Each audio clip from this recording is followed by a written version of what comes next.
What's up, guys? Don't forget to smash that like button, drop a comment, hype up the video, and if you're new here, hit that subscribe and join the family. 3 years ago, Earth underwent drastic changes. Animals and plants began evolving in insane and inexplicable ways. To protect the world from destruction and preserve peace, humans awakened the power to control monsters and use them in battle. Those who gained this ability became known as monster trainers. A woman slammed the blackboard, demanding the class's attention and shouting that monster trainers should focus more. Her name was Murong Cheye, teacher of Class 3, second year, at Chang'an 3rd Secondary School. She explained that this event marked the beginning of a new era for Earth and reminded everyone that it would be on the exam. The bell rang and the teacher ended the class, warning that the monster breeder exam would take place the next day and recommending they watch it with their parents. Leaving school, a boy named Gao Peng, 18 years old and a student of Chang'an 3rd Secondary School, walked deep in thought. His greatest goal was to become a monster trainer. However, something strange had been happening. Ever since turning 18, he started seeing panels floating before his eyes. One of them read, "Dear host, congratulations on successfully activating the monster evolution system. This system can help you identify relevant information about any creature. Please make good use of it."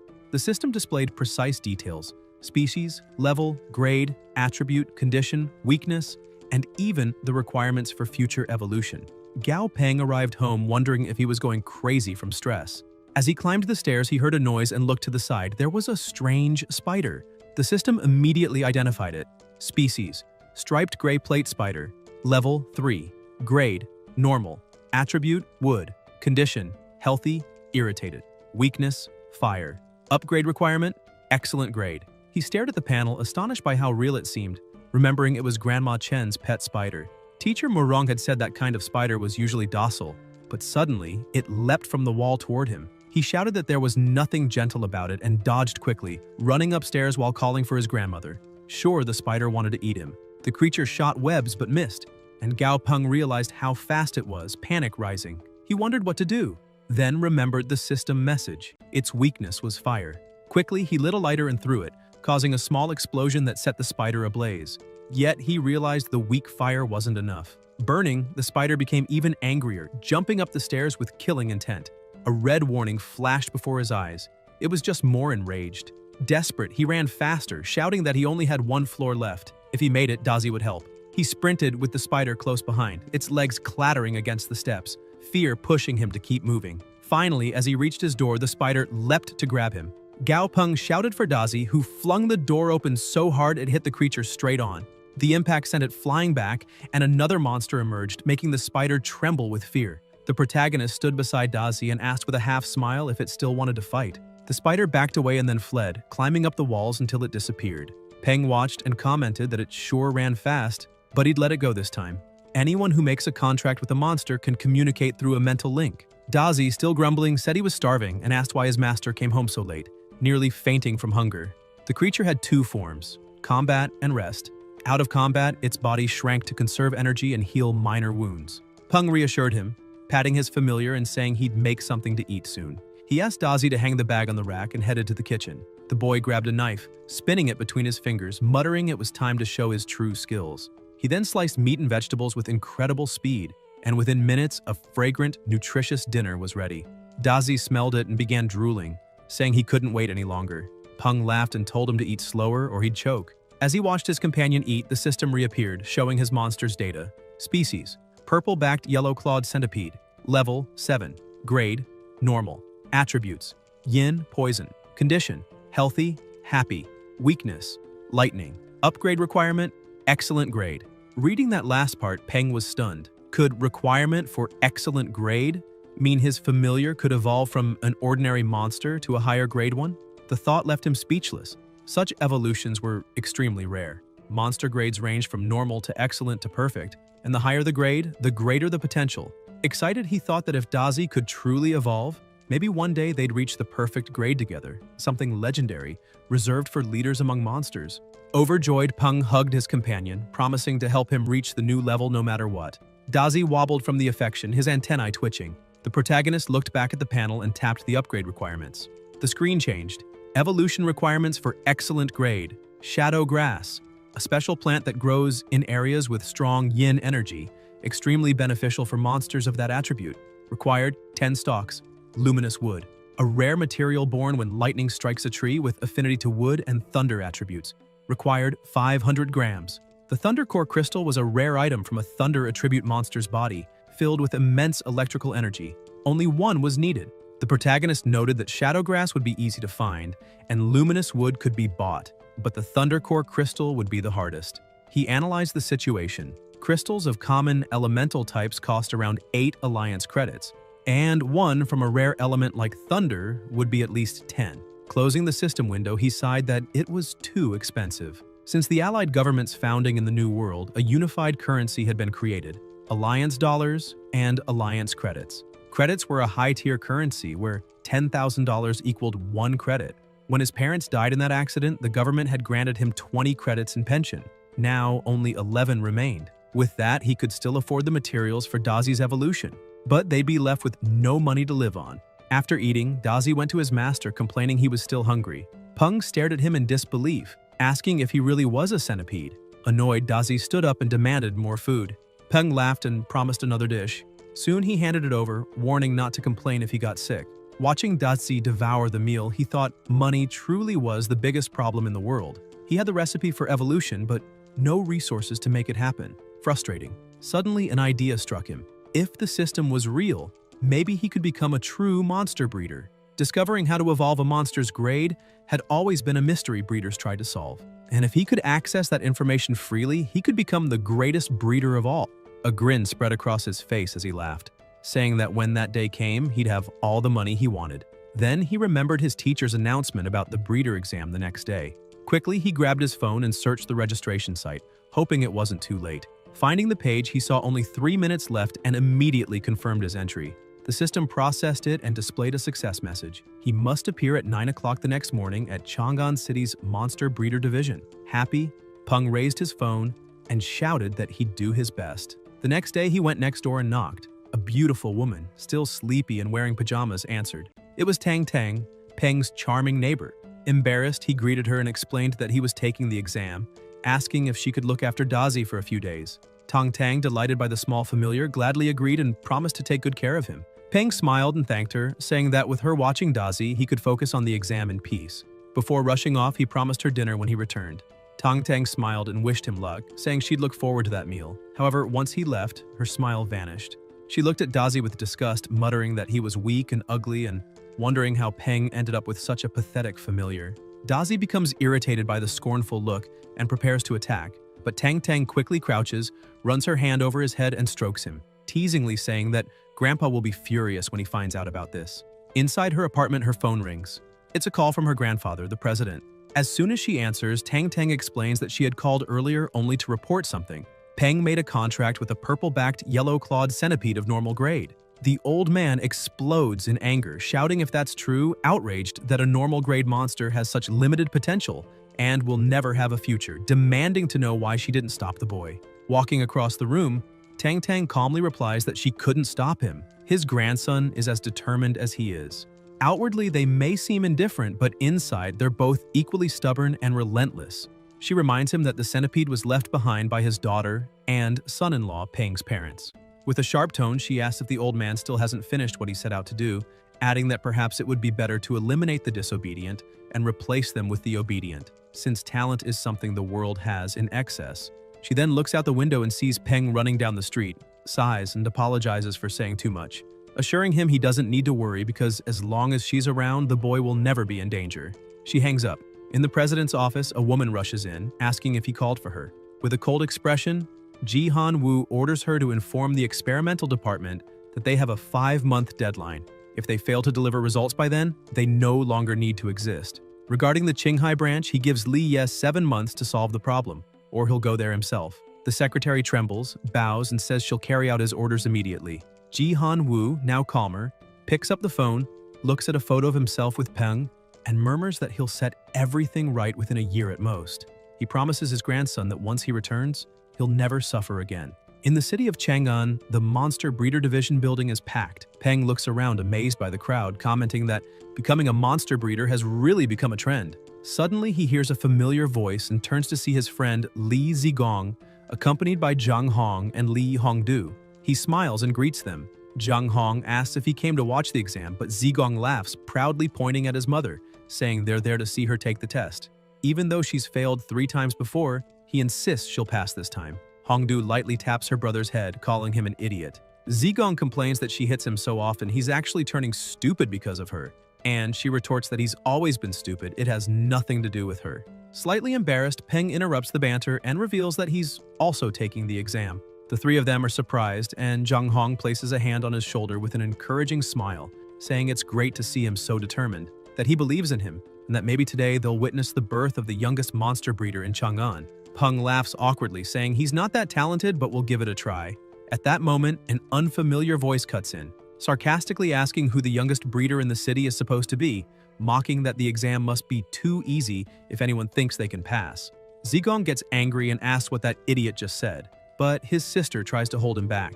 The man keeps provoking, saying it's ridiculous for a foolish kid to think he can become a monster breeder. Peng stares at him coldly and replies that if someone could become a breeder just by talking, that man would already be the best in the world. The blonde man gets annoyed and tells him to wait. Soon he'll see what that means. Zigong asks who that idiot is and how anyone could be worse than him, and Zhang Hong answers that it's Wang Shu, heir of the Wang group, someone who has failed the monster breeder exam 4 times. So seeing a young newcomer like Peng must have gotten under his skin. Suddenly the doors open and people begin shouting, announcing that the exam is starting. The head examiner of the Chang'an City Monster Breeder Division, Feng Shu, steps forward to welcome everyone. He declares that the exam will begin immediately and instructs everyone to enter and collect the written test in an orderly line. Inside the division hall, Feng Shu welcomes them again and explains that the evaluation consists of 2 parts, a theoretical test and a practical test. Peng listens carefully as Feng Shu emphasizes that they'll begin with the written exam. 3 videos will be shown on the screen behind him, and participants must accurately describe the monsters displayed. He turns on the screen and steps off the stage, saying he doesn't want to waste time, so the video starts right away. The first shows a monster swimming underwater, darting back and forth. When the screen goes dark, the chief examiner checks his watch and announces that was the first video. Everyone has 20 minutes to write their answers. People begin complaining, saying they've never seen that creature before, that it must be a new species, and the clip was too short to see anything clearly. They might have to try again next year. Feng Shu gets irritated and yells for everyone to shut up, warning that the next person who speaks will be immediately disqualified. Silence fills the room. Wang Shu smirks, thinking the written exam this year is harder than usual, but he's grateful for the insider information he received beforehand. Glancing at Peng sitting calmly beside him only makes him angrier. That idiot better enjoy laughing while he can. Meanwhile, Peng is fascinated, realizing the system seems to be responding to his thoughts and providing exactly the information he needs. The monster is a Gale dolphin. It enjoys soft music, tranquility, sunbathing, and eating fish and shrimp. Its weaknesses are darkness-type attacks and chaotic sound waves. Peng writes all of it down. The second video shows a monkey-like monster, and the system identifies it as the muscle gorilla. It likes climbing trees and eating bananas, is vulnerable to poison attacks, and has an impatient, easily irritated nature. The final video shows the third monster, identified as the claw mantis. It's strong, brave, and carnivorous, feeding on all kinds of insects, and its weakness is fire-based attacks. At exactly 10 o'clock, the examiner announces time is up and the tests are collected. Another proctor walks around gathering papers and asks everyone to wait for the results. An hour later, Feng Shu returns holding the papers and announces that the results are in, saying he will now read the names of those who passed. Liu Xueqin and Lin Celine are among them, and Zhang Hong also passes, sighing in relief when she sees her score of 81. Wang Shu, with 86 points, struts proudly, saying that was expected. Feng Shu taps the paper on the table and notes that everyone mentioned so far made a few mistakes but still passed, wishing them luck in the practical test. Wang Shu turns to Peng and says that if his name is Peng, he didn't hear it called, so maybe he didn't pass. The blonde keeps mocking, saying it's a shame. Looks like today won't be the birth of the city's youngest monster breeder after all. Peng listens silently, trembling with anxiety, thinking that's impossible. The system couldn't have been wrong. Just then, Feng Shu speaks again, saying there's one final name left on the list of those who passed. He asks the candidate to stand up. Confused, Peng rises and the examiner begins clapping, saying he truly didn't expect the candidate with a perfect score to be so young, praising the talent of the new generation. The crowd begins to murmur in admiration, saying he scored perfectly on the written exam, even though he's still in high school. Proof of an exceptionally bright future. Many whisper that they might be witnessing the rise of Chang'an's youngest monster breeder. Peng smiles and, looking directly at Wang Shu, says that Gao Peng has just been announced with a perfect score, apologizing for the disappointment. The blonde man seethes, shouting that the bastard just got lucky. As the announcement ends, the chief examiner leads all successful candidates into another room. Peng looks around, finding the place huge. Feng Shu welcomes them to the second phase, explaining that the practical test is simple. Each room behind him contains a monster provided by the association, and the goal is to increase that monster's grade within 1 week. He emphasizes that all necessary materials will be provided by the association, but anyone who fails to upgrade their monster must repay the market value of the resources used. There's also a strict limit on the amount of materials allowed. Exceeding it means automatic failure. At that moment, another figure walks in, clapping. It's Li Jin, manager of the Monster Breeder Division. He calls for everyone's attention, saying they'll now assign rooms and asking them to line up to draw a card from a red box. One by one, the candidates step forward to take their cards.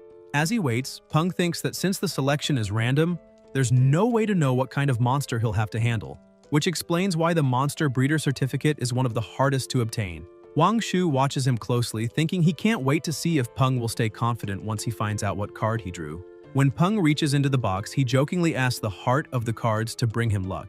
But as he tries to pull out a slip, a tiny creature bites the paper and refuses to let go. Both he and Li Jin notice the odd scene. Smiling, Zhang Hong says she got room 6 and asks Peng which one he picked. Peng smiles back and shows that he got room 10. Feng Shu then orders everyone to head to the rooms corresponding to their cards, declaring the practical exam officially begun.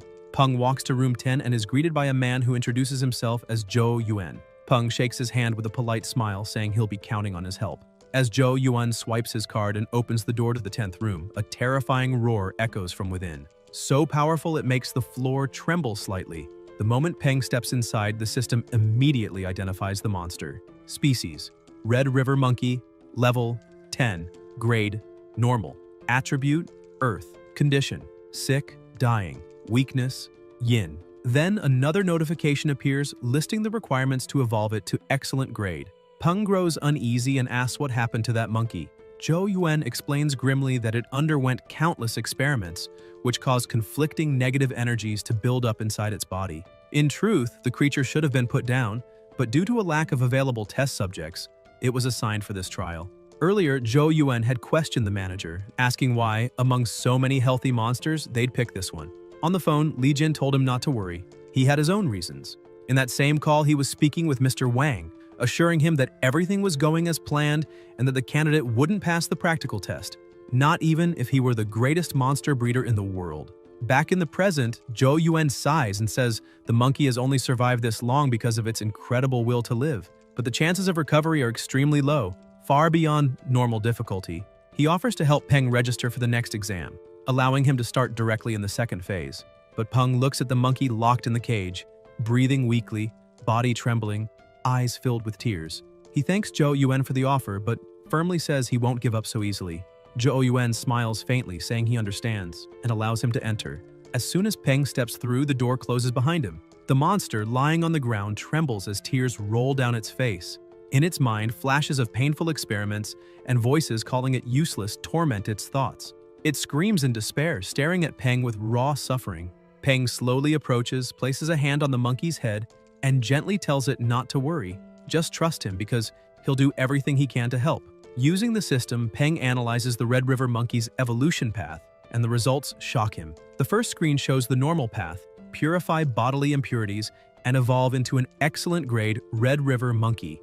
But then a second screen appears, darker, surrounded by a shadowy aura, offering an alternative. Yin path, absorb yin energy to eliminate the body's weakness to the yin attribute. High chance of evolving into a new species and achieving excellent or higher grade. Peng can't understand why this creature has 2 evolution routes, but new windows appear listing the requirements for each. For the normal evolution, 5,000 grams of spiritual aura herb, 4,500 grams of concentrated aucuba scent, 10 bottles of first-class antidote, 5 elite-level monster crystals of the wood attribute, 2,500 grams of spirit-calming wood powder, 10 bottles of heart-cleansing dust, and 10 kilograms of tranquil leaf tea. For the distorted yin evolution, 250 grams of black candlegrass, 1 elite-level carrion attribute monster crystal, 2 or 3 pouches of luminous powder, 1 or 2 skull mushrooms, and 3 stalks of withered grass.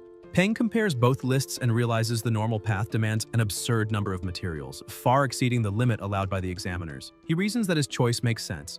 It's easier to continue painting on a stained canvas than to scrub it clean and start from scratch. So, he decides to take the risk and choose the distorted path. The system updates and displays the yin evolution formula. Mix a portion of black candlegrass into the creature's 3 daily meals for 3 days. Then feed it the carrion-type crystal and place it in a bath containing sulfuric acid solution blended with luminous powder, skull mushrooms, and withered grass. After that, let the process occur naturally. Reading everything carefully, Peng calls Zhou Yuan and hands him a note. Zhou asks if that's the material list, and when he reads it, he's stunned by the names. Black candlegrass, skull mushrooms, withered grass, all toxic ingredients. He frowns and says every one of them is highly poisonous, asking if Peng intends to raise the monkey's grade or kill it. Peng calmly replies that desperate times call for desperate measures, assuring him he knows what he's doing before closing the door. Zhou Yuan storms off, pacing anxiously, muttering that this boy couldn't possibly have gotten a perfect score on the written test. He's just a fool with a bit of theoretical knowledge, acting like a genius. 3 days pass.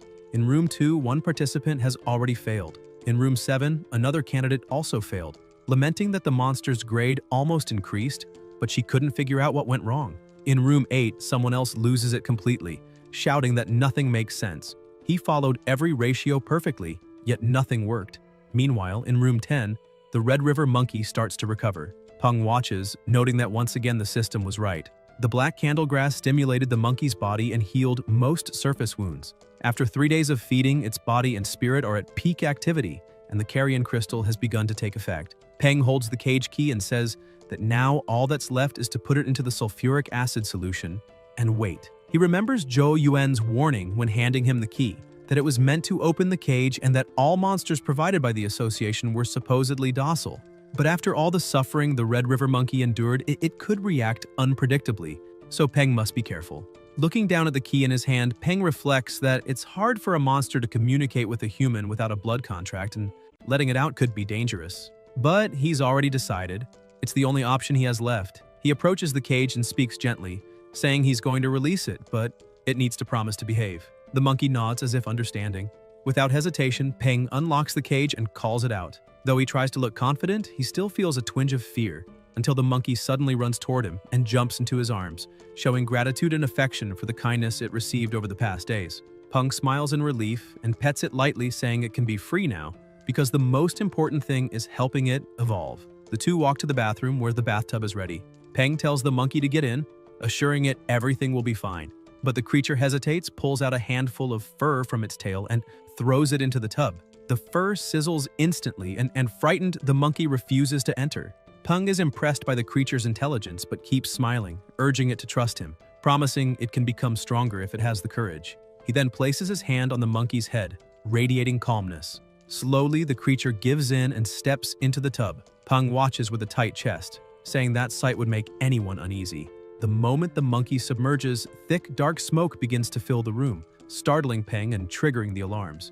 In the security booth, a voice comes over the radio announcing that the fire alarm has been activated in room 10 and they need to contain it immediately before it spreads. Teams rush in with extinguishers while other participants panic, whispering that whoever's in room 10 must have caused an explosion. From afar, Wang Shu watches with satisfaction, murmuring that the investment wasn't wasted and that manager Li Jin really kept his word. The alarm keeps blaring as people run to room 10 and force the door open, only to find there's no fire, just heavy black smoke drifting through the air. Peng turns startled and asks why they barged in like that. Zhou Yuan explains that the fire alarm had gone off, and as a precaution, everyone rushed to check the situation. The protagonist apologizes, admitting he was so focused on the process that he didn't even notice the system trigger. Zhou grabs the radio and reports that room 10 has been inspected and everything is under control, asking the others to disregard the alert. Moments later, Feng Shu arrives, demanding to know what happened and whether that was truly the result of an evolution process. The details are explained to him, and gradually the tension in the air begins to fade. Meanwhile, bystanders whisper among themselves, saying the whole thing is a mess.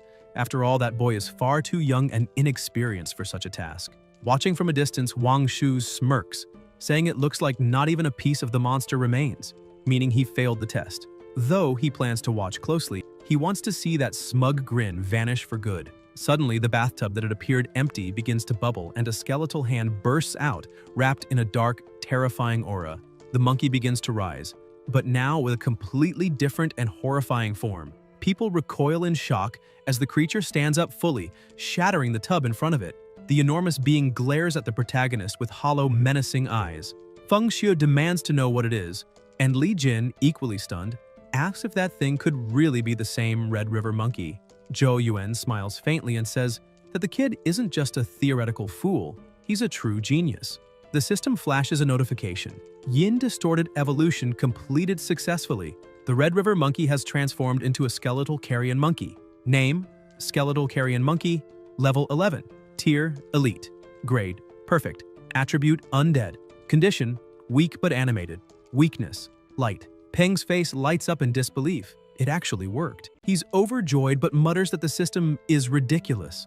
This was only supposed to be a qualification test. In the future, with enough materials, he could evolve and mass-produce creatures like this.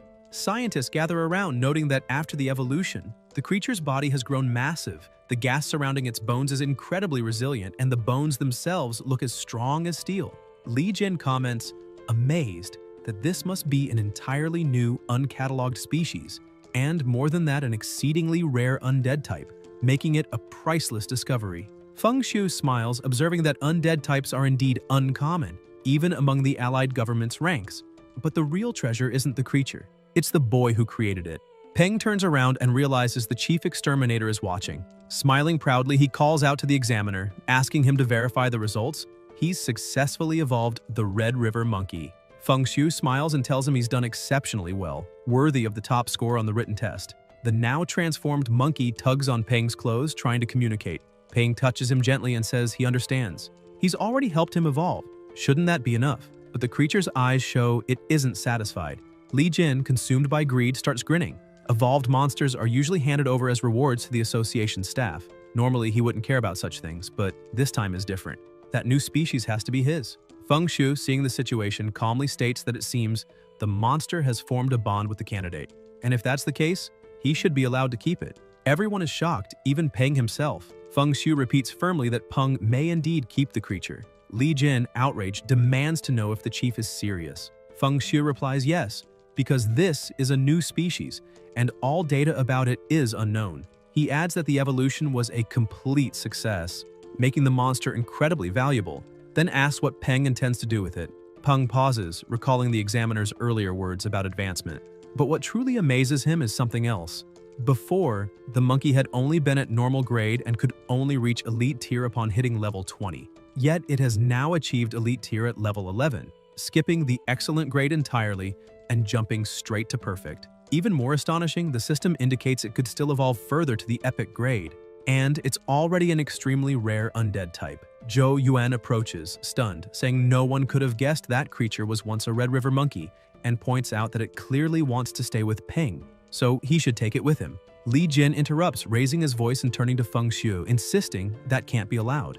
According to association rules, monsters that successfully evolve during evaluations must be handed over to the institution. He also argues that the Red River monkey underwent numerous experiments and only evolved because of them. Wang Shu seizes the moment, siding with Li Jin, saying the monster should have been destroyed long ago, mocking Peng for being so young and claiming it's impossible someone like him could improve a dying creature. Li Jin insists it's absurd to let him keep it. A novice like that doesn't deserve such a thing. Wang Shu reinforces the claim, saying Peng had no merit in any of it. The president then asks sharply how exactly the boy could have cheated. Realizing Feng Xiu's irritation, Li Jin tries to soften his tone, saying maybe Peng didn't cheat, but the test's difficulty far exceeds what a junior breeder could handle. He claims Peng probably just got lucky healing and evolving the monster, which means the test can't accurately measure his real ability. Feng Xiu replies with biting irony, is Li Jin suggesting that Peng took a dying monster, evolved it by accident, discovered a new species, and that still doesn't count as a valid result? Li Jin quickly backtracks, saying not exactly. He admits the test result stands, since the boy did evolve the creature, even if by luck, and the certificate should be issued to preserve fairness. However, the evolved monster must remain under the association's ownership. Feng Xiu laughs out loud, saying this is what comes from narrow-mindedness. It's shameful to see such petty thinking. He remarks that there are few talented breeders in the city precisely because their minds are trapped like frogs at the bottom of a well. Turning to Peng, he asks if the boy would mind showing those two how vast the world truly is. Peng takes a deep breath and replies that all he wants is his breeder certificate. He has no idea how he got dragged into such a mess. Then, looking directly at Wang Shu, he calls him old man, asking if he really thinks this was cheating just because he's young, concluding that such thinking belongs to a real idiot. He then points at Li Jin and says that just because he can't do something doesn't mean no one else can, asking sarcastically if the man is blind and didn't just see what happened. Peng goes on, calling them incompetent and ignorant for refusing to accept the truth, staring them in the face, clinging instead to excuses to justify their disbelief. Seeing people like that, he says, is truly pitiful. He then explains that although the name Red River Monkey includes the word river, its attribute has nothing to do with water. The name simply refers to the area where the species is found. But at some point, someone assumed it was aligned with water and yin because of that word. And that person, he says, was a complete fool. Judging by the monkey's condition, plenty of other fools believed the same thing since they had flooded it with materials of those types. They were all blind to the fact that the creature's true weakness was yin. Not knowing something that basic, he says, means they've wasted their lives. Wang Shu angrily protests that this is nonsense. Everyone knows the Red River Monkey's weakness is wood. Feng Xue interrupts, clarifying that while the creature does have some connection to wood, its true weakness is yin, and adds that Wang Shu will lose points for not knowing it. Peng continues, explaining that because of the monkey's strong vitality, it survived even after yin energy had invaded deep into its bone marrow, but purifying it would be nearly impossible. That's why he chose the opposite approach. Over the last 3 days, he fed it black candlegrass to strengthen its spirit and, using yin as a foundation, added undead-type materials, along with an elite-tier crystal of the same attribute. While it might sound simple, he stresses that he didn't just mix them randomly. The real key lies in the order and ratio of the materials. Without that understanding, any attempt would have failed completely. Furthermore, anyone who tries without understanding the process could cause unpredictable results. And if the Red River monkeys were to go extinct because of that, he wouldn't be able to bear such responsibility. Feng Xue begins clapping, praising the brilliance of the new generation, and declares that since Peng has demonstrated such remarkable talent, it would be a waste to grant him only a junior breeder certificate. Therefore, the president personally guarantees that the protagonist will receive the official monster breeder certificate. Feng Xue adds that, unfortunately, issuing an advanced level certificate is beyond his authority. But if Peng travels to the main headquarters in Yanjing and undergoes a new evaluation, he's certain that with the talent Peng has shown, he will undoubtedly achieve that level, as long as he keeps working hard. Peng bows deeply, expressing heartfelt gratitude for everything. The president then rises, faces the two men still standing frozen, and returns to the subject of cheating. He demands to know who the real cheaters are and asks if they think he's too foolish to uncover their schemes. He reminds them that someone just admitted the Red River monkey was an experimental subject meant for disposal. Feng Xue says he too would like to know why a failed experiment scheduled for elimination was assigned to a test chamber in the first place. Zhang Hong confirms she already suspected Wang Shu's comments, and the other candidates start speaking up, saying Manager Li was clearly involved and that Peng was their real target. Zhou Yuan raises his hand and states that he can testify, revealing that Manager Li Jin personally added the Red River monkey to the exam's monster list, even though there were many healthier options available. Li Jin tries to silence him, but Zhou continues, pointing at Wang Shu and explaining that Li acted under the candidate's direct orders. He adds that proof of this is recorded in the association's official monster allocation reports, and a quick investigation would verify it. Wang Shu collapses to the floor in panic, desperately denying everything. The president then declares that based on the evidence as head of the Chang'an City Monster Breeder Association, he officially announces that candidate Wang Shu cheated and is hereby disqualified from the current evaluation, banned from participating in any future exams for the next 3 years. He continues, stating that former manager Li Jin is permanently expelled from the association and will never be reinstated. The surrounding crowd erupts in cheers, saying justice has been served. Feng Xue turns back to Peng, admitting that what happened was disgraceful, apologizing and inviting him for a cup of tea in his office, not only to apologize but also to make a special request. Sometime later, Peng now holds his intermediate breeder certificate in hand and has named his skeletal carrion monkey Dumby, meaning idiot, because the creature often stares blankly into space when left alone. Looking at his new certificate, Peng jokes that he heard It's worth 30 bonus points on the college entrance exam. He boards a bus with a smile, thinking how incredible the whole evaluation had been. Not only did he obtain a perfect grade monster, but also an intermediate certificate and an identity card for Dumby. He remembers that the association usually takes ages with such paperwork, but everything changed after befriending the president. Yet, just minutes earlier, inside the association office, Feng Shu had told Peng he wanted to invite him to represent the city in the World Monster Breeder Competition. The protagonist asks if he's serious, and Feng Shu confirms firmly. He explains that, as he said before, the top breeders in the city are mediocre, which is why they've never achieved strong results in major tournaments.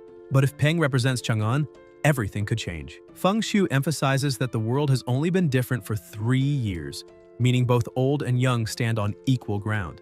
Thus, the World Monster Breeder Competition has no age limit. The president, now excited, slaps the desk and exclaims that in terms of potential, young talents like Peng have an overwhelming advantage. Peng tries to hide his growing interest, but his expression betrays him, and Feng Shu teases that it would be a shame for him to refuse, especially since the top competitors receive large cash prizes, with the top 10 earning at least 10,000 alliance credits each. Feng Shu then looks aside, slightly embarrassed, admitting that he was selfish for wanting Peng to join so suddenly and that he'll take full responsibility for it.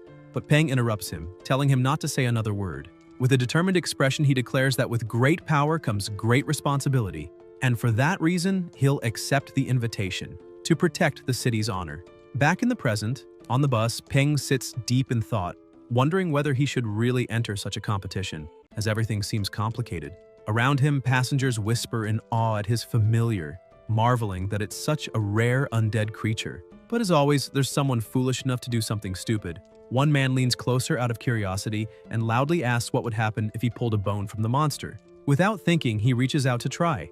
In an instant, red threads shoot out from Dumby, wrapping tightly around the man's arm. Within seconds, the undead completely restrains him without even turning his head, while Peng, lost in thought, is still daydreaming about the 10,000 credit reward for placing among the world's top 10. After all, someone poor like him can't afford to ignore that kind of opportunity. Dumby rises and stares at the man who dared to touch him, raising a hand toward his eye, ready to strike. Peng quickly calls his name, and the undead instantly releases the man, returning obediently to his master's side. Peng sighs, muttering that with both him and Dazi around, he has no choice but to join the competition. After all, Dazi eats too much, and now, with Dumby's size, feeding them both will be tough. Smiling, Peng jokes to his new familiar not to worry. It's his own fault for being such a genius, so young and talented that even the heavens must be jealous. The passengers keep whispering, amazed that the boy hasn't even signed a formal contract yet and still commands absolute obedience from the creature. Many wonder who this mysterious prodigy is that no one in the city had ever heard of before.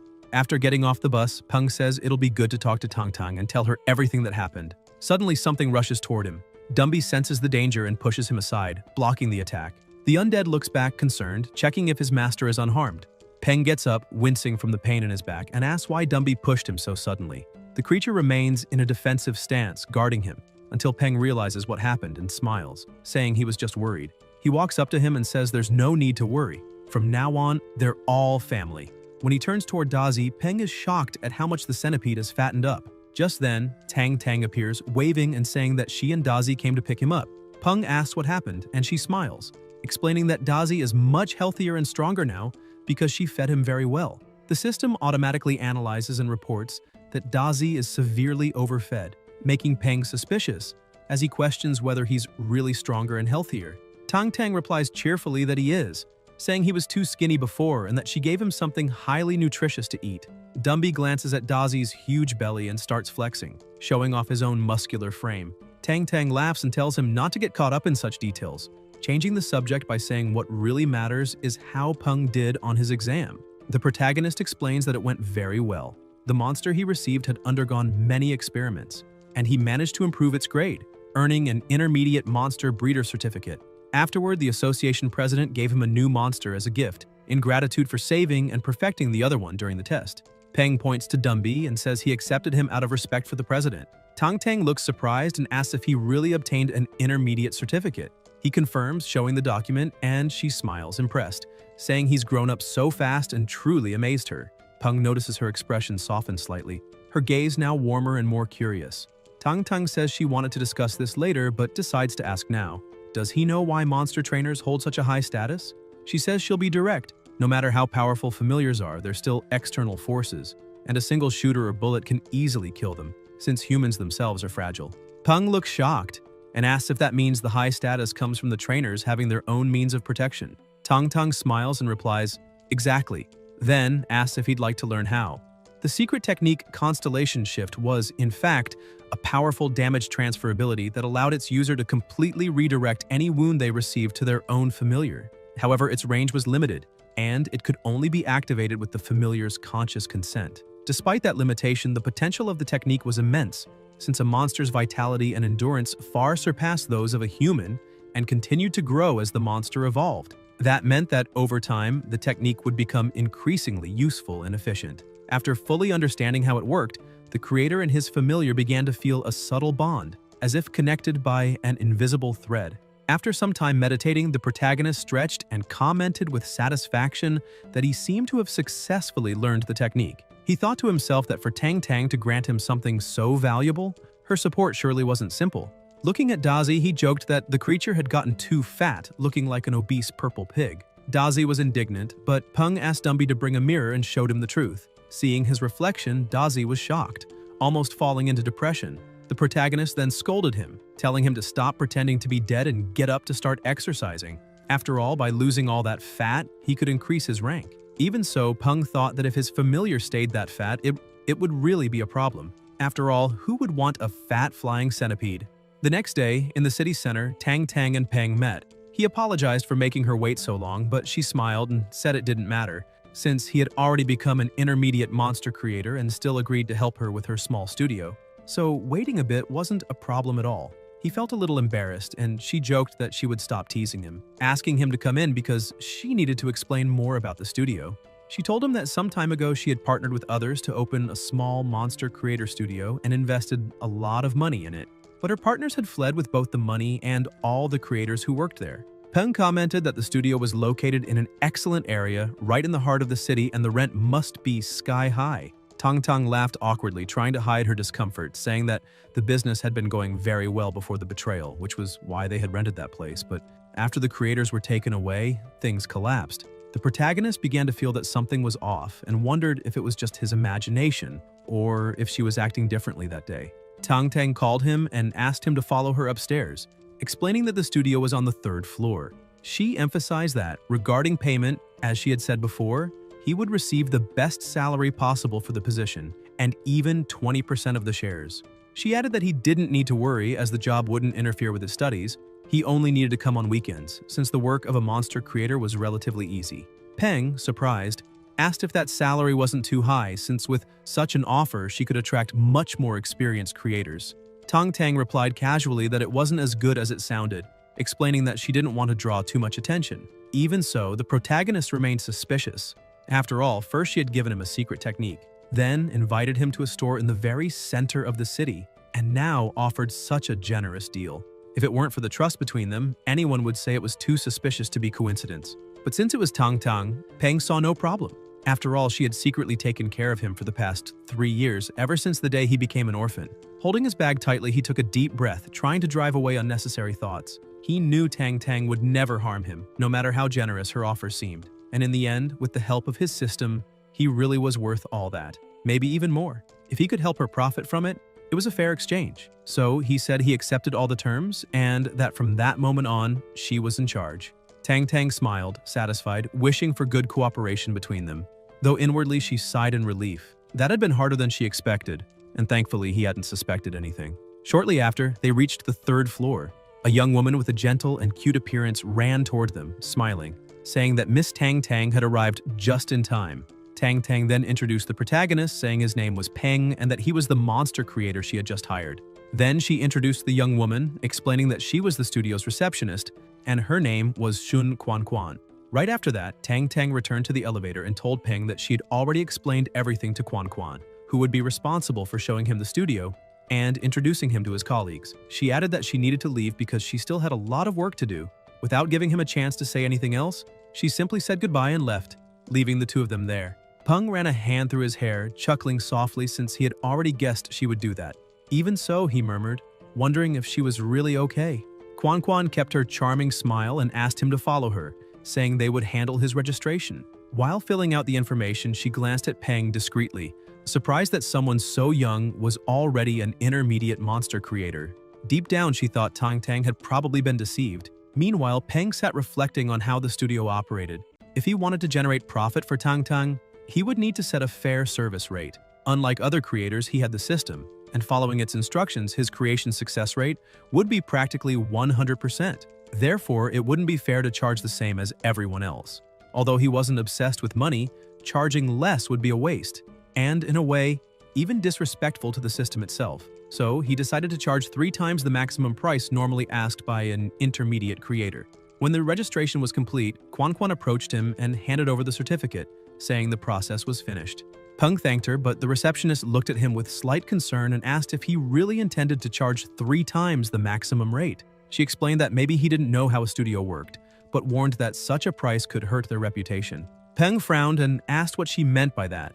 At that moment, the door suddenly burst open. A man rushed in, looking irritated and desperate, saying he would get straight to the point. He stared at Peng and declared that if Peng wanted to charge 3 times the maximum rate, he would have to prove he was worth the price. Stepping forward firmly, he stated that if Peng could heal his familiar, no matter how long it took, he would pay 10 times the requested amount. He repeated with conviction that if his familiar truly recovered and advanced in rank, he would pay 10 times the fee without hesitation. Quan Quan panicked the moment she heard the offer since that amount was absurdly high, and she desperately begged the man to calm down. Peng, however, remained calm and confident, saying it was fine. He remarked that this would be his first client and that, for that reason, he would give a generous discount, charging only 3 times the normal rate, not 10. The man looked at him in surprise and asked if he was really that confident in being able to heal his familiar. Peng asked him to calm down, explaining that he could only give an accurate answer after examining the creature's condition. The man then opened a box and with a worried expression revealed his small familiar. Quan Quan stepped closer anxiously as the animal began whimpering in pain and trembling in its owner's hands. The man looked at Peng in despair, asking if he could do anything. The system immediately activated the analysis. Purple electric rat, conflicting variant, level 19, elite tier, excellent grade, lightning attribute, condition, minor injuries and weakness due to mud contamination, promotion requirements for perfect grade, incomplete. Moments later, a red warning flashed across the system panel. Danger detected. Resolve the conflicting variation immediately. Peng widened his eyes and, unable to contain his irritation, shouted at the client asking what he had fed the rat. The man, startled, replied that he had given it blood jade ganoderma, thinking it would trigger a mutation and help it evolve. But the result had been the opposite. Now, desperate, he asked if there was still a chance to cure it. Peng began reasoning. The electric rat had already been in the process of evolution, but the forced attempt caused a conflicting variation between the lightning and blood types, leading to the collapse. The system reappeared, displaying the variant evolution plan. 5 shadow fruits, 5 grams of scarlet maple from the well, 50 grams of golden lightning leaves, grind and boil into soup. Add 1 bloodbat crystal core, elite tier. Peng realized that if he followed the system's plan, he could turn the conflict into a complement and trigger a unique variant evolution. He then asked Quan Quan to gather the ingredients as quickly as possible and turned to the client, asking if he knew the creator's rules. They used their own materials, but the client had to reimburse everything afterward. The man agreed immediately, so willing to pay whatever it took. Peng approached the small rat and spoke to it calmly, promising that he would make it evolve successfully. Once everything was ready, they went to the treatment room. When the preparation began, both the client and Quan Quan were horrified by what they saw. The man, pale as a sheet, asked if that was really how Peng intended to heal the electric rat. The scene was absurd. The little rat was lying on a chopping board, and Peng, holding a huge cleaver, looked as if he were about to slice it up. Seeing that, both of them shouted in disbelief, calling it madness. But Peng, unfazed, grabbed the rat and threw it straight into the boiling pot.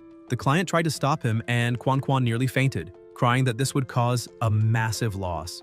Even so, Peng continued stirring the pot calmly, and after a few seconds, he lifted a ladle of the broth and, with the most serious expression in the world, asked if the client would like to taste a sip of the rat soup, claiming that, according to legend, it nourished the yin and restored the yang. The man began to panic, but Peng simply smiled and told him to relax, explaining that it was just a joke to lighten the mood. Then he lifted the lid and asked the man to take a look. Mr. Ma leaned in curiously, and to his astonishment, what was inside wasn't soup at all. It was a medicinal bath Peng had prepared for the familiar. The heat was only meant to help the creature absorb the medicine more effectively. Even so, the client kept watching with his heart pounding, trying to stay calm. The protagonist covered the pot again and with a confident smile said that the heavens were about to bless that rat, so it needed to boil a little longer, about 10 more minutes. Mr. Ma thought about how there were only 2 advanced monster creators in the whole city, both prestigious and impossible to schedule. That was why his only option had been Peng, an intermediate creator. But if the boy made a mistake, he wouldn't forgive it. 10 minutes later, the client returned to the room and asked if it wasn't done yet or if it was taking too long. Peng calmly replied that it was almost time. Suddenly, the pot began to shake and rumble, and Peng announced that the moment had come. The lid flew off, a small explosion burst out, and the rat leaped from the pot, trembling and radiating energy throughout its body. In an instant, it destroyed everything around it with incredible speed. The client began shouting with joy, celebrating that it had worked, and that his familiar had truly evolved. Quan, however, panicked as she watched the treatment room being completely destroyed. The system analyzed the monster again and displayed Name, Purple Blood Electric Rat, Level 20, Tier, Elite, Grade, Perfect, Attributes, Lightning, and Blood. Peng crossed his arms and remarked that the client was very lucky. His familiar had reached perfect grade with dual attributes, and with a bit of training, it could even advance to Commander Tier.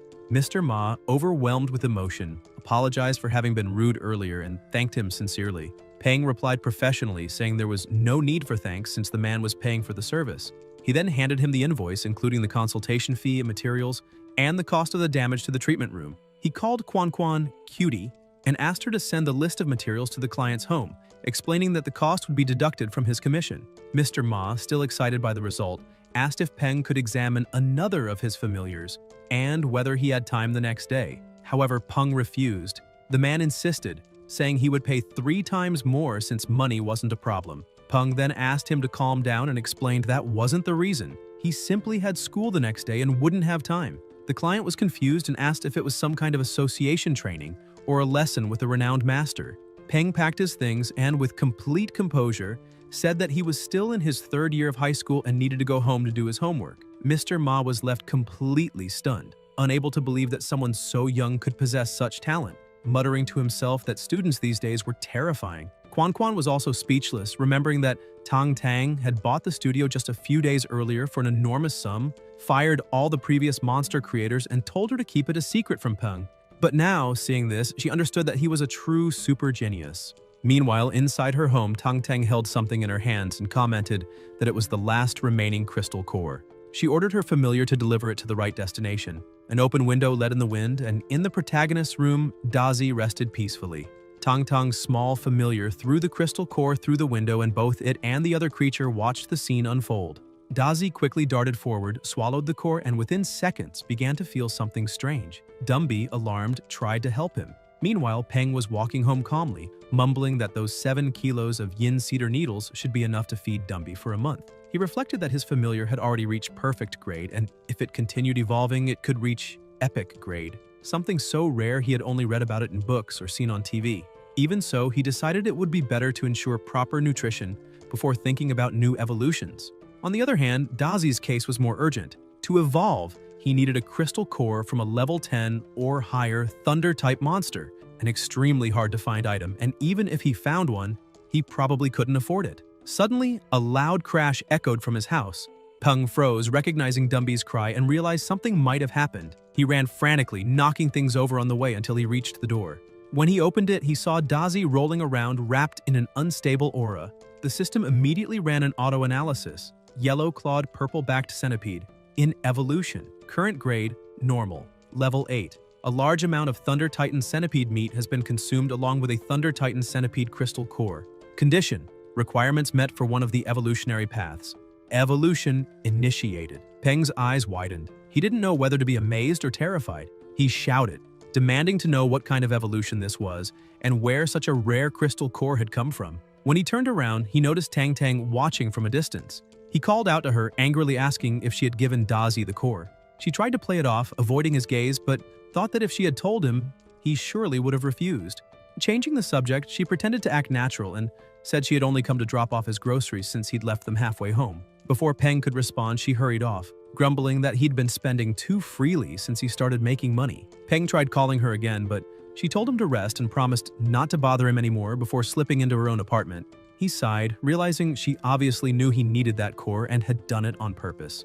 Turning back to Dazi, he gave his familiar a light tap on the head, scolding him for being such a glutton and eating whatever he found. Sitting down beside him, he opened the system and remarked that it didn't matter anymore. What really mattered now was finding a way to accelerate the evolution. He rummaged through the clutter in the room, muttering that nothing there would work until he found something interesting: a purple poisonous flower. Holding it up, he said that if he ground it and mixed it into a medicinal broth, it might help with the evolution. He quickly prepared the elixir, handed it to Dazi, and told him to drink it at once. The little monster swallowed the liquid, and suddenly, its eyes gleamed brightly. A powerful surge of energy burst from its body, lighting up the entire apartment and shattering the windows. The transformation began instantly. Dazi's body grew larger, his claws and shell became tougher, and amid the blinding light, he successfully completed his evolution. The system analyzed again and reported that Dazi had now become a purple-backed thunder centipede, level 9, excellent grade, with thunder and poison attributes. To reach perfect grade, he would need to grind a silver leaf into powder, mix it with water, and make Dazi drink it daily for a week, as well as provide a crystal core from a commander-level thunder-type monster. Peng sighed in relief, saying it was finally over. He hadn't expected Dazi to advance to excellent grade so easily, and remarked that this was the benefit of having someone amazing backing him up. Suddenly, Dazi collapsed from exhaustion, and Dumby rushed over in concern, checking if his friend was okay. The protagonist was surprised since Dazi usually picked on Dumby, yet he was showing genuine worry.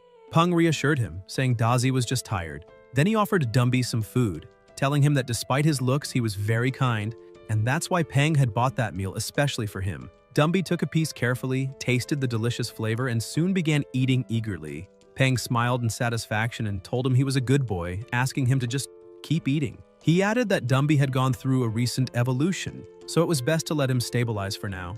And later, once they gathered the right materials, they would work on helping him evolve again, since he would certainly become a very powerful familiar. Sometime later, Dazi woke up and saw that both Peng and Dumby were asleep. An idea crossed his mind. He grabbed a blanket and quietly walked toward his master. Tang Tung, watching everything through the window, commented that it looked like the calm before the storm. Seeing how surrounded by affection the protagonist was, she said that he needed to grow stronger as quickly as possible. The next day, inside the principal's office, the man slammed his hand on the desk and shouted that he completely rejected the proposal. He demanded to know how they could even consider allowing monsters into the school, given that the students were still young and defenseless, asking if the higher-ups weren't concerned about their safety. Another man tried to calm him down, explaining that in times of peace, such an age might still be considered childish. But in ancient times, people that young were already taking up arms to protect their families. The principal was shocked, asking if things had truly come to that point, and the superior replied that, although new technologies were being developed all around the world, progress was still slow.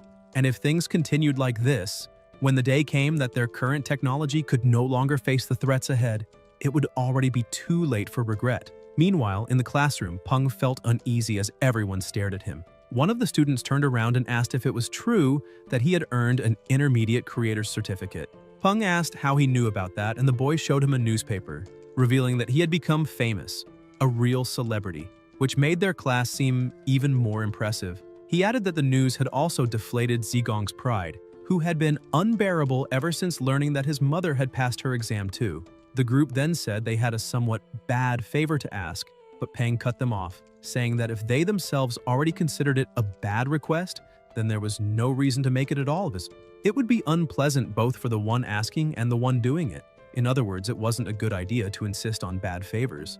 The boy frowned in irritation, but before he could reply, their teacher suddenly appeared behind him and smacked him on the head with a stack of papers, shouting to know why everyone was just standing around. She then ordered everyone to sit down immediately because she had an important announcement to make. Mudong walked to the front of the classroom and explained that, starting that day, all schools around the world were undergoing an emergency reform. The second year of high school would now include a new course about monsters, along with a special recruitment channel. It was a joint project between the Ministry of Education and the military, and the top students could be directly recruited into prestigious academies or military institutions. She informed them that military instructors would arrive soon and that any students interested in joining those academies could begin training that very afternoon. Mudong added that anyone who wished to become a special student should meet her after class to register. The entire class was stunned by the sudden announcement, whispering among themselves that such a direct collaboration with the military wasn't normal. raising suspicions that something serious might be happening, perhaps even outside the city, since they had heard rumors that the situation out there was tense. While the students murmured, the teacher called Peng and asked him to follow her because she wanted to speak privately. Outside the classroom, Murong smiled and praised him, saying he had done something truly amazing by obtaining the Intermediate Monster Creator Certificate, and that even the principal had personally congratulated him in the earlier meeting. Then she revealed that the following day, the high school students from the 7th school would be visiting, and the school wanted him to serve as the representative for the new students. Peng tried to refuse, saying that sort of thing was too showy and not really his style, since what he truly wanted was to become a special student and a monster trainer. Murong grew curious and asked why he had made that decision, acknowledging that being a trainer was admirable, but that she didn't quite understand his urgency. Suddenly, noises came from outside and she noticed that the army had already arrived at the school. She then remarked that his grades were excellent and, combined with the bonus from his creator certificate, he had enough points to get into the best universities in the world. For that reason, she told him that he could choose any academy inside or outside of China, and that he had full control over his future. She further explained that if he truly wished to become a monster trainer, he could use his current achievements to enter a military academy and specialize there. There was no need to rush. Outside, soldiers were already unloading various monsters for the afternoon training sessions. Peng watched the movement outside through the window and sincerely thanked his teacher for her words, saying that he understood her concern but believed the military path was the safest place to start. However, he emphasized that the process was too slow and that he wanted to learn real combat techniques and grow stronger as soon as possible, something that would only be possible if he passed both exams at the same time. For that reason, he couldn't afford to miss the opportunity. He asked Murong not to worry about him. The teacher sighed, saying he was still young, but upon seeing the determination in his eyes, she eventually gave in. She said that if that was truly what he wanted, she wouldn't stop him, but warned him not to act recklessly. Peng bowed respectfully and thanked her for her support before heading on his way. Groups of students were gathering for training, filled with excitement and confidence. After all, it was an incredible opportunity and everyone wanted to give their best. Suddenly, someone in the crowd called out to him, asking if he had also registered as a monster trainer. When he turned to see who it was, he recognized Qianjin. The boy ran up to him enthusiastically, saying that he was already a monster creator and that his grades were excellent too. Curious, Peng asked why he wanted to register. With bright eyes, Qianjin replied that it was his childhood dream. His favorite animated movie had been God's favorite treasure, and the monsters in it were amazing. That's why he wanted to become one with the strongest trainer and couldn't miss the chance. Peng teased him, asking if that strongest trainer happened to be a man, would he still want to become one with him? Annoyed, Qianjin said it was just a figure of speech. Peng ended the teasing and told him it was fine, but they needed to keep moving, since the training field was just ahead. When the group of students arrived, they were stunned by the sight of the muscular soldiers. It was the first time they had ever seen people so imposing and serious. The colonel stepped onto the stage and Qianjin whispered if that man was really the instructor, since aside from his muscles, he didn't seem that special. The colonel heard the remark and, with a single glare, made Qianjin almost faint from fear. Peng observed and thought that murderous aura was terrifying, realizing the colonel was anything but ordinary. The man began to speak, first praising them for having courage, unlike those who had given up. But then, he broke the atmosphere, saying that courage alone was worthless. Without a steady mind and iron will, they would wet themselves the moment they saw a wild monster, their legs turning to jelly. They wouldn't even be able to run. The students grew irritated and shouted that it wasn't true, that they wanted to become monster trainers and had already seen many monsters before. The colonel smiled and asked if they were really that sure, then ordered that a wild beast be brought in. The monster was dragged in and placed beside a thick metal plate. A soldier explained that the target was a Type 3 armored plate, 10 centimeters thick. The colonel gave the order and the beast charged at a frightening speed, completely shattering the plate with a single blow. The students stood speechless and terrified at the display of power. Even Peng was shocked, wondering how something so thick could be destroyed so easily. The colonel asked if they had all seen that, explaining that this was the power of a trained familiar, and that the monsters they would face in the future could be even stronger. He then said this was their last chance. Anyone who wanted to quit could leave right now. People started walking away and Peng was surprised to see that almost everyone left. Apparently, they had only come for the excitement of the moment. The colonel shouted, asking why they looked so down, saying that what they had done wasn't wrong. He smiled and told them that those who went back should study hard because studying was also a fine path and they weren't deserters. They had simply made the rational choice to return to class.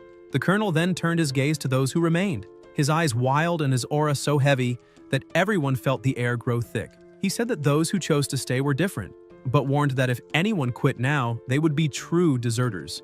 And he hated deserters more than anything. He asked if they understood, and with trembling voices, the students answered yes. The colonel yelled for them to repeat, saying he couldn't hear them. The group, terrified, screamed in unison that they understood. By the end of the day, Peng arrived home and collapsed on the couch, completely exhausted. Even though he had prepared himself mentally, he hadn't expected it to be that tough. Despite his fatigue, he noticed his familiars were upset and hungry, so he went to the kitchen. As he walked, he recalled Colonel Chen's words.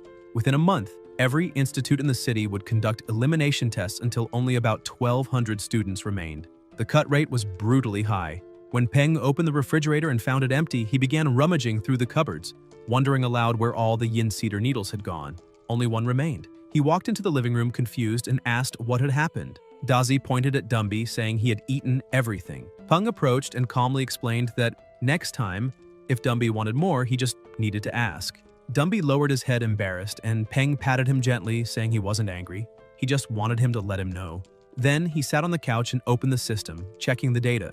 Dumby needed to absorb 250 kilos of yin cedar needles to complete the first stage, meaning he was almost there. Peng placed an order for 15 kilos of needles and 5 kilos of thunderflower fruit. Calculating the costs, he thought to himself that half a kilo of needles cost 1,000 alliance dollars, but only 1.5 credits for 10 kilos, affordable for daily use. Even so, the faster Dumby ate, the faster he would evolve, which meant the materials would become increasingly expensive and rare, perhaps even requiring a legendary crystal, which would be like burning money. And then there was Dazi, the glutton, who needed 100 kilos of thunderflower fruit to reach perfect grade. Fortunately, those fruits were cheaper. Half a kilo cost only 100 alliance dollars. After finishing the calculations, Peng held his head and murmured that supporting a family really wasn't easy. The next day, upon arriving at school, he was stunned by the sight before him. The place looked like a true monster park. Students and creatures everywhere, even a colossal body occupying half the courtyard. Peng approached a girl and asked if that was her familiar, complimenting how healthy it looked, but telling her she'd need to make some space. Confused, the girl asked what he meant, and he explained that her monster was completely blocking the gate. The girl made a desperate face, remembering that she had bought it when it was small and cute, but it had grown out of control. She pouted, almost crying, saying it wasn't like that when she bought it. Peng sighed and asked if she really didn't understand what he had just said. At that moment, a soldier appeared asking what was going on, and if her familiar was indeed blocking the path. With a grin, the man turned toward Silver and said, the monster was his now. The wolf growled, releasing a fierce aura, and the giant pig began to tremble in fear until it finally stood up, clearing the way. The soldier commented that it looked like the show was over and that they could now begin real training. Everyone gathered in the training field, and he explained that he knew some wished they had formed more familiars to build a complete squad, but that today's focus would be on their own combat abilities. Even though this was a basic step, it was essential, because no matter how powerful familiars were, if they didn't listen and obey commands, they were useless, and everyone had just seen a clear example of that. The girl with the pig looked visibly embarrassed.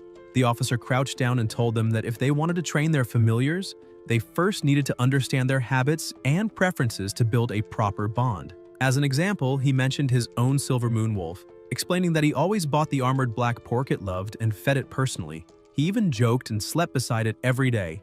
Thanks to that, the wolf now trusted him completely and obeyed every order. Everyone recalled how the colonel's familiar had shattered a steel plate with just its tail. But the soldier explained that originally the tail hadn't even been the wolf's strongest weapon. It was only after months and months of training that it became tougher, faster, and more precise, turning into an additional attack method alongside its fangs and claws.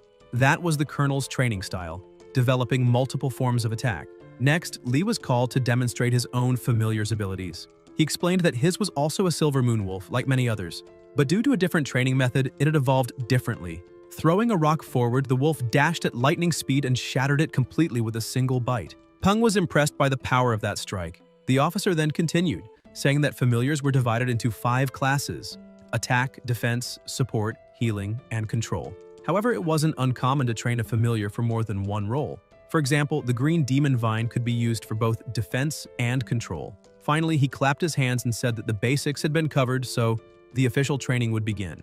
The first exercises were simple. Start by testing bite strength on wooden blocks and gradually increase the difficulty. While a group of monkeys unloaded a truck, The soldier explained that all those materials were for the students to use during training, so they didn't need to worry about resources. He emphasized that anyone who had already chosen their training style should register and collect the appropriate supplies.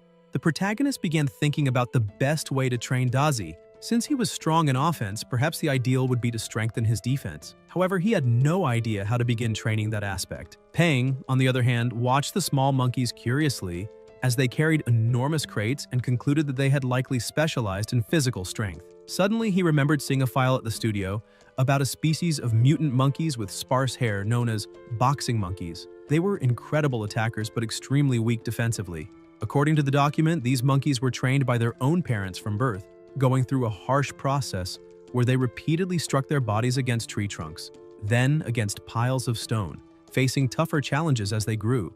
Over time, their constantly wounded skin dried and hardened, forming a natural armor of calluses and scars. As adults, they developed powerful muscles and a tough hide, capable of protecting them even from heavy impacts against rock. Inspired, the protagonist studied the training materials and thought he might adopt a similar method to improve Dazi's defense. After selecting the equipment, he walked over to his familiar, who was lazily lying in the shade of a tree. Calling him over, Peng said he had chosen their new training method, explaining that it was for Dazi's own good. Better to feel a bit of pain now than suffer for life. Holding something in his hand, he assured him it would only hurt a little, and smiled as he raised a hammer, saying that Dazi just needed to trust him because it wouldn't be that bad. Terrified, Dazi started trembling and bolted in panic. The protagonist ran after him, shouting that he didn't need to run, that it wouldn't hurt, and that it was all for his own good, insisting that it hurt him emotionally too. When he finally caught up, he sighed, complaining that the hammer was so heavy it had nearly broken his own arm. A week later, at 7 in the morning, the alarm went off. Peng turned it off and rolled over in bed, mumbling that he wasn't training today. He'd sleep a little longer. But a thunderous roar made him jump up immediately.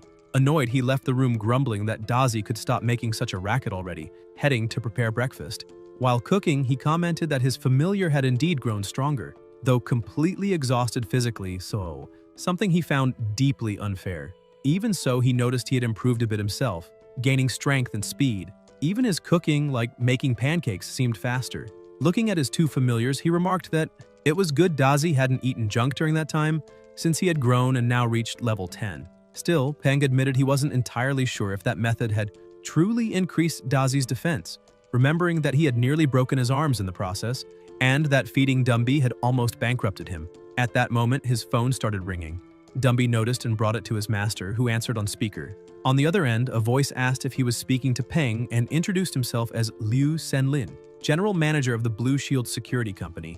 Peng greeted him and, confused, asked why he was calling, since he didn't even know that company existed. Senlin replied that on behalf of the company he wanted to arrange an in-person meeting as the matter could be very beneficial for him, and asked if he had any time available to talk. Back at the studio, Quan welcomed Peng and informed him that the guest was already waiting. When he entered the room, a man stood up and asked if he was Peng. The protagonist confirmed and returned the question, wanting to know if he was really Senlin.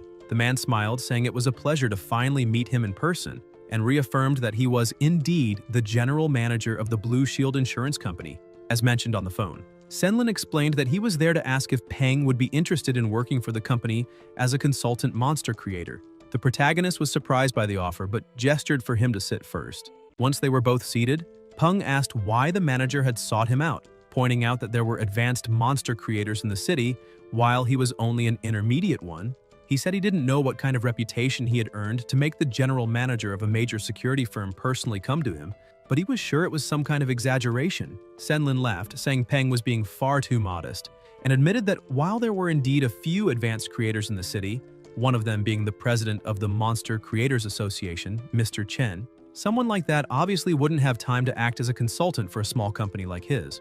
The other was Mr. Guxian Lin, who already worked full-time as a government consultant. That was why, among all the intermediate creators, Senlin preferred to trust a talented young man like Peng rather than anyone else. The protagonist replied that if that was the case, then before proceeding, he wanted to make his conditions clear. The negotiation would only continue if they were accepted. First, he explained, he had classes from Monday to Friday and, unless in urgent situations, should not be disturbed during the week. Second, he would accept the consultant position, but he would not sign any exclusivity agreement, although he guaranteed he would never assist any competitors of Blue Shield. Senlin smiled and said that was perfectly fine, accepting the terms, and then showed him a contract asking what Peng thought of the part-time model they had prepared. The protagonist began reading and was surprised. The contract was almost too generous. There were no mandatory clauses, the salary was 500 credits per year plus commissions, and an additional 50 credits for every successful evolution of the company's demonic mantises. That made Peng think that the owner of Blue Shield must be an extremely wealthy person.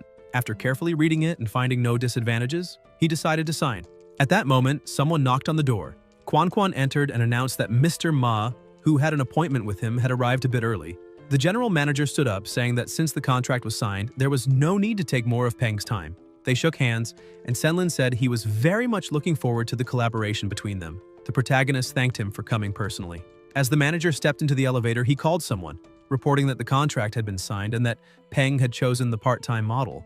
Though he still didn't fully understand why there had been such insistence on that young man, he remarked that there were so many creators in the city, why go through all that trouble? He was interrupted by the person on the other end, listened carefully, and then replied that he understood. Meanwhile, in the treatment room, Peng was examining one of the monsters and asked the client if that was the familiar he had mentioned during his last visit. Mr. Ma confirmed that it was. With the help of the system, the protagonist analyzed and identified the creature as a wax begonia fairy, level 3, normal grade, wood attribute, in healthy and cheerful condition, weak to fire and electricity. The requirements for evolving to excellent grade were 100-year wood essence and 100 drops of dew flower. Peng asked if the familiar was indeed of the flower type since its petals were beautiful, its leaves had a fuchsia pattern, and it emitted a soft fragrance. He then asked if the client truly wanted to evolve it, and Mr. Ma nodded, explaining that in half a month the Flower King competition would take place in the city, and he intended to compete for the crown with his familiar. The protagonist thought to himself that this competition was a parade of flora-type monsters. Although plants had undergone natural mutations, those that developed spiritual intelligence were rare. Due to their healing properties, flora types were more sought after than ghoul types, even if not rare, so that creature was indeed fortunate. Feeling a bit awkward, Quan Quan interjected, noting that usually only women participated in the Flower King competition. The client smiled, saying he knew that and admitted it was odd for a man to compete for the crown, but he gently held his familiar's vine and said he trusted her completely. With a loving look, he explained that the little creature was his second familiar and he wanted the very best for her. Determined, he asked Peng to help her evolve to increase her chances in the competition. Peng was surprised, realizing he hadn't noticed how much that man cared for his familiars. Pleased, he smiled and told him not to worry, assuring that everything would be in good hands. Snapping his fingers, he declared that the rule was simple. The price would be triple the normal rate. Quan Quan rushed excitedly with the card machine, her eyes shining as she asked the client to swipe his card. Once the payment was completed, Peng told her to gather the materials. 200-year wood essences, 150 drops of dew flower, 1 psionic leaf, 5 grams of fructus tuscendon, 500 grams of chestnut seeds, and 1 black venom herb. She confirmed everything was written down. Those were common ingredients and surely available in the storage room, and promised to bring them quickly. Shortly after, she shouted that everything was ready and set on the table. The protagonist thanked her and pushed both of them out, saying that no one should disturb an artist at work. The client tried to peek through the door, but the receptionist stopped him, saying it wasn't wise to interrupt Peng while he was working. As always, the protagonist looked like a mad scientist. He started laughing while holding a syringe, approaching the little creature and telling her she was a good girl, that it would just be a tiny prick and there was no need to be afraid. When he injected it, the small fairy let out a soft cry of pain, and the worried client tried to shout for him to stop, but the receptionist held him back, assuring him it was for his familiar's own good. A short while later, Peng called them back in, saying they could come see the results. The fairy had now evolved into a level 4 wax begonia, excellent grade, wood attribute, healthy and happy, still keeping the same weaknesses to fire and electricity. The client smiled in relief, saying it had worked, and Quan Quan, enchanted by the transformation, commented that she looked even more beautiful. Mr. Ma rushed over to Peng and hugged him enthusiastically, saying he was the best in the world. Peng looked uncomfortable and asked him to stop, insisting there was no need for such a display. Meanwhile, somewhere else, a woman asked a group of boys if they were really planning to give up again. The boys started leaving, saying that even if they passed the test, they wouldn't get into a good academy and would end up working 9-to-5 jobs. That is, if they could even find one. One of them added that either way, becoming monster trainers was out of reach, and now that they were stuck in that situation, getting out wouldn't be easy. Another boy tried to reassure them, saying it was fine. After all, only 1,200 people would be recruited, so they might as well relax for a month and take the test later, treating it like a vacation. The woman grew angry, glaring at them with contempt, thinking that those idiots didn't care what others thought. She decided she wouldn't give up and muttered to herself, telling Peng to wait for her. Outside the city, deep in the forest, a small monster was running in search of food when it was suddenly struck by sticky webs that immobilized it. Trembling in fear, it dug its claws into the ground and spun its body to break free, releasing spikes. But more webs fell from above. Several spiders surrounded and trapped it, closing in slowly. At Chenji's material shop, the protagonist showed up and asked for the usual, 15 kilos of yin cedar needles. Chenji apologized and explained that they were out of stock with only 5 kilos left. Peng, confused, asked how there could be a shortage when there was an entire area outside the city specialized in producing them. The shopkeeper sighed and said things had gotten complicated.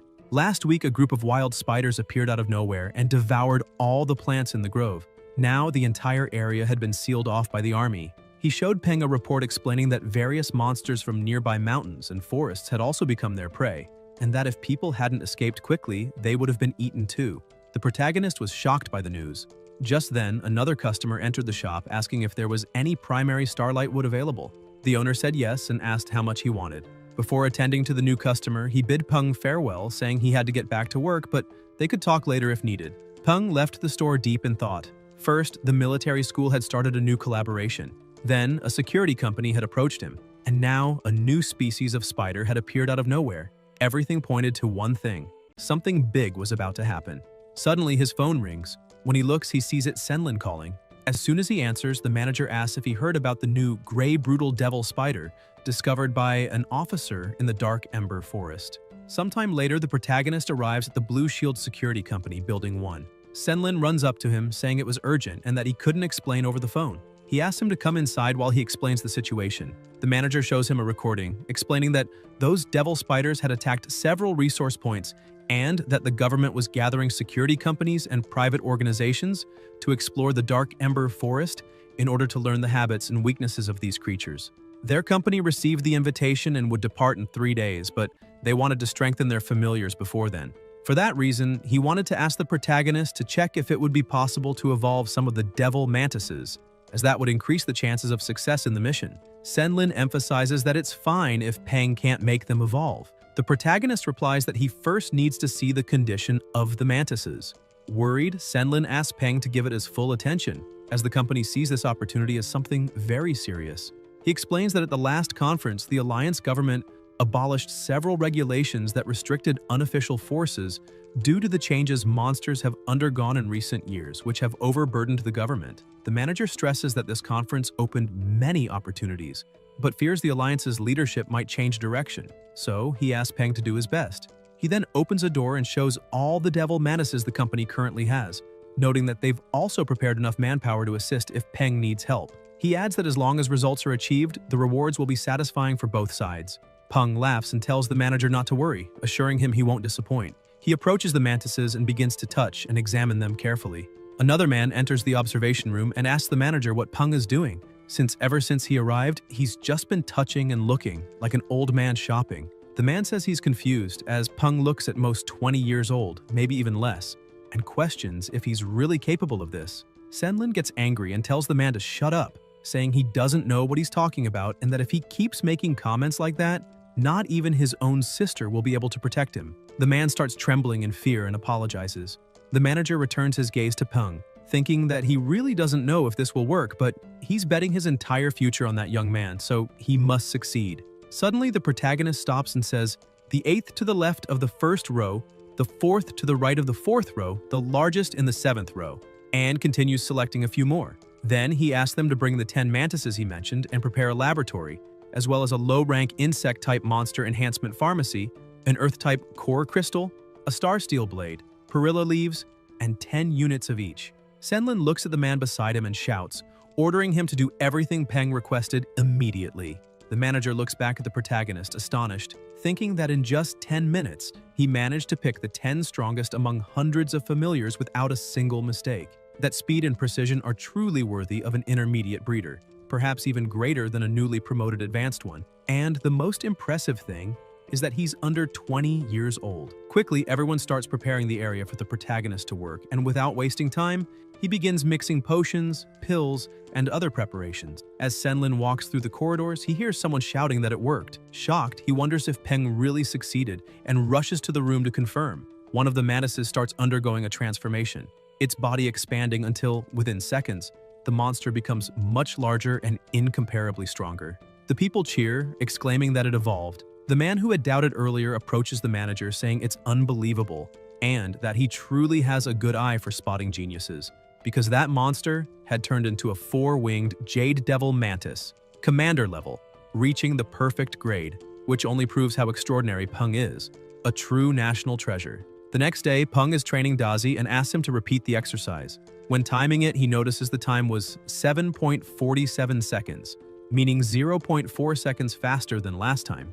As a reward, the protagonist calls his familiar, saying he'll give her some of her favorite dried worm. While training, he notices some people around laughing and chatting during practice. Looking around, he realizes that several students have already started slacking off and making a mess. But the instructors only care about the hard-working ones, completely ignoring the lazy ones. Still, he thinks that the lazy are the least desirable on a battlefield, so there's no reason to worry about them. Suddenly, a woman calls out to him. She approaches, saying she's noticed how dedicated he is in training. It's Mu Tiaying, Peng's classmate.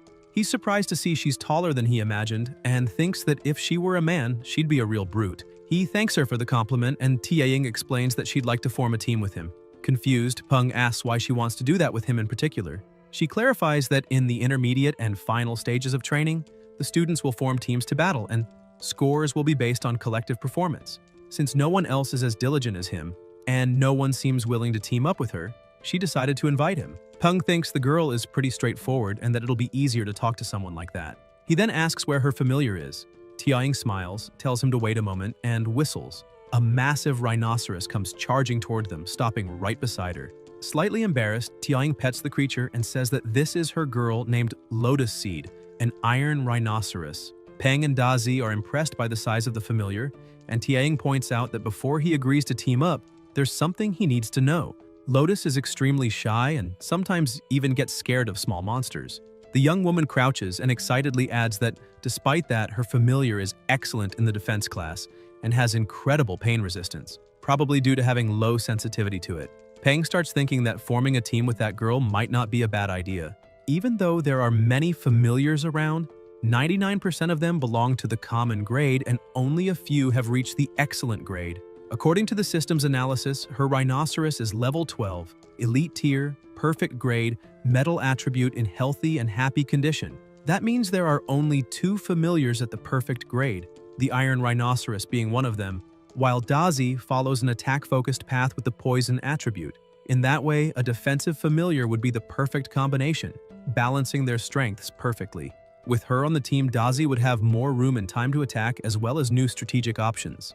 Tiaying starts getting anxious, thinking Peng is taking too long to answer and might not want to team up with her. Feeling embarrassed, she turns and begins to walk away, thinking that because of her familiar's shyness, she might end up being a burden instead of a help. It wouldn't be fair to hold back the most dedicated student, even though she deeply wishes to be by his side. Before she gets too far, Peng calls out to her, asking her to wait and says that he accepts to form a team with her. Surprised and emotional, Tiaying asks through tears if it's true. The protagonist smiles and replies that it doesn't matter if Lotus is shy. With enough training, that can change. Besides, he could never get along with lazy people anyway. Delighted, Tiaying runs to him, grabs his hand and thanks him for the opportunity, but her strength is so great that she ends up shaking Peng like a doll. Meanwhile, on the outskirts of the Dark Ember Forest, someone orders all group leaders to gather for a meeting in the clearing. Shortly after, a woman meets with the general manager. He laughs and comments that it looks like the captain isn't joking, adding that according to the latest official reports, this new species of spider shows a clear fear of fire, and the captain's team is the best at handling that element, which means she probably intends to lead the mission. The captain keeps her composure and replies that she'd never dare such a thing, emphasizing that the manager's devil mantises aren't called jungle assassins for nothing, and that she believes he'll be the first to complete the mission. The two stare at each other, as if locked in a silent battle. At that moment, an army officer draws everyone's attention and thanks them for coming. He states that they must all be aware of the new information discovered yesterday. The gray, brutal devil spiders are hunting on a large scale and taking their prey back to their nests, which indicates that they're storing food for the Queen Mother. Once she has enough food, she'll create a new order of spiders and might even attack the city.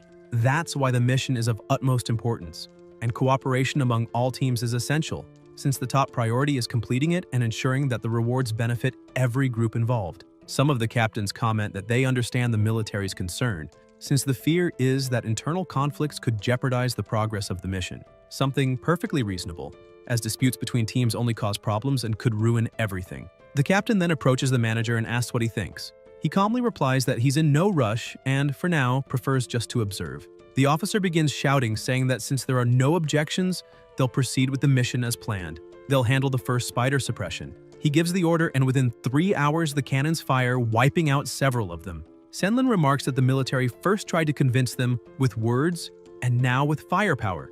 Even if they act out of duty and responsibility, he doesn't fully agree with their methods, though he chooses to stay silent. He continues saying the government already knows how critical that mission is. Besides controlling the light, their firepower also weakens the monsters, forcing the other teams to produce results. Annoyed, the captain points at the mantises and asks why the manager is still standing still when he has 8 commander-level familiars, while some groups don't even have half that. Senlin chuckles and says the other groups are just hiding their trump cards, unlike him, who's honest and shows everything he has. Suddenly, a deafening noise echoes in every direction. The mantises start trembling, and a man comments that they seem to be afraid of something. Senlin asks what's going on, but another, even stronger tremor shakes the ground, and a massive monster emerges from the forest. The manager starts trembling, instantly recognizing that unmistakable aura.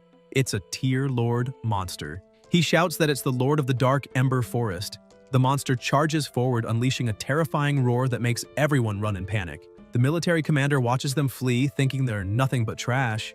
Suddenly, a phoenix appears in the sky, and the people, relieved, point and cheer, saying it's the Golden Deity, the military's guardian beast. The Lord faces the phoenix, and with just one fiery attack realizes its power, retreating right after. The crowd celebrates, saying that thanks to the military, the Lord has retreated, and they breathe in relief, believing they've escaped annihilation. The commander walks up to the manager and says they'd better start moving soon, since they won't be able to hold that gorilla off for long. The order is given, and everyone starts regrouping, but the commander still can't understand why they have to let those useless groups do something they themselves could easily handle. A man with the blue hair steps in, saying they already understand the world is changing, and that this is a huge advantage for them, but those changes are beyond what they can control alone. The situation is starting to spiral, and for their own future, private organizations need to grow and start helping as soon as possible. Deep in the forest, inside a cave, the captain and her team are scouting the area, taking down small spiders along the way. One of her subordinates approaches, saying this isn't working. They're spending too much energy, and even though they kill the monsters in seconds, more keep showing up immediately after, quickly exhausting their familiars. The captain shouts an order to adjust formation. Defensive familiars at the front, support in the center, and offensive on the sides. The melee fighters should take the lead, and she stresses that no one is to use long-range abilities so they can keep advancing in formation. But several spiders appear, attacking one of the familiars quickly, and the same young woman from before calls on her Thornflower Fairy to use its thorn armor to protect the other familiar. The captain summons her own monster, saying it's time for it to act immediately, and her familiar engulfs all nearby spiders in flames. The young woman cheers, saying they took down 3 spiders at once without spending much energy, and that it looks like the tactics they practiced earlier paid off. The captain thanks her familiar for its good work, but soon they hear a noise farther ahead. The young woman shouts that it sounds like a fight, and judging by the noise, they must be close. The captain starts running ahead, saying they need to move faster. When they reach the edge of a cliff, they look down and see a group of trainers attacking a gigantic spider. However, their attacks seem ineffective. One of the fighters yells that the broodmother has little offensive power and is only large for better reproduction, weak for her level. Senlin takes command, saying they need to work together to kill the Spider Queen and then divide the reward based on the damage each group caused. He asks everyone to trust him, assuring them that he'll make a fair distribution of rewards.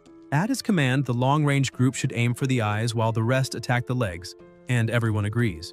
However, the broodmother also had shields covering her eyes, so Senlin orders them to increase the power of their attacks. The young woman beside the captain says the situation is critical, and they need to go down to help, otherwise the military might lower their contribution score, and the other groups would avoid future cooperation. The captain agrees, saying that just standing by and watching could go wrong, and orders an immediate descent, though she feels something strange about that spider and has a bad premonition.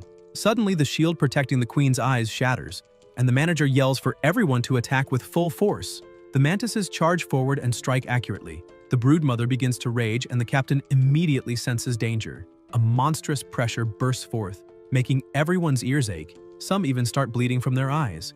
Senlin, also affected, shouts, asking who the idiot was that said the spider wasn't good at attacking. But then he recognizes the aura. It's the same as the Lord's. He leaps onto one of the mantises and yells that the spider is evolving into a tier lord. They interrupted its evolution. He orders everyone to retreat immediately as there's no chance of defeating that monster.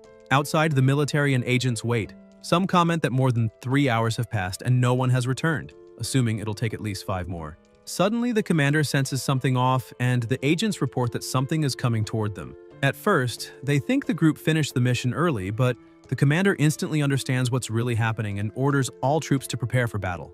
Senlin appears, shouting for the soldiers not to shoot. He's not an enemy. Upon landing, he collapses from exhaustion, and someone runs up to him asking why he's alone, where the others are, and what's going on. The manager stands up angrily, grabs the man by the tie, and demands to know if the government is trying to get them killed. They'd been told the broodmother wasn't dangerous to attack, but she was actually evolving into a tier lord. The commander intervenes, asking him to calm down and explain. Senlin lets go of the tie, still furious, and explains that while exploring the cave, they found the broodmother mid-evolution, and because of the overwhelming difference in power, they were slaughtered. To complete the mission, they sent their strongest familiars, but now all of them are dead inside. He adds that he doesn't know how many of his men managed to escape, and that just the pensions and compensation will cost a mountain of gold. The commander understands and also grows enraged, turning to the government agents and demanding how they could have given such ridiculous information and let this happen. Suddenly, another person emerges from the forest and the commander asks where the Spider Queen is. Did she follow him? The man answers that he's not exactly sure what happened, but he thinks the broodmother went after the others and they split up to escape after leaving the cave. The soldiers exchange glances as more survivors begin to appear, apologizing for failing to protect the rest. They barely escaped becoming spider food themselves. The commander says that if they had known earlier that the spider was evolving into a tier lord, they could have sent stronger reinforcements. He adds that if they'd managed to tame the Spider Queen, she would have been a tremendous asset to the military zone. But the government made a grave mistake this time. However, since the spider failed to complete its evolution, it's now useless, and they don't need to worry anymore because 2 tigers can't live on the same mountain. The Lord of the Dark Ember Forest won't allow another tier lord in his territory. Sometime later, back at the academy during training, Dazi was evolving rapidly, which sparked envy among some students who scolded their own familiars, saying that if they trained as hard, they could also evolve better. Peng begins to wonder whether what happened was bad luck or good fortune. After all, Senlin had encountered 2 tier lord monsters and 1 almost lord just from accepting a government mission. That showed how much more dangerous the wild zones were becoming. The selling price of a normal tier monster's body was very low, and an elite tier's was only slightly better, only worthwhile in large quantities. That's why he needed to make Dumbi and Dazi advance to commander tier as soon as possible, and then go hunting in the wild zones. Once they advanced, his reputation as a monster breeder would be established, and he could go to Yanjing to obtain his advanced monster breeder certification, 1 main profession, monster trainer, and 1 secondary breeder, which would allow him to follow his path. Dumbi had already reached level 14, but unfortunately, no one had completed the mission he had posted in the Monster Hunters Guild, and he had already used up all his yin cedar needles. Now, Dumbi just sat in front of the refrigerator every day staring at it. As for Dazi, after all the training, she had reached level 13. That's when Tiaying arrived and showed him the defensive familiar training guide she had mentioned before. Peng takes the guide and starts flipping through it, realizing that Tiaying didn't choose to form a team with him by chance. She seemed well prepared, and with those notes, they could plan tactics based on their familiar's traits. On one page, it said, "For a defensive familiar, a will of steel is far more important than physical defense. Therefore, rigorous and intense training is required." Peng smiles, wondering if she's really serious. And when Tiaying notices his expression, she asks what's wrong. The protagonist simply replies that it's nothing. He just thinks she's going too easy on Lotus. Suddenly, the loudspeaker announces that all students must gather in front of the stage as there would be no individual training that day. Once everyone assembles, the instructor announces that it's the last day of the first training phase, and before starting the second, he'll reveal a list of names. He begins, Liu Keshu eliminated, Xie Jiangyi eliminated, Hu Yantian eliminated, and lastly, Wu Yonghuan eliminated. He orders all the named students to leave the field immediately. Some begin shouting, claiming it's unfair and demanding to know why they were eliminated. The instructors grow angry and ask if they have a problem with that, saying they've been watching everything they've done for weeks. and should already know they've been fooling themselves. One instructor turns to Zi Jiangyi and asks if the phone is more important than training, while to Hu Yantian he asks if it was comfortable sleeping during practice, adding that from tomorrow on she'll get to rest in a softer bed. He goes on saying that if they can't even put effort into the first phase, there's no reason for them to stay, because the second phase involves real combat. Anyone keeping that lazy attitude will not only be useless, but also endanger their own familiars' lives through sheer incompetence. The students are startled upon hearing that real battles are next. One of them, excited, asks if they'll fight real monsters and brags that his teddy is strong and will easily win against anyone. Another snaps back saying that Mutt looks like a joke and would probably panic at a scratch, adding that if he wants to fight, he should face something like his own yellow-tailed Scorpion King. The two start arguing and taunting each other. One of the instructors orders everyone to form groups of 5 as they're about to begin real combat training, each group under a designated constructor, and tells them to hurry up. The same two arguing students run to Peng and Tia Ying's side, saying the others should find their own groups because they've already chosen theirs. The students organize into groups, and then the head instructor appears, smiling and greeting the protagonist. He introduces himself formally as Zhang Renbai, saying he'll be their team's instructor. With a menacing air, he laughs and asks who wants to be the first constructor, revealing the first monster, a steel-bristled boar, level 9, normal grade, slightly injured but aggressive. The two young men look terrified and ask if they can pick another monster. Renbai shows another one with a calmer appearance and asks what they think. The protagonist observes and recognizes it as a bloodthirsty hyena, level 10, excellent grade, wounded and on high alert. He evaluates that since it's of excellent grade, it's stronger than the boar and even has poison resistance, but the injuries make it unstable. He thinks that if that hyena catches the scent of blood and goes berserk, it'll be far more dangerous than the boar, so he decides not to let the instructor switch monsters. He raises his hand and steps forward, saying that if no one else wants to, he'll go first. Renbai releases the boar and the protagonist prepares for battle, ordering his familiar to charge. The boar charges furiously, trying to attack, but Dazi moves swiftly, dodging nimbly and climbing onto the monster's back. With a firm bite to the head, Dazi makes the boar scream in pain, turning even more violent. The beast spins its body and slams Dazi hard, throwing him to the side and shaking the ground. The two boys watching grow tense, thinking the protagonist is about to lose. Peng quickly analyzes the situation. At first glance, his familiar seems at a disadvantage, but the system shows something different. The steel-bristled boar is now poisoned. Its condition changes from slightly injured to injured, which means Dazi is starting to take control of the fight. The poison was injected along with the attack, and the more the boar moves, the faster it spreads. Moments later, the boar starts trembling and collapses, its condition now severely injured. The two boys and their familiars are stunned, not understanding what just happened, since the boar seemed to have the upper hand. Renbai explains that the boar's face has turned bluish, and judging by that, it's been poisoned. The chubby boy, confused, asks how that's possible. One of the instructors approaches Peng and congratulates him, saying he's passed the day's training since his centipede displayed good combat instincts and an effective toxin. However, the instructor warns him not to overuse poison, or his creature might become dependent on it and end up powerless against enemies immune or resistant to venom. Peng thanks him for the advice and begins feeding his familiar, while the instructor, impressed, comments that the centipede acts more like a trained dog than an insect. Renbai declares that the steel-bristled boar can still fight and asks who will go next. The black-haired boy steps forward, saying he'll be the second and that his scorpion will surely finish the boar off. The chubby one mocks him, saying that's obvious since his lazy scorpion could only win against a drowning dog. The dark-haired boy snaps back, saying that's exactly why his scorpion is perfect. It's meant to take down filthy dogs like his. The instructor, annoyed, orders them to stop arguing and continue the training.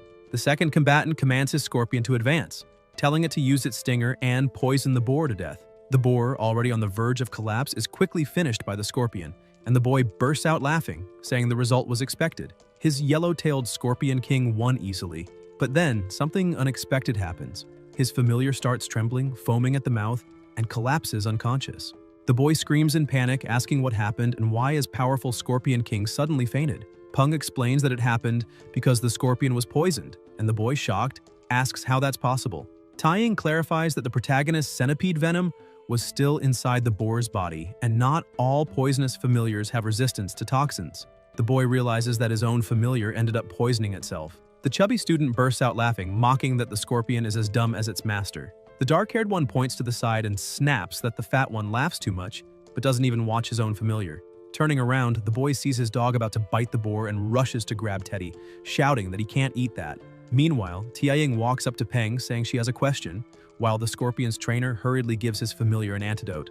Renbai, clearly irritated, mutters that dealing with this team won't be easy. Later, when Peng returns home, he finds Dumby opening and closing the refrigerator repeatedly, as if believing food might appear out of nowhere.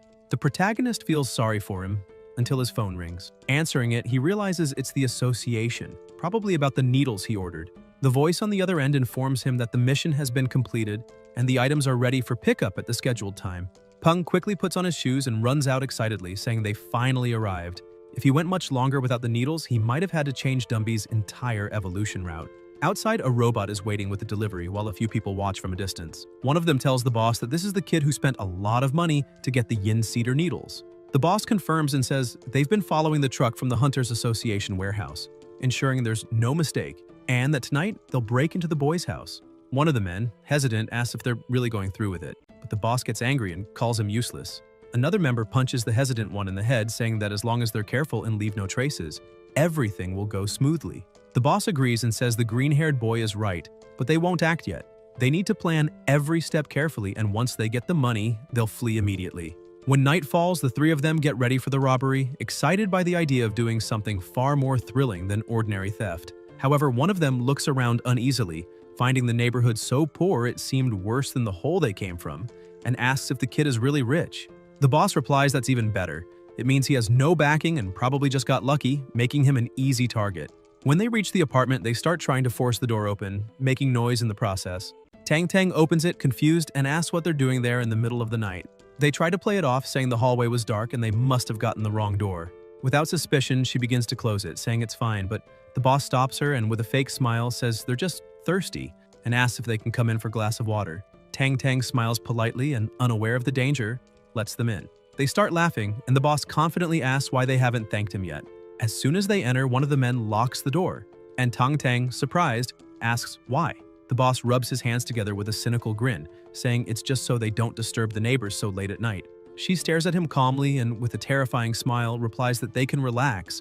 The walls are soundproof, so even if someone screamed, no one would hear. The three thieves exchange uneasy looks, and one of them nervously asks what that thing behind her is. The killing intent radiating from Tang Tang makes them freeze in terror. The boss tries to keep his composure, pulls out a dagger, and lunges forward, but he's defeated in the blink of an eye.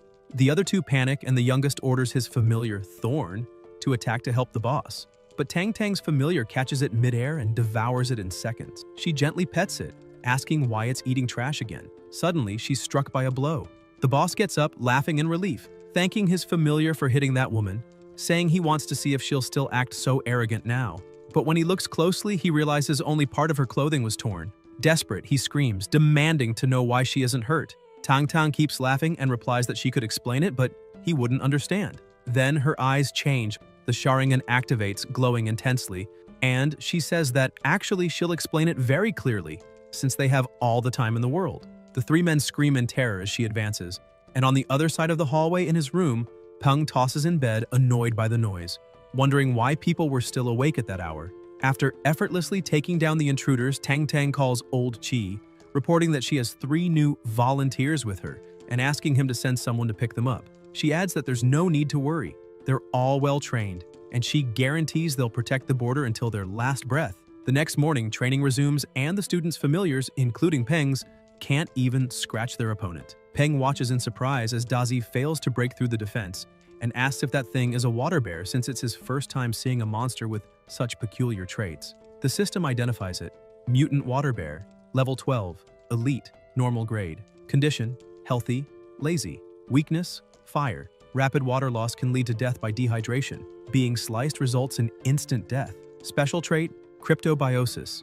When entering the state, the mutant water bear curls up and reduces its metabolic rate to an extremely low level, drastically increasing all resistances. Peng reflects that it might be time to look for a third familiar and considers forming a contract with the water bear. He thinks about how incredibly resilient these creatures are, known to survive in space, resist radiation, endure temperatures below 200 degrees Celsius, and even withstand microwaves. After the cataclysm, their vitality evolved further, granting resistance to several rare attributes. The protagonist keeps assessing the situation, realizing that even though the water bear has incredible self-defense capabilities, it wouldn't work well in a team setting to protect the others. Therefore, he decides to set that idea aside and instead look for a long-range attacker, or a defensive familiar. And if he can find one with healing or flying abilities, even better. While he's lost in thought, Tianying and Lotus finish off the hyena. She approaches celebrating and the instructor rushes to stop her, asking her to calm down. When large monsters are fighting, people must stay away from the battlefield to avoid unnecessary accidents. Peng smiles at the sight, realizing that Lotus Seed's shyness has lessened a lot since their training began. His phone rings and it's manager Senlin asking if he's free today. The protagonist asks why, and the manager says he'd like to invite him to lunch. Some friends are visiting and he'd like to introduce them to him. Peng doesn't quite understand why the manager suddenly sounds so flattering, but it makes sense. After all, since the Dark Ember Forest incident, the company had suffered great losses, and since Peng is now an intermediate-level monster breeder, Senlin probably wants more of his help in the business. Peng agrees to go and tells the manager to meet him at the school gate after classes in the late afternoon. When classes end, Senlin is already waiting outside. Peng gets in the car and apologizes for the trouble, but the manager waves it off, saying it's no trouble at all. He often passes that way since his daughter attends the same school, so it was just convenient to pick him up. His daughter Liu Jiaoyu, sitting in the back seat, rolls her eyes and calls her father a liar, saying this is only the second time he's ever gone to her school, and the first was just to enroll her. Senlin quickly changes the subject, saying that in any case, if Peng ever has free time, he'd like him to take a look at his daughter's familiar. Peng glances back and sees it's a cat-type familiar, a rare sight. He quickly scans it and finds it's a mint cat, level 12, normal grade, wood attribute, weakness, water. Smiling, he says he's usually at his studio on weekends, so she can come for a consultation then. Zhao Yu brightens up and asks if he's serious. The manager stops the car in front of their house, telling his daughter she can go in and that they'll talk about it later since he and Peng still have business to discuss. She gets out smiling, thanks Peng again for offering to help, and waves goodbye. Peng, puzzled, wonders what's going on. If they're just meeting some friends, why did the manager send his daughter home first? Everything feels increasingly suspicious. As the car drives off, Peng asks who these friends are, and Senlin simply replies that he'll find out soon enough. A short while later, they arrive at a temple, and the manager asks him to come in. As they walk through the entrance, Peng takes in the scenery. The place is styled like an English garden, probably designed by a master landscaper familiar with both northern and southern aesthetics. Dining in such a refined place could only mean the manager's friends weren't ordinary people. When they reach the main hall, Senlin says everyone's already there and invites Peng inside so he can introduce him. The first introduction is Captain Songxi, the second, Captain Jianggu. Jiang comments that Senlin had been so secretive before that he never imagined he'd bring along a little boy. Peng glares slightly annoyed, realizing it's no coincidence that everyone there represents a monster hunting group. The looks directed at him are filled with curiosity and greed, and it unsettles him deeply. Senlin tries to lighten the mood, saying that since everyone's here, they can begin eating, but Jiang raises a hand and says to wait. Staring at Peng, he says the boy doesn't seem very happy, asking if he's upset about being summoned so suddenly. The captain, Songxi, cuts in, asking what Jiang is trying to do. Scaring a kid would be disgraceful, especially if word about it spread. Senlin explains that he hadn't told Peng anything about the meeting, so the boy had no idea they'd be gathering there. The manager apologizes, admitting the invitation was impulsive and poorly arranged. Jiang nods in understanding and shifts his tone to something more respectful. He says they've wanted to meet Peng for quite some time to ask for some advice, but it's been extremely difficult to find him. He then asks Peng to come closer and join them. The others, too, act a bit more polite, inviting him to sit at the table to eat and drink with them, adding that it'd be a waste to spend the time just chatting. They might as well take the opportunity to seek his insight. Peng notices that, though they sound friendly, their words reek of pretense, and it's clear they have ulterior motives. The manager apologizes again, saying he didn't handle things properly. Peng stays irritated, thinking that he's ended up putting the manager in a position where his debt now far exceeds whatever he was paying. In other words, he owes him. Even so, Peng decides to see just how far this red marriage will go. Jiang sets his chopsticks down on the table and says he's a straightforward man and has a few things to say.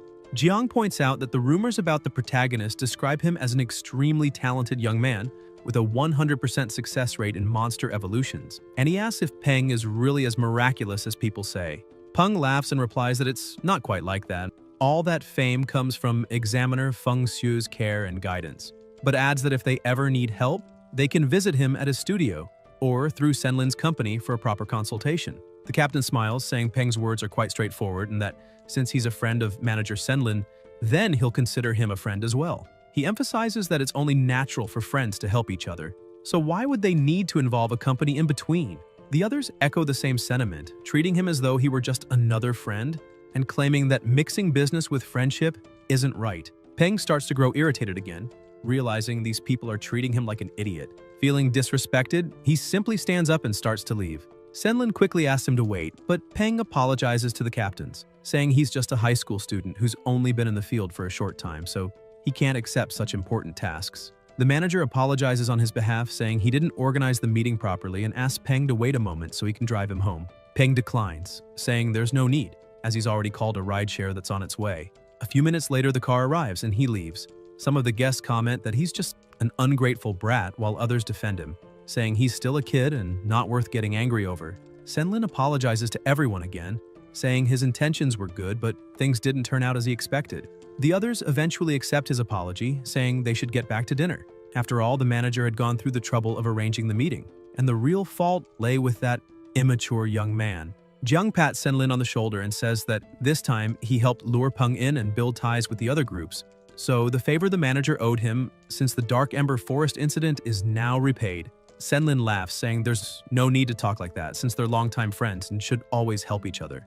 Jiang denies it, saying favors are favors, and they are not friends. As he walks away, he thinks that Peng had helped the manager tremendously. Yet even so, Senlin acted that way toward him, so what the hell would he do if they were truly friends? He concludes that the man is nothing more than an old fox. For those still unfamiliar, here's a quick recap of ranks and tiers. Normal tiers range from level 1 to 10, Elite from 11 to 20, Commander from 21 to 40, and Lord is the highest class. As for grades, they follow this order: Normal, Excellent, Superior, Perfect, Epic, and Hidden. Now that we're clear on that, don't forget to like and subscribe. Love you all. Once again, night falls, the protagonist returns home and decides to watch a bit of TV. On the news, the Alliance News Channel reports that the Blue Magic Genetic Enhancement Serum released by the United Dragons Group is a scam with severe side effects. In the Neon region, there have been multiple cases of malicious mutations in familiars that use the serum. The United Dragons Group has announced a global recall of the product. Even just watching through the broadcast, Peng's system analyzes the familiar shown in the footage and identifies from the image that its status is injured, as its blood vessels have been damaged. The report continues, informing customers that anyone who purchased the product can request a full refund at United Dragons Group stores. Scientists from various countries state that genetic enhancement serum is an inevitable step forward, and that the public should face it actively instead of rejecting it. Peng's phone rings again. It's the manager. Surprised, he wonders why Senlin would be calling at that hour. He answers, asking what he can do for him. Senlin starts by saying he truly feels sorry for what happened, admitting that the incident earlier that evening was his fault. He explains that he should have told Peng in advance who those people were but didn't, as he never imagined they'd act so disrespectfully. Peng tells him not to worry and that he doesn't care about such things. Senlin insists, asking him to trust him and saying that if those people dared to behave that way, it means they also offended the Blue Shield group, and that from now on, before he can finish, Peng hangs up on him. Irritated, he thinks he doesn't really blame those people for trying to take advantage of him. It's his own fault for still not being strong enough to tell all those idiots to go to hell. Staring intently at the television, Peng reflects that, for now, he can only play by the rules, at least until he has enough power to change them. The program changes, and the host announces that the first King of Dogs of Yangcheng contest concluded successfully the day before. Participants came from Yangcheng, Rongcheng, and Pengcheng. The monster breeder Han Ning, 21 years old, won the championship, and his familiar became the first King of Dogs of Yangcheng. Peng studies the data on the screen. The creature's name is Starfall Autumn Dog, level 39, Commander tier, perfect grade. The host continues, explaining that, according to reports, Ning is still a university student, currently in his third year at the Yangcheng Institute of Science and Technology. Peng lowers his gaze, thoughtful. In just 3 years, that young man managed to evolve his familiar to Commander tier and perfect grade, placing him among the strongest people in the world. Determined, Peng murmurs to himself that Ning should wait for him, because soon he'll be just as powerful. The next day, in the cultivation room of his studio, Peng is with Dumby, preparing a potion. He hands the vial to his familiar and tells him to drink it. Meanwhile, Zhao Yu arrives, accompanied by her friends. One of them looks around and asks if this is really the studio of the famous Mr. Peng she keeps talking about. Zhao Yu confirms with a smile. Another friend, curious, asks why she calls him Mr. if they're the same age, and if it's because he's like her. Zhao Yu turns and starts tickling her, calling her a brat and asking how she dares imply she's old. The two burst out laughing while the third watches amused.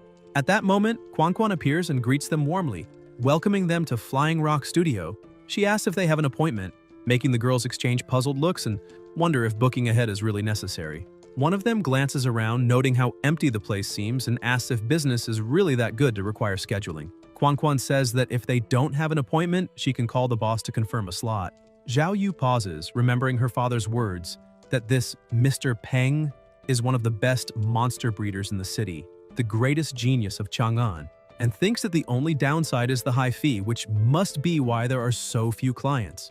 While they're chatting, a deafening roar echoes from the cultivation room, followed by an overwhelming pressure that fills the air, making the girls feel faint and gasp for breath, asking what that sound was.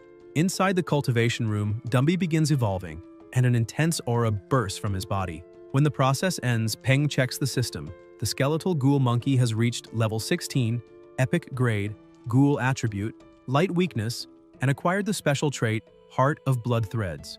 Excited, he opens the details. Special trait, Heart of Blood Threads. Effect 1, active. Consumes a certain amount of blood threads and energy to form a heart of blood threads. While active, all physical aspects of the skeletal ghoul monkey are enhanced. The effect ends when the heart is destroyed.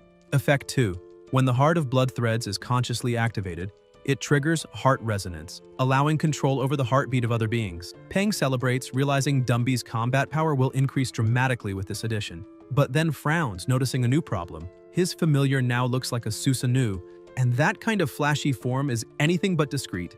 Peng asks Quan to help him find something to cover Dumby with, since there's no way he could walk around the streets in that form. The receptionist looks both shocked and impressed, thinking that the protagonist managed to promote his familiar extremely fast, proof that he's getting stronger by the day. Zhao Yu and her friends approach him as well, surprised to see her there, assuming she must be the manager's daughter. Peng, still suspicious, remembers hanging up on the manager earlier and is confused about his motives, wondering if he might have sent his daughter to test him. However, he becomes curious about her friend's familiar since it's quite intriguing and of a completely new kind, a monstrous being that floats in the air as if swimming through the sea, making him realize there might be creatures as strange as that one roaming around. Embarrassed, Zhao Yu calls the protagonist Sir and asks if he could take a look at her familiar. Peng tells her not to call him that, since they're the same age, and it feels weird. He reminds her that clients pay up front and says her familiar, a mind cat of the elite tier, normal grade, will cost 60 credits. The protagonist thinks he should probably let it go, since she clearly doesn't know what her father did, and it wouldn't be right to treat a little girl harshly. Peng then adds that because of her father, he won't charge for the materials used to promote her familiar. Zhao Yu is delighted and thanks him. While the protagonist asks where her familiar is, Zhao Yu panics, looking around and asking where it went since it was just there moments ago. Her friend points to a corner saying the cat is hiding, probably scared. The cat is completely terrified by Dumby's presence, and as soon as its owner approaches, it leaps toward her with gleaming eyes, almost crying, falling into her arms and feeling slightly safer. She tries to comfort it, telling it there's nothing to fear. Peng then walks up to her friend and asks where she got that jellyfish. The girl is surprised and asks if he's really interested in her familiar, to which he replies that he's just curious. He's never seen one with those traits before. She explains that the creature isn't really a familiar, just a little pet that acts as a walking wallet. She then takes her phone and places it inside the jellyfish, showing that it can store items within its internal space. She explains that this species originally came from Pengcheng, but recently many sellers have been importing large quantities and selling them at Wuku Square's commercial street.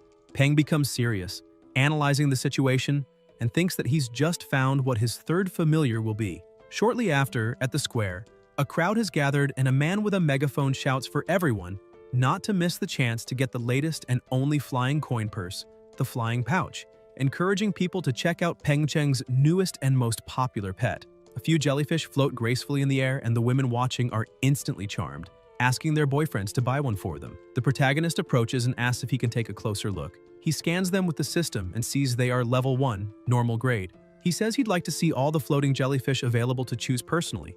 The vendor agrees and invites him into the shop, explaining that the rest are inside. He tells him that according to the records, these creatures used to live in the city's marine zone, and during the cataclysm, a group of them was infected and mutated by a special power, eventually settling and thriving in that area over the years. However, after some time, they were nearly wiped out by other monsters that preyed on them. Peng remarks that it might be the most pitiful monster in the world. The vendor smiles and says that even though it's a special creature, aside from being able to float in the air and open a small dimensional space inside its body, it has no other abilities. And if not for its cute appearance and terrible taste, it would have gone extinct long ago. The protagonist thinks that's actually a good thing. As he examines the jellyfish, he notices their levels are similar to the ones outside, except for one. This one is noticeably livelier than the rest. He asks how much it costs, and the vendor praises his sharp eye, saying the boss identified it as a rare mutant species, a perfect grade floating jellyfish king with a speed mutation, available for 100 credits. Peng laughs and tells him to be more reasonable with his business, saying he knows it's different, but calling it a floating jellyfish king is too much. He'll pay 50 credits.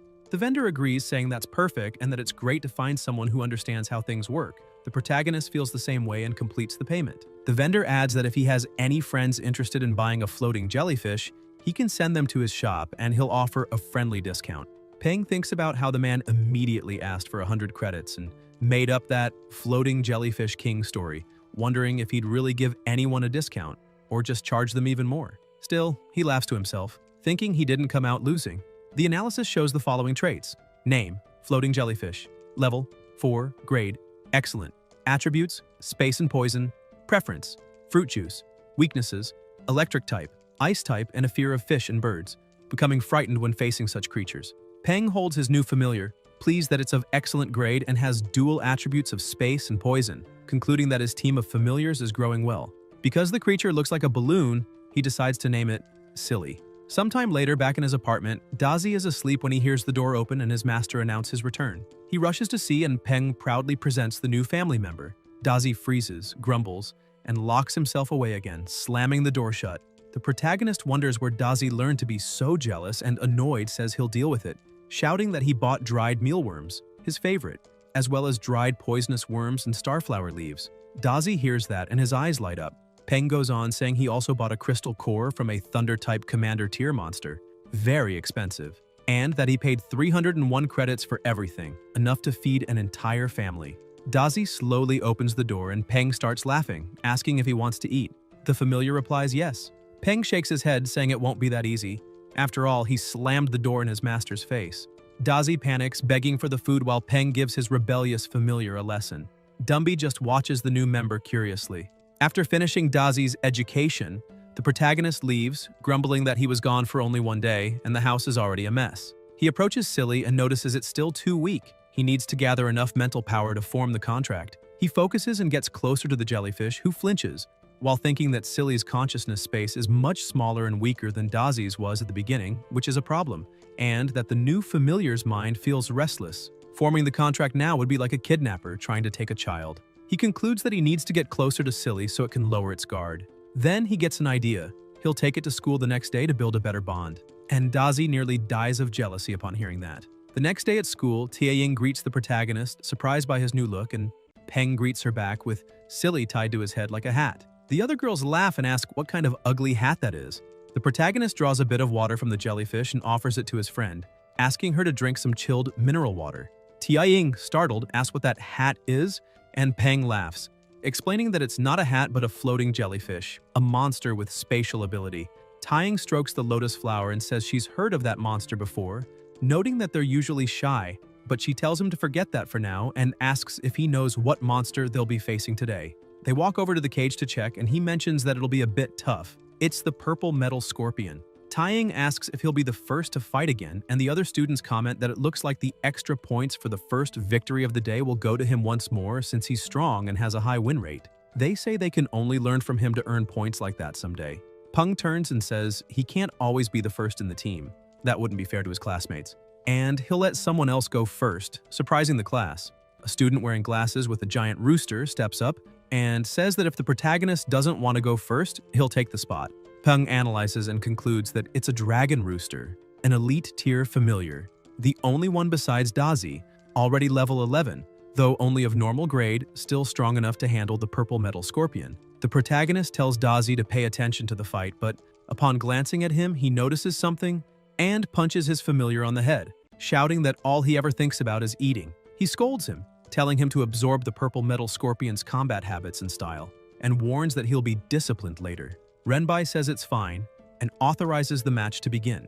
The two monsters face each other. The scorpion strikes first, but the dragon rooster dodges and charges in, only for the scorpion to grab its leg and land a direct hit. The rooster's master panics, and one of the instructors comments that fortunately this purple metal scorpion isn't venomous, If it were, even a single sting would have been enough to defeat the rooster. However, the rest of its tail didn't pierce deeply enough to cause real damage. The dragon rooster, angered by the attack, charges again and delivers a heavy blow, dealing massive damage to the scorpion. Its master cheers, shouting that they've won, but the protagonist watches closely, thinking it might not be over yet. The scorpion, after taking several hits, suddenly grows enraged and counters swiftly, landing a strike right on the rooster's most sensitive spot. The dragon rooster lets out a pained cry, and every man nearby winces in sympathy. Seeing the fight was clearly over, the instructor orders his familiar to step in and break it up. The scorpion, frightened, backs away, and the rooster takes the chance to run off. Renbai turns to the students and asks if anyone else wants to face the purple metal scorpion. Terrified, they all refuse. Then one instructor comments that when the protagonist's purple-backed thunder centipede was chosen to fight first, some students thought he was being unfair or underestimating them. But now, he'd like to hear what they think. The students admit that the strongest and best-performing ones should fight first. Another instructor turns to the protagonist and calls him up. Peng replies that it's fine. He'll take the fight. The cage opens again and Dazi steps inside, staring at the scorpion for a moment. Tianying looks worried, saying that although Dazi is strong, the scorpion's power is no joke either. The protagonist grows tense, realizing she's right. The scorpion likely still has a trump card hidden. With trembling hands, he thinks he can only trust his familiar now. The fight begins. Dazi dodges the first strike, but the second one hits. Enraged, he counterattacks with a powerful blow that leaves the scorpion dazed. Seizing the opportunity, Dazi unleashes a fierce assault, leaving all the students stunned. Within seconds, the scorpion status display shows it severely injured. Peng cheers as his familiar secures another victory. Tianying beams, her eyes shining, saying it was expected. Even when it looked dangerous, Dazi never lost control. The protagonist walks up to her with a confident smile, saying everything went according to plan.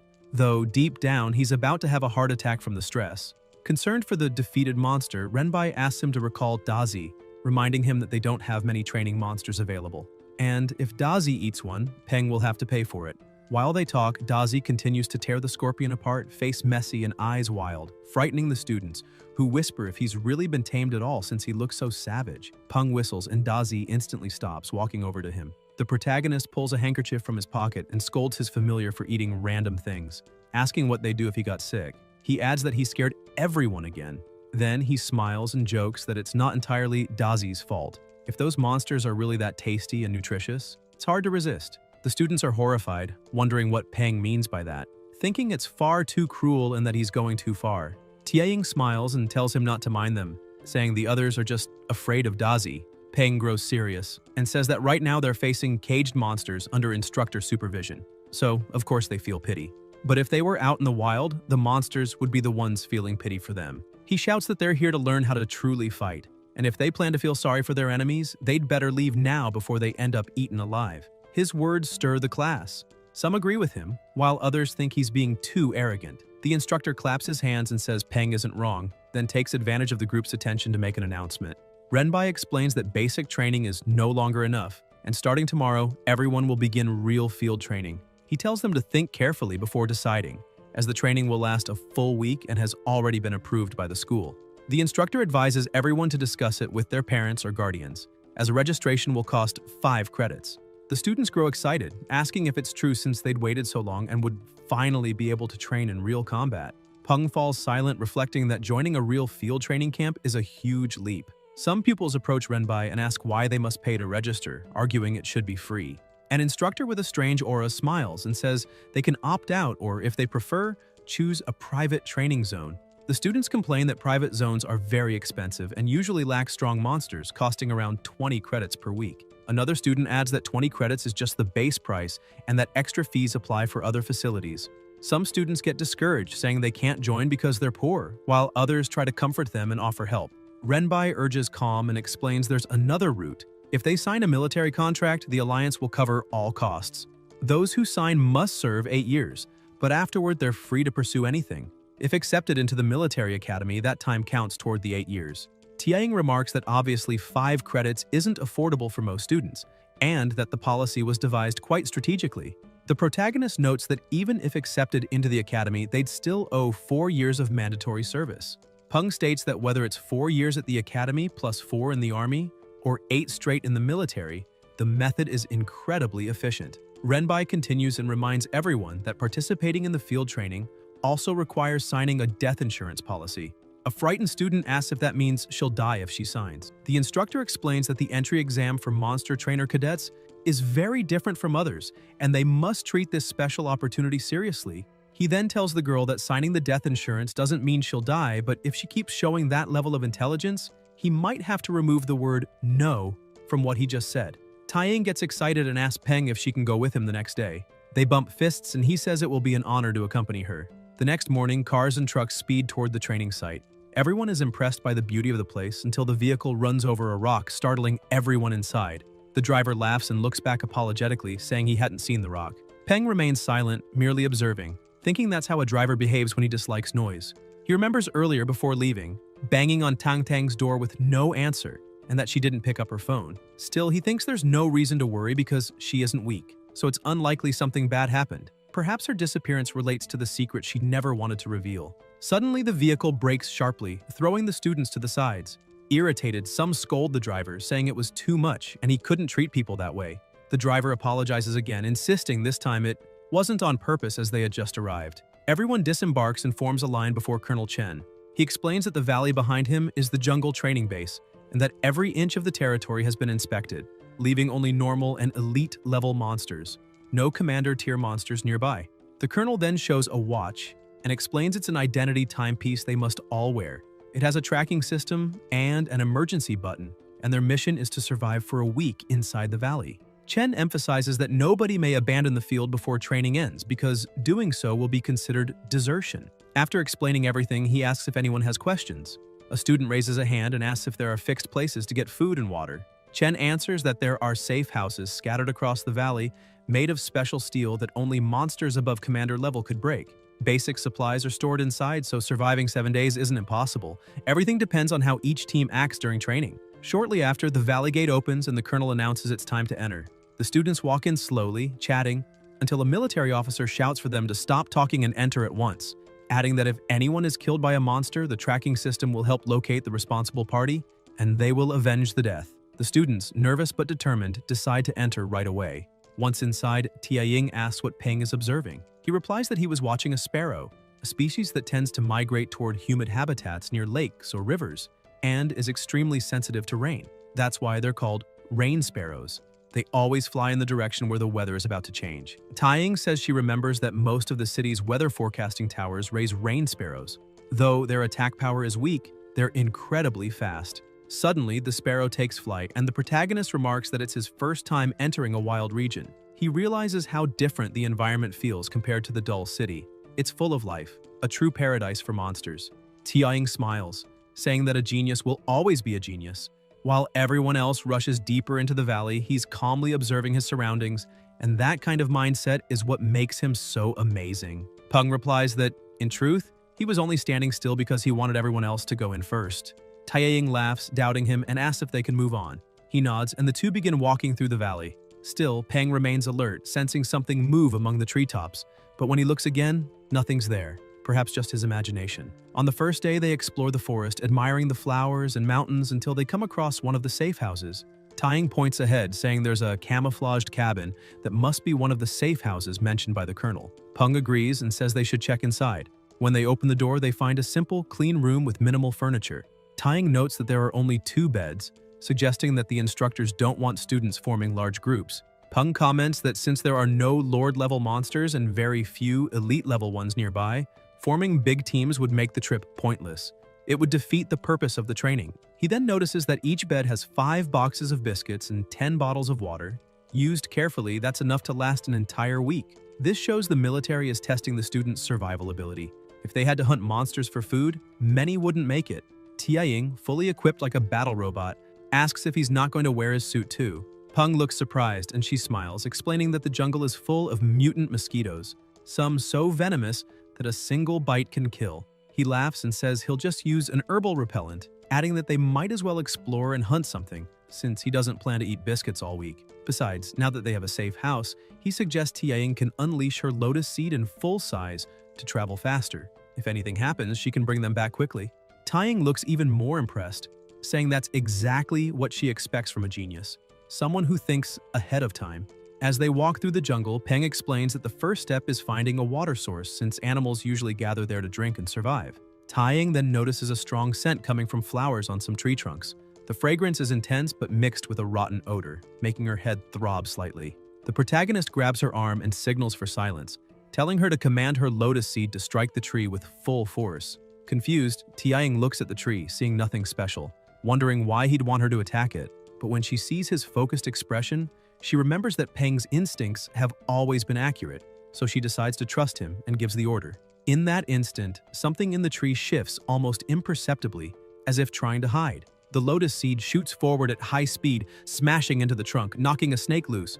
It tumbles through the branches before hitting the ground. Taiying gasps, realizing something had actually been there, and thanks Peng, saying that without him, they might have been caught off guard. She asks what kind of snake it is, since its camouflage was practically invisible. The protagonist explains it's a green tree snake, a species that blends perfectly among the branches. Its flesh contains toxins that can be consumed by other animals but not by humans. Then Peng begins to wonder if he could still make use of it, remembering the technique Tang Tang had taught him. In theory, any damage he takes can be transferred to Dazi, so perhaps the same principle might apply to toxins too. He says that if this works, it means he can eat that meat. And he remembers hearing that the more poisonous a snake is, the tastier its flesh becomes. Suddenly, he hears something moving in the branches behind him and turns around, but unfortunately sees nothing. He begins to wonder if he's really hearing something or just imagining it since it feels strange. Behind the tree, the snake is trying to crawl away quietly. Taiying calls out to him, saying there's a lake nearby. She walks over, dips her hand in the water, and comments that it seems perfectly clean with no dirt or toxins. Peng smiles, pleased, saying that's great. Now that they have a clean water source, their chances of surviving the 7 days have increased drastically. Suddenly, a small frog appears beside him and spits something out. The saliva lands near his foot and starts to sting. Shocked, he asks what that was and uses his system to analyze the little creature. The system replies, name, blue-skinned frog, level, 2, grade, normal, preferences, spitting saliva at other animals, weakness, electric type and earth type, hates when other animals spit saliva back at it. Peng thinks the frog must be insane. It loves spitting at others but hates when someone does the same to it. He wonders who would be stupid enough to spit back. After thinking for a moment, he decides to ignore it since the frog isn't worth the trouble. The most important thing now is figuring out how to make use of the lake. But as he's thinking, the frog spits at him again. The protagonist gets irritated while the frog mockingly croaks at him. Peng gathers all his determination and spits back at the frog, feeling like a fearless fighter, thinking he gave it a chance. But since it didn't appreciate it, it's just an idiot. He even brags that since he has a system, he already knows its weakness. The little frog starts trembling with rage, and the familiars, along with Taiying, have no idea why Peng would do something so ridiculous. Suddenly, the frog starts crying and screaming loudly. Moments later, Taiying looks at him and says, there are way more frogs in that lake than she expected. Peng lowers his head, realizing his mistake. A massive number of frogs surface from the water, all furious and glaring at him. His partner asks what's going on, noticing the odd look on his face. One of the frogs begins gathering energy in its mouth. Peng notices and grabs her hand, pulling her away, shouting that they need to run. They all sprint from the lake and soon reach a safer distance. Gasping, Taiying asks if they're safe now. Lying on the ground, Peng answers yes. Exhausted, Taiying says she never imagined she'd one day be chased by frogs. Still sprawled out, Peng comments that they can't underestimate those creatures. 1 or 2 might be weak, but 100 together is something he doesn't even want to think about. Confused, Taiying asks how he can say that after just spitting on one. Peng gets up and says it's time to organize their situation. Behind the northern trees lies the Frog Lake. To the west is the valley entrance, with some trees but no dangerous creatures spotted so far. To the south, a dense forest with traces of large carnivorous monsters. Thick trees there make it difficult for her lotus seed to move. And to the east, a small incline leading to a wide meadow with signs of herbivores. Taiying says that's all the information they have for now and asks if he thinks they should expand their scouting area. The protagonist replies that they could, but first they need to eat. The others don't look too thrilled, but Peng tells them to relax. What they discovered today is already plenty, and there's no need to get too anxious on the first day. He suggests everyone calm down and rest. Taiying agrees and says they still need to find something to eat. Peng tells her not to worry and lifts the green snake he'd captured earlier. Taiying is completely puzzled since a few hours ago he'd said humans couldn't eat that meat. Peng tosses a few small bottles on the ground and says those will be the seasonings: fine lilac lotus, golden strand nutmeg, and black-blue grass. She asks when he picked all that up and where he's been keeping it. Peng points out that this is jungle survival training. They always have to be prepared. Meanwhile, everything they do is being monitored in a control room, where several people are watching dozens of camera feeds showing what's happening during the test, the safe houses found, the paths the students take, and even those who've triggered emergency signals asking for help. One of the agents turns to his colleague and asks if number 17 is the one Zhang mentioned. The other soldier monitoring the cameras confirms it, saying both his familiar and his appearance match. The agents keep commenting that faced with so many frogs, the only option was to run, and even then, you'd have to shake them off. And that boy did exactly that, which showed he was good. Colonel Chen points out that it might seem simple, but for a student with almost no training, it's quite difficult. Whether it's using the terrain, mastering jungle survival skills, or having the determination not to give up when everything goes wrong. Peng outperformed most teams, and that's why he wanted everyone there to focus their monitoring on him. Meanwhile, the pair were heading back to the safe house, and Tianying said she wanted to see if that would really work. She tries to open the door but notices something odd. The protagonist asks what happened, and she, worried, replies that it seems the door is locked. Tianying starts knocking and asks them to open up, but the people inside say there's nobody there and it's already full, telling the two to go away. She tells Peng that apparently they've lost the safe house, but they should have expected it since there are so few available. Peng tries to reason with them, saying it's already getting dark and it's just the two of them, and that he wouldn't mind sleeping on the floor inside. Two people inside start arguing. One asks why he's even explaining himself, saying they should just tell the outsiders to leave since the house is already too small and no idiot would agree to squeeze in with them anyway. The other agrees, saying they'd better go quickly because it will be more dangerous at night. Taiying gets angry and starts cursing them out, but Peng calms her, saying there's no point getting mad at people like that because sooner or later they'll learn their lesson. She takes a deep breath, admits he's right, and turns to summon her familiar, but then notices the protagonist is heading toward the house and asks why he's going back. Peng takes out a chain, leaving his partner stunned, and the people inside start shouting when they realize he's locked the door from the outside. Tianying asks where he got that padlock, and the protagonist explains he took it in the safe house near a table. Apparently, the instructors wanted them to reinforce the doors to increase security, so he grabbed the chain and put it in his bag when they were leaving. Laughing, he keeps walking alongside his partner. The instructors laugh too, saying that's great and that the boy is truly remarkable, cunning like an old monkey. Even the colonel notes he has potential. An examiner a bit further back observes that the protagonist is much better than most students, but now they'll see if he's capable enough in a place full of monsters at night, raising the question of whether they'll survive. Peng leads the group, saying they should follow that path and might find another safe house. As they walk, a monster stalks them, watching from the darkness. After a long trek, Tiying, already tired, says it looks like there's no other way. They'll have to spend the night in the middle of the forest. The protagonist agrees, saying they shouldn't keep exploring because it's late and they haven't found a cave, so they need to stay at the top of that tree. The trunk stands vertical, and if they branch out about 3 to 4 meters above the ground, they can build a simple shelter there. Taiying agrees, saying it sounds good. The lotus seed strikes to fell the tree, and then the protagonist sets up camp, and within minutes, everything is ready. Taiying breathes a sigh of relief, saying they're finally done. And when she looks ahead, she sees her partner has fallen asleep quickly. She looks at the familiars and sees they're both asleep too. She pulls a blanket from her bag and thinks she'll try to rest a bit as well. Higher up, among the trees, someone watches the two and comments that they're very brave to sleep in the middle of the jungle without a fire or a night watch. She smiles, saying she'd like to see how far they'll go, but is interrupted by a noise and turns quickly as something approaches. Tang Tang camouflages herself again and sees a black shadow panther advancing. It isn't very strong, and with the protagonist's current power, it shouldn't be a problem. The panther speeds forward with impressive agility toward the two. The lotus seed hears it and rises on alert, waking its mistress, while the protagonist shouts for them to get out of the tree. Tianying quickly jumps onto her familiar's back. Peng and Dazi also spring up, alert. She stares at the blur ahead and notes it must be a shadow-type monster, unsure of the species or its strength, and wonders whether they should run or fight. The protagonist uses the system and analyzes carefully. It is a black shadow panther, common rung, level 15. He explains that running away wouldn't only mean turning their backs, which would actually trigger the panther's hunting instinct even more. As he speaks, the monster lunges. He's caught off guard by its speed and calls for his familiar. Dazi jumps in front and tries to land a hit but misses. The panther appears behind them, ready to strike. But that's exactly what Dazi wanted. He unleashes his electric power, stunning the panther, then bites down hard, leaving a deep wound. Peng is astonished to see his familiar using electricity to paralyze the enemy, realizing that it's slowing the panther down. All that training truly paid off. Even when facing a higher-level monster, Dazi still manages to maintain the upper hand. The panther writhes, counterattacks just enough to break free, then stumbles away, trembling as if something else were watching it. When it looks back, it sees a massive serpent darting toward it.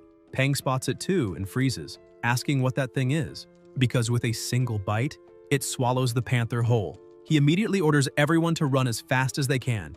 As they flee, the snake simply turns in another direction and crushes a tree in its path. Watching from a distance, Tang Tang notes that the serpent doesn't seem interested in Peng, which is good. If they fought there, it would attract too much attention and likely expose everyone's positions. She vanishes again while the instructors monitor everything on their screens, tracking the serpent and reporting an emergency. They turn to the captain, asking if they should engage the giant mutant jungle anaconda. Another man replies that it's unnecessary. This particular anaconda is docile and not very aggressive, making it a good test for the students. If they can't handle something at that level, they might as well give up on this path. The colonel agrees with Instructor Chen but orders the Golden Eagle team to remain on standby for a possible rescue mission, ready to deploy the moment anyone hits the emergency button. The next morning, Tianying wakes up with sunlight on her face, still leaning against her familiar. The protagonist is already standing, telling her she woke up just in time. They're heading out. She asks where to, and he says they'll return to yesterday's camp since they fled in a rush and left their things behind. Concerned, Tianying asks what they'll do if the anaconda is still nearby, since they don't know its weaknesses or attacks. It's dangerous to go back without any knowledge. Peng explains that's precisely why he has to return. A trainer's greatest strength is knowledge about monsters. Even the smallest detail can save a life. Times have changed, and hiding from danger would only make them weaker. He starts walking off, leaving her speechless for a moment. Then she tells him to wait and runs after him, saying she can't keep up if he walks that fast and asking how he plans to escape if the giant snake tries to devour him, since he can't ride his familiar. She approaches the two, apologizing to Dazi but admits he's not built to carry people. Meanwhile, Tang Tang continues observing from afar. As they near the camp, Tianying notices the damage to the fallen trees around them and says that if they hadn't run fast enough, they'd have ended up the same way. The protagonist glances to the side and spots something shining. He moves closer to the trunk, wondering what it could be. Tianying says she'll go ahead to check, but he shouts that it's impossible. The system identifies it as wooden spatial heart, a spatial attribute material. He realizes it's a vital item for Silly's evolution, one he's never seen in the market. People weren't even sure it really existed. He never imagined it would be hidden inside bottle trees. He quickly concludes that the snake from yesterday must have grown that large because of this rare material, and that it didn't chase them because it was simply guarding its food. The protagonist takes the material and stores it in his bag, thinking he'll need to return later to collect more. For now, though, he can use this training to find other rare resources. By the third day, he finds another rare material, and the same happens again the following days. Finally, at the end of the 7th day, the colonel gathers all students who pass the test and tells them they are truly the best group the program has ever had, which makes him very pleased. The provisional date for the next Combined Valley training is set for 3 weeks later, and all students who attended this one will be allowed to join the next free of charge. With the end of training, the colonel reminds everyone that he hopes they've learned a lot from the experience and that now they can rest for the next few days, returning to classes after 3 days as a reward. The students all cheer, thrilled to finally get some rest. Tianying is also happy, saying she can finally use her phone again since she needs to call home and let her family know she's okay. Peng takes out his phone, chuckling, thinking he should also tell Tang Tang he's fine. But as he looks at the screen, he's startled to see a news alert about a massive locust swarm. Meanwhile, in the city's pedestrian district, everyone starts receiving emergency notifications. Even the TVs begin broadcasting breaking news showing footage of the northern region.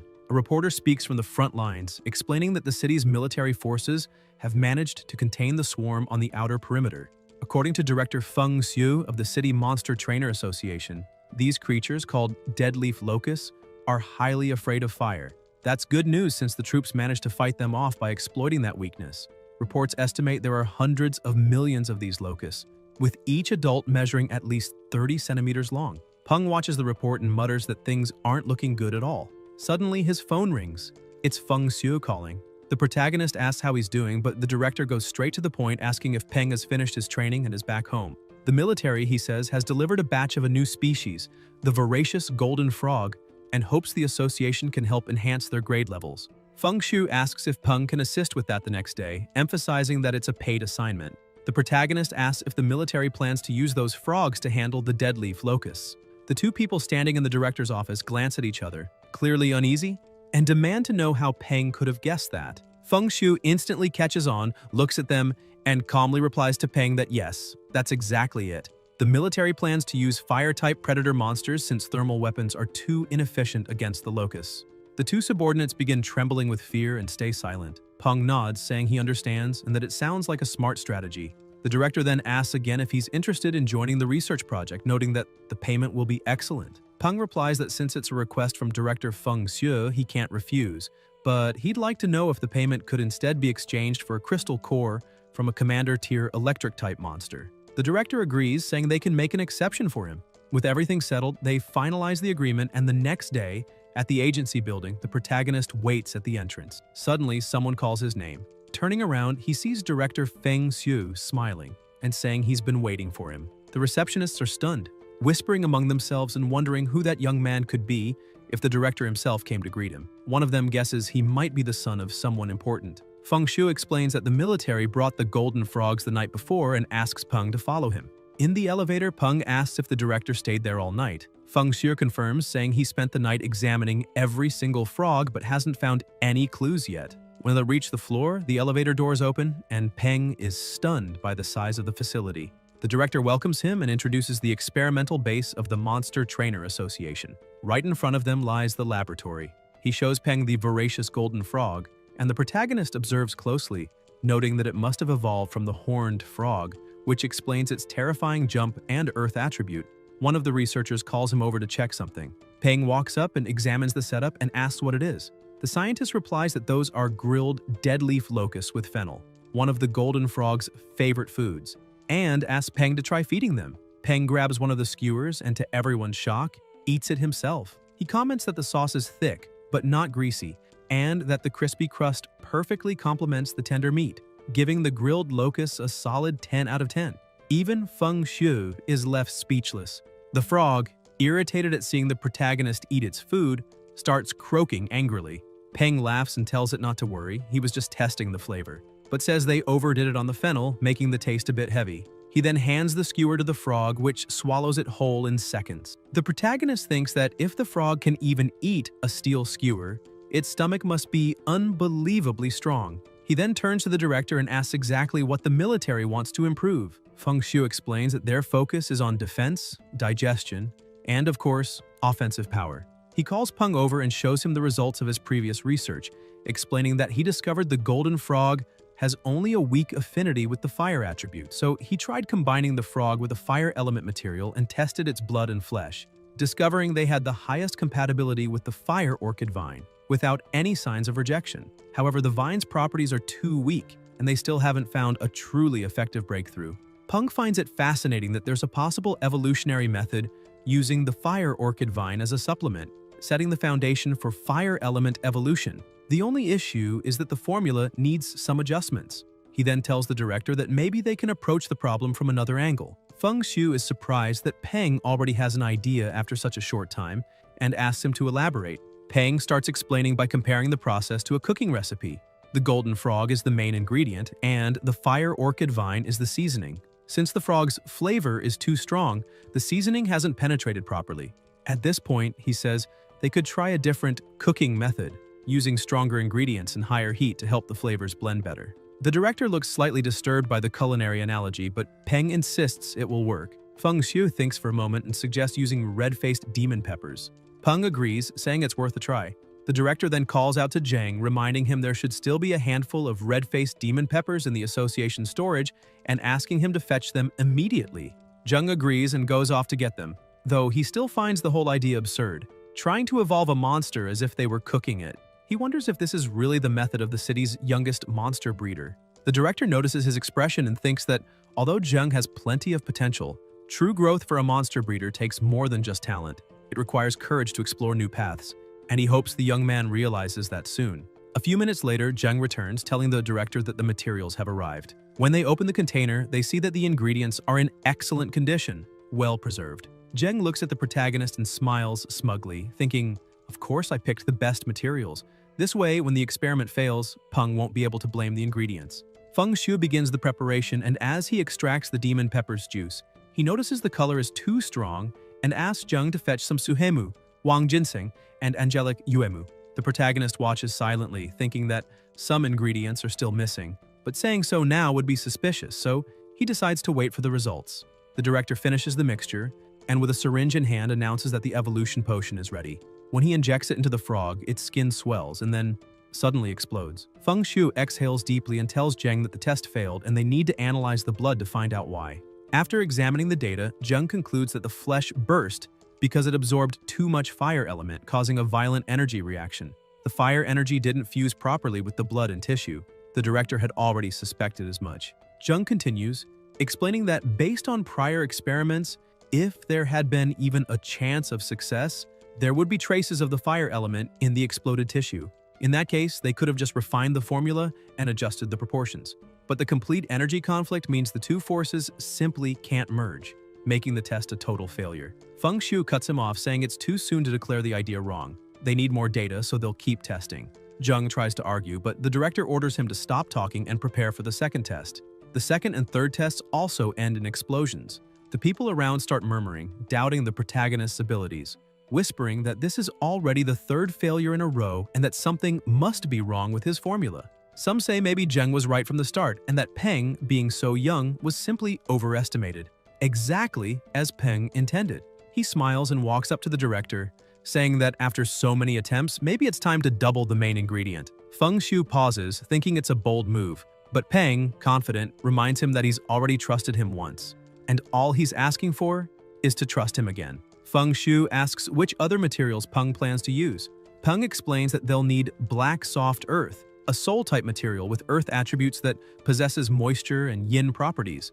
It would help the golden frog protect its internal organs. Then they could add sparrow saliva wood to supplement the red-faced demon pepper, since wood feeds fire and fire generates earth. The director hesitates for a moment but ultimately decides to test it. They begin the process immediately, preparing everything with meticulous care. Soon after, Zheng analyzes the data and shouts for the director.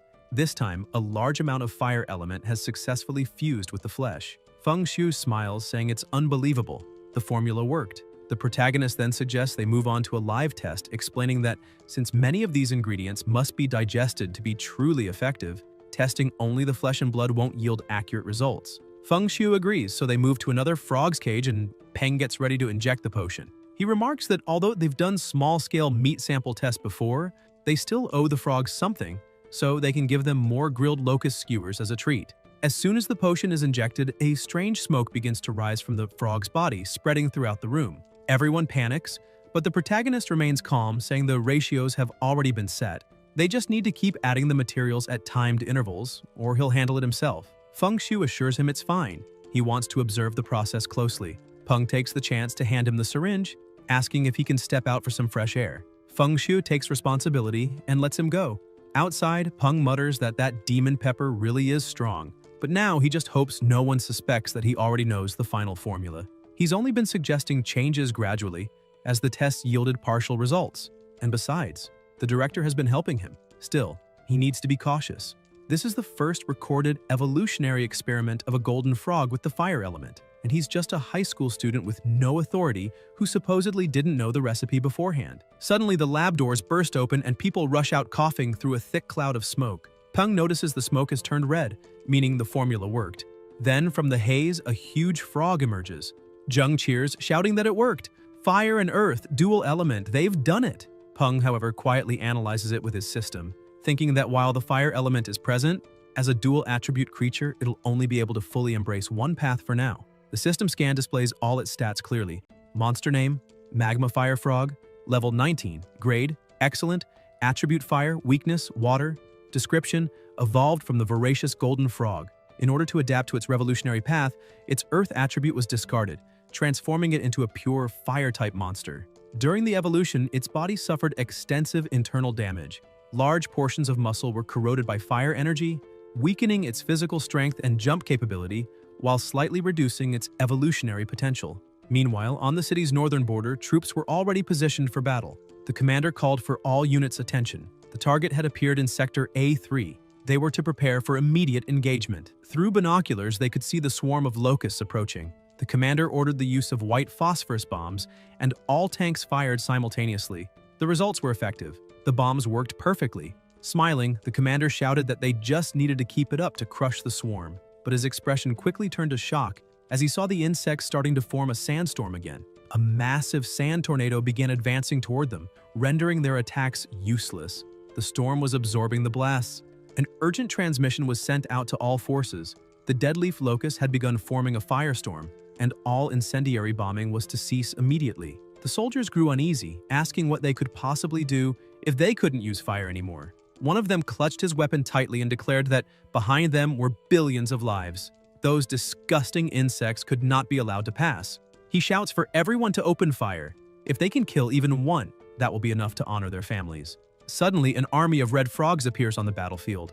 The frogs fix their gaze on their prey and release a strange odor that makes the locusts tremble in fear. The soldiers notice the sandstorm beginning to subside and ask where those frogs came from. The captain explains that a young monster breeder created them specifically to fight the deadleaf locusts, and that they shouldn't be called just frogs. The locusts attempt another charge, but the frogs are already prepared. They all attack at once, creating a massive explosion in the sky that roasts the entire swarm instantly. The charred insects rain down and the frogs leap to devour them.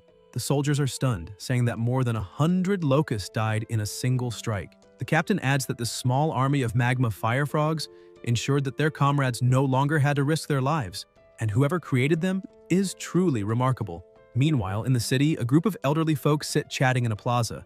A woman asks old Han if his granddaughter is participating in that special training. Han says it's better not to mention it. She was eliminated the other day, and though her father scolded her harshly, the embarrassment still lingers. Suddenly, a military jeep speeds into the square and stops right in front of them. The woman asks who the jeep could be looking for. Han replies that judging by the direction, they're heading to the 6th floor and wonders if they're after that boy Peng, since a similar vehicle came for him last time. The woman says that the last time she saw him, he was walking around with a skeleton. The old man asks if it was some kind of ghoul. Another elderly lady joins in, saying she saw it too and that the skeleton had ghostly flames swirling all around its body. Han asks her if by chance she means the skeleton belonging to Peng, the young man who lives right above her. The old woman laughs and says that skeleton is the protagonist's familiar. It may look scary, but it actually protects people and helps out. A rather cute creature, really. The others seem unconvinced, so she changes the subject and asks her spider to help thread a needle. Han comments that her spider is very handy and asks if it has a name. The woman replies she hasn't named it yet.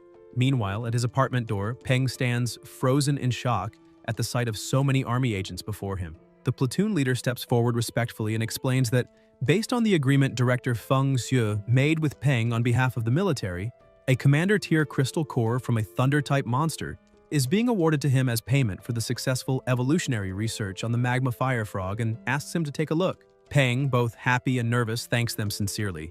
The platoon commander says he came personally to deliver it because he wanted to meet him in person. Saluting, he tells Peng that on behalf of all his comrades, he wishes to express their deepest respect and gratitude, especially for those who lost their lives during the operation. It is a sacred duty, he says, for soldiers to defend their homes and their country. They do not fear death, only dying without being able to do anything.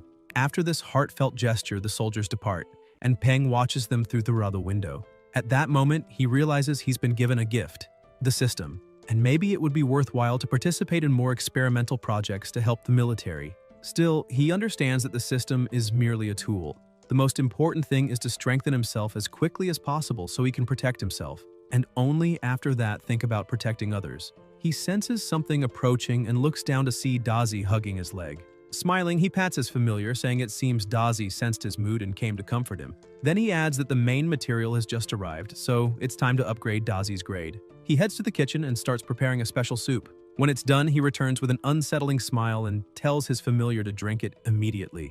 Dazi hesitates, sniffs the bowl, then gathers his courage and drinks. He drops the bowl to the floor, and an aura of electricity envelops his body, even frightening Peng. After a few seconds, the aura fades, leaving Dazi scorched and motionless.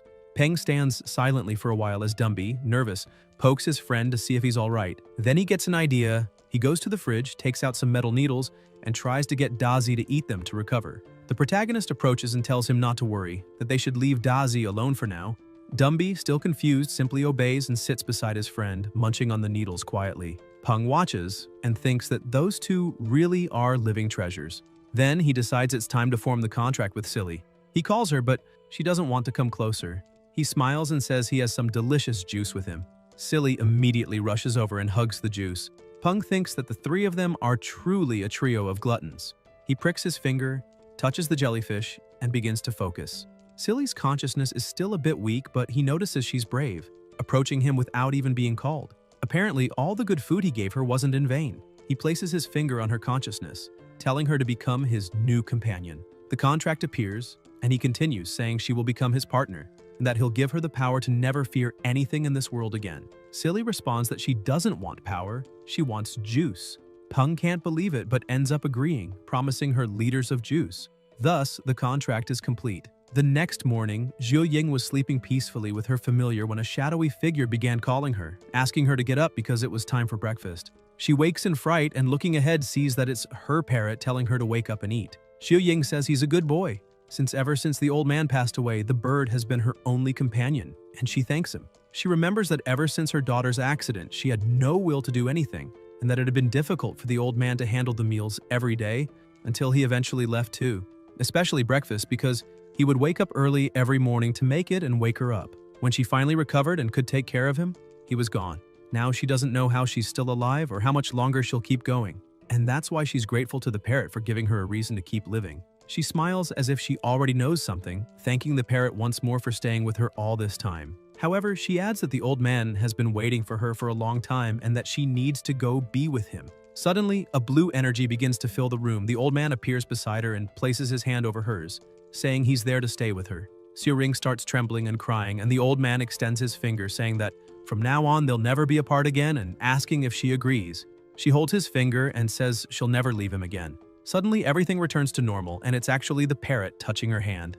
In his apartment, Peng was sleeping soundly until he woke up to Dazi's complaints of pain. He stands up and asks what's wrong, and when he looks down, he sees Dazi rolling back and forth on the floor, saying his head hurts a lot. The protagonist quickly gets up, worried, asking if something went wrong with the evolution, but he's surprised when he looks at the system and sees that his familiar is now at perfect grade and that the tooth replacement process is underway. He shouts in disbelief. He didn't even know a centipede could replace its teeth, and starts wondering if the centipede's genes mutated after the cataclysm. After all, the world has changed so much that common sense doesn't work the same way anymore. He tries to calm Dazi, telling him not to be afraid because that headache is necessary for his growth, and that he just has to endure it. He starts walking and calls Silly, who rushes to him and rests on his head. He checks the system, wondering which evolution route to choose for her, support or maybe combat.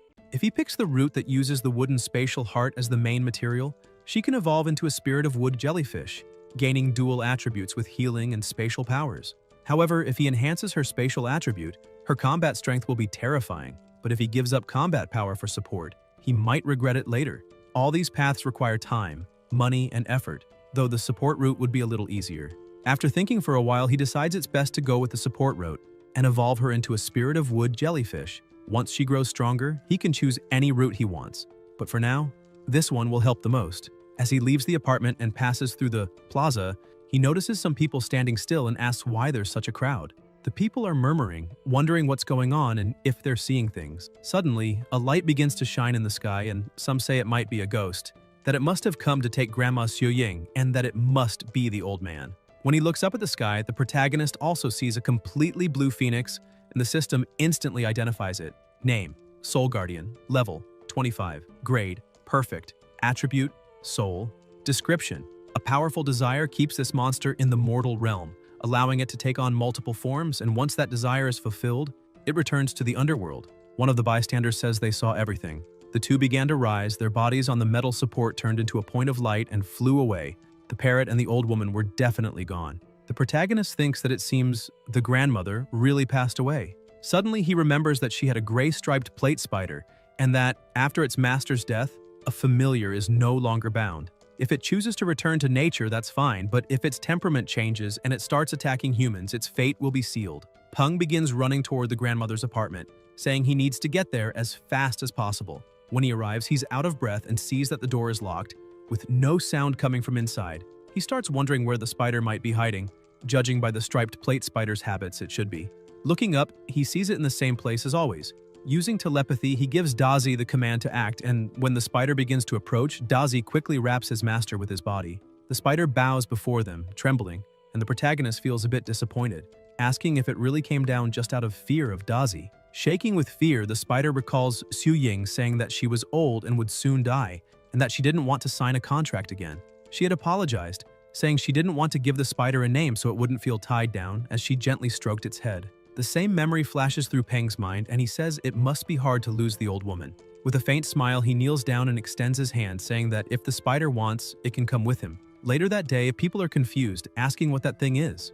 Peng is walking through the streets looking like a black Spider-Man with his familiars, and people whisper that he must be trying to become the leader of the Five Poisons sect. As he walks, he thinks that now he just needs a familiar with good defense and his team will be complete. Even if it sounds ridiculous to use a spider as a meat shield, however, it has a defensive evolutionary path, and the materials aren't hard to find. After forming a contract with the spider, he can strengthen it to gain more soul power, combining it with the soul power he already obtained from Dazi and Silly.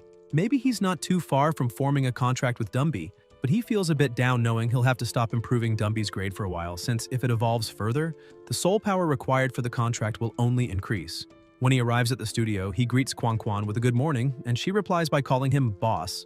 Peng is confused since she's never called him that before. She usually addresses him as Mr. Gao.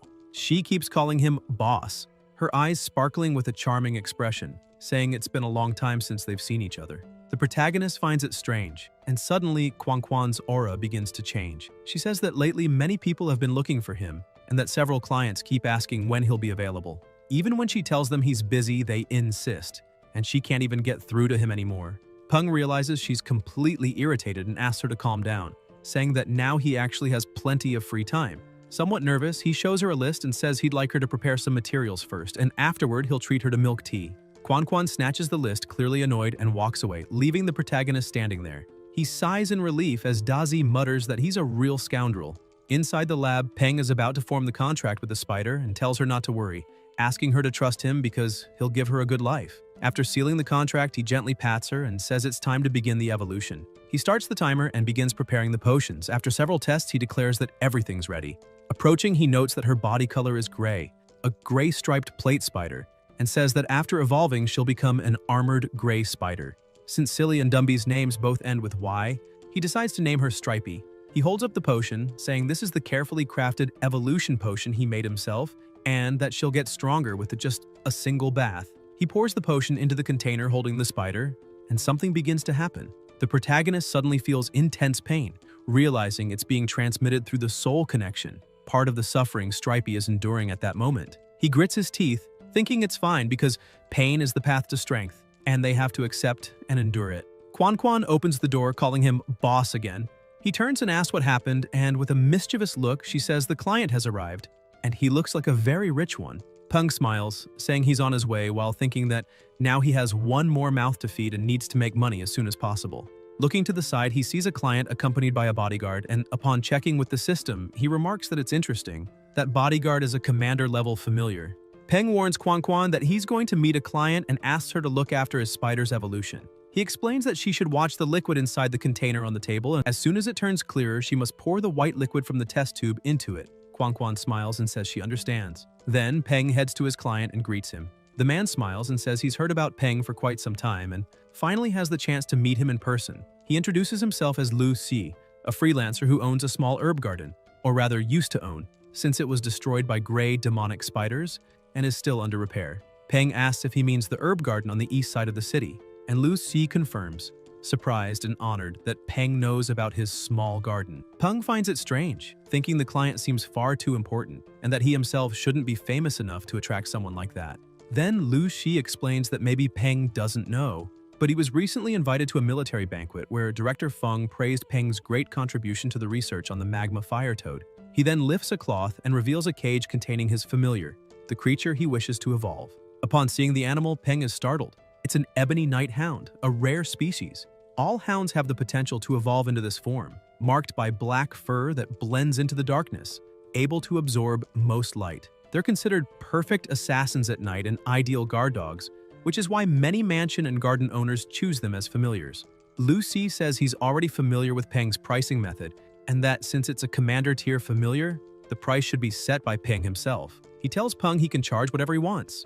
The protagonist opens his system, analyzes the options, and after ruling out the 2 rarest and most powerful routes, as well as 5 that require rare materials and lengthy processes, 13 evolutionary paths remain. He explains to Lu Si that raising the familiar's rank isn't an issue and that he's already considered some possible routes, but each comes with a different cost and power level. Lu Si doesn't hesitate and says he wants the most expensive one. Peng smiles and replies that this option will cost 5,000 alliance credits. The client is stunned by the price, but Peng shakes his hand and says he made an excellent choice. At that moment, a loud crash hits the wall. Peng turns in alarm and asks if it was Stripey. He rushes to the lab and finds Quan kneeling, trembling, and begging for help, completely terrified. Still shaking, she points at the spider and tells Peng to look. Even he is shocked by what he sees.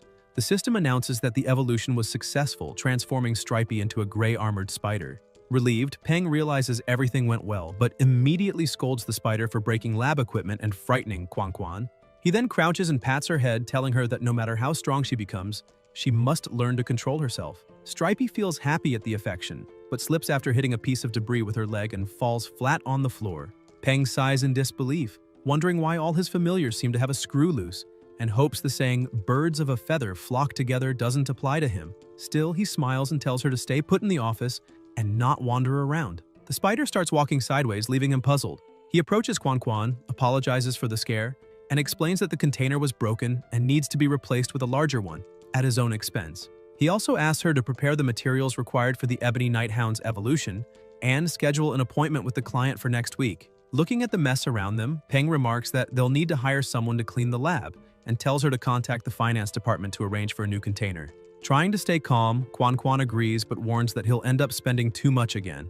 Later, Peng walks down the street with his two familiars beside him, reflecting that his family is growing and it's time to move to a bigger house. He figures living on the outskirts would be better, as it would let him quickly leave the city to train or gather materials, though he decides to find a real estate agent first. Looking at Stripey, he notices she's still walking sideways and sighs, wondering if he messed up the formula and gave her the wrong medicine, turning her into a crab instead. He complains to her, saying she should walk properly since she's a spider, not a crab. Stripey stares at him in confusion, and he's left not knowing what to think either. Shortly after, Peng arrives at the agency and is greeted by a friendly woman who asks if he's Peng. She explains that she's the sales agent he spoke with earlier and introduces herself as Yahello. Peng greets her and asks if they can go see the house. Yahello confirms and says a car has already been reserved to take him there, explaining that based on his requirements, the property should be a spacious residence on the outskirts of the city, with a garden, a basement, and a clean, quiet neighborhood. She hands him a tablet to view the photos, and Peng is impressed by the mansion surrounded by nature featuring a lush garden. Yahello comments that although the house doesn't have a basement, the land is large enough to build one. When Peng asks about the location, he notices the agent's hesitation. She then reveals that the property is near the prosperous Dragon Lake area and costs only 2,000 Alliance credits. She explains that the price is so low because the area, being on the outskirts, has little supervision. Besides the built structure, he would also get a large plot of land, a true bonus considering his requirements.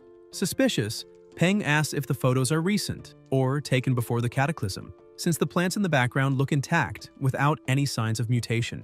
He questions if she's hiding something. Embarrassed, Yahello asks him not to overthink it. After all, a house with dozens of acres of garden is practically impossible to find in Chang'an nowadays. Whether before or after the cataclysm, the house was being sold for only 2,000 Alliance credits, an absurdly low price. Although the place was isolated, there was a road right at the foot of the hill, which made things convenient. If Peng bought a car, he could easily get anywhere. Even so, he couldn't shake a bad feeling. It smelled like a scam, and a serious one. Judging by the photos, that house should be worth at least 3,000 to 4,000 credits. He knew that after the cataclysm, many rural properties had been fortified and turned into small strongholds, or simply abandoned and left in ruins. If, after 3 years, that house was still 60% as well preserved as in the pictures, it would already be a miracle. As for safety, that didn't worry him. With his familiars by his side, any problem could be quickly resolved and maybe even provide an extra meal. Yahello, noticing Peng's dark expression and imagining what he was thinking, grew visibly nervous. Still, she insisted that the price was excellent and that the previous owner was practically selling at a loss. Peng decided to take a look in person. They headed toward the bus that would take them to the property.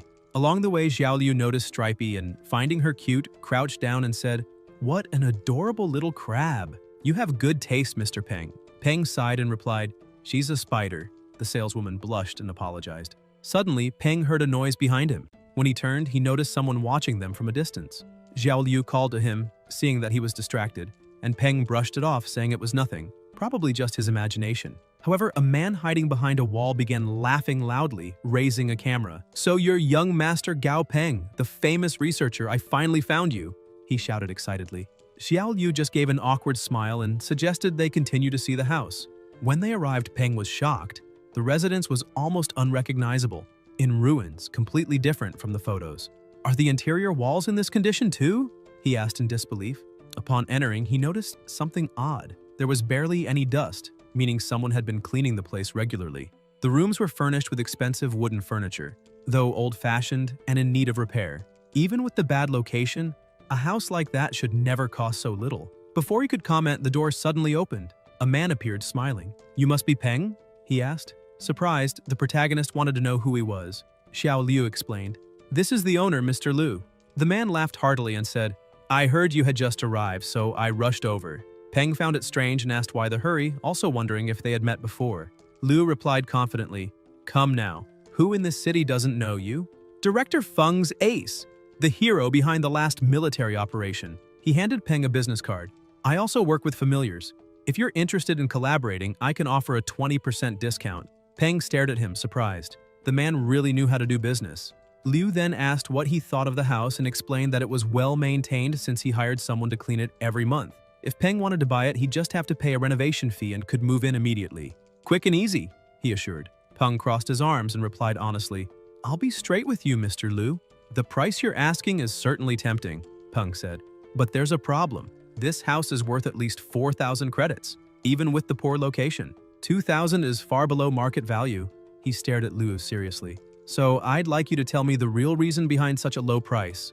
Liu placed a hand on the table and said that the house had actually been bought for his parents after they retired, since they were simple rural folk not used to life in the big city. That's why he purchased a home on the outskirts. He wanted them to live peacefully.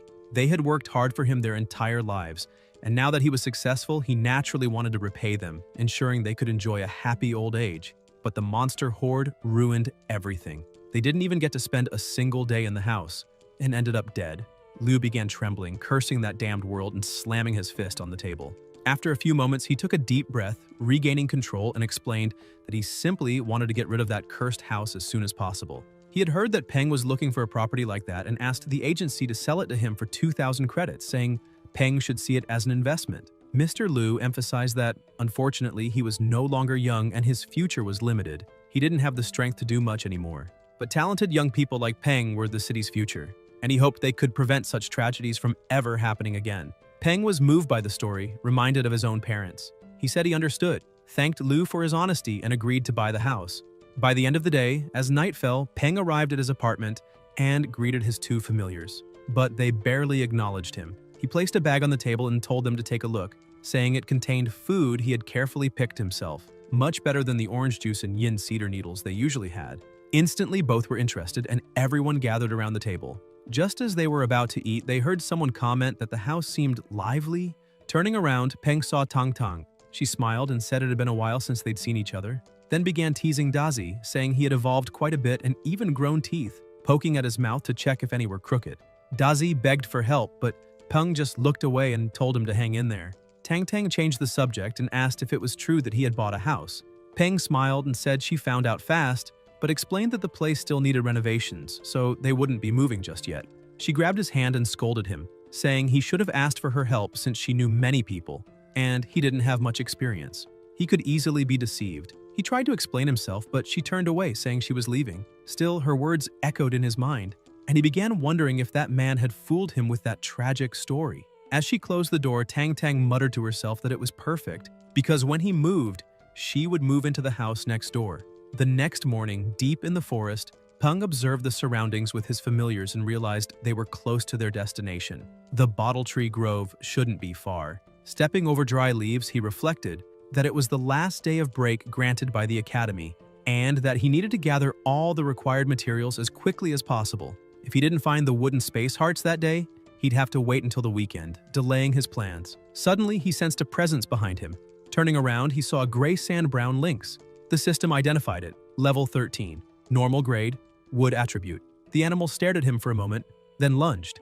Peng warned his companions to stay alert. The lynx charged quickly, but Dumby shoved the others back and stepped forward, countering the attack and forcing the enemy to retreat. He took a stance and declared himself the lynx's opponent. When he lunged, the beast panicked and tried to flee, but Dumby used the threads from his heart to bind it, and, with a swift and precise strike, eliminated it instantly. The protagonist watched in surprise, realizing Dumby was far stronger than he had imagined. The skeleton stared at his own hands in confusion. unable to understand how he had won so easily. Peng noted that Dumby still couldn't control his own strength. After all, he had never fought since his evolution, and concluded that it was probably time to take him to the academy for training. Then Peng turned and said it was time to head to the grove. Dumby silently gazed at him. Even if he didn't understand what his master said, he knew that boy wished him well, and that was enough. Peng then started teasing Dazi, saying Dumby had been faster than him. Dazi, annoyed, snaps back that if that stupid skeleton hadn't interfered, he would have finished off the kitty first. Peng smiles and says it's fine, since he knows just how amazing Dazi really is. After searching for 3 hours, Peng explores all the areas where the bottle trees grow and finally finds a few of them. Near the trees, there's a green tree snake, a species that seems to favor that type of environment. The moment Dumby spots it, he swiftly catches the snake and splits it in half, pulling out its core and showing it to Peng. The protagonist studies the crystal with curiosity, wondering if it really is a green tree snake's core, but reminds himself that this was just a secondary goal. The real mission is to find the wooden spatial heart within the bottle trees. Still, Dumby had acted on his own without needing any command. Peng then tells him to punch one of the trees. Dumby gets ready. Even the tree itself seems to sweat nervously. With a powerful blow, he knocks it down with ease. Everyone gets excited and Peng tells him to keep going. Meanwhile, on the other side of the forest, a group of people advances quietly. One of them asks the leader if the boy is really there. The leader replies that the information is reliable and that they just need to keep searching. Suddenly, the small familiar on the leader's shoulder raises its antenna and points in one direction. One of the men asks if Tutu saw something. The leader explains that the familiar detected a strange sound coming from that way. He's not sure if it's the boy, but they need to check it out either way. Soon, another sound echoes and one man remarks that it sounds like someone practicing boxing. The scarred man laughs, saying only an idiot would train boxing in the middle of a forest full of monsters. The leader, serious, warns them not to get distracted, reminding them they can't afford to miss any clue. After all, they landed a well-paying job. And he asks if the subordinate has forgotten that his sister is still waiting for her school fees, stressing that they need to find out what's going on as soon as possible. As they approach the source of the noise, they see Dumby striking tree trunks with overwhelming force. The man in the bandana backs away, frightened, saying he's out. Any monster strong enough to break a tree that thick with one punch is way too dangerous. The leader tells them to watch carefully and shows them a photo. The young man in the picture is the one they're looking for. Still, even he doesn't understand why the boy is destroying those trees. The bandana-wearing man comments that they were only hired to investigate the boy's familiars, so it'd be best to observe from a distance. Getting any closer might expose them. The scarred man agrees, adding that those familiars are far from normal. The giant centipede looks especially powerful, and messing with it would be a terrible idea. Both suggest retreating. The leader, however, rebukes them, calling them cowards and reminding them that they've always lived off pathetic jobs like corpse disposal. He asks if they aren't tired of it. With their skills, they've never made it far into the dark ember forest, but now an opportunity stands before them and it's time to seize it. The leader concludes that the boy must know something. After all, no one would make that much noise in the forest just to test a tree's toughness or practice boxing. If there's something valuable inside those trunks, they can profit too. With so many trees there, they could make a good sum. He then orders Dongsen to move to the darker side of the clearing and use his familiar to control the boy while he and Huan handle the big monster. He admits it'll be risky, but maybe this is their chance to finally leave poverty behind. Suddenly, the protagonist notices some bushes rustling. His familiars notice too and turn in that direction. Peng shouts, demanding to know who's there and ordering them to come out.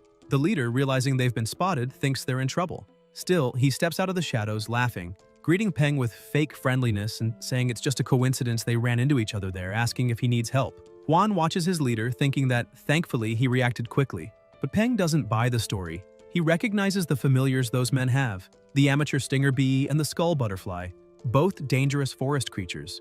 That's how he knows these guys aren't just ordinary adventurers. Dumby senses the stranger's presence and warns his master. When both look toward the sound, the leader turns pale, baffled that they managed to detect hidden people. Trying to hide his unease, he insists there's nothing to worry about, saying that's just his brother and they're not bad people.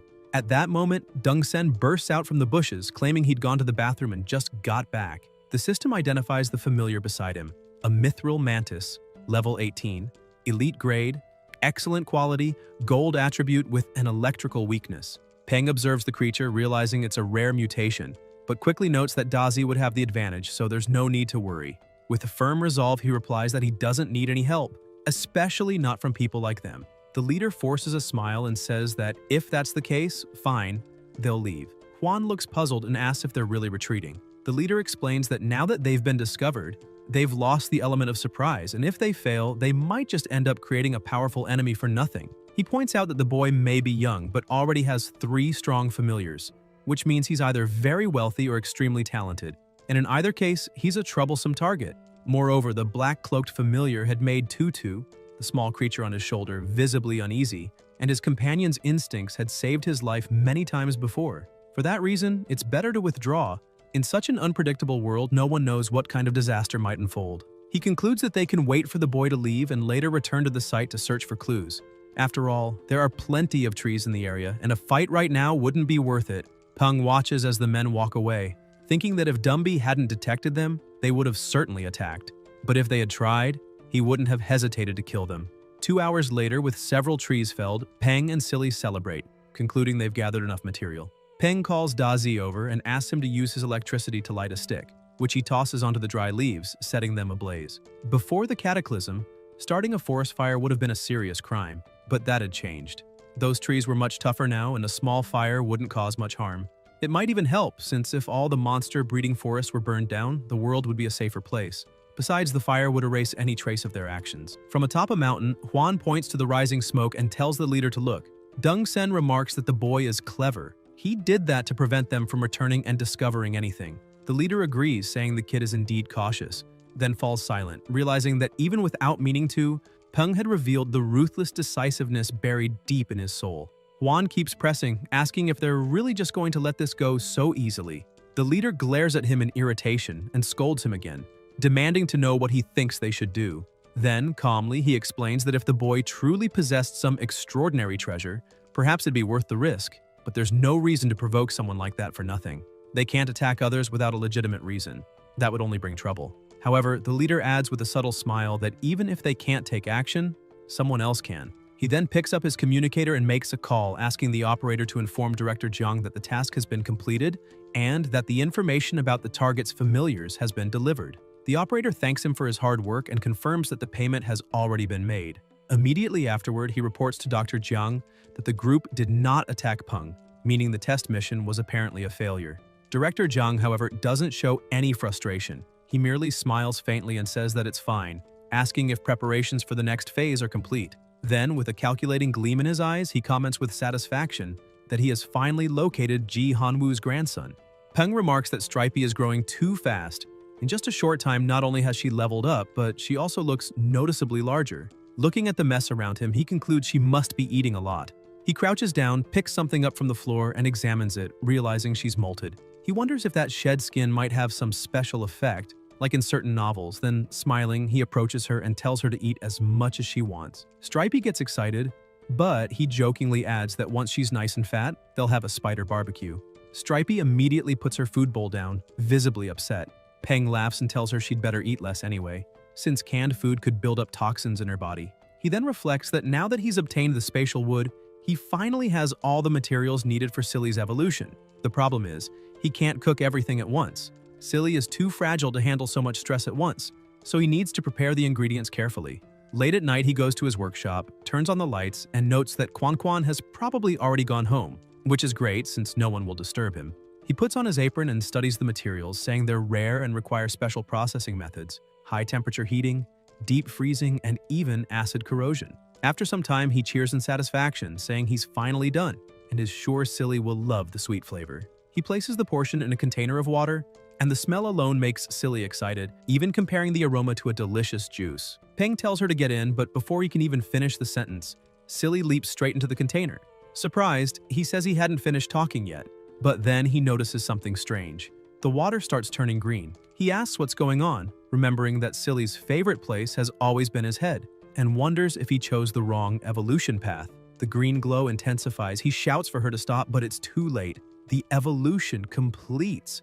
Breathing heavily, he realizes that the materials needed for an epic-grade evolution are far too rare, including that magical spatial sand, whose effect he still doesn't fully understand, so the next evolution will probably take time. The system then announces the result. Wood Spirit Jellyfish, Level 6, Perfect Grade.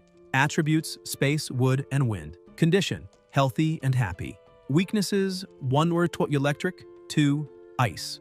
Peng notices that after Silly's evolution, His own spiritual power has increased significantly, and if he keeps training, he'll soon be able to form a contract with Dumby. While thinking this, Silly stares at him with shining eyes, and even when he tells her not to come closer, she ignores him and returns to her favorite spot, the top of his head. Suddenly, Peng's phone starts ringing. When he checks it, he sees it's the decoration company recommended by Tang Tang, but he doesn't understand what they'd want so late at night. When he answers, the manager asks if he's available, explaining that they're having trouble cleaning the house and need him to come in person to take a look. Intrigued, Peng asks what kind of trouble, and the manager replies that it's caused by some mutant plants interfering with the work. If they aren't removed, the renovations can't continue, so they need him to come instruct them. Peng agrees, saying he'll go immediately, and the manager sounds relieved, saying all the workers are waiting for him, so he should come as soon as possible.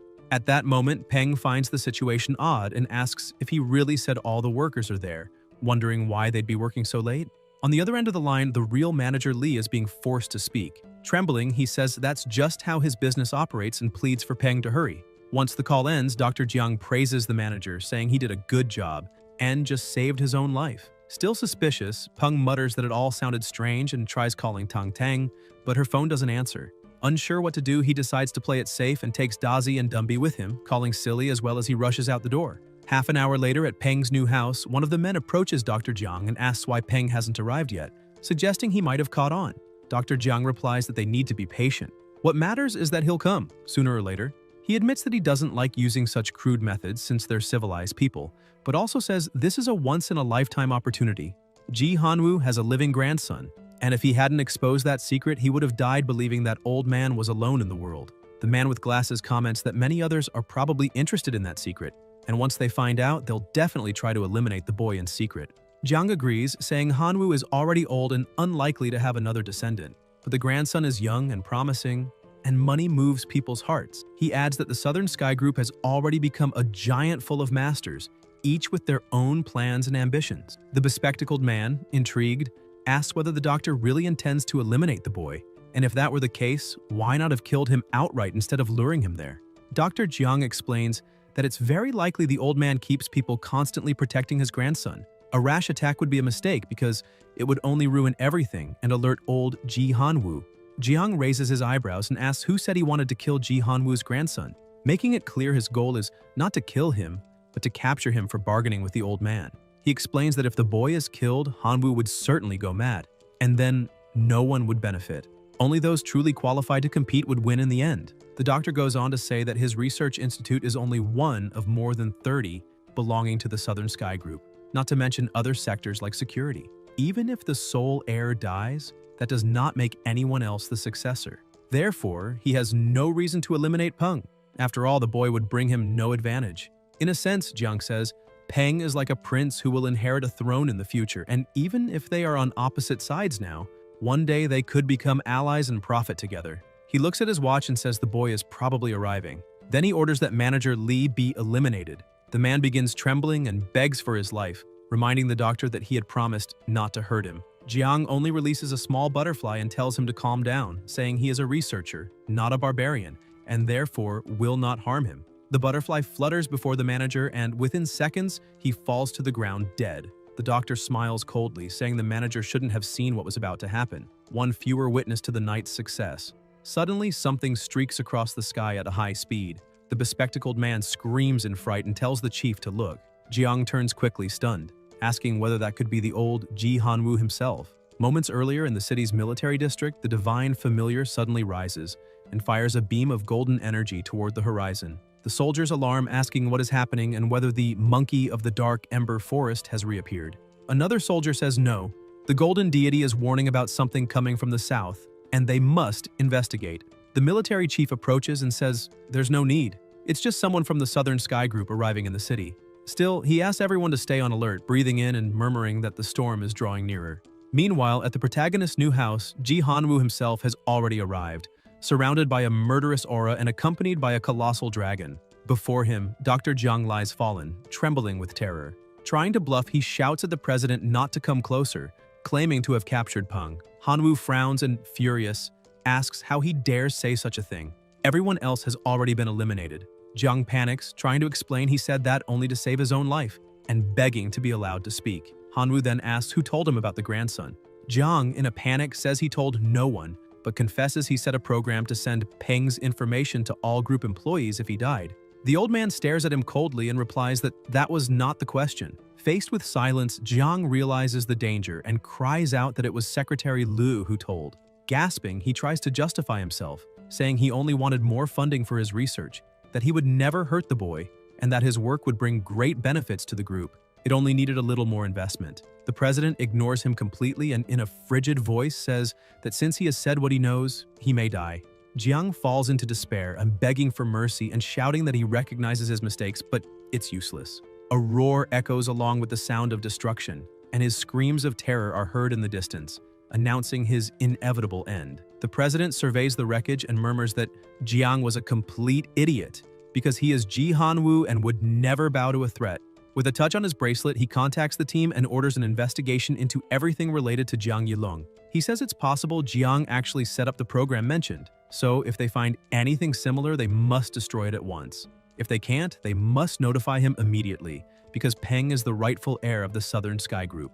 An absolute fact. However, it would be a huge problem if that information became public before the right time. As the doctor's screams fade, Hanwoo stands motionless, listening in silence, and remarks that he rather enjoys this kind of simple, brutal world. Tang Tang approaches, calling him Professor, and he turns with a faint smile, saying she must have endured difficult times. After all, when he returned from abroad, the group was in complete chaos, and he still hadn't fully regained control.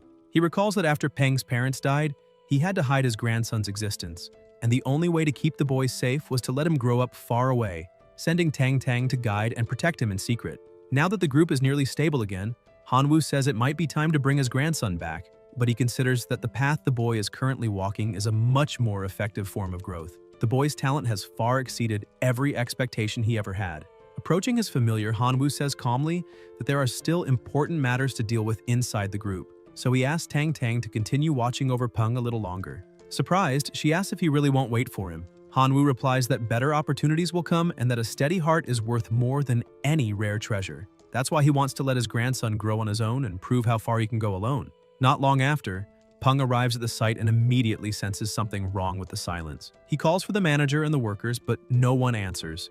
Looking at the ground, he notices deep marks and mutters that it doesn't look like the work of renovation. Tang Tang steps out from the shadows with a smile, saying he surprised her. She really underestimated him. Peng startles and asks who she is, but Tang Tang reassures him that it's just her. Relieved, he laughs, saying now he understands why Dumpy didn't react. However, Tang Tang stares at him and asks why he's so relaxed when he has no way of knowing she isn't an enemy. Peng tells her to stop with that. If he couldn't trust her, then he couldn't trust anyone in the world since he's an orphan. Tang Tang calmly replies that he's wrong. He's not an orphan. His grandfather is still alive. Peng freezes, completely shocked, and asks if that's true.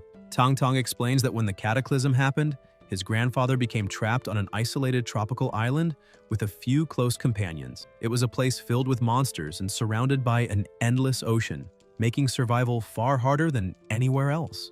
If normal difficulty was high, that island was pure hell. He had no armies or resources, but by luck he found a mysterious key, and through immense effort survived by taming countless powerful creatures. Peng is amazed, saying that's truly incredible. Tang Tang continues, saying his grandfather always worried deeply about his safety. That's why she was sent to protect him. However, she couldn't reveal anything because before she can finish, Peng smiles and says he understands, and there's no need to justify it. He says his grandfather must have had his reasons. Staying close to him would have been more dangerous, and protecting him from afar was safer. It might also have been a test to see whether he could survive on his own. Firmly, he assures Tang Tang that he won't take it the wrong way or complain. Tang Tang watches him, surprised and impressed by the maturity and composure with which he handles the revelation. Excited, Peng starts asking questions, eager to know what kind of familiars his grandfather has, their levels, and how strong they are. Genuinely curious and enthusiastic to learn about the man whose blood he carries, she tells him he'll learn all that in due time, while far above on the back of his colossal dragon, the president watches his grandson from afar and smiles, thinking Peng truly understands him. And now, he wants to see what the boy is capable of. The next day, chaos breaks out at the academy. The protagonist approaches and asks what's happening, why there's so much shouting so early, and whether something serious occurred. A girl answers that it wasn't an accident, but a student attacking another. She explains that the two had hated each other for a long time over personal grudges, and that morning, one of them had just become a tamer. Right in front of the school, they argued until the new tamer ordered his familiar to attack his rival, who was nearly killed. Farther back, two boys gossip about the incident. One says that student could never make a good tamer, but the other warns him not to say that aloud or he might get attacked too. The girl goes on, saying the aggressor had always been humiliated by others because of his weak personality, while the injured one was the worst of them all and loved to bully people. The students start arguing. One says that if he used to beat others when he was stronger, now he can get hurt too. But another scolds him, saying that's not how it works. Because regardless of the reason, using violence is wrong. Another group snaps back, asking if he really believes that, and dares him to say the same thing to the monsters outside the city, claiming they'd love to see how many of them would listen. The boy retorts that they're changing the subject. Monsters and humans are completely different, and wonders aloud what the academy and the military plan to do about the situation, even suggesting that the training grounds might be removed from the school. Meanwhile, in the office, the headmaster, furious, shouts that students are forbidden from carrying knives precisely because of their immature mentality and impulsive nature. He emphasizes that monsters are far more dangerous than weapons, and that letting children command them creates enormous risk. Not to mention, it's unfair to students who still don't have familiars. Colonel Chen tells him to calm down and assures him that no one wants such incidents to happen again. The director takes a deep breath, apologizes for his outburst, and explains that he only lost control because he's deeply worried about the student's safety. Chen nods, saying he understands completely, and stands up, adding that he'll take the headmaster's suggestion into consideration, though he can't promise concrete results.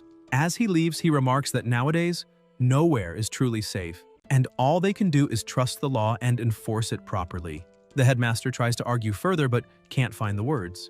In the city's military district, Chen goes straight to the chief instructor to report the incident. The man says the academy should be a place of learning, but that's long gone.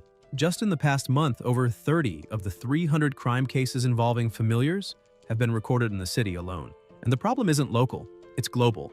In Huaxia, they still maintain the lowest crime rate, but Western countries are in crisis, relying on powerful tamers to preserve peace and order. Chen lowers his head, saying he understands, and the chief instructor places a hand on his shoulder, saying he knows how he feels. But the Alliance won't stand idle and let things worsen. They'll act soon because extreme times demand extreme measures, and there's still much work ahead. Back at the academy, Renbai scolds the students, saying they've really outdone themselves. They've barely started fighting monsters, and now they're bullying each other. He declares that starting tomorrow, all familiars will be banned from entering the school, and a separate area beside the training grounds will be built exclusively for them. Meanwhile, Silly is stuck on Peng's head, humming non-stop, making it impossible for him to hear properly and drawing everyone's attention. Peng starts trying to pull her off while the little jellyfish clings tightly, begging him to stop. Annoyed, he mutters that he's heard jellyfish soup tastes pretty good. Terrified, Silly grabs a juice bottle and pleads with him to drink fruit juice instead of jellyfish juice. At that moment, Renbai calls for attention and announces that in 2 months, the college entrance exam will begin. He reminds them that time waits for no one, and that the results of these final months of training will directly influence their final grades. He warns them not to underestimate the importance of a good performance, since major groups, the military, and the government always prioritize candidates with high scores. Those who achieve the best results will receive special training and privileges far beyond those of regular students. He then asks everyone to look at the big screen, where the first official details of the exam appear, already sent to multiple cities around the world. According to the document, the exam will be divided into 3 stages. The first will be a combat test. Participants will bring their familiars and face monsters. They can choose the tier and grade of their opponent but cannot select monsters with attribute disadvantages, and they'll be allowed 1 replacement if that occurs. Anyone who defeats a monster will earn a 10% bonus. Scoring will be 10 points for normal tier monsters, 50 for elite tier, and 500 for commander tier. Monsters of excellent grade will grant a 50% bonus, and those of perfect grade will double the score. In addition, each competitor may only challenge as many monsters as the number of familiars they possess. For example, someone with 3 familiars can face up to 3 monsters, preventing high-level tamers from farming points by fighting weaker opponents. The first round will be eliminatory, and only the best will move on to the second. A survival mission in the wilderness broadcast live nationwide. Specific rules will be announced later. Anyone who reaches that stage will already secure a spot in a prestigious university, while the details of the third round will only be revealed during the second. Renbai smiles and says he hopes everyone appreciates the opportunity. It wasn't easy to reach this point. They'll undergo extra training in the remaining time to better prepare. The protagonist comments that he's already ready to participate but needs to evolve Stripey to perfect grade as soon as possible. The examiner announces that the next monster released for practice is the dead leaf grasshopper, a giant variant, excellent grade, level 10, normal tier, and asks who wants to face it first. Peng thinks Stripey, who just reached level 10, is the ideal opponent since spiders naturally prey on grasshoppers. She'd have the advantage, but her timid behavior concerns him. He remembers how terrifying she seemed when she first attacked him, and wonders if that was just a stress-induced outburst. Apparently, there's still a lot of training to do. Raising his hand, he volunteers to go first. Renbai asks if anyone else wants to try, but no one answers. The commander approaches and warns him that normally tamers focus on their first familiar until it reaches commander tier before training another. He adds that, as one of the academy's top students, splitting his focus among several familiars could waste precious time and energy, especially with the exam approaching, and advises him to concentrate all efforts on evolving one familiar to commander tier. Peng smiles and thanks the instructor for the advice, but explains that he already has his own training method to avoid that kind of problem, though deep down he knows he can't reveal the real reason. With the system's help, evolving a monster is incredibly easy for him. Outside the arena, Peng cheers for Stripey, shouting that she can do it, though he can't help but notice she looks a little chubbier than before. Inside the cage with the giant grasshopper, Stripey trembles, begging it not to hurt her. Peng's two teammates approach and ask if the fight is really starting, or if they should let Toddy go first instead. Peng sighs, thinking one of his familiars is too gluttonous and the other a coward, a perfect duo, in the worst possible sense. Now he understands what the instructor meant about personality differences. In the first battle, Dazi charged in recklessly without hesitation, while Stripey chose to flee and beg for mercy. If the floor weren't cement, she probably would have already dug a hole to hide in. He reflects that if she wants to survive, she'll have to experience a real fight. Suddenly, the deadleaf grasshopper lunges and with a quick movement grabs the spider and throws her high into the air. Peng panics, realizing that fighting in midair is a huge disadvantage for her. The grasshopper's strength is enough to lift her easily. But before he can react, Stripey fires a web, ensnaring her enemy. Peng brightens up immediately at the sight. The spider falls back to the ground while the grasshopper struggles to break free, but she stands still, frozen in fear. When it finally tears through the web, it starts attacking relentlessly. Stripey defends herself as best she can, blocking every strike, but she's being pushed back. Tying comments that Peng's spider is impressive, since her web managed to restrain a mutant creature. Peng, however, isn't thrilled. He realizes that was her best chance to counterattack, but instead, she hesitated and missed it. Even though the grasshopper is mutated, its attacks haven't injured her, which proves she's much stronger than she thinks. Peng steps up to the cage and orders Stripey to attack, but she refuses, trembling and saying she's scared. He insists, saying she's stronger than that insect and just needs to climb the bars and fight. Nervously, Stripey replies that climbing the cage is hard. Peng starts shaking with frustration. The absurdity of a spider claiming climbing is hard, but he forces himself to calm down. Maybe he's expecting too much. Training a familiar is never easy, and Stripey's a defensive type, not born to attack and seemingly with no desire to learn. Maybe it's better to accept that and focus only on defense. With a sigh, he tells her she can forfeit the match and come back, assuring her that if she really doesn't want to fight, it's fine. Hearing that, Stripey panics, convinced her new master is angry and about to abandon her. The memory of her previous owner's death floods back. She can't bear the thought of being discarded again. Overcome by fear, she climbs the cage and faces the grasshopper, screaming that she doesn't want to be thrown away. In a sudden surge of power, she lunges with astonishing speed and strength, striking a direct blow. The students gape in awe, cheering that she nearly took down the mutant monster in a single hit. No one expected all of Peng's familiars to be that strong. But Peng notices something's wrong. Stripey's movements have changed. Suddenly, the system starts flashing red, displaying warning messages. Familiar status, aggressive, out of control, combat desire drastically increased. Prolonged exposure to this state will cause irreversible damage. Upon reading irreversible damage, Peng panics. Stripey continues to attack the grasshopper relentlessly, binding its legs and tearing it apart over and over, consumed by fear and rage, as if she's lost all awareness. Seeing his familiar's desperation, Peng rushes to the cage and grabs her with his bare hands, pleading for her to stop. He apologizes, telling her she did an amazing job, that she was incredible. The spider, still trembling, frantically repeats that her angry master will abandon her, and her out-of-control status hasn't changed yet. With a calm smile, Peng tells her he would never abandon her. She's his familiar, and he's her trainer. That makes them partners.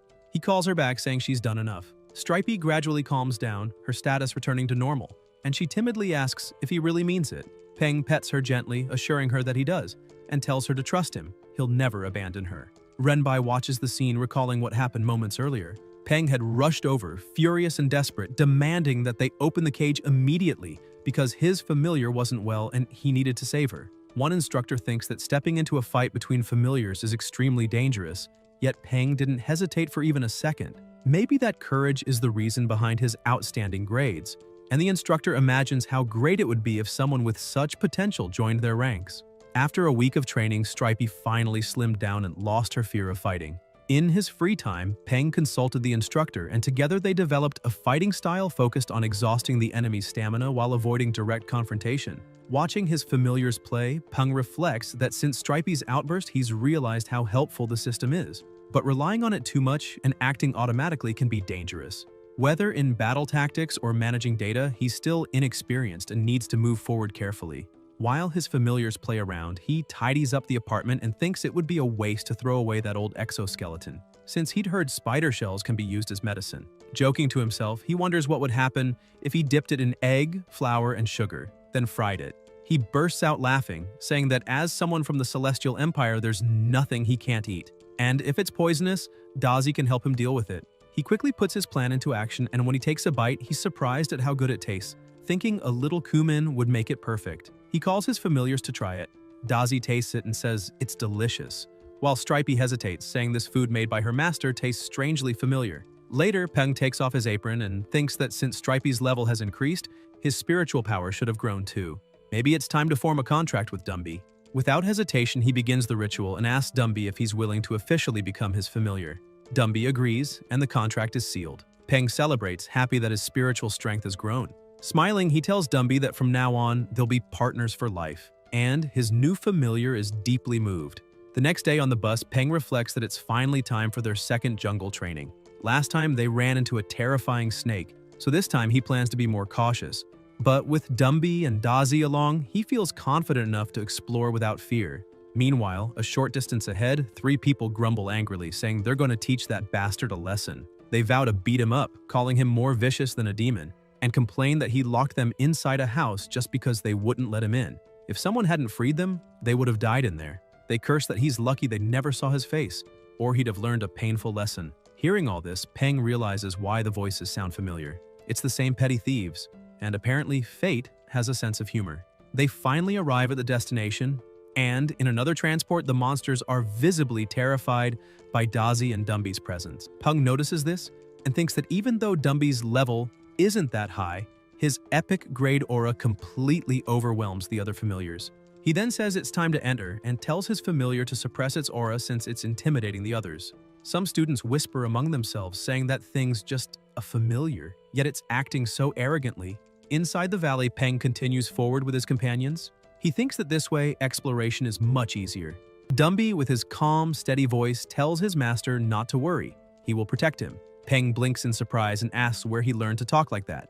Dumby replies that he saw it on TV and learned it from the baby guardian, making Peng sigh in defeat as he realizes his skeleton is quoting a cartoon. Suddenly, something darts past them at high speed. Startled, Peng asks what that was, and when he looks ahead, he realizes they're near the green-skinned toad pond. He decides to change course, saying he has no desire to be spat on by those disgusting toads. But the moment they turn away, an enormous serpent appears again, and Peng realizes it must be her territory. The snake plunges straight into the pond, and even though the toads are terrified, they try to attack it. Ignoring them entirely, the serpent thrashes the entire lake, flipping the ecosystem upside down. Peng watches from hiding, thinking that even though it's only level 20, its power rivals, or even surpasses, that of a commander-tier monster. Fascinated, he notices something moving in the water and wonders if it's a tadpole, momentarily mesmerized by the sight. Suddenly, the serpent bursts upward and swallows dozens of toads in one bite. In that instant, Peng understands that this predator is the reason the toads never upset the ecosystem's balance, all thanks to her periodic visits. When the snake finishes its meal and slithers away, Peng finally exhales in relief. Life isn't easy for anyone, he thinks. Even if Dazi isn't far behind it in level and Dumby is of a higher grade, it's best to avoid a direct fight. Then he asks Dumby to do a little favor. The bushes rustle, the toads stare curiously, and within seconds, one of them becomes food. Peng takes a bite and is surprised. The meat is tender and crisp, and the sweet sauce with a hint of lemongrass is absolutely wonderful. No wonder the serpent loves eating toads. Their meat really is delicious. While they eat, Dazi suddenly stops, tense. Peng asks what's wrong, and a horse emerges before them. He's stunned to realize they've found a blacklight horse. The system quickly identifies it. Blacklight horse, level 14, excellent grade, darkness attribute, weakness ice. Peng studies the creature Sotris, a body completely black, almost made of shadow, and thinks it's dangerous yet perfect and magnificent as a mount. For a moment he considers capturing it but changes his mind, remembering he already has plenty of familiars. When he turns back toward the camp, he notices something's missing and angrily demands to know who stole his frog leg. He looks at Dumby, who's chewing calmly in the corner, while Dazi pretends to be asleep. Peng smirks. He already knows the culprit. He starts arguing with Dumby, asking why he stole his food. Dumby, with unwavering seriousness, asks how his master could accuse a skeleton of stealing meat to eat. Dazi tries to take advantage of the moment to frame him, but Dumby grabs him by the antennae and shakes him until a piece of meat falls from his mouth, revealing the true thief. Peng laughs, thinking that's exactly how things should be. Only Dumby can keep Dazi in line. Suddenly, Dumby senses imminent danger. He grabs his master and his companion and pulls them back quickly. Peng, confused, asks what's happening, but then sees the serpent approaching and wonders if this is some kind of sneak attack. Dumby manages to retreat just in time, and Peng, still shaken, realizes that if his familiar hadn't reacted, both he and Dazi would have been swallowed. Looking at the serpent, he grows irritated. That cursed creature has provoked him twice now. He turns to Dumby and asks if he can kill it. Upon receiving the order, Dumby focuses solely on executing it. He climbs rapidly through the trees, locates the serpent, and leaps toward it without hesitation. The snake notices but has no time to react. The monkey's strike shatters its defense and knocks out one of its fangs. Dumby keeps attacking, each punch echoing like cannon fire. The system reports the serpent as lightly wounded, but he doesn't stop. Soon, the status changes to moderately wounded, and Peng, watching from a distance, is once again astonished by his familiar's strength. Dumby delivers an even stronger blow, sending the snake flying. It starts thrashing wildly, and the system flashes red, warning that the wild anaconda has entered berserk mode. Alarmed, Peng yells for Dumby to be careful, but a gust of wind engulfs him, forming a furious whirlwind that hurls him against the trees. Dumby steadies himself and stares at the serpent in shock. Peng asks if Dumby can still fight, and though trembling, the monkey tells his master to step back. Then he presses a hand against his own chest, and Peng feels a crushing pressure. Dumby has activated Bloodline Heart, the ability awakened upon reaching epic grade, allowing him to control the enemy's heart. The serpent lunges in fury, seemingly ready for a suicidal attack, but Dumby smiles and without hesitation crushes his own heart, destroying the snakes at the same time. The creature collapses before him, nearly lifeless, and without mercy, he finishes it off. The soldiers observing are left speechless, and the examiner remarks that to defeat a giant variant of a jungle anaconda, that familiar must have the power of a commander tier, if not more. He asks to see the boy's data, but the agent reports the file is locked.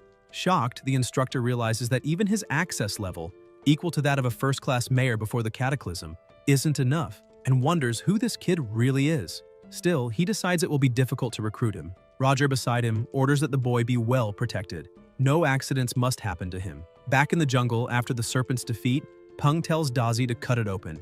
As the creature's belly is sliced, a strange sound echoes, like tearing paper. Inside, they find thick vines running through the body, explaining how such a massive anaconda could move among treetops without creating craters when it fell. Dazi pulls out the serpent's core and hands it to Peng, saying it's for him. Peng smiles, praising Dazi for a job well done. Then he glances at Dumby sitting under a tree, thinking that the explosive burst of power he showed was thanks to the Bloodline Heart. Still, he's relieved knowing the heart regenerates over time. Without that passive effect, Dumby seems much weaker than before. He reflects that the Bloodline Heart is useful for far more than just increasing strength. It all depends on how much Dumby can develop it. Suddenly, a thunderous roar echoes through the forest, and Dazi comments that it must be the big guy from last time. Peng looks puzzled for a moment before realizing he means Tianying and the Lotus Seed. On the other side, an intense battle is raging. Tianying shouts for her teammates to watch their surroundings. Wei Wei asks Wen how she's doing, and Wen replies that her ankle hurts badly. The ground shakes as the monster charges again. Tianying reacts quickly, commanding the Lotus Seed to block the attack. The plant-like familiar shields them, giving Tianying time to grab Wen in her arms and shout for Wei Wei to run. But as they flee, another monster appears ahead, throwing Tianying into panic. Now there are two enemies. The Lotus is tied up, and Wen and Wei Wei's familiars are too weak to handle them. They're about to die. At that moment, Dumby descends from above, landing a devastating punch that sends the first monster flying. Dazi seizes the opportunity, releasing a lightning strike that blasts the creature skyward and finishes it off. Peng orders his familiars to assist the Lotus Seed, and Dumby destroys the second monster with a single, precise blow. Once it's over, he strikes a heroic pose and asks if they're all right. Taeyang smiles, saying she is, but admits that if he hadn't arrived in time, they'd probably be dead, and she thanks him sincerely. Peng smiles back and says there's no need to thank him. After all, they're friends, and friends help each other. At that moment, an announcement echoes across the valley, informing all participants that the Wild Valley simulation training is over. They exchange surprised looks, and Taeyang asks if something happened. Peng says maybe the appearance of that kind of worm was unusual, and other monsters might also be behaving strangely, but reassures them that everything's fine and suggests they return. The three agree. Sometime later, back in the city, Peng recalls the instructor's words. A new, extremely powerful monster had appeared in the desert, which explained why creatures were fleeing into other territories. Director Feng assured that the government was already handling the situation, which eases Peng's worries, though he grumbles that this world never seems to know peace.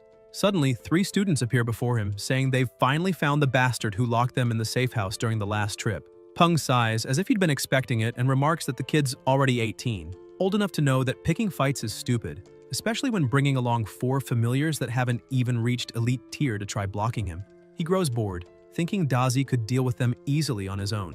Dazi, however, seems uneasy with the situation, but Peng tries to cheer him up, saying there's no need to be upset since it would be easy to deal with those monsters.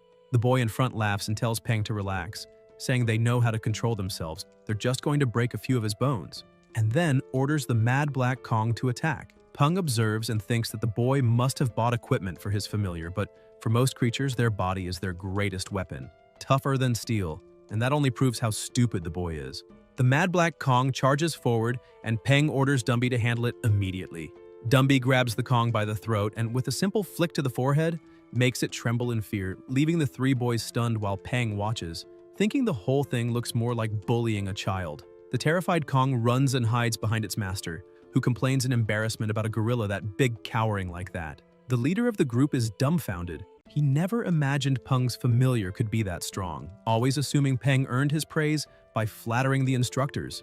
Frustrated, he decides to give up and promises to come back, trying to speak to Peng but realizing he's already walking away, finally understanding that they were never taken seriously from the start. Another boy invites him to a bar, but the leader refuses, saying he has something important to do. He takes out a cloth, sternly scolds his familiar, and says that jealousy and anger only hold them back. They need to get stronger and train harder so they can take their revenge when the time is right. Later, in the studio, Peng thinks that he needs to neutralize the reagents and that if he follows everything correctly this time, it will work. He wakes Stripey, asking if she wants to become stronger, and without hesitation, the spider dives into the container again. Peng comments that everything's ready now, it's just a matter of waiting, and laments that the system only gives him instructions. It doesn't provide materials or handle the process for him. He was lucky this time since all it took was boiling everything in a pot. But for the next levels, even the familiars will have to help with the refining. Proportions, temperature, duration, and control. Everything has to be exact, and it'll be a real challenge. Meanwhile, outside, 2 thieves approach the studio. One asks if the place is empty, and the taller one tells the short guy to relax. He's been watching the place, and by this hour, everyone should have gone home. The short one points out that the glass is military-grade bulletproof and asks what could be worth breaking into a studio instead of a bank. The big guy answers that bank money doesn't mean much anymore with everything on credit, and studios store rare materials worth hundreds of thousands, maybe even millions. They decide to go in, but say they'll put on gloves first so they don't leave fingerprints. The short one opens a box and remarks that his partner's familiar can regenerate infinitely, but his can't. Then he takes out his own familiar, placing it near the glass while his partner says that soon they'll have enough money to buy any monster they want. After the setup, the short guy implants something in his familiar, tells his partner to step back, and warns him about flying glass shards. He presses a button, releasing a toxin that makes the familiar react, leaping and cracking part of the glass. Peng hears the crash, turns around, thinking the sound came from the entrance, and rushes to check the cameras, but notices the lenses are covered. Someone must be trying to rob or even kill him. He quickly calls the police to report the break-in. Inside, the thieves complain they don't have time and need to search fast. Hearing noises behind a door, they follow and find a lab full of rare materials, deciding to start there. Upon entering, they spot Stripey inside the container. The big guy jumps back and asks what that thing is, while the short one says he doesn't know, but it must be valuable, so they should break the glass. Peng takes another familiar and lets it wrap around his arm, which quickly transforms, gaining muscle and a stronger form. Watching it all, he realizes that if those scumbags break the cylinder, his spider's evolution will fail, and he has to stop them no matter what. Gathering courage, he stands up and calls out to the intruders.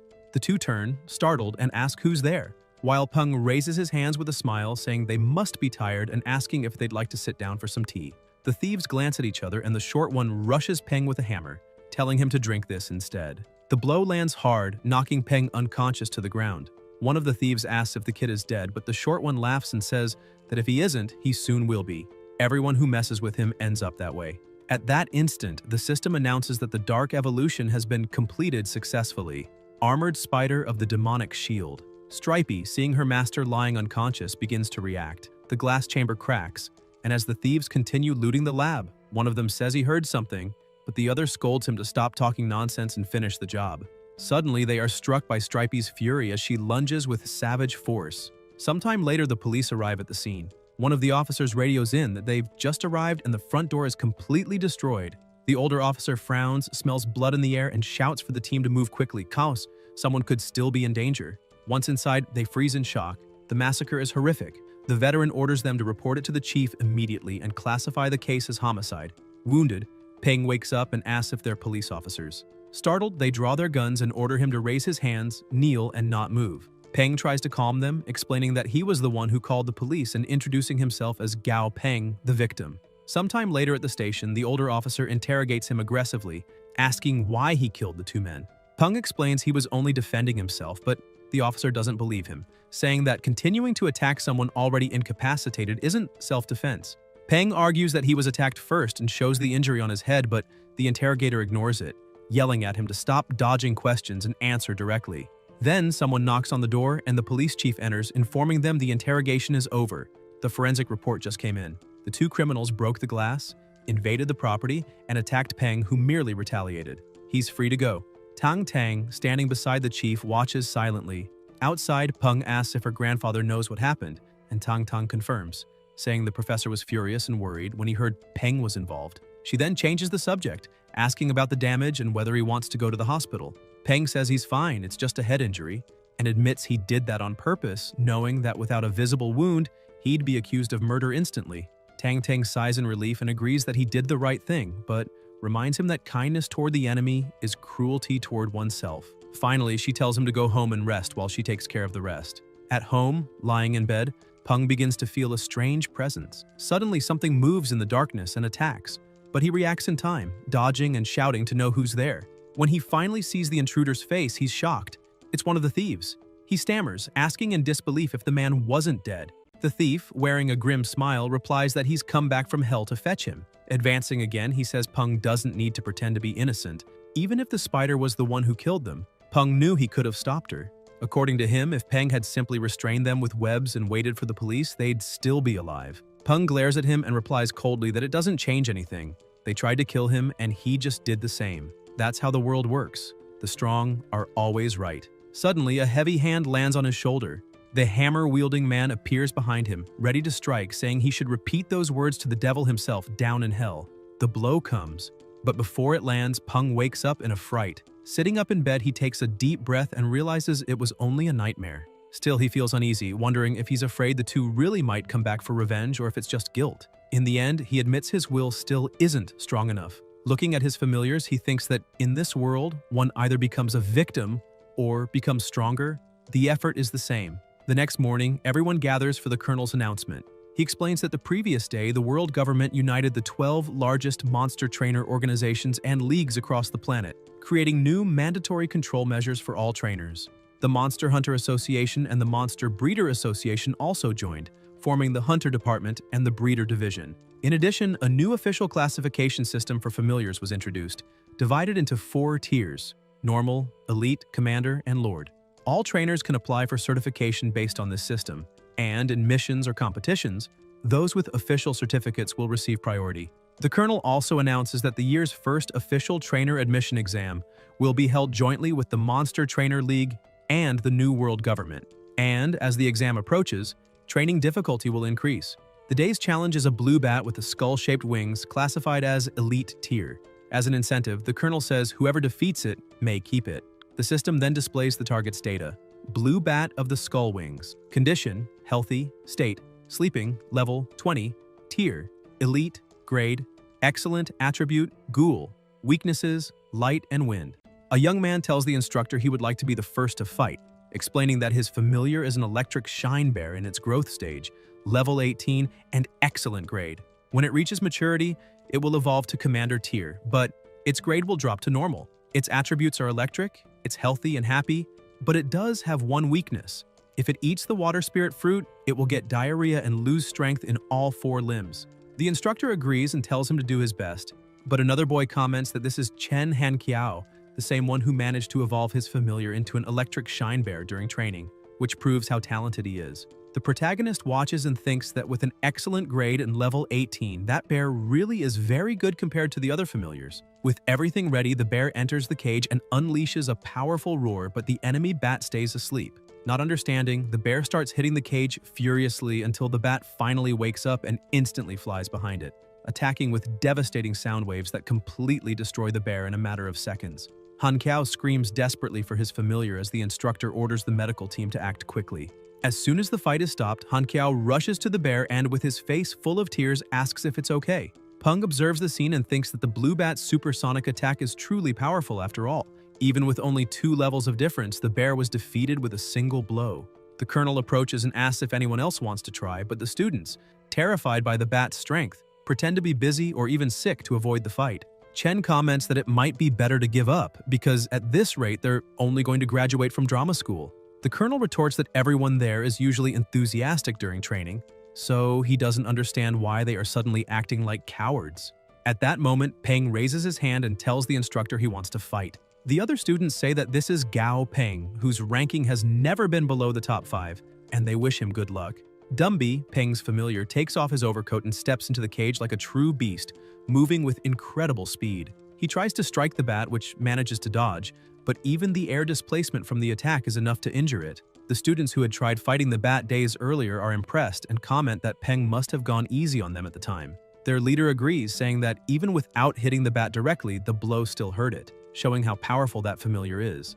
Excited, Peng looks at Dumby and says they need to push even harder, though his familiar does not seem thrilled by the idea. The fight continues and the bat tries to attack from above using its sound waves. Some students remark that it's a shame Dumby can't fly because then the battle would be more balanced. Peng smiles at that and thinks he sees no difficulty in this fight since they've been in control from the start. Even without being able to fly, Dumby is much stronger and tougher than the blue bat, so the longer the battle lasts, the greater his advantage becomes. Besides that, the gorilla is only waiting for the right moment for the bat to slip. Suddenly, the bat lets its guard down and Dumby moves quickly, attacking from behind and slamming it to the ground with brutal force. The students get excited when they see the bat bleeding and say it was arrogant for thinking no one could stop it. Completely defeated, the bat is lifted by the legs by Dumby while everyone shouts Peng's name, amazed by his strength and calling him incredible. Once the fight ends, Peng goes to the colonel and asks if he really can do whatever he wants with the blue bat, and Chen answers yes, since that was the agreement. The protagonist then turns to his classmates and asks if anyone is interested in that blue bat with skull wings, saying he is selling it for 500 alliance credits. He emphasizes that this is a rare opportunity, and no one knows when they might get another chance to obtain a first-rate familiar, so they shouldn't let it slip away. Tiaing approaches saying she'll buy it, and Peng asks if she really wants that bat, explaining that blue bats with skull wings can't fly high or fast and only serve to scare weak monsters that can't fly, making them useless against strong or airborne enemies. He asks her to think carefully because even if flying seems like an advantage, in practice it's not very useful. Tiaing replies that it's fine. She understands his point of view, but the bat is still worth the asking price, so she will transfer the credits immediately. Surprised, Peng comments that this is amazing and that he didn't expect her to be such a rich girl. The people around laugh and ask who he is talking about since she looks more like a giant woman. He simply smiles and says that since she bought his familiar, she will get a good discount if she wants to raise her own familiar's grade with his help. Later, at the end of the day, the protagonist sees a truck advertisement and is impressed by the model. He comments that the vehicle has 16 wheels, a removable rear compartment, 2 layers of reinforced protective bars, and interwoven silver and black stripes over a matte enamel that creates an elegant base, giving it a simple yet dominating look. Excited, he tells Dumby that they're going to buy that one, the Steel Black Dragon Series 3, the car of his dreams. The driver's seat is wider than that of a regular off-road vehicle. The interior is luxurious, and there is enough space to store all his familiars. Fired up, he starts shouting in the middle of the street that this style suits him perfectly, strong and dominant, the qualities of a true man. While he's shouting, Tang Tang watches him from a distance, catching his attention and embarrassing him. Laughing awkwardly, he tries to change the subject and asks if she's taking that cat for a walk. Tang Tang explains that she found it completely dirty, with short fur and a green slime coming out of its nose. Peng immediately uses the system to assess it and discovers that it's a Night Shadow cat, level 36, Commander tier and perfect grade, with the Shadow Power skill at level 2 and a weakness that prevents it from eating white catnip, as that would leave its limbs unbalanced and turn it into something indescribable. The cat meows, visibly uncomfortable, and Peng comments, impressed, that this familiar is perfect grade and Commander tier, pointing out that her familiars are truly incredible. The cat meows again, and Tang Tang, a bit embarrassed, says it's fine, that its fur was already a little long when she found it. The animal jumps from her arms and starts walking around the plaza, and Peng, not really understanding what happened, says that it's quite energetic. She agrees, saying the little thing is temperamental, but there's nothing to worry about. Then, she changes the subject and asks why he still hasn't moved to the house he bought in the suburbs. Peng replies that a lot has been happening lately and he hasn't had time to organize everything. Tang Tang touches his shoulder and says that the number of familiars he has is increasing, so it's becoming inconvenient to stay there due to lack of space. She emphasizes that she knows he doesn't want to leave, but that place will always be his home and he can return anytime. This affects him and he lowers his head a bit, agreeing with her. After that, he enters his room, grabs his parents' picture frame, and tells them he's about to move out because he always heard that when a child grows up, they must follow their own path. So maybe now he has grown. He runs his hand over the photo and says he's moving to a big house he bought himself, which proves he's managing on his own and that they don't need to worry anymore. Then he sits beside the bed saying that his grandfather seems to have been dealing with some problems, so he will help him after finishing the entrance exams since he is his only living relative. The next morning at the monster trainer exam site, the guards tell civilians to stay behind the yellow line. Suddenly, a truck approaches and the students ask who owns that enormous vehicle. Peng gets out, opens the cargo hold, and lets all his familiars out, saying they have finally arrived at the exam location. The instructors in charge ask all candidates to line up, enter in an orderly fashion, and present their entry tickets at the checkpoint. Soon it's Peng's turn, and he greets the examiner and hands over his ticket. The guard explains that the protagonist and his familiars will pass through 2 doors separately, because if there is a blood contract with the familiar, the machine's light will turn green and the candidate will be allowed to enter. Suddenly, a red light turns on and the instructor tells the other student to try again. But that young man's familiar begins screaming and acting uncontrollably. The guards quickly report a situation at Passage 8 and request immediate backup. In seconds, wolves appear and neutralize the familiar with ease. An instructor goes to the student and asks why the familiar suddenly went crazy. The boy kneels down with tears in his eyes, saying he was wrong because that was his father's familiar and he had taken it while his father was at work. He explains that he just wanted to pass the exam and begs the instructor not to take away his qualifications. An instructor grabs his arm and tells him to stand up immediately, saying he is a man and must not kneel, because above all else is dignity. The young man thanks him, but the examiner says he shouldn't be thanking anyone yet, since the rules exist to be followed and everyone was warned beforehand that the exam does not allow familiars that aren't their own. The offenders are disqualified without hesitation, and the examiner tells the boy to leave and try again next year. As he is dragged out, he does everything he can to stay, saying he doesn't want to go, but the instructor simply orders the guards to remove him. The protagonist, who had been watching everything, wonders how that boy even had the courage to try cheating on such an important exam. The examiner speaking to him hands him a card and explains that it is his identification badge, telling him not to lose it. The protagonist starts walking inside, thinking that if he really wants to pass the exam, he needs to rely on his own strength. As he walks, he looks at the badge and notices the letters A5 written on it.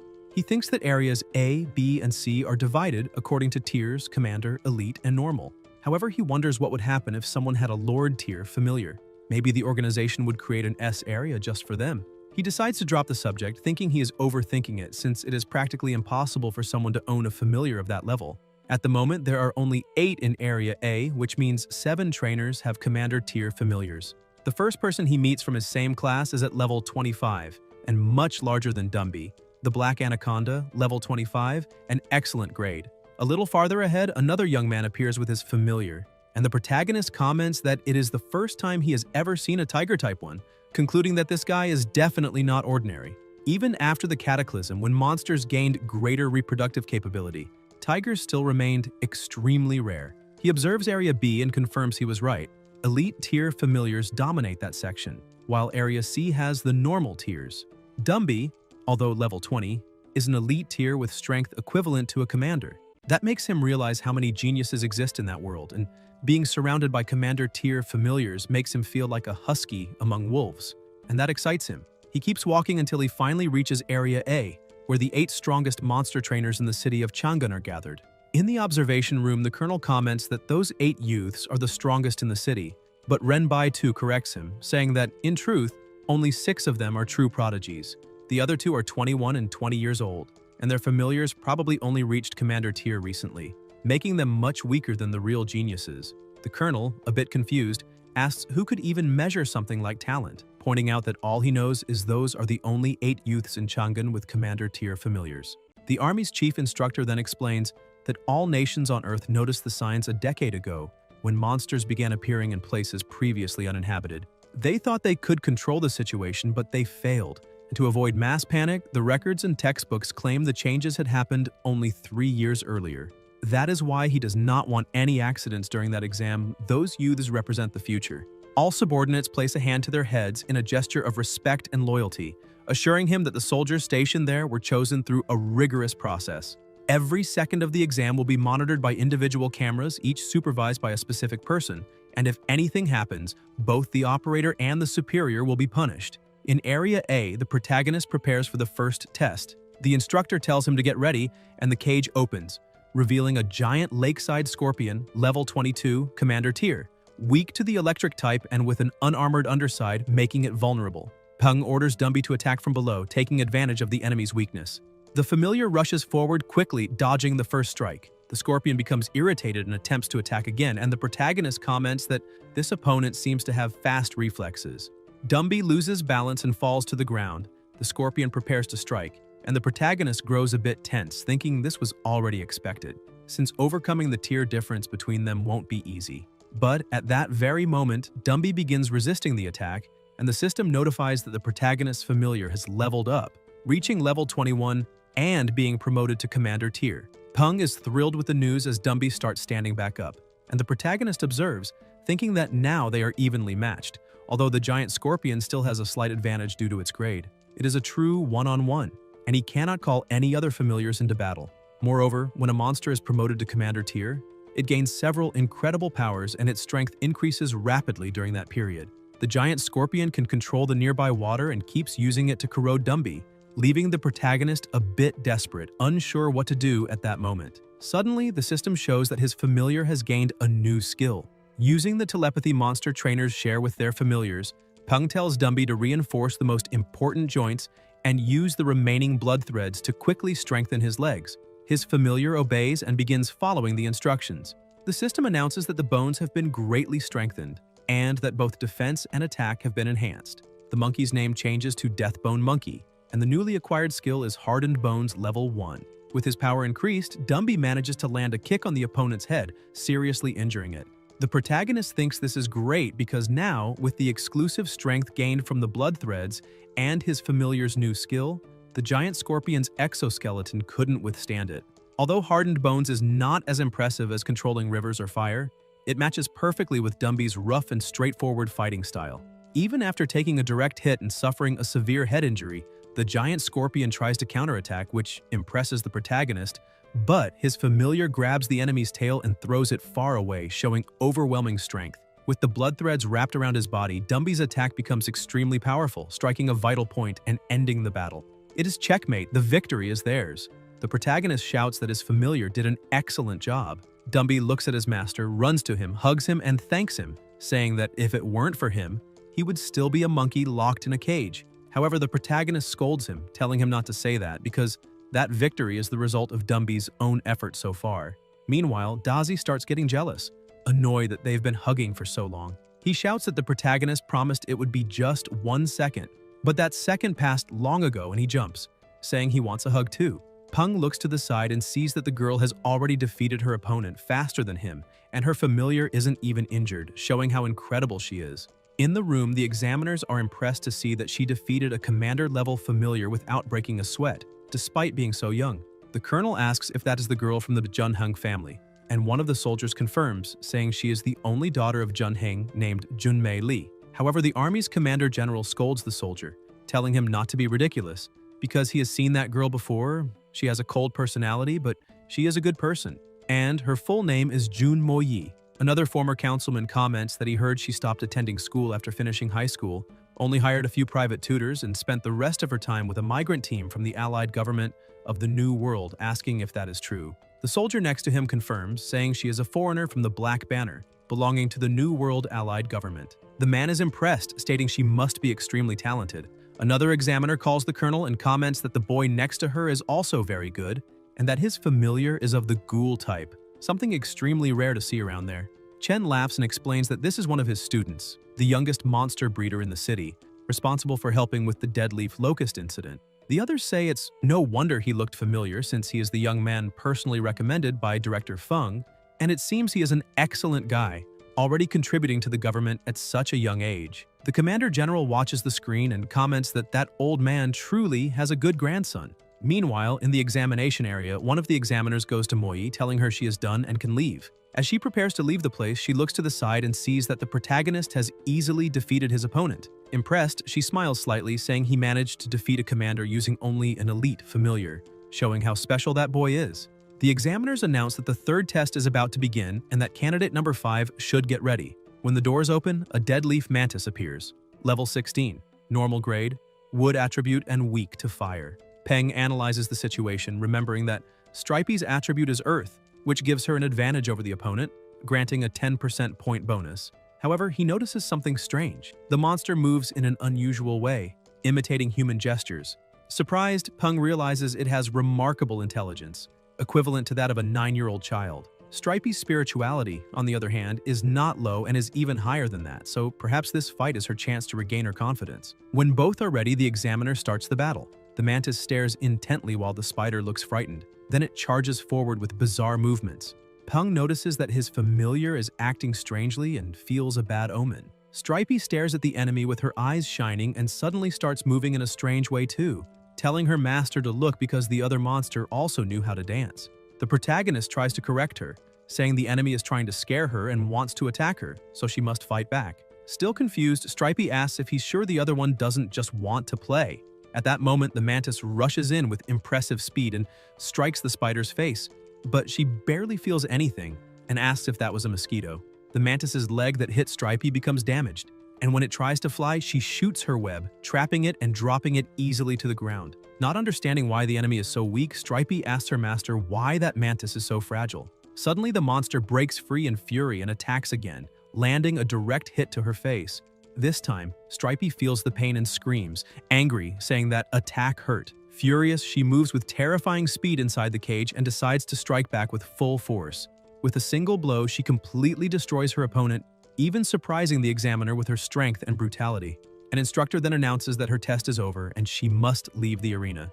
Outside, in the waiting area, several people are gathered, complaining that it has been an hour since the first group went in and still hasn't come out. A young man says he's second in line and asks the person beside him what position he's in, and the other answers that he's still stuck in first, unable to enter. A boy further back says that only the scholar Moyi from Area A has finished the exam, reminding them that she has a strong military background and is extremely powerful. Suddenly, one of the doors begins to open, drawing everyone's attention.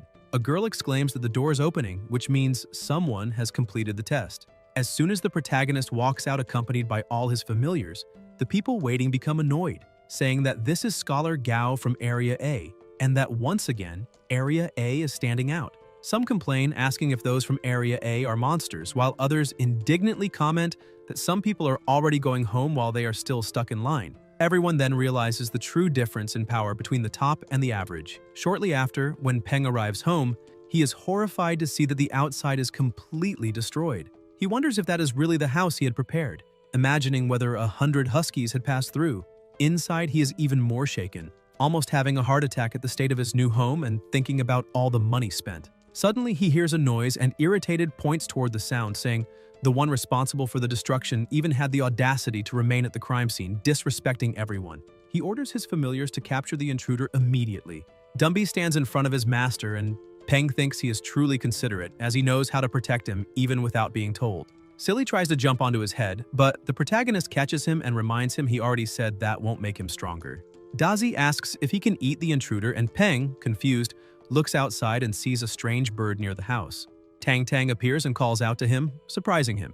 She explains that the little bird is a welcome gift from his grandfather, and that if he likes it, he can keep it, since the old man put a lot of effort into getting that little creature. She then says goodbye, explaining she has other things to take care of and won't be able to stay for dinner. Peng thinks this was expected from Tang Tang, since in a few days she will build a new house next to his, which will make it more convenient to take care of and protect him. Not long ago, that land was just an empty space. He looks at the bird and wonders if it was really a welcome gift, since it seems more like a destruction device. He then asks Dumby to lift it, and upon looking more closely, he notices it is a red-crowned heron with only one leg, something quite unusual. He tells his familiar to loosen his grip so the bird won't get hurt, but as soon as Dumby loosens it a bit, the bird starts struggling and quickly escapes, leaving the protagonist surprised at how good an actor it is.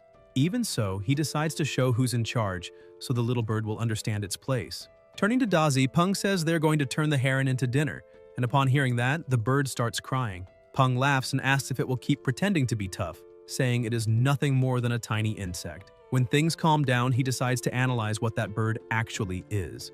Using the system, he discovers its information. Monster name, Flaming Red Heron, Infancy. Level 6, Epic Rarity. Upon being promoted to Commander grade, its rarity will become Perfect, and when it reaches Lord grade, it will become Excellent. Fire attribute, Special trait, Dormant. Promotion requirements: 500,000 Divine Blazing Crystals, at least 3 Primordial Mysterious Fruits, and 1 Fire Marrow Pulp. Peng is surprised to see that the heron has Epic Rarity, realizing how generous his grandfather was. He begins reflecting that although the Flaming Red Heron has the same rarity as Dumby, it will automatically reach Lord grade when it grows. Dumby's promotion to Commander grade only happened because he gained enlightenment after countless battles, so Peng imagines that this bird, once it reaches Lord grade, will be an extremely powerful monster in the future. Dazi keeps staring at the new member, wondering what he would look like roasted, but the protagonist scolds him, saying that once someone enters his home, they become part of the family. Then he offers some larvae to the bird, leaving Dazi completely shocked to see that his master is giving his own larvae to another creature. While the other familiars show jealousy, Peng crouches down smiling and asks the new companion what he thinks about having a name. Since the word flame appears 3 times in its title, he decides to call him Flamey. After giving him a name, the protagonist touches the bird's head and comments that he would like to see if they can already establish a contract. As soon as the ritual begins, his consciousness is carried into another dimension. He thinks that perhaps the brightness of that dimension is related to the familiar's intelligence, and that those glowing points around must be Flamey's memories. As he observes them, Peng sees everything the little one went through and gently holds him in his hands, feeling compassion upon realizing he too had lost his mother. Trying to comfort him, he asks if he would like to be his partner. A contract sheet appears before them, but before accepting, Flamey, filled with anger, asks if Peng could help him with his revenge. The protagonist answers that once he signs the blood contract, he will become part of the family and any problem he has will become everyone's problem. Without hesitation, Flamey agrees and signs the contract, but something unusual happens. Even after the seal is completed, Peng remains inside the familiar's consciousness. A bit startled, he wonders why he is still there. Suddenly, the contracts of his other familiars approach and begin emitting energy simultaneously, focusing it on him. As he receives that immense amount of energy, Peng realizes he is absorbing everyone's knowledge, and then a new ability awakens. Lifesaver, Elemental Barrier. It consumes the energy of his familiars and transforms into a protective barrier around him. Peng thinks that this ability is probably not rare, since he remembers seeing someone use it during the first round of the exam. He concludes that whenever a familiar is promoted to Commander, Lord, or Emperor grade, the trainer receives a protective skill of equivalent level, and that this particular one must have appeared when Dumby reached Commander level. Suddenly, ancient words begin to shine before his eyes. He does not recognize them, but somehow he can understand them. They say that battles must be fought by the familiars. Monster trainers must remain behind them and never become a burden. Peng finds this curious, realizing that the profession of monster trainer is something passed down through generations. The blood contract indicates that inherited memories from previous generations will be gradually unlocked as the familiars grow stronger. He wonders if this means there are other trainers spread across different places, but he soon decides to drop the thought, as it is beyond his current understanding. Even so, he understands that life-saving abilities are engraved into the soul itself, impossible to teach to anyone else. And then he understands why Tang Tang told him to keep the constellation-shifting ability secret when she taught it to him. After all, people would definitely set their eyes on him if they discovered he possessed a technique capable of saving lives and that it could even be transferred to another person without any restrictions. Apparently, both his grandfather and Tang Tang are far more frightening than he imagined, and doubt begins to arise whether he will really be of any help to his grandfather with the abilities he has now. Sometime later, while watching his familiars play and train, he remains calm, reading a book. Flamey, on the other hand, was alone in front of a tree and suddenly began attacking it with fury, blow after blow, to the point of injuring his own beak. Peng watches and comments that Flamey's hatred is deeply rooted in his heart and that he trained so hard only so he can one day avenge his mother. Suddenly, he notices Silly is no longer nearby and becomes worried, since the little familiar had been circling around him in fear of being eaten by Flamey. But when he looks down, he sees Silly sleeping peacefully like a child and comments that he never imagined he could sleep like that, so carefree. Returning to his reading, he says the past few days have been incredibly relaxing, especially after his grandfather gave him a limitless credit card, turning monster racing into a true hobby. Director Feng's book, he says, is excellent. As the saying goes, the older the wiser. However, he remembers that the exam results were coming out that day and decides to log into his account to check them. The system, however, informs him that the account was accessed from another location, the Southern Celestial Group Tower Temple in Yuzhou. Annoyed, Peng realizes his grandfather was snooping before him. Inside the headquarters, Ji Han Wu sneezes and comments that someone must be talking badly about him behind his back, but says it doesn't matter because he wants to see the result first. Accessing his grandson's form, he reads the name Gao Peng, age 18, score 710, being 700 on the 3 exams and 10 extra bonus points. Peng bursts into laughter upon seeing he placed first in the city, satisfied with his performance. At that moment, his phone rings with an unknown number. Upon answering, a voice asks if he is Gao Peng. The protagonist confirms, and the person on the other end informs him he is qualified to participate in the second round of the entrance exam for the Monster Trainer College. The exam will take place at the same location as the first round on June 27th at 9 in the morning, lasting 15 days. He is told he does not need to bring keys, clothes, or hygiene products, and that they appreciate his cooperation. Peng then looks at Flamey and comments that since he still hasn't signed the blood contract with the new familiar, he needs to find a place for him to stay during that time. Just then, Tang Tang passes by doing her morning exercises and greets him with a good morning. He's happy to see her, but stops and thinks that everything is too much of a coincidence. His grandfather already knew the score and the exam regulations, so it wouldn't be hard to predict he would need someone to take care of Flamey. He probably planned everything secretly, even asking Tang Tang to show up. He watches her and thinks she is simply waiting for him to ask. Apparently, they really enjoy seeing everything unfold exactly as expected. Smiling, Peng comments that he doesn't know if she has time, but he would like to ask her to take care of Flamey for 15 days. Tang Tang smiles back and asks why he's being so formal, saying he can leave everything to her, that she will feed him well and make him strong and chubby. Peng looks at the two and thinks he is sure that is not an empty promise. Meanwhile, in another house in the city, someone is completely outraged, questioning how he could have ended up in second place, since he saw with his own eyes that both he and the protagonist had 3 familiars, 1 commander grade and 2 elite grade, so how could he have lost? A woman beside him explains that one of the protagonist's elite grade familiars is Earth type, and one of the monsters he adopted is Wood type, giving him a 10-point advantage. Furious, the boy slams the table and says he doesn't care, but he won't let this slide. Sometime later at the exam site, the protagonist arrives and notices there are few people around, realizing he arrived a bit early. The examiner comments that apparently everyone is already there and introduces himself as the one responsible for evaluating them in that round, asking everyone to remain quiet.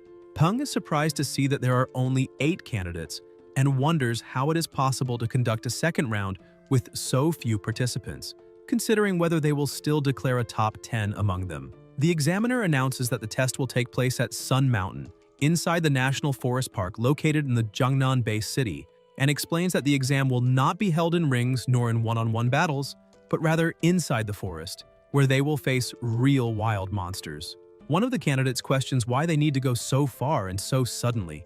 The examiner then explains that Sun Mountain has been carefully patrolled by the best monster trainers, ensuring there are no Lord-grade monsters in the area, but even so, There are more than 500 commander-level monsters, some of them even at peak. He assures that both the government and the Monster Trainer League are committed to everyone's safety, and that each participant will receive an emergency flare. Even so, he emphasizes that it is a virgin forest and that the presence of those 500 commander-grade monsters makes the second round necessarily challenging. After explaining the details, the examiner gives the candidates the option to withdraw. Two people step forward and one of the boys apologizes, saying he thinks the exam is too dangerous and asks if they can leave. The instructor replies that it's fine, that he completely understands and that there is no shame in that, then asks if anyone else wishes to go. Moi raises her hand and asks if she needs her parents' permission to participate. The instructor answers that by the rules, she doesn't need anyone's consent, though he knows her parents are not ordinary people. Hearing that, Moi is satisfied and says she wishes to participate, and the instructor responds that there's no problem, stating he's just a humble trainer. A few moments later, when he sees that everyone has decided to stay, the examiner declares that they will represent the city of Chang'an and will compete alongside candidates from the military cities of the Huaxia region. So they must do their best and make the city proud. Peng is surprised to learn that other regions will also participate.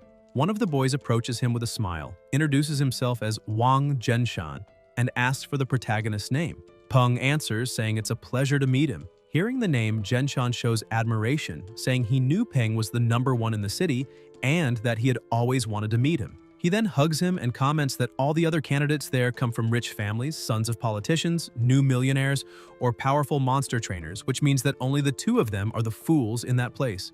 Peng remains silent but thinks that although he doesn't want to disappoint him, he's not exactly a fool either. Zhenshan then asks if any company has approached the protagonist, explaining that right after the exam ended, several contacted him. Peng replies that, in fact, that didn't happen, but imagines his grandfather and Tang Tang probably found a way to chase all the agencies away for him. Trying to cheer him up, Zhenshan says it's fine. After all, since he is the #1 in the city, the companies must just be evaluating a price high enough to catch his attention, so there's nothing to worry about. Excited, Zhenshan decides to introduce his own familiar, explaining that it is the god ant, which mutated after mistakenly eating something. From a simple black ant, it became the god ant, a name referring to the fact that the mutation seemed like an act of the gods. Peng activates the system and checks the information. Golden Demon Ant, level 21, Commander Grade, Excellent Rarity, Gold Attribute, Weaknesses. First, its joints are not protected by its carapace. Second, it hates irritating smells. Seeing all the data, Peng thinks Zhenshan is truly lucky. After all, as the saying goes, the poor rely on mutation and the rich rely on technology. He reflects that it is extremely difficult to train a familiar to Commander Grade solely through talent and individual effort, because if the trainer does not come from a good family or have resources, he will never obtain the items needed to boost the monster's growth. Even so, he doesn't understand why the system displayed the name Golden Demon Ant. This makes him wonder how the system decides these names, since it can show designations that don't appear in books or records, as if it had some sort of prophetic ability. While he is thinking about this, a plane approaches and the instructor announces that everything is ready, informing everyone that the transport has arrived and they must prepare, because they will depart immediately. The plane lands, and already in the base city of Jingyan, the people watching comment that they really mobilized a huge group of people for a simple test and even used military aircraft to transport them. Someone cuts in asking what he really knows, because those are the best and brightest among thousands of candidates, and the military region definitely needs to protect that kind of genius. As the protagonist steps off the plane, he looks ahead and is surprised, asking if all those people are candidates for the exam. Since there are so many, something close to 200, meaning almost every kind of family is present. Some people are shocked, asking if that familiar is made of granite because that is extremely rare. And the guards tell everyone to move back a little and stop taking pictures. That is the rock monster converted into a vine, level 23, normal grade, stone attribute, conditions healthy and shy, weakness shadow-type monsters, and fear of having its picture taken. After things calm down a bit, the protagonist moves forward and two guards open the door for him. A man appears saying that once all candidates arrive, they will hand out consent forms to participate in the second round, and they need to sign to acknowledge the possibility of death. The man emphasizes that the location of that war test will be far from the city, and even with their emergency outpost, there is still a 10% mortality chance in that exam. The man says this is no joke because the estimated mortality rate takes into account commander-level familiars. So they must think carefully since they are responsible for their own future. After saying all of this, the The papers begin to be handed out and the protagonist starts reading, thinking that his alliance credit is a bit low for large companies, and judging by the looks of it, that test is really dangerous. The paper also stated that the second round uses a point system. Inside Sun Mountain Forest, there are many destiny pillars set up, and destroying these pillars and killing monsters will grant points. The students realize the competitive pressure this time will be much higher. After everyone finishes reading, the man says that now that they've seen the consent forms and received the details of the second round, he will announce some information about the third round. They selected the 12 best candidates with the highest scores to participate in the third round, which exceeds the limits of normal admission exams for the Monster Trainer Academy and even has its own name, the General Assembly of the Strongest Monster Trainers of the Alliance.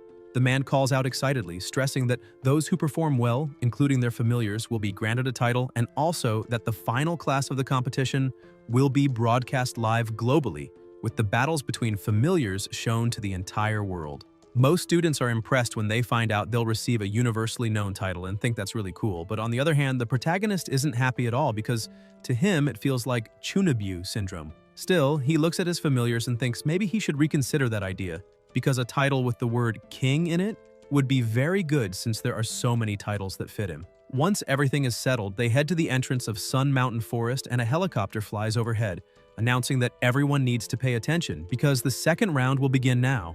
They emphasize that everyone will officially start in 20 minutes and must follow the direction indicated by the helicopter's spotlights and reach the destination within the time limit. Dumby places his master on his shoulder and the protagonist orders him to move quickly. Dumby starts leaping through the forest with impressive speed, and near a cliff, Stripey shoots a web to latch onto a tree, slinging them forward even faster. With the high speed, the protagonist begins getting hit by countless things, and thinks that fortunately he obtained the moving constellations technique, otherwise he would have already been cut up by all those branches. Suddenly he hears someone shouting beside him, asking his familiar to slow down a bit. That is the stellar white boar monster. Level 25, perfect grade, conditions healthy and disgusted, and the boar keeps running desperately while his trainer says he doesn't need to go that fast since there's no prize for arriving first. Peng thinks that usually the trainer is the dominant one in the trainer-familiar relationship, but there are exceptions where this is reversed, especially if the trainer has a weak personality. Yet even so, being looked down on by a boar is a bit sad. Suddenly the protagonist jumps in front of him, giving a thumbs up and saying, "Very well done, little boar boy." And the young man gets confused, asking why the protagonist is wishing that to him since he must be a bit crazy. The exam was being broadcast on television, and the commentator announced that they now had a candidate from the Yanjing district whose registered familiar was a fire-type bird. Tang Tang, who was watching, told Flamey to calm down a little because his master would appear soon. First, an elephant showed up, and a few seconds later the image changed to the protagonist. The commentator said they now had a candidate from the city of Chang'an who had 4 registered familiars and was also the top scorer of the city, one of the popular contenders for the top 12. Flamey closed his eyes with sparkling admiration for his master, but Tang Tang pulled his attention away by bringing another tray of roasted fish and telling him to eat plenty to become very strong so he could follow in his master's footsteps. Flamey grabbed a fish with tears in his eyes while she watched him completely enchanted. Shortly after that, in the middle of the forest, the boar arrived and threw his trainer to the ground completely unconscious. Other candidates also began to approach, and it was announced that the time was up and those who had not arrived were disqualified.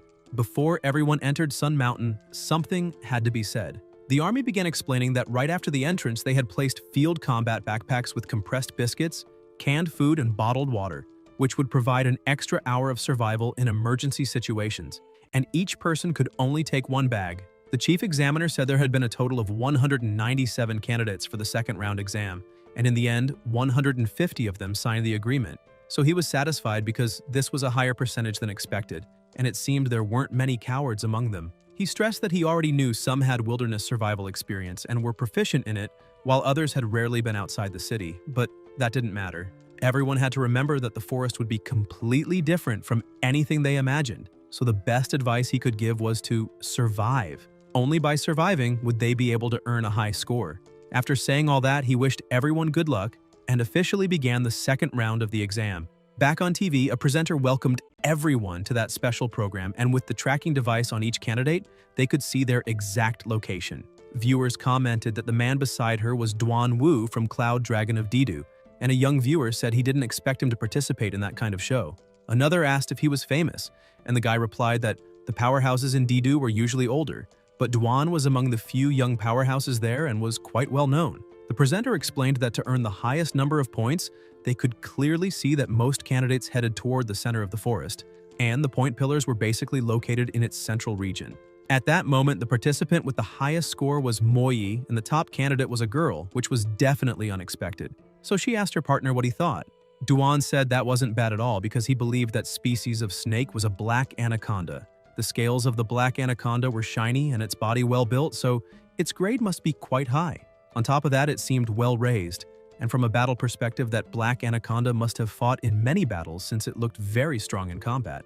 The presenter felt a bit embarrassed because she had been asking about the trainer, not the familiar, since there was nothing to say about a huge snake when the audience wanted to see talk about a cold beauty. Still, she smiled awkwardly and said his analysis was correct as always, a true professional. But she thought to herself that everyone had said Cloud Dragon Duan was known for being hopelessly single, and his performance that day really lived up to his reputation since he seemed to have an innate ability to stay single. She changed the subject, saying that now that they had seen who was in first place, they would switch to the candidate in last place and asked everyone to look at the screen. The image changed to the top of a rock in the middle of the forest, and people were impressed, saying that candidate looked very cautious for choosing high ground, maybe making preparations. The presenter asked the cameraman to zoom in, and as soon as they looked, they saw the protagonist lying down with his familiars without worrying about anything at all. The presenter was shocked, saying that apparently this candidate really didn't care, but Duan said that was just laziness. The presenter couldn't understand his comments and thought that if he kept answering like that, he probably wouldn't be on the next episode. She then asked what the protagonist might be preparing, since he looked like he was on a beach vacation. Peng remains calm, saying that lying down like that is very comfortable. He gets up, saying the outer areas of the forest shouldn't be that dangerous, so they need to head out too. Excited, he points toward the center of the forest, saying it's time to participate.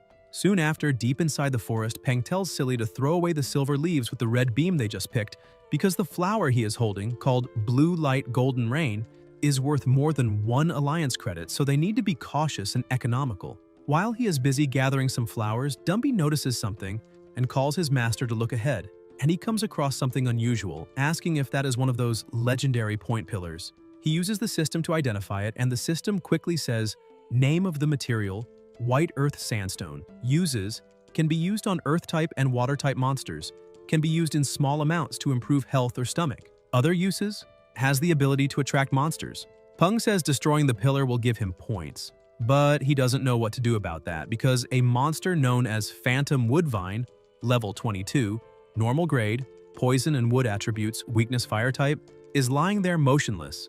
He says that since he arrived, that vine hasn't moved an inch and wonders if it's pretending to be an ordinary vine because it really looks like one, which is interesting. He adds that if the monster likes acting so much, he'll give it a chance to win a Golden Horse Award and tells Dazi to make fire, channeling his electric energy into some leaves that drift toward the vine. The monster thinks an experienced hunter must remain patient as the fire approaches, and suddenly a small spark lands on it, but it keeps thinking it just needs to endure a bit longer because an elite hunter must remain calm. However, the fire begins spreading and the monster jumps up, screaming that it can't take it anymore because it's too hot. As soon as the monster gets up from the ground, the protagonist tells Dumby to act immediately. Dumby grabs one of the roots, but is quickly wrapped by others, and some leaves swipe past trying to cut him. Peng smiles, saying that when hunting, the phantom woodvine wraps its prey with its tendrils and uses its sharp leaves like blades to tear the enemy apart, making them bleed to death or crushing their organs and bones with pressure. But this monster had terrible luck meeting Dumby, since every blow that hit him didn't cause any harm and only tickled, because a vine of that level trying to cut Dumby's hard bones was like using a thread to polish an object. He orders Dazi to finish it quickly, and the familiar charges forward, cutting all the vines in its path before releasing its lightning to scorch the monster completely. The protagonist comments that he didn't expect such an easy victory, but even though it was commander level, the monster had only recently been promoted and stood no chance against Dumby and Dazi. While he speaks, Dumby shakes Dazi in annoyance from the scare he got, and Dazi calls him an idiot, saying he was only helping. Peng tells the two to stop and orders Dumby to crush the object, and he destroys the pillar and the sensor hidden inside, which sends an immediate signal. And one of the evaluators congratulates him through the wristband for destroying a point pillar, granting 150 points, totaling 199. Peng asks his familiars to help him find the monster core since the fight was intense, and they don't know where it fell, and it's very valuable. While searching, he receives the news that Candidate Joe Hay was eliminated and is surprised because that's already the fourth one out, wondering if the monsters of Sun Mountain are really that brutal, until a doubt arises in his mind about whether it was really the work of monsters. At the elimination site, the rescue team arrives. Someone looks at the familiar and says, "They're too late because it's already dead," asking the leader what to do with it. And the leader says they need to retrieve it and return it to the family along with the boy's body. The young candidate had been eliminated by something that pierced his head, destroying even his protective goggles. And another trainer arrives commenting on the smoke in the area and asking if there had been a battle accompanied by a giant monarch scorpion, level 21. Peng sees it and wonders if other candidates are circling the remains, since the rules don't forbid fights between candidates, so he must not let his guard down. The young man says the protagonist was quick to pull the pillar and luckily got ahead, but that next time the victory will belong to the scorpion, and that just as mountains remain towering and water continues flowing, they will meet again. Peng takes a deep breath, thinking that guy has Chunabu, and the presenter comments that apparently there is no direct conflict between them, but the exam really doesn't forbid fights between candidates, which is not a good thing. Duan says that this is realistic, since it's neither a fighting game nor a duel arena, because the wild world is cruel and killing and looting are common, and after eliminating someone, the body could be left anywhere without a single bone remaining by the next day. That was not an urban center with cameras and rules, but a lawless place where protecting one's own life, treasures, monster parts, or even the offspring of powerful creatures means murders are common. A little deeper into the forest, the protagonist starts smelling something rotten, along with an abnormal silence that makes everything even stranger. He tells all his familiars to stay on maximum alert for any suspicious movement while they collect materials. When Stripey senses something moving in a bush, and a tiny rabbit jumps out.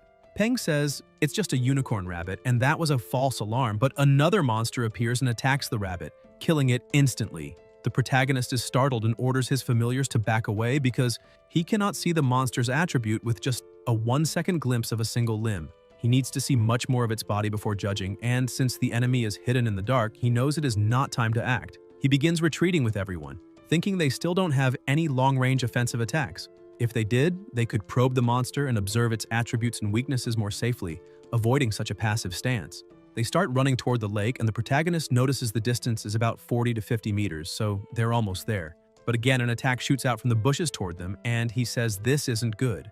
Dumby throws himself in front to protect his master, but the attack pierces through and hits the protagonist, yet due to the moving constellation skill, the damage transfers to Dazi, who ends up with a hole in his back. The protagonist is shocked to see that he suffered such a heavy strike, even with the elemental barrier.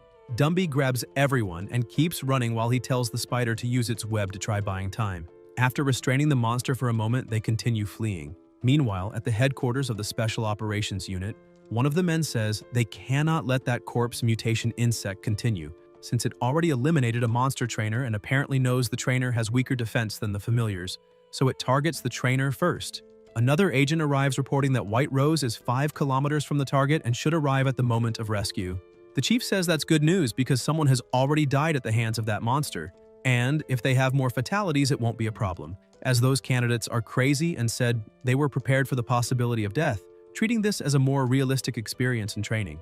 Now that someone truly died, they're even more eager. The soldier laughs and asks the captain if they've always been like this, since it isn't the first time, but the monitoring staff questions whether that boy isn't acting cowardly. The captain answers that this is not cowardice but strategy, knowing when to advance and when to retreat, when to give and when to take, because these are essential factors for success. Every great general has lost a battle, and if someone thinks they are invincible, they will be defeated by their own arrogance. The evaluator agrees with the captain, but asks how that boy could know whether he can win or not after such a brief encounter. Suddenly, the monitor shouts that this cannot be happening. The protagonist manages to use the system and realizes the monster is called Dreamstick Insect, a corpse-type mutation, level 35, excellent grade, body hardening skill level 2, wood and code attributes, weakness fire and metal. On the center of its abdomen, there is a white spot the size of a grain of rice, and hitting that spot can cause fatal damage to the Dreamstick Insect. Peng remains worried because locating such a tiny weak point could cost his life, so maybe it is better not to fight and keep fleeing. The monster prepares to attack again and strikes Stripey with precision. Peng turns around shouting for his familiar who lies motionless on the ground, and with a trembling voice, Stripey only asks his master to run and save himself. Seeing that scene repeat before his eyes, the protagonist loses control and shouts that they will no longer act rationally because they will finish this right here and now. He states that on the monster's abdomen, there is a white spot the size of a grain of rice, and that is its weak point. Dumby is also overwhelmed with rage upon seeing his companions and brothers suffer like that, and his master heartbroken. So he becomes furious and unleashes all his power, starting a direct exchange of blows with the monster. Pung thinks that the main attack method of the dream insect is using its extendable limbs like spears to impale enemies, but against a monster like Dumby who has no flesh or blood, that should be difficult. Suddenly, the insect manages to land several blows on Dumby's body, and the protagonist realizes this is bad. Although the insect cannot inflict fatal wounds, Dumby is trapped by the enemy's limbs and cannot pull back to launch an attack, yet he continues taking all the hits. Pung notices that this is not the real problem. The issue is that Dumby fears the insect might target Pung, but if he retreats, everything will be fine. The protagonist yells for his familiar to forget about him, saying he doesn't need to push himself so hard because there is already a safe distance and he can win as long as he finds the weak point first. Dazi begins getting up, trembling in pain and surprising his master, and says he will not let that monster hurt his friends. Even injured, he rushes forward without hesitation. In the sky above the forest, White Rose flies at maximum speed, praying for that child not to die. Peng keeps fighting the monster and coordinating his familiars, telling Dazi to aim straight for the abdomen. The moment he locates the weak point, the insect strikes and flings him upward, then pierces through Dazi's body with its claw. The protagonist panics at the sight, and Dumby refuses to accept that his closest companion is in such a condition. Consumed by fury, he snaps the bones of the insect's limb, tears off a piece, and jams it into the opponent's eye. The insect tries to defend itself and lands a blow that sends Dumby flying backward. The protagonist thinks they must escape from that fight immediately, because even though the dream insect seems loose and bleeding after losing an eye, it has not suffered any real severe injury, and its combat power is still far above theirs. Besides that, Dazi, Stripey, and Dumby have all suffered varying levels of wounds, so he questions what to do now. Dazi stands once more, gathering the electricity, even though his body barely responds. The protagonist realizes he is ready to try again and tells him to aim all the gathered electricity at that white spot. Dazi fires his attack but misses by a little. The protagonist is a bit disappointed, thinking they might have won, but it was still useful since now Dumby can draw aggro while Dazi attempts another ranged strike. Suddenly, White Rose reports to headquarters that she has just arrived at the location and asks if she should wait and observe or intervene. Headquarters orders her to exterminate immediately. White Rose begins the attack by blinding the insect, and the protagonist is shocked to see that the soldier is a level 38 light albatross. With the opponent blinded, the bird swoops in, grabs it by the back, and carries it far away. Peng is stunned by how effortlessly that monster was defeated and sits down saying it's fine, because if they had continued fighting, they would have been completely annihilated.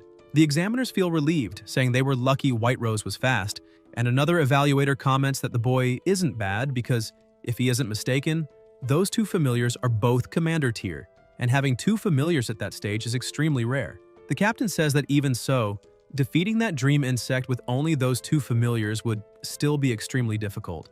A soldier then questions the captain about why he let White Rose eliminate the insect, since according to the initial instructions, they could not interfere until receiving an emergency signal. The captain says that one candidate has already died, and the higher-ups need to ensure the number of monster trainers does not decline too drastically, saying that was a mistake because having good results in a match does not mean they can actually fight in the forest, as they are still too inexperienced. Back in the forest, Peng is surprised to see that Daci's wounds have already begun healing, showing how great Familiar's vitality is, and he also notices that his flesh is very tender, almost like fish meat. Stripey is sad, staring at the piece of her leg that had been torn off, and Daci looks at it with shining eyes, saying he wants to eat it.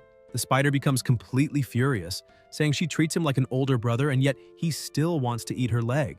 Daci explains that after eating, the flesh grows back faster, Stripey becomes hesitant, and the protagonist gets irritated, saying that even after suffering such a severe wound, his familiar is still thinking about eating, and he cannot believe Daci truly wants to devour a companion's leg. The spider ends up giving in with a trembling voice, and says that if her friend wants to eat, then fine. But suddenly, everyone looks at the protagonist and he asks what is happening. Shortly after, they resume walking, and another notification is sent saying that candidate Pan Feng has been eliminated.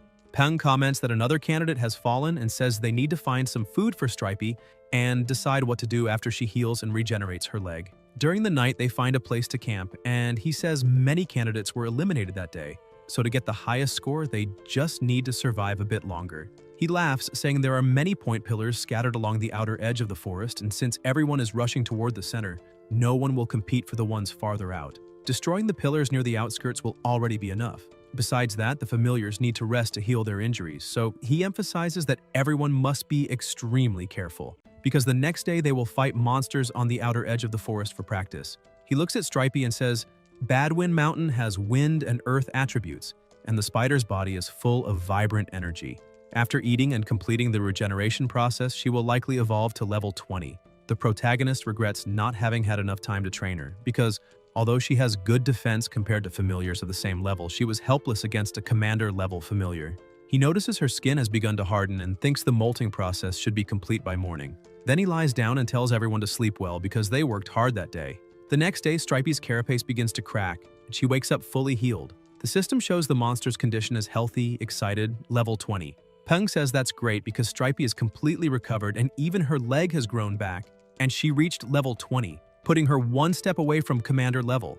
Once she reaches that stage, he will have 3 commander level familiars, and with Stripey's defense and her crowd control, she will fill the missing roles in the team. With everyone recovered and happy, he says it's time to look for more point pillars. Walking a bit further, they find one and destroy it quickly, but right next to it, near a small stream, he observes a frog and wonders why it looks so familiar. Using the system to analyze it, he sees it is a blue-skinned frog, level 8, normal grade, healthy, happy, fast, a monster sunbathing peacefully, weakness, electric, surrounding noise. Peng thinks the names are very similar, and maybe that's the cousin of the green-skinned frog. It spits and he dodges, thinking he already expected that, and wonders why the system doesn't display this disgusting hobby of theirs, because this spitting habit is also part of the blue-skin nature. While he's staring at the dwarf frog, he hears a noise and looks at the drone. The presenter asks if everyone remembers the person behind the salty fish emoji pack, highlights that this examinee still hasn't been eliminated, and asks if they should check his current ranking. He is currently in the top 15 with a score of 1,765. People are impressed seeing he actually managed to reach the top 15. Duan says that ranking isn't bad because only 120 examinees are in the forest. The top 15 includes the points of those who've already been eliminated, and the requirement to reach the third round is to be in the top 12. So he is very close and definitely has a good chance. Once again, the presenter makes a strange face, saying they will be rooting hard for that examinee to reach rank 12. Just as Duan said, she points out they will now check the higher-ranked examinees, and, as expected, Moy is in second place and managed to earn another 40 points recently. And apparently most candidates earned the majority of their points by eliminating monsters instead of destroying point pillars. Sometime later, a notice is sent saying the exam is ended, all points will stop being added and will be recorded, and all examinees must move to the safe zone and wait for transport. The protagonist, exhausted, says it finally ended and now they can rest. He thinks they were lucky to find many point pillars in the last few days, and that thanks to Stripey's promotion to commander level, they defeated several monsters of equal level, gaining many points and rare materials. He looks at the sky saying their duty is to do their best and leave the rest to destiny, and that he already did everything he could, so he will feel no regret regardless of the result. Peng manages to reach rank 11 with 4,396 points. At a hotel in the Jiangnan-based city, the father of one of the participants is irritated, asking if he hadn't already told his son to try his best to reach the top 12. Because if he can participate in the Alliance's General Assembly of Young Monster Trainers, it will help greatly in the future. The boy tells his father he tried his best and asks if he didn't see his performance on TV. He asks his father to look through his contacts and see if he can find a way. However, the father starts yelling angrily, saying this is ridiculous, and asking how his son actually thinks he can put him into a General Assembly of such large scale, since he is not all-powerful, and demands to know when his son will start meeting expectations. The father stresses that now they are being watched, and the moment they make a single mistake, everyone will attack them like hungry dogs and destroy them. He tells his son to forget about this for now and give him time to think, because it's better to keep a low profile in the coming days, and he cannot go out with those trash friends. If he sees him with those people again, he will break his son's legs, and that is a promise. Meanwhile, the protagonist is walking when he receives a notification saying that the General Assembly of Young Monster Trainers will be held in 3 months. The candidate's performance was unsatisfactory, so the government decided to give them 3 months to grow, and now the age limit is 20 years and 3 months. The protagonist wonders what that is, and if they are crazy, because the measure seems meant to prevent people from turning 20 before the assembly due to the delay. Jenshun approaches shouting and calling the protagonist, saying he has been looking for him for a long time and asking if he wants to have dinner since they are all from Chang'an City and should have a small gathering. He hugs the protagonist, saying they will have dinner together, and even Moi, who never smiles, agreed, though she was behind him nearly attacking him. Peng feels a bit embarrassed but decides to join. Jenshun, excited, says it's time to go because he knows a good seafood restaurant nearby. A blonde man approaches, asking if he could talk with the protagonist for a moment, but he walks past him. Surprised, the man hands him a card saying the password is 66, and inside there is about 1 million alliance credits, and that regardless of how the conversation goes, that is payment for taking the protagonist's time. Peng is surprised, saying he didn't know his time was worth so much. The man says there is a cafe in that direction and invites him to go. Peng smiles and asks him to wait a minute.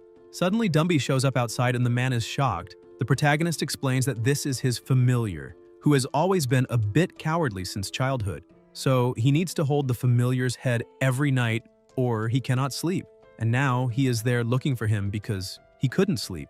The man smiles, saying that is very thoughtful and precious because they always need to be careful no matter what they are doing. Shortly afterward, the two go to the cafe, and once seated, the blonde man says the reason he is there is to make a deal with the protagonist. Peng, curious, asks what kind of deal. The man places a card on the table saying someone is willing to give him a huge amount of money in exchange for withdrawing from the competition of the strongest young monster trainers of the Alliance, stressing that the amount is definitely higher than the reward for first place. And to show sincerity, he will reveal some privileged information. The man begins explaining that based on the information received, a monster trainer from the Mei district made a contract with a Lord-level familiar, and he is basically the favorite to win the competition. This means that even if Peng participates, he has no real chance of claiming first place, so he wants the protagonist to think about it carefully. Peng says he is just a poor orphan who lost his parents, and asks what there is to think about carefully, since it seems the man behind this is willing to pay a very high price, which shows how much he loves his own son. The blonde man says that is very good and asks if they can discuss the details, but the protagonist apologizes, saying that instead of the money, he prefers the chance to step onto a higher stage. The blonde guy says that it really is a shame. The MC stands up, telling him to enjoy the coffee because he will pay for everything quickly. The man grabs his phone and calls his boss, who asks what Peng said about the proposal. The blonde man says that he rejected the offer because that kid has a lot of character and money will not work on him. The MC also calls his friends, saying that he is already arriving and they can start eating. The blonde man keeps looking, thinking that he normally solves problems through negotiation, but his client is not someone who solves things through words. That kid is still very young, and only after experiencing more difficulties will he understand the cruelty of the real world. However, that does not concern him because he is nothing but a low messenger. Suddenly, he notices something strange and sees everyone around him disappear. He gets scared and asks what is happening. He hears a chain sound and, looking to the side, sees a man with a huge beast. He asks when they appeared. Looking back, he sees another person with another beast. He thinks he did not imagine he would need to use his trump card so soon, and begins to question who set all that up. The two men stop in front of him, saying they suggest he stop fighting. They call him Mr. Zhang. The two emphasize that they already have his family member in their hands and they did not cause any harm to Zhang, so they kindly ask him to cooperate.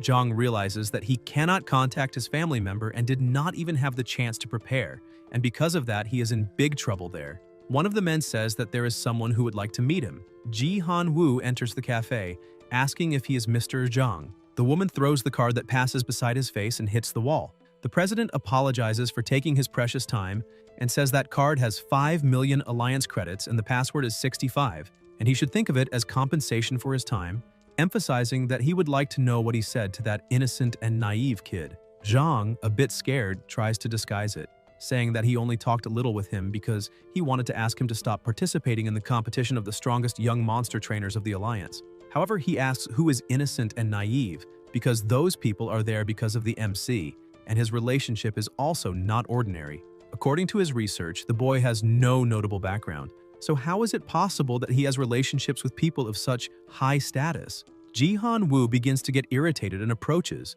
asking how the boy responded. Zhang says that he refused and said that he did not want to miss an opportunity to expand his horizons. However, he wonders who this guy in front of him really is and realizes that maybe he could be. The president asks what the next step the man intends to take is, because he would not like to hear any lies and is sure that his younger sister also would not like to hear that her brother is a liar, because that would be a bad example for children. Through the back door, another man enters with his younger sister. Shocked, he turns, asking why she is there. The girl says that the grandpa told her he could help her see him because he's always busy and never returns home, and it has been a long time since she could see her own brother. Embarrassed about what her brother might think, she blushes and says that the grandpa also asked her to play a game with him to not be discovered, and as long as she could do that, he would buy her 5 ice creams. The girl tells her brother that she would give all the ice cream to him, but begs him not to be angry because she just misses him. Ji Han-woo goes to her and pats her head, saying that the brother will not be angry, calling her a beautiful princess. He emphasizes that he needs to talk a little with her brother and asks her to go ahead to the ice cream shop and have a good ice cream. Jung calls Xuan, saying that grandpa is right, he will not be angry about it, and she needs to be a good girl and go get ice cream. As soon as she leaves, Jung turns, shouting at the president, saying that his sister is very innocent and knows nothing, and asks what he would like to know because he will tell everything, saying that he just talked with Peng and did nothing much. Ji Han-woo emphasizes that it is exactly because he did nothing much that he is still able to talk. The president sits down, asking what Jung thinks about working for him. Jung asks if the president will not eliminate him. Ji Han-woo says that it does not matter where they come from, as long as people have value, and killing them is the simplest method. However, it is also the method that causes the most waste, and asks why the man does not continue. After Jung tells the whole story, Ji Han-woo is surprised that the mayor of Jinling Bay City, the so-called Han Yuanming, is behind this, because when he received the information that someone was investigating the MC, he thought it was something big but did not imagine it would be for such a reason. The woman asks the president if they should eliminate Han Yuanming, but he says no, and asks to leave this man for the MC to deal with himself. This incident happened because of him, so he will be the only one to end it, and this occasion will give Peng a sense of accomplishment. However, there is one thing that he agrees with, because he thinks the MC should not participate in that competition, because it really is a waste of time. Jung cannot even believe what he heard. Ji Han-woo looks out the window, thinking that it has been 4 years since they met. The MC was also in his room, looking out the window, wondering if someone could be behind all this. But he throws himself on the bed, saying that whoever it is, he will think about it tomorrow, because since he refused that offer, they will definitely go to the next plan. However, he intends to worry when the time comes. Suddenly, someone starts knocking on the door and he gets up scared, thinking that this time they acted very fast. He slowly approaches the door, asking who it is, but the person says that it is not good for a young man to sleep constantly. The man unlocks the door and opens it completely. The MC is surprised because he recognized the voice. His grandfather opens the door, saying that it has been a long time since they saw each other. Realizing that it is his grandfather, the two hug, and the old man says that it has been many years since they met and it looks like the MC has grown a lot. He enters and, sitting in the armchair, says that he saw the MC's performance during the competition and that he was great.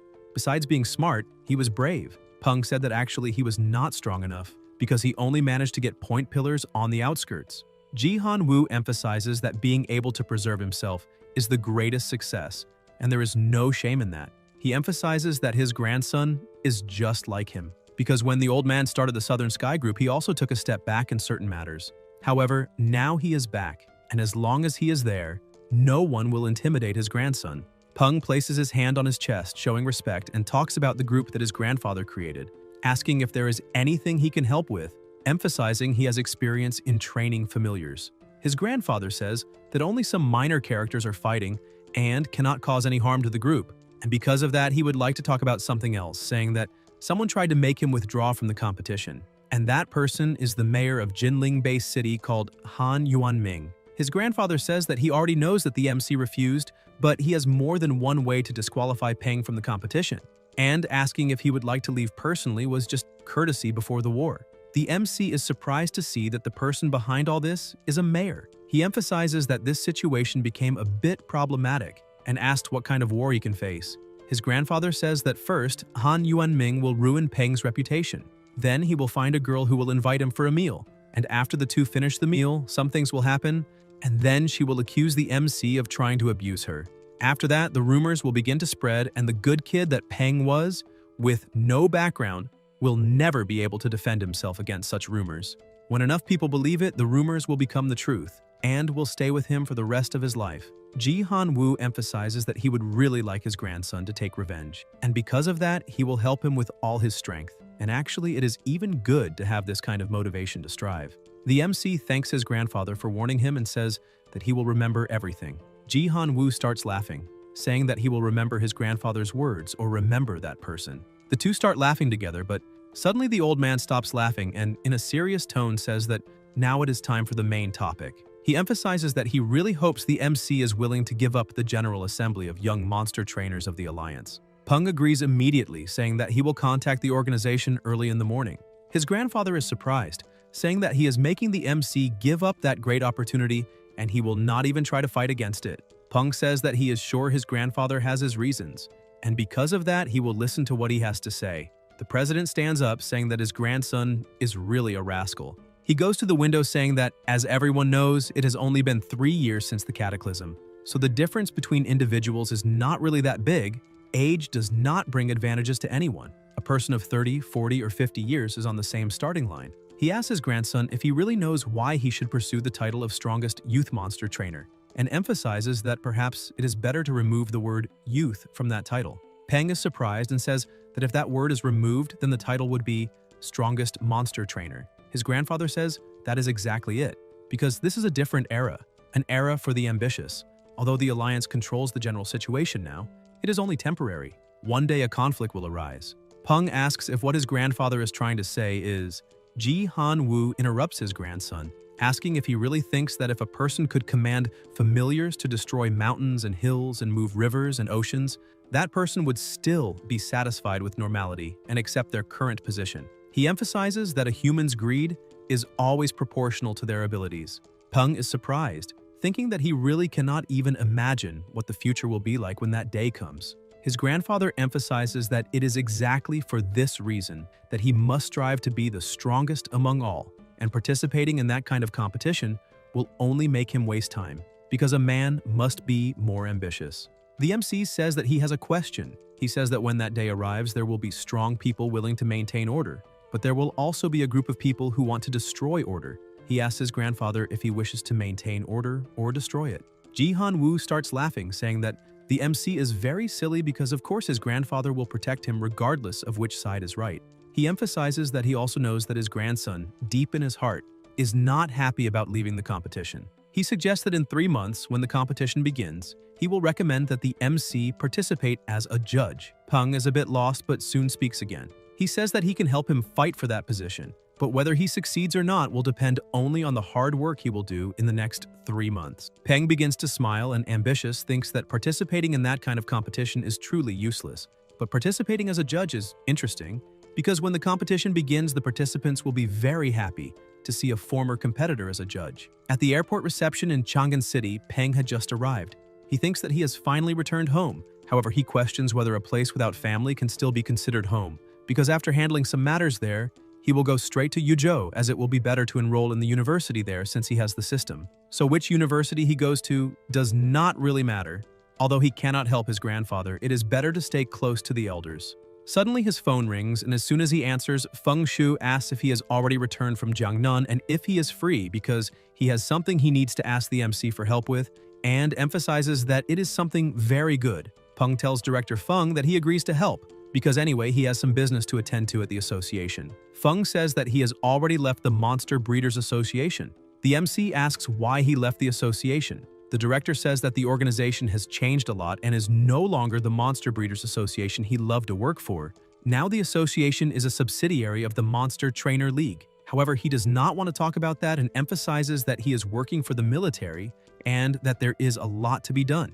Asking if the MC is interested, even though he cannot pay much for the work, he can still reward him with rare materials.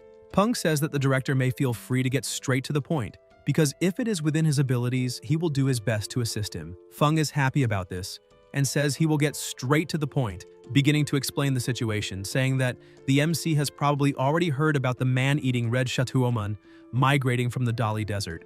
Recently, a monster hunting squad discovered that inside the hill, a Shatuoman Earth-level commander ate humans and is about to evolve to Lord level. Peng asks if the military is really preparing to capture the man-eating Shatuoman worm on the verge of reaching Lord level. The director asks him to stay calm and not worry because They will not participate in a battle between Lord-level monsters. All they will do is prevent other monsters from interfering while the man-eating worm is in the middle of its evolution. The MC smiles upon hearing this. The director continues saying that the Dali Desert already has a Lord-level desert ruler, and although the desert has grown since the cataclysm, it is definitely not big enough to house 2 Lord-level monsters. When the time comes, a huge battle will break out, and it seems that the military is preparing to reap the spoils of that battle. Peng asks why Feng sought him out, questioning whether there are no stronger trainers than him in the military. The director says that this plan was proposed by himself, but the military's superior leader did not like it, and because of that, he can only rely on his own connections. However, he once again asks the MC not to worry, because it should not be dangerous.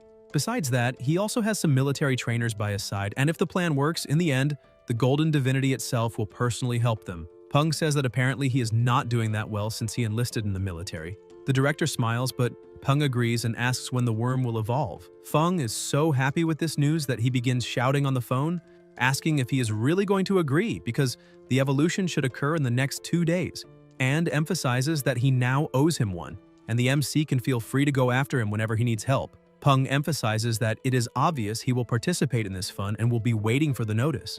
After hanging up the phone, he thinks that a battle of this level is far beyond his abilities, and all he can do is observe to learn, and if he really wants to become stronger, all he can do at the moment is watch a fight between the strong and broaden his horizons of knowledge. Tang Tang went to receive him at the airport.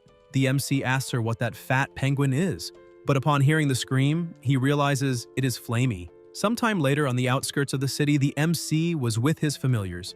He says that it is not very far because they have not even entered the depths of the forest, and that part is still considered the outskirts. Saying that a little further, and they will already be in the territory of the Lord of the Black Flames.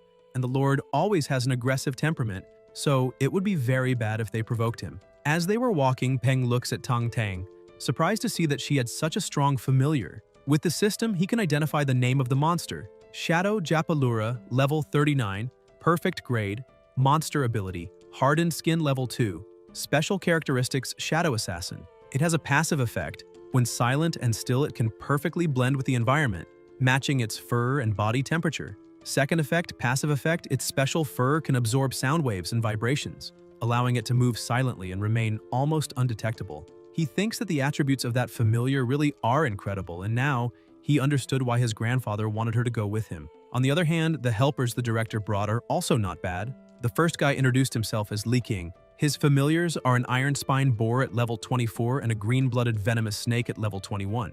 The other is Qin Yi with a flamebird familiar at level 27, which shows that they are on a very different level. He realizes that Li King and Qin Yi is a play on words. The director says that they should not enter without preparing themselves, because just before a monster breaks through a level is when it is most cautious, and because of that they must absolutely not do anything to provoke it. As they observe, the MC is surprised by the quantity. The director says that perhaps they will not need to do anything, because that man-eating worm will probably protect its brood. Peng asks if the Lord of the Black Flames is really called Lord of the Black Flames. Feng says no and explains that they call him that because he frequently occupies the entire Black Flames forest. After all, not all Lord-level monsters have a territory. He gives an example, saying that if that desert ruler were to occupy the Dali Desert for a long enough period, maybe they would start calling him Lord of the Dali Desert. Feng asks everyone to be extremely careful because surely there will be monsters that will use this opportunity to launch a surprise attack. The MC senses that something is coming and warns them, but as soon as he sees it, he realizes it is just a huge chicken. The director starts laughing and explains that chickens eat earthworms, and those man-eating worm hatchlings are irresistible to it. He asks the MC to pay attention, because confident in its natural instincts, the 5-colored golden chicken can easily surpass the worm's defenses. The chicken starts attacking the worms, but they quickly disappear. The MC asks where those plump worms that were there a second ago went. Tang Tang starts laughing. Feng explains that the worms can dig underground and the man-eating worm must be hiding below the surface while it is evolving, so it is normal that they cannot find it. He emphasizes that Peng really has a lot of talent. However, there is still much to learn. The MC thinks that the director is part of the elite of the monster breeding industry, and he would be in a lot of trouble if he appeared to have little experience. The chicken remains still trying to find the worms, but suddenly the ground begins to shake and break. The worms start to join together and grab the chicken's paw. Feng asks the MC to pay attention to that movement, because once the worms work together, the chicken will not be able to escape. It is thrown to the ground and the worms quickly start attacking it. Peng emphasizes that the chicken was horrible at fighting. However, the director asks him to wait a little because this is only the beginning. Tang Tang asks both of them to stay quiet because a big one is coming. The system identifies the monster, saying that it is a horrifically violent female spider, level 40.5, stone attribute, weakness wood type, septic bloodberry, platinum radish tendril, monster abilities, spiderweb, hardening level 2, and hardened skin level 1. Peng is startled, saying that these stats are a bit familiar. The spider with one injured eye begins to invade the place. The MC says that this female spider is probably the same one that Liu Senlin and the others fought when they led a crusade against the gray demonic spider nest, and if he remembers correctly, the crusade was a failure, and many people died. However, they managed to interrupt the female spider's evolution, so that one is a failure, a half-evolved Lord-level spider. The director says that is correct, because the military thought it would die at the hands of the Lord of the Black Flames, but he really did not imagine that it would still be alive. And that was his oversight, so they need to do their best to make up for lost time. Peng asks if he is being serious, because even if that spider is a half-evolved Lord level, it is still Lord level. So how are they going to fight that? He begins to question whether he really has a chance against that monster. Tang Tang goes to the director saying that they can eliminate it, but the price will be the horrifically violent female spider. Feng is surprised by this and says that they only need to stop it because eliminating it might be a bit too much for their current level. However, she simply ignores him, saying that she and the MC will deal with the spider, while the rest of them only need to stay alert to protect him in case another monster appears. Her familiar begins to appear, and the director is surprised to see that this familiar has one of the rare camouflage abilities, because in the army, anyone lucky enough to obtain such a familiar gets priority in training. And that woman is not an ordinary person. Peng asks Tang Tang to let Dumbi help her. She agrees, asking him to stay behind her and alert to the surroundings. The director, along with his two assistants, says that they will also help, but she refuses, saying that they will only get in the way. Feng gets upset along with the others, asking how she can shake them like this. She releases her cat, calling it Cutie, and says that she would like to test that spider a little. The cutie starts moving quickly, jumping across the spider's body with agility and using its strong claws to deal damage easily, leaving Feng impressed with how sharp they are. Tang Tang watches closely and comments that this is still not enough since those were only superficial wounds to the flesh and did not reach any of the monster's organs. The mutant chameleon approaches, grabs the female spider's leg and brings her down, making the monster even angrier as it tries to hit the cutie. However, the feline's speed was far too great, allowing it to dodge all the attacks with ease. Peng, following Tang Tang's orders, begins to get bothered, saying that they cannot continue like this, because although the female spider could not hurt them, they also could not launch any truly effective attack against her. The MC then asks Dumbi to use Bloodline Heart, and his familiar responds quickly, trying to destroy the spider's heart, but it was not enough.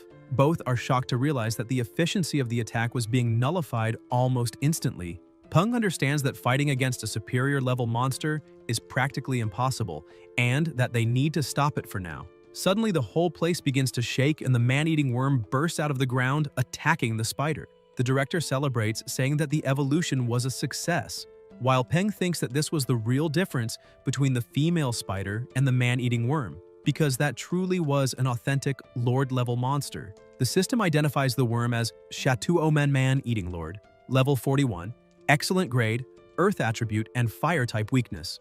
The worm lets out a thunderous roar and charges at the spider. Feng becomes worried, not understanding why those two monsters were fighting since the worm should not do that.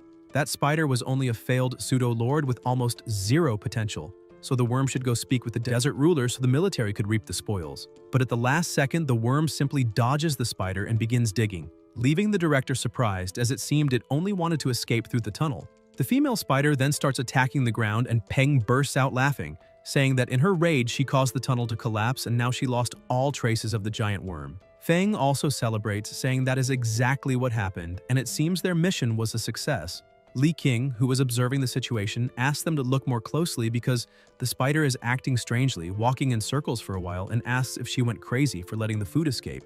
Tang Tang emphasizes that the female spider spent a lot of energy during the fight, so she is probably starving. They notice she is gathering the baby worms, throwing webs to catch them all and devouring each one. Seeing that scene, the MC's stomach growls with hunger, and he asks why it looks like the spider is eating soybean paste noodles. The three stare at him while Peng, confused, tries to understand what happened, and goes to Tang Tang saying that her injuries are not serious, but that they could not capture the spider. She tells him to relax because he has not seen anything yet. The cutie begins to growl and a dark aura rises around it. With a fast and extremely precise attack, it manages to amputate one of the spider's legs. The chameleon, which had been camouflaged in the shadows, appears releasing a poisonous mist and tears off another piece of the spider. She screams in pain and attacks both familiars at the same time, causing only minor injuries to them. The MC becomes worried and tells Tang Tang that the spider is still too strong and they need to retreat. But she tells him not to worry, reminding him that they cannot simply run away. A very loud noise echoes from the sky, and looking upward, he is shocked when a monster lands on the ground.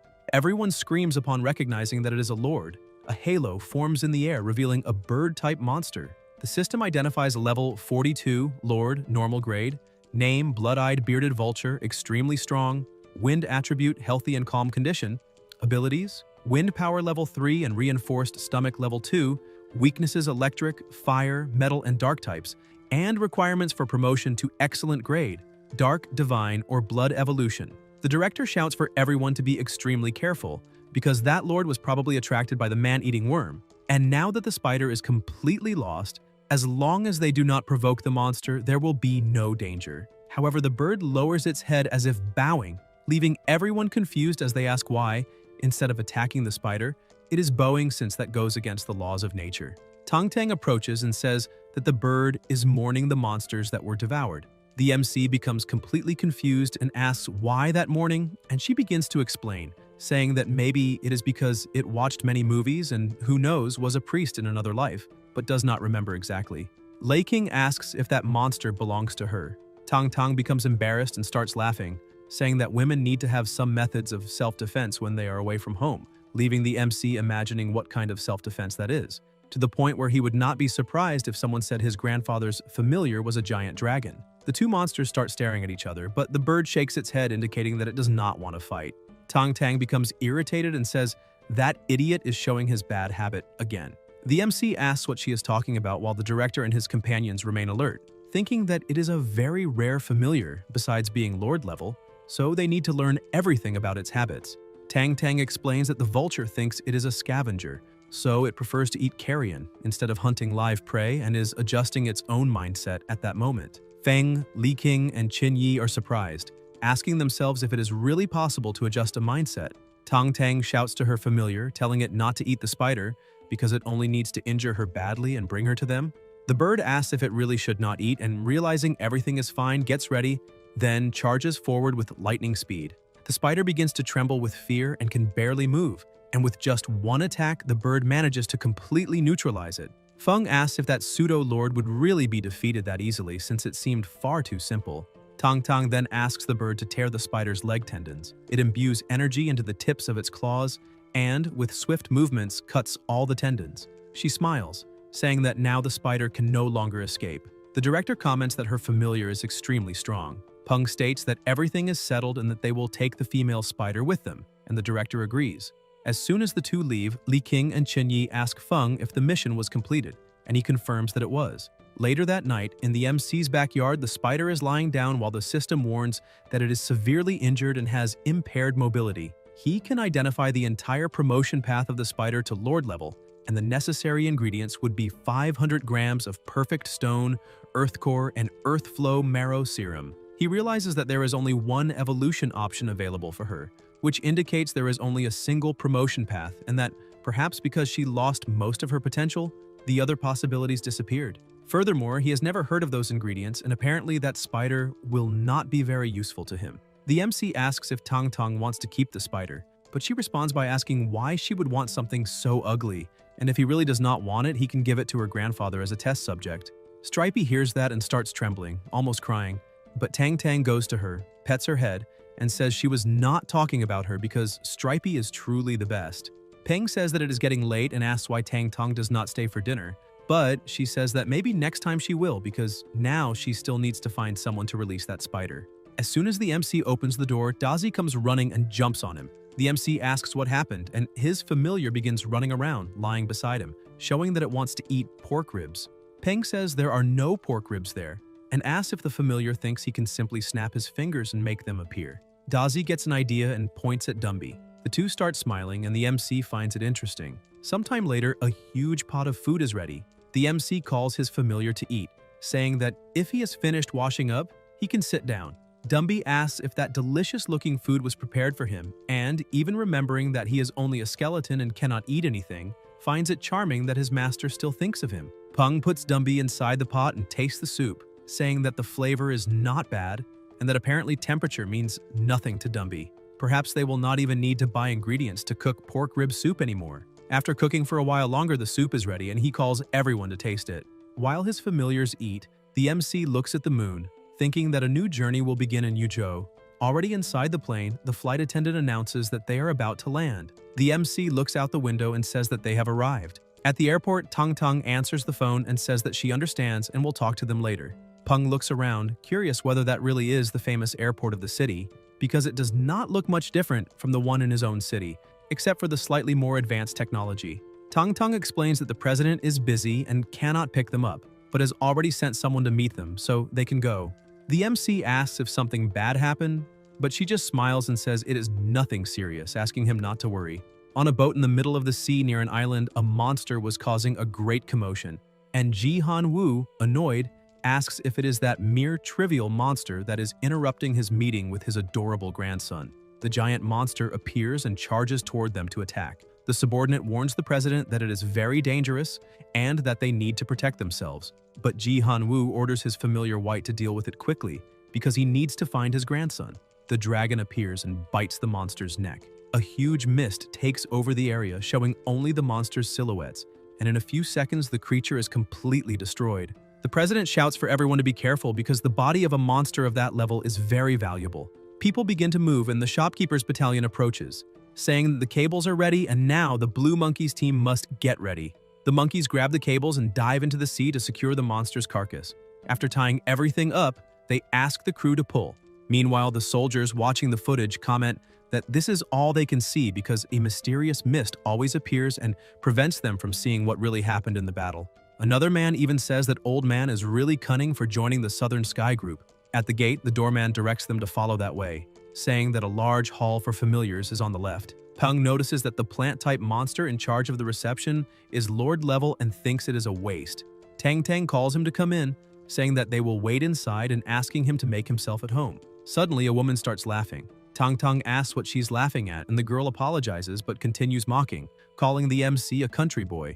The man with her asks why she's talking to them since they do not even know from which hole those people crawled out, and tells her to hurry up because he has an important meeting. Peng starts mocking, saying that apparently they did not recognize Tang Tang, so she will have to work very hard. She explains that she stayed in that backwater city for 2 years. Suddenly she calls Old Han, who is surprised to see Tang Tang. The man who had mocked them before is impressed when he realizes that Secretary Han knows those people. The secretary goes up to the MC, saying that he must be Gao Peng and informing him that President Ji has already returned and is waiting for them in the penthouse, offering to guide them. The man beside him is stunned, thinking that there is only one President Ji in the Southern Sky Group.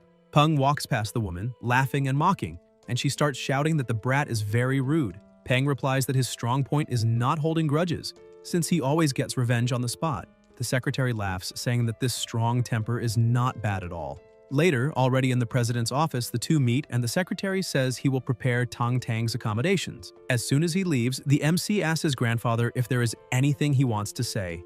Ji Han Woo explains that before the MC's deadline begins, he will temporarily work for the Southern Sky Group. Peng is surprised and asks if this is immediate, questioning whether it is not too soon. But the president states that he is already very old and an accident could happen to him at any moment. Besides, the MC is the heir to the entire Southern Sky Group empire, so he needs to learn to command everything as quickly as possible. With so much information, the MC is left speechless, and the grandfather begins to wonder whether he was too hasty since his grandson is still just a student. He asks the MC to go to the Human Resources Department, because even as the president's grandson, he will still have to start from the bottom. After entering the company, he will first stay in HR for 2 days.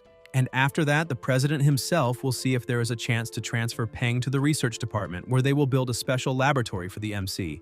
Besides that, the president emphasizes that he will have to hide his identity for now.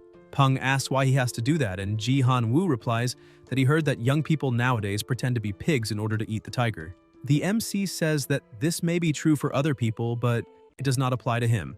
Ji Han Woo starts laughing, saying that he has no doubt that the MC really is his grandson, because he also does not have even a speck of that kind of disgusting personality. Peng is confused by his grandfather's behavior and starts to think that maybe he has read too many novels. The secretary comes back knocking on the door and informs them that the preparations are ready. Ji Han-woo asks his grandson to follow the secretary because he will show him another kind of battle. Han begins to introduce the place, saying that this is the Human Resources Department. Peng reacts strangely and the secretary asks if something is wrong, but he replies that it is nothing. He just found some familiar faces, since both the man and the woman who had looked down on him earlier were standing right in front of him. The secretary introduces the MC to the head of the marketing department named Cao Xiang, who bows respectfully, calls the MC young master, and says that they were presumptuous that morning. The MC says that he must be joking because it was all just a misunderstanding.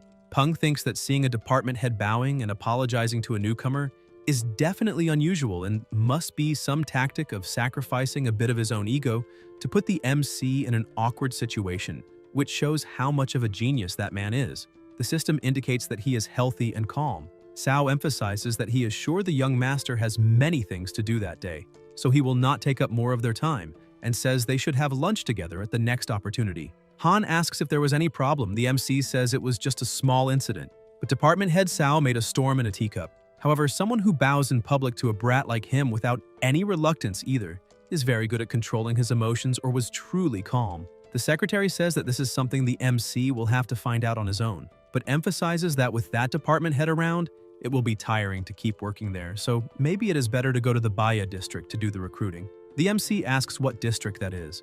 They get in the car and head there. The secretary explains that Baya is one of Yuzhou's districts that suffers from a lack of economic development. He continues, saying that many people died there during the cataclysm, drastically changing the whole social structure, and the residents who still live in the area are those who could not adapt to the changes. Peng asks the reason for the name Baya, and the secretary explains that before the cataclysm, that was where people looked for jobs of all types and industries. Some residents were dissatisfied with the current situation, so they worked hard and left the district behind. Shortly after, they arrive at their destination, and Han comments that this is the branch for that district and that they are responsible for human resources. The MC notices some movement to the side and asks who those people are. Han explains that this is the district's recruitment hall and that those would be the best people. But seeing the MC's expression, he says that was a joke, since many there lost loved ones or had their homes destroyed and because of that are reluctant to sign blood contracts. They believe it is a curse from Devilland and are just trying to survive with no hope for the future. The secretary then says it is time to meet the new co-workers and introduces Section Chief Wang from HR and the branch manager Shuo. The man calls the MC Young Master and the woman calls him Director. Peng feels a bit uncomfortable being called Young Master and tells Wang that everyone there is a co-worker, so it is better for him to address him based on his position. The section chief replies that there is no problem and that he can do as he wishes. The secretary starts to leave, telling the MC that the place is a bit messy but should be easy to manage, as it is a good place to develop someone's skills, and wishes him good luck.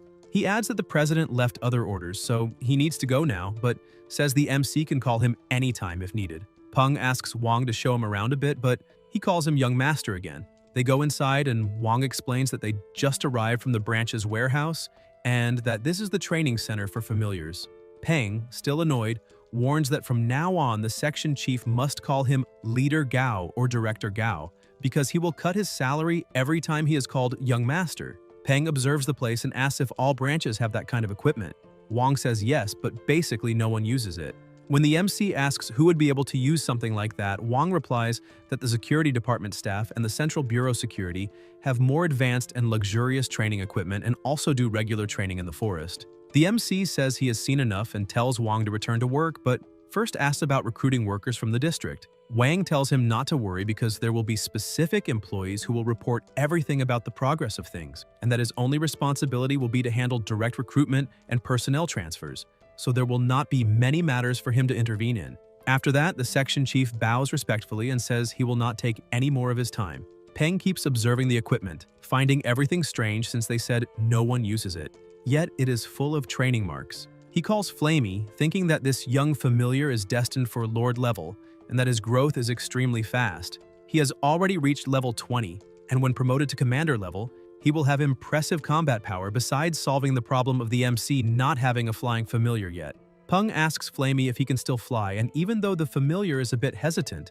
The MC asks him to try flying through the rings because he wants to test his agility. Flamey obeys his master and quickly begins to fly. Peng is impressed and says that it is not bad at all because his acceleration must be the best among flying familiars of that level. But Flamey misses the target and hits the trunk, falling to the ground with a loud sound. The MC starts laughing but soon goes to comfort the familiar, saying that they should try something simpler, that it is okay, and that he does not need to feel embarrassed, reinforcing that he needs to believe more in himself because he will make it. They keep practicing, and the improvement is significant. Peng shouts that Flamey already has much better control than before, so they continue testing until, in a short time, Flamey completes the entire course perfectly at an impressive speed. The MC shouts that he is the best. While they were training, an aura begins to surround Flamey's body. Suddenly, he feels something strange and the MC is surprised, asking if it is really that easy, knowing that it is certainly the result of hard training and natural talent. The system notifies that Flamey's level has increased, now reaching level 21, and the familiar's body goes through a small change. Peng observes the newly evolved familiar and comments that he did not imagine his evolution would turn into that light show. The system informs that the creature's name is now Flame Scarlet Canary, Growth Phase, level 21, Perfect Grade, but that the grade will drop to Excellent when it reaches Lord level. The attributes are Fire, and he gained Pyrokinesis level 1, along with special feathers that carry intense heat. The passive ability increases fire resistance absurdly, while the active ability allows feathers to detach, fly to the target, and ignite when combined with elements in the air, creating an explosion. The MC comments that the passive is easy to understand but admits to being confused by the active one, realizing that the spark does not come from the feather itself, but from the reaction it causes in the air. He imagines the explosion must be strong, but remembers that for that to happen, little Flamey needs to pluck his own feathers, leaving his body looking like a plucked chicken. Peng then pretends to get annoyed and asks the familiar if that form is permanent, leaving the creature frozen until he falls into laughter and calls Dumby to continue their journey. During the night, another boy sneaks into the place with his small familiar and prepares to train, but a shadow appears, asking how long he has been showing up there. Peng and Dumby watch him as the boy admits it has been half a year, apologizing because he knows it was wrong. Before he finishes, Peng tells him to forget about it and explains that he does not want to see him entering through the hole anymore. The boy becomes downcast and thanks him for the time he used the equipment, calling Peng brother before turning to leave. Peng realizes that there are still residents of that place who have not given up on seeking light despite living in hell. So he asks the boy to stop and says that next time he can enter through the front door because he will receive an access card. He orders him to be there the next morning, and if anyone tries to stop him, he should just say he was invited by Gao Peng. The boy bows in gratitude and confirms he will be there. The next morning, Wang accompanies the boy to Peng, informing him that the guest has arrived and that the access card is ready. Peng thanks him and asks his name, receiving the answer that he is called Li Junzong. The MC points to the bathroom in the back so he can clean himself and wash his familiar before training. When analyzing the young boy's monster, Peng sees that it is a blood carrion rat, heavy metal variant, level 4, with minor injuries and exhausted, excellent grade, and gold attribute. Wang comments that the boy was very lucky to tame a sewer monster, and that without it, an orphan like him would not have survived.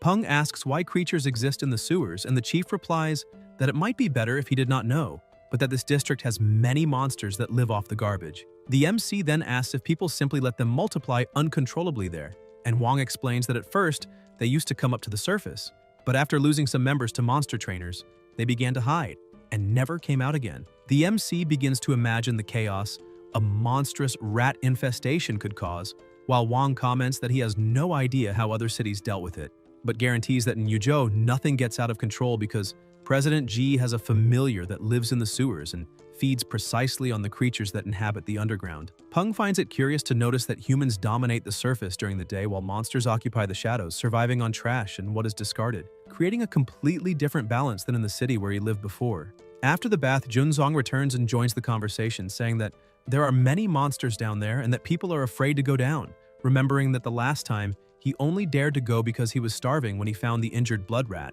The boy explains that the familiar is fast, can dodge other monsters, and even finds food for him. Peng asks if the rat really feeds the boy and finds it interesting, then comments to Wang that their factories have recently expanded, but recruitment is not keeping up with the growth. Wang understands the hint and nearly asks if he is suggesting that, but Peng does not wait and looks at the boy, asking what he thinks about working for him. He informs him that because he is young, he will receive a lower salary but will have shelter, food, and will still be able to use the training center after work hours. Junzong becomes overjoyed and shouts his thanks while Peng enjoys thinking that perhaps he really is a saint.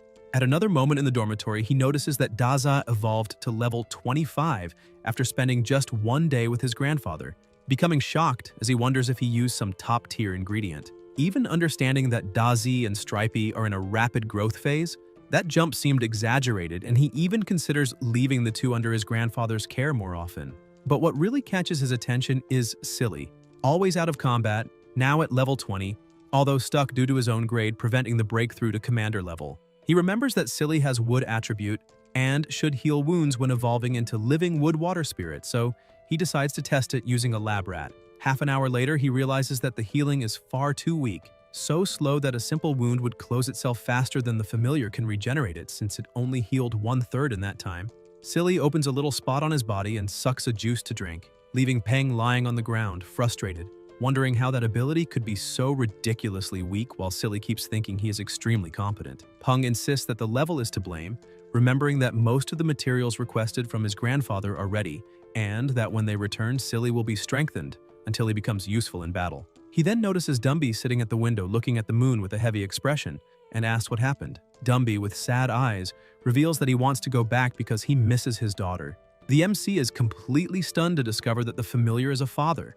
but soon pulls himself together and tells him not to be sad, assuring that the next day they will visit the girl without fail, already determined. The next day, at the Red Sand River, Chuanshu Peng was on a boat and was surprised to see that those boats were well used, and even so, such a small boat dared to sail on the Tom River, known for being turbulent. He asked one of the crew if there were monsters attacking that river, and the man replied that yes, but they did not need to worry because all the ships had red carp king scales on their hulls, and as long as they did not attack other monsters, no one would be attacked. The red carp king was very valuable. All they needed to offer were some monsters as tribute, and it would then provide scales that protected everyone during navigation. Peng thought he had never heard anything like that before, but he was not surprised either, because if the news spread that the government was unable to protect its citizens and was forcing people to form ties with monsters to ensure safety, the government's reputation would sink. To maintain the security of a city-state, it was necessary to have at least one Lord-level familiar or a powerful monster.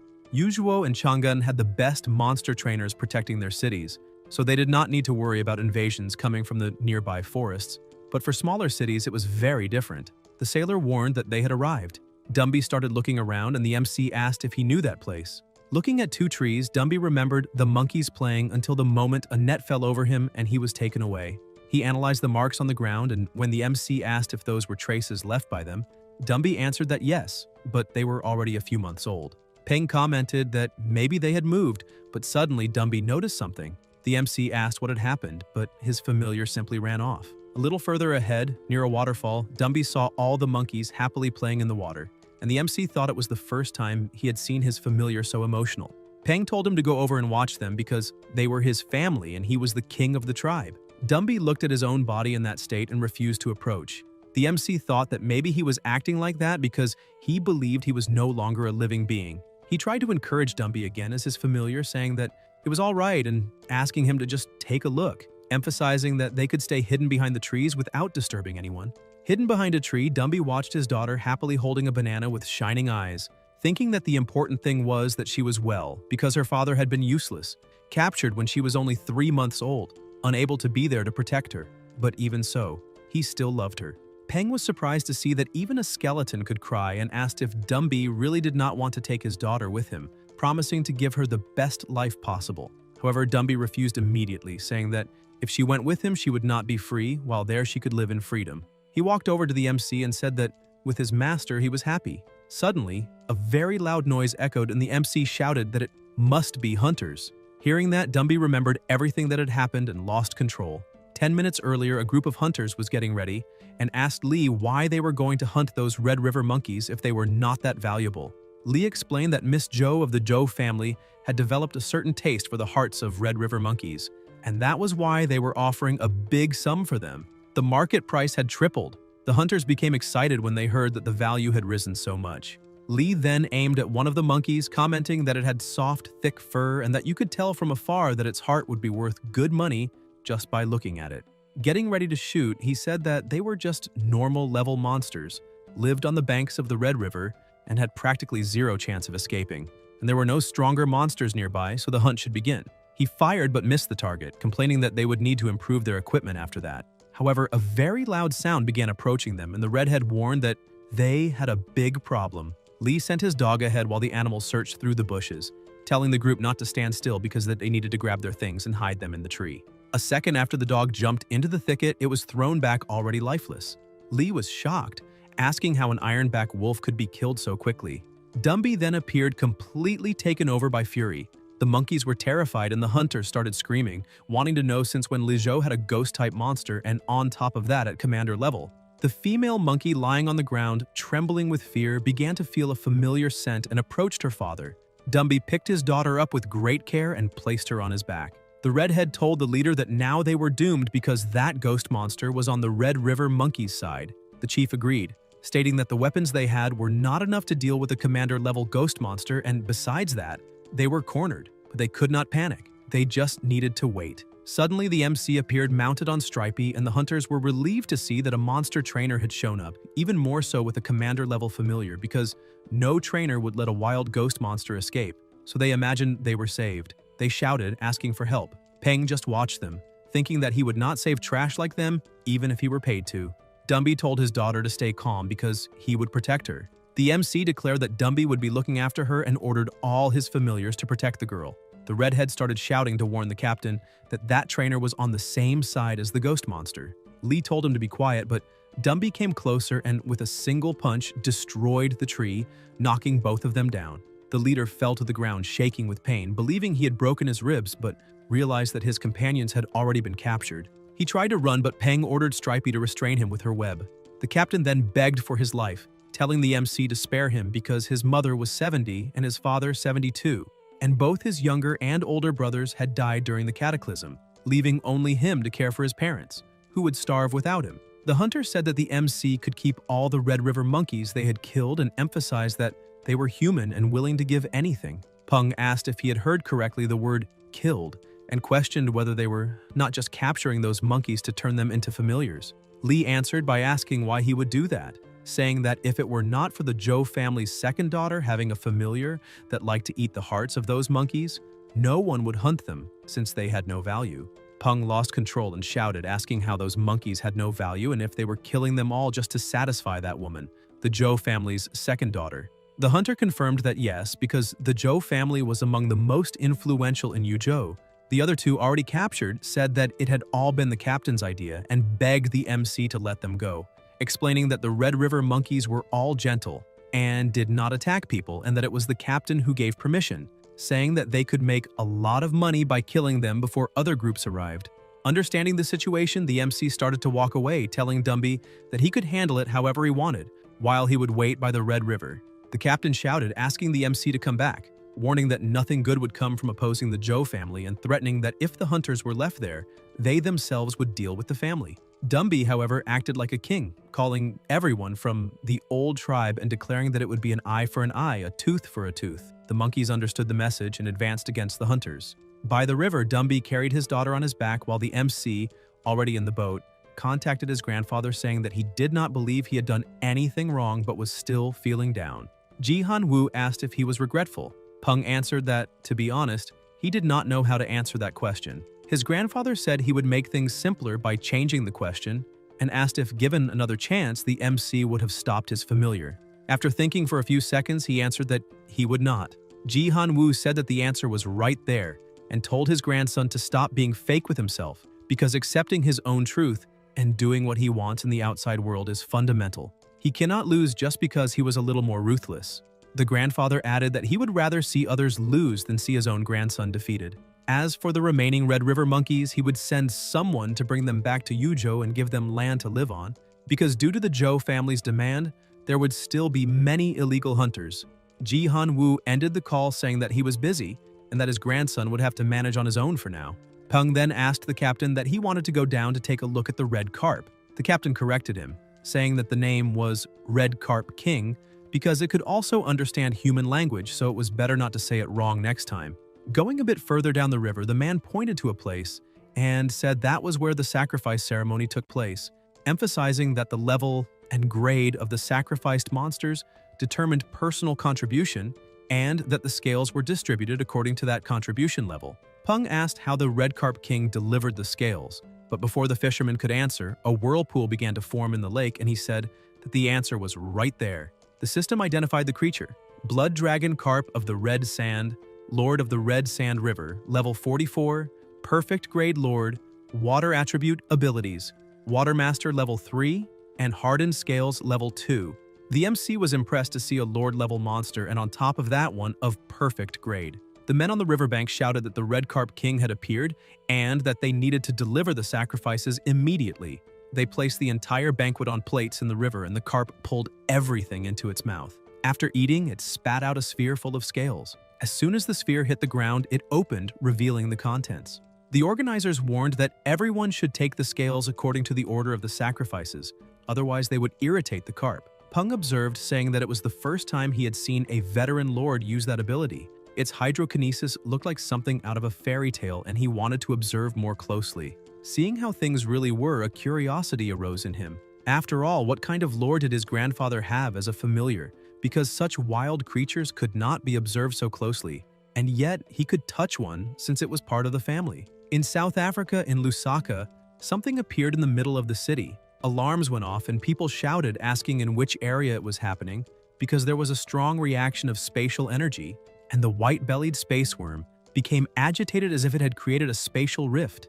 They ordered the Red Falcon to be sent immediately along with another white-bellied space worm to locate the target.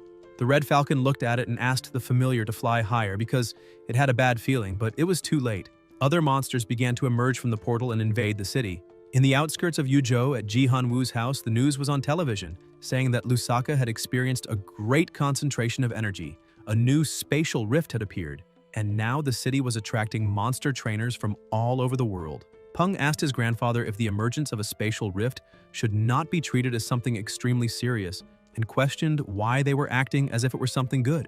Ji Han-woo replied that it was indeed dangerous, but asked what place was not dangerous nowadays. Until now, only 3 spatial rifts had been discovered, and temporary rifts had only appeared during the period close to the cataclysm, with none arising in the past 2 years. So those who believe they are strong see the appearance of these spatial rifts as a good opportunity rather than something dangerous. Spatial rifts mean new familiars, and mainly, otherworld familiars. New things always become popular. The old man emphasized that Peng should understand this because that is the logic, and it will remain so no matter where he goes. Ji Han-woo then showed a card to the MC saying that it was the laboratory card of that house, and that the requested materials were almost all gathered, asking his grandson to check if he could use them. He reinforced that if Peng truly wished to evolve his familiars, he should seek advanced monster breeders working in the company, because consulting them would be more sensible than continuing to test everything on his own. Peng smiled, thanking him, and thought that his grandfather had no idea that he had the system, and the system was infinitely better than any monster breeder. Ji Han-woo got up, saying that everything was fine, and advised his grandson to rest for the next 2 days since he had just arrived. Peng asked if he could see his grandfather's familiars, and the old man smiled, saying that White was around but that the grandson should find him on his own. Peng went to the back lake, thinking about what his grandfather had said.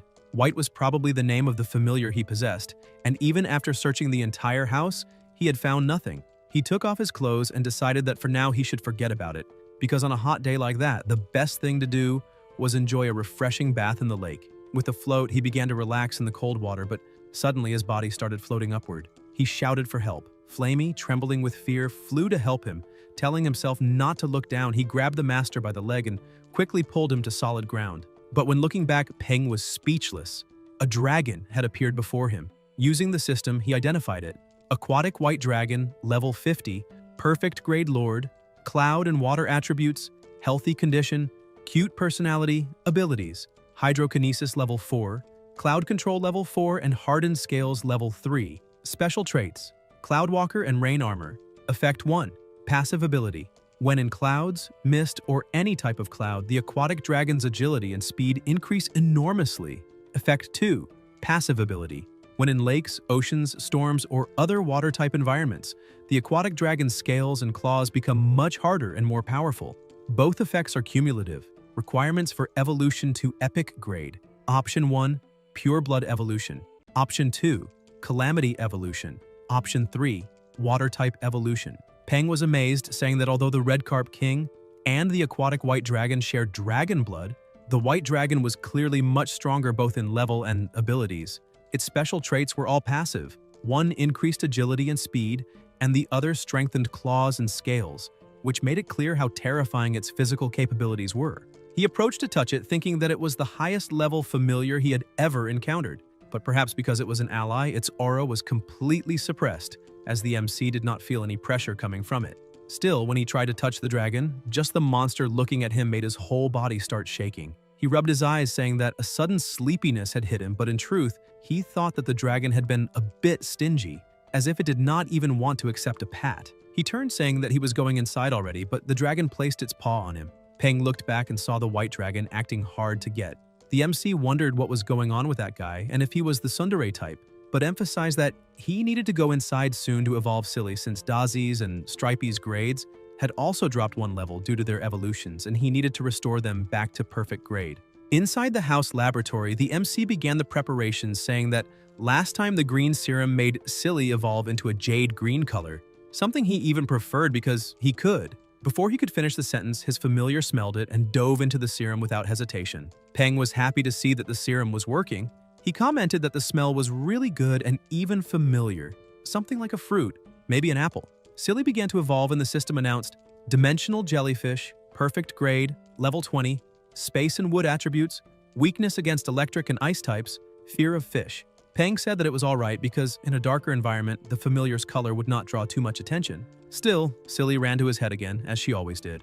The next day at the training center, Junsong was already up and greeted the protagonist, who noticed he had arrived very early. He kept watching the boy, who was excited about his familiar and thought that he was always the first to arrive at the training grounds, but always the last to leave every day, which showed just how hard he had been working. Peng took the chance to train as well and told Flamey that they would do the same thing as before, except this time with 2 targets. He tossed them into the air and his familiar quickly managed to set both of them ablaze. He noticed that Flamey's flames had increased significantly since the previous week, and now even firing 2 continuous fireballs was easy for him, and from the looks of it, the training seemed to have paid off. However, training a fire-type familiar during summer was pure torture. Wang approached, saying they had already begun the recruitment process as the protagonist instructed. They had opened some positions for orphans and children who had only one guardian, so when Peng had the time, he needed to take a look at the work. However, the protagonist said it wasn't necessary, and even though they were in a superior-subordinate relationship, he would use most of his time to train his familiars, so he would leave all the daily work to him. Wang said he understood and pointed out that many people in the company were talking about how generous the protagonist was, explaining that recruiting children had been illegal until a few years ago, but in today's world, giving these kids an easy job to do could mean the difference between life and death from starvation. Peng said it was fine, and that there was no need to thank him so much in front of the children. He told his subordinate to keep watching for promising talents and to notify him immediately if he found any. Character first, ability second. While they were talking, a small commotion was happening nearby. Wang said he heard that a monster had appeared inside the factory and several workers had gone missing, so their relatives had come looking for them. Manager Shou was probably discussing the search and rescue mission with security supervisor Jiang. Peng kept observing and said that from the looks of it, the discussion wasn't going very well. He walked over, asking the supervisor what the situation was and whether they had managed to find the monster. Shou said the workers had been found and sent to the hospital. They had suffered serious injuries but were not in life-threatening condition. As for the monster, Jiang cut her off, saying that the creature was very agile and had hidden itself inside the sewer system. The supervisor began wondering who had told the protagonist that, because dealing with something that large while someone had no idea what they were doing made everything even more troublesome. Peng questioned how a monster managed to enter the factory through the sewer system, and whether the underground defenses had been damaged, because if that were true, they needed to fix it as quickly as possible. It would be a huge problem if more monsters came in through the same place. Wang said there were no defensive systems in the sewers. There was only an alloy gate that discharged the liquids produced by the factory. Peng grew irritated and yelled at the supervisor, asking why there was no defensive system and what the meaning of that was. The supervisor became slightly uncomfortable and tried to explain that they believed the water pressure would be enough to keep monsters from entering the factory, and they did have the gate. Peng cut him off and kept shouting, asking if he really thought they had time for that, because all he knew was that people had ended up severely injured during a job that was supposed to be safe, which made working with a clear conscience impossible. He told the supervisor to show him the way while manager Shui stayed behind to handle whatever was necessary. She agreed, but the supervisor looked displeased, thinking that the protagonist didn't know how to speak in public. Sometime later, out in the factory courtyard, Jiang pointed at a crack and said that was where the monsters had disappeared. Peng stared at it and thought there definitely wasn't any Lord-level monster in the sewer system, because he remembered his grandfather once had a familiar living there, and all potentially dangerous monsters had already been exterminated by him. He started approaching the crack, saying he would take a look, but the supervisor tried to stop him, saying it was better to leave this to the defense team. Peng looked at the supervisor and asked if he really intended to send that four-winged demon mantis, because they weren't good in enclosed and dark places, so it wouldn't be suitable for the job. The supervisor felt surprised and irritated, thinking that the protagonist had no idea that he already knew this. If it weren't for that exact reason, he would have gone down there long ago. He thought that apartment brats like him were all the same. In the end, it was always the supervisor and his team who had to clean up their mess. He calms down and tries to smile, telling the protagonist not to worry because he believes in his mantis since it can adapt to all kinds of environments. Peng points out that he truly believes in the supervisor's abilities. However, all familiars have their limitations, and the four-winged demon mantis is good for combat in open areas and wide spaces. Besides that, something big happened at the factory recently, and he needs Jiang to stay there and keep everything in order. The supervisor realizes that the protagonist is trying to help him, and apparently, he is different from the others. He ends up agreeing and asks the leader to be careful because although they are not high-level monsters, their movements are fast and agile, and they also climb walls, so he needs to be careful with the ceiling. The supervisor emphasizes that as soon as the protagonist goes down, he must walk west, and that way he will reach the alloy gate. Peng thanks him for the information and calls Dazi and Stripey to go down. Once inside the sewer system, he warns his familiars that they are not there to play. But as he walks, he notices he is not feeling nervous at all.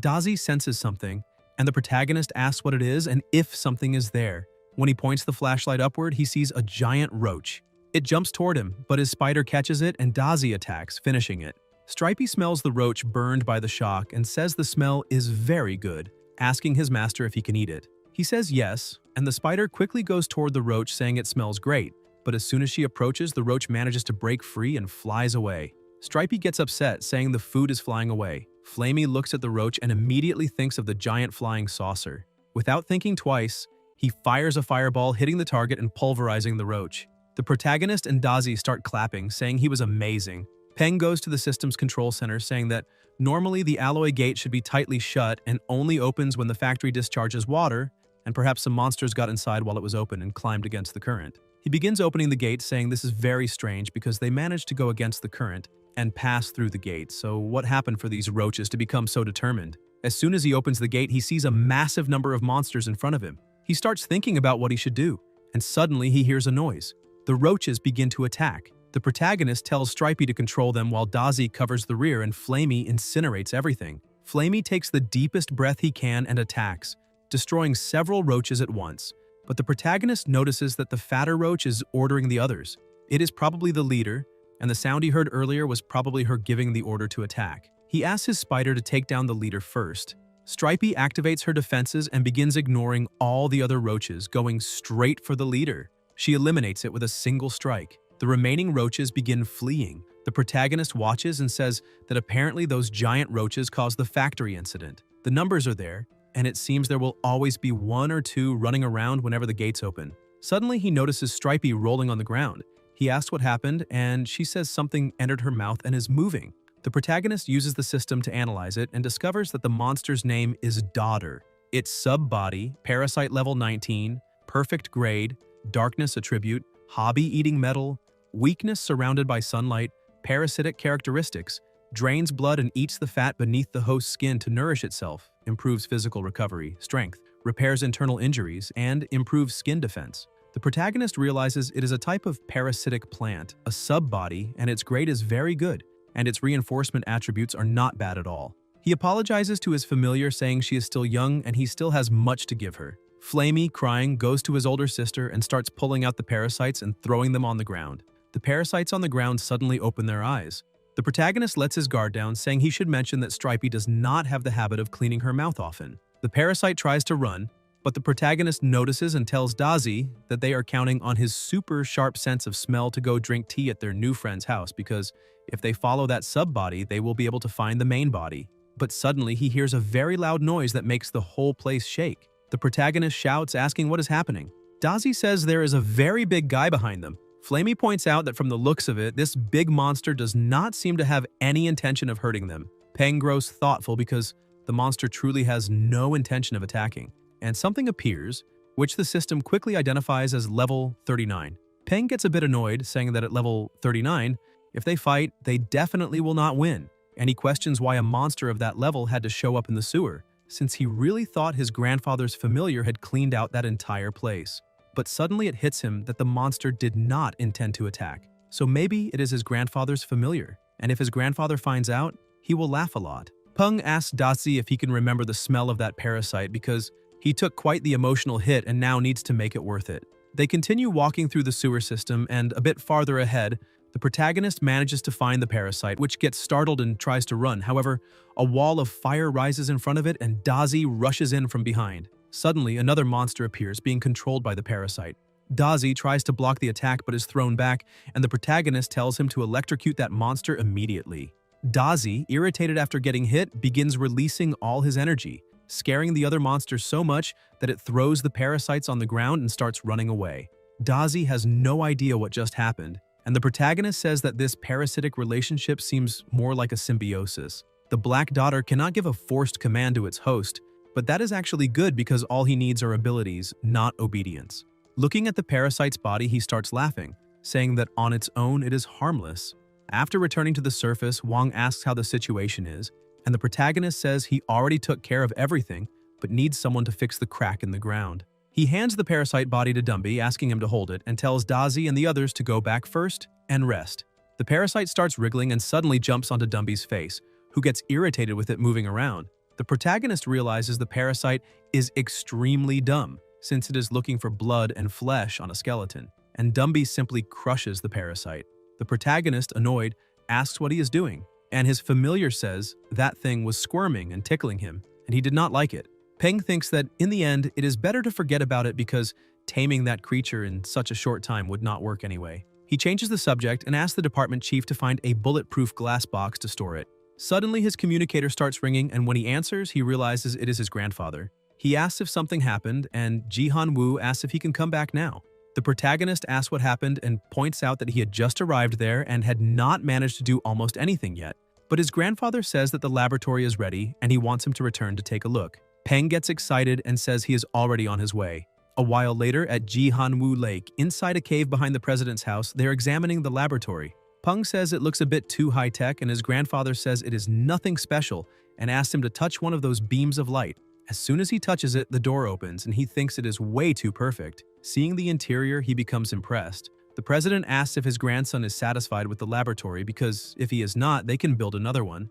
Peng starts smiling and celebrating, saying he is very happy to have his own laboratory. His grandfather says he would like to introduce two people, since they are the only advanced monster breeders in the company, Deng Yimiao and Zhu Heming. The older one introduces himself, saying it is a pleasure to meet the protagonist and that his name is Yimiao, while Heming seems a bit irritated, telling the president that he was in the middle of an experiment. Jihan Woo says he will increase that month's experimental budget by 20%, and Heming immediately starts laughing, saying the president is very wise. Jihan Woo introduces the protagonist, saying that this is his grandson, Gao Peng, an intermediate monster breeder. Yimiao is impressed, saying that being an intermediate breeder at that age is truly exceptional. Jihan Woo becomes very happy and proud with the compliments and starts laughing, but then he says it is not exactly like that, since his grandson's talent is only average, and he asks them to stop praising him, otherwise his grandson may end up becoming arrogant. The president explains to the protagonist that he invited those two people to help him with his experiments, and if there is any kind of experiment he wants to conduct, he can ask them for guidance.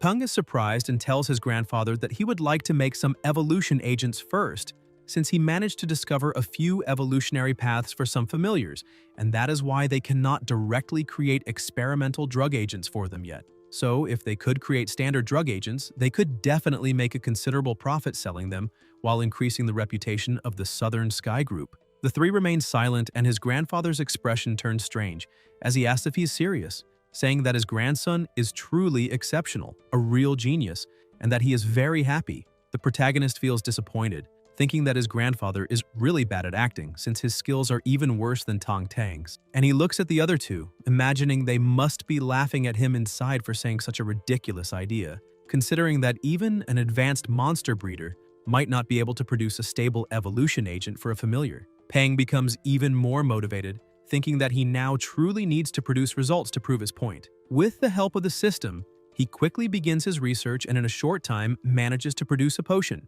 He tells the three that this is the new reagent he developed himself and calls it Blood Executioner. The main ingredients of that drug agent are blood fruits, golden thread fungus, and the organs of the black magic spider. And as for the test subject, it must be a common primate-type monster, the Black Raging Kong. Hemming becomes confused, saying that the reagents for the two evolutionary paths of that monster are already well established. Yimiao points out that the ingredients the young master suggested are easier to acquire, and if this reagent can truly evolve that ape, then it will be a successful improved version. Peng begins smiling, thinking about the phrase improved version, and he decides that for the first experiment he naturally needs to leave everyone with an exceptionally deep impression. He starts the test saying that because the experiment is a bit intense, a large amount of anesthetic spray is required. They must wait until the monster is unconscious and then use the machine to inject the reagent. A massive amount of power begins to be released, and the two shout that this is a reaction they have never seen before.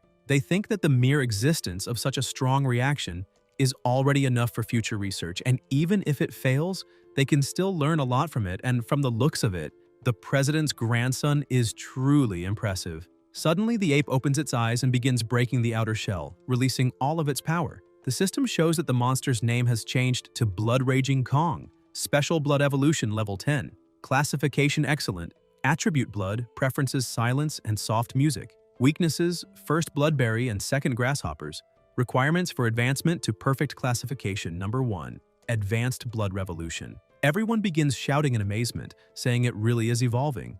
Yimiao approaches the president, saying that all of this is shocking, as he has never seen this type of evolutionary method before. Ji Hanwu asks if they are saying that no one has ever discovered this monster, and Yimiao says that is exactly the case, because no primate-type monster like this is currently known. He asks Hemming to test the monster with the obsidian soul crystal. The protagonist asks what that crystal is, and Yimiao explains that it is a type of natural stone crystal, a mutation of obsidian that, once processed, can be used to test the classification of any monster below Lord level. A moment later, the crystal changes color, and they say the result is blue, which means excellent classification. Ji Han-woo becomes a bit serious as he looks at the vials his grandson produced. He thinks that the red one already succeeded, so the other three can follow the same path, and Peng continues to surprise him. However, if the public were to learn about this hidden talent, it could put him in danger. He begins releasing his aura and in a frightening tone tells everyone that what happened here is a corporate secret, so it is strictly forbidden to share anything with anyone outside that room, and they all say they understand. The president goes to the protagonist and asks if he has named the monster yet, because he is the first person ever to create that type of monster, so he should name it. Peng looks at the monster inside the other room and says he would like to call it Blood Raging Kong. The protagonist continues explaining and holds the other three reagents in his hand, saying he calls them Earth Reagent Type 1, Petrochemical Reagent Type 1, and Royal Regent. He proceeds to the second experiment, explaining that the giant ant has already been injected with the petrochemical reagent, and now they will observe the result together, because the lack of long-range attacks is a common trait among monsters in their early stages. However, it is difficult to change their agility, since that would require altering their entire body structure, although increasing their defenses is not difficult. After the ant evolves, the system says its new name is Stoneheart Ant, Level 7, Classification Excellent, Preferences Sugar Water and Tree Sap, Condition Healthy, Inflated. The protagonist says that this is the result of the reagent and that he will call it Stoneheart Ant. Hemming remains impressed, saying that this monster is also of excellent classification. Peng points out that this is not all and calls the two over to look at the result of the royal reagent. He places another monster inside the chamber, saying that it is the mountain wolf sparrow, a bird-type monster commonly found in Shuncheng. It evolved from the glimmer sparrow that existed before the cataclysm. The mountain wolf sparrow is not very large, but it is fast and has a feral temperament, and the inside of its beak is lined with sharp teeth. After the royal reagent was used, it evolved into the mountain wolf sparrow emperor, and its classification jumped from normal to excellent. However, the royal reagent has one drawback. Continuous use of the royal reagent can evolve a monster all the way to perfect classification, but it also makes it more difficult for it to reach the Lord level. The other two researchers cannot believe that a reagent capable of guaranteeing a monster's evolution to perfect classification with continuous use actually exists. And the only disadvantage is that reaching the Lord level becomes harder. They begin to wonder whether the protagonist truly considers that a flaw.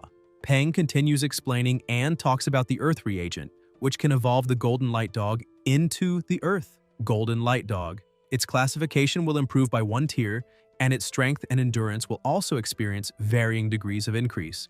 The president starts laughing and tells his grandson that if he ever needs materials in the future, he just has to ask his grandfather. And in return, he only needs to share the results of future experiments and does not have to report anything to anyone else in the company. He orders the two researchers to prepare for mass production of the Blood Executioner reagent, the Earth reagent Type 1, and the Petrochemical reagent Type 1. And after that, they should sell them to the public. The Royal reagent is more valuable, so it cannot be sold yet. The two bow, saying they understand and will return to their positions immediately. Hemming looks back, saying that young people these days are truly frightening, because he does not think the protagonist is far behind. Yi Miao agrees, saying that perhaps they will be surpassed in less than 2 years and that their path will no longer be so lonely. Peng continues looking at his laboratory, thinking that having his own lab is only convenient for producing reagents to give to his grandfather. With the system, he does not need to conduct experiments to research evolutionary paths for monsters, so staying inside that laboratory is simply a way to enjoy the air conditioning and waste his time. He asks his grandfather whether any expeditions are being organized by the group lately. Jihan Wu asks if he is interested in the wild region known as the Wild and wants to become a word hunter. The protagonist starts smiling and asks if his grandfather does not think word hunters are cool. He begins explaining that a very special group exists within the monster trainer community known as word hunters. Every word hunter has their own title. They are celebrities in society, and they are one of the most unique and powerful organizations among monster trainers. Unlike most inactive trainers, they travel deep into mountains and explore unknown areas where humans have never set foot. They are the explorers of the world and the warriors of the wilderness. The army must defend the cities, maintain peace, and protect humanity, and nearly half of the known regions humans have explored so far were charted and patrolled by word hunters. Peng becomes excited and says that just thinking about it already fires him up. His grandfather says that his grandson has always been wild since childhood. Jihan Wu explains that it is not that the protagonist cannot go into the wild. However, he still needs to train his familiars more because the way they fight is still very crude. The true wilderness is not like a forest near the base city. Danger exists on every side, so before he gets permission, Peng cannot go, and if he disobeys, his legs will be broken and he will be bedridden. The protagonist feels a bit discouraged, thinking that he has the technique of the inconsistent constellations. So if his grandfather wants to break his legs, he will first need to break the legs of all his familiars. The president begins walking away and tells the protagonist to wake up at 6 in the morning tomorrow and bring all his familiars for training, a special training session. The next day, at 5:57, the two meet in the middle of the forest. Jihan Wu says that he told his grandson to arrive there at 6, and he really arrived exactly at 6, which shows he is punctual. And since he is so punctual, he will be rewarded with 30 push-ups.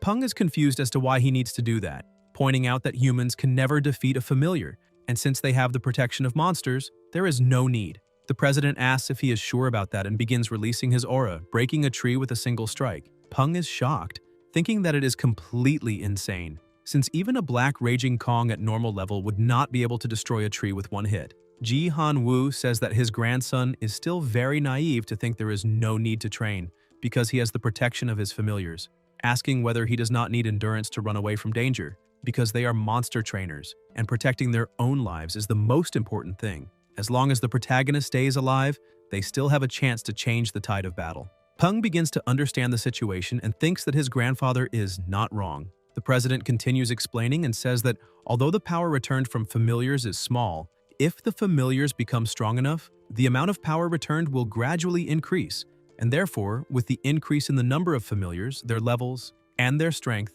a monster trainer will slowly surpass an ordinary human. And to break that tree, he only used 30% of his current strength. The president thinks that now, for sure, his grandson will admire him and worship him. The president's dragon familiar watches, thinking that the old man just wanted to show off in front of his grandson.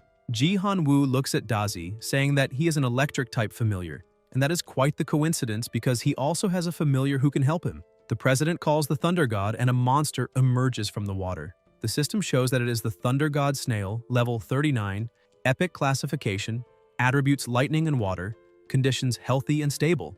Abilities: Thunder Mastery level 3, Water Mastery level 2, Hardened Shell level 3. Special characteristics: Electric Shell, Effect 1. Passive skill: Thunder Mastery +1. Effect 2. Active skill releases the stored electrical energy inside its electric shell, creating a catastrophic storm within a certain range. Requirements for the next legendary evolution: 1 Thorstone and 30 tons of healing water. Ji-Han Woo says he found the thunder god snail in the ocean. It is not very strong, but it has a very gentle temperament, and that should be enough to train Dazi. The protagonist is surprised to see it was indeed his grandfather's familiar that they saw in the sewer. Dazi is terrified of the monster's strength, hiding behind the protagonist. Peng tells his familiar to begin because the attributes of the thunder god snail are similar to his, so Dazi should understand that it is his superior, and he needs to listen to its teachings. Dazi, still scared, refuses, and Peng tells Dumby to take care of it. Dumby begins shaking his companion, and Dazi asks the protagonist whether he no longer wants to be his master because he has changed so much. The protagonist becomes irritated, saying that he needs to train properly because there is no way a familiar can be that cowardly. Dazi becomes irritated, saying that the most cowardly of all is the protagonist himself because everything he learned was from his master. Peng walks over to the thunder god snail and says that he will leave that disobedient familiar to train with him and asks the snail not to hold back at all. The snail begins smiling. The president says the snail informed him that there is no problem taking on an apprentice. Peng asks his grandfather what they will do about the rest of his familiars, and Ji-Han Woo says they can let Flamey train with Dazi because, although the thunder god snail is lightning and water type, they are both elemental types, so there are similarities. Dumby is a ghoul type and has a close combat fighting style. He asks how Peng would like to train Stripey, and the protagonist says he wants to focus on defense and control. The president thinks that the spider is a tank that has the ability to limit the fighting capabilities of others, so they need to train her control and counterattack ability. Ji-Han Woo cracks his fingers and calls the white dragon, saying that it will be the training partner for Dumby and Stripey. Silly becomes so terrified upon seeing that giant fish-like creature that she faints on the spot. The president begins acting frightening again, saying that it is time to start. Dumby begins his battle but is immediately thrown backward with tremendous force. Stripey becomes alarmed at the sight and activates her Earth-type ability. The protagonist is impressed that she reacted so quickly and wonders if she is digging a hole to set up a trap, since he did not expect her to use tactics. However, she merely hides inside the hole, but the white dragon grabs her and flings her away. Stripey becomes extremely enraged and enters berserker mode.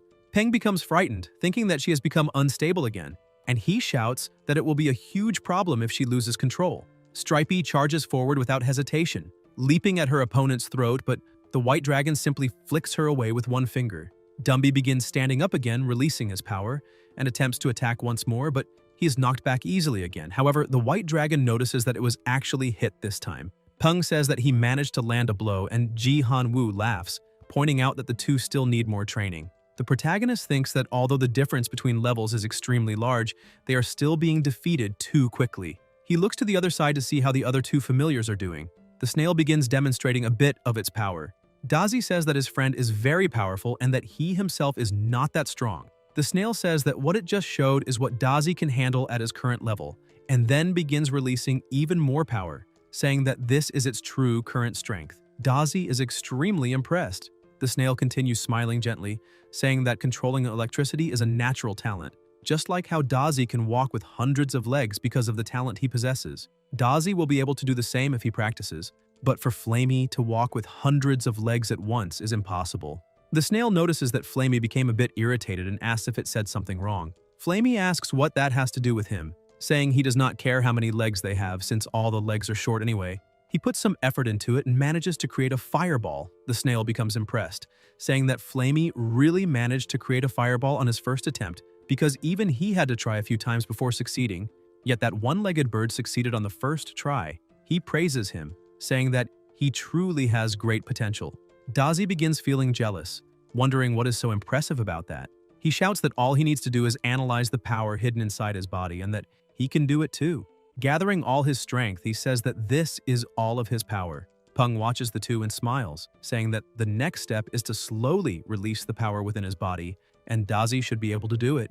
His familiar tries so hard that the power ends up escaping from a very different place, leaving everyone stunned. The protagonist collapses to the ground, saying he gives up. Silly is still in shock, begging the big fish not to eat her. 15 days later, Dumby is already moving with incredible speed, dodging multiple simultaneous attacks. The white dragon tries hitting him with its tail, but thanks to the speed Dumby has reached, he easily avoids it, using the dragon's tail as leverage, striking directly and retreating like a martial artist. The protagonist celebrates his familiar's performance. Stripey asks if the battle is over. The white dragon praises his apprentice, saying he is not bad at all since his reflexes and speed have reached qualification standards. The water control ability the dragon just used is on the level of most commander rank water monsters. If Dumby can get close enough to enemies under such conditions, it means he has already won half the battle. As for the spider, he says she is only a tanker and just needs to withstand the attacks. Stripey becomes a bit upset and her master tries consoling her, saying that at least she is not afraid of getting hit. As for Flamey, after all the training, he can now control fire skillfully, which is impressive. Dazzy still needs a bit more practice. On the other hand, Silly finally reached commander level in just half a month, and her portable storage space increased tremendously, now as large as the back of a big truck, meaning the protagonist's dream of having a portable warehouse has finally come true. Pung begins reflecting on the situation and says that they have basically achieved the training goals his grandfather set, and he has already prepared everything needed for survival in the wilderness, such as food, medicine, and tents. Then suddenly his grandfather appears and interrupts him, handing him a bag and saying it is for him. Pung becomes curious and asks what it is. Upon looking inside, he sees a map, a tablet, and a compass.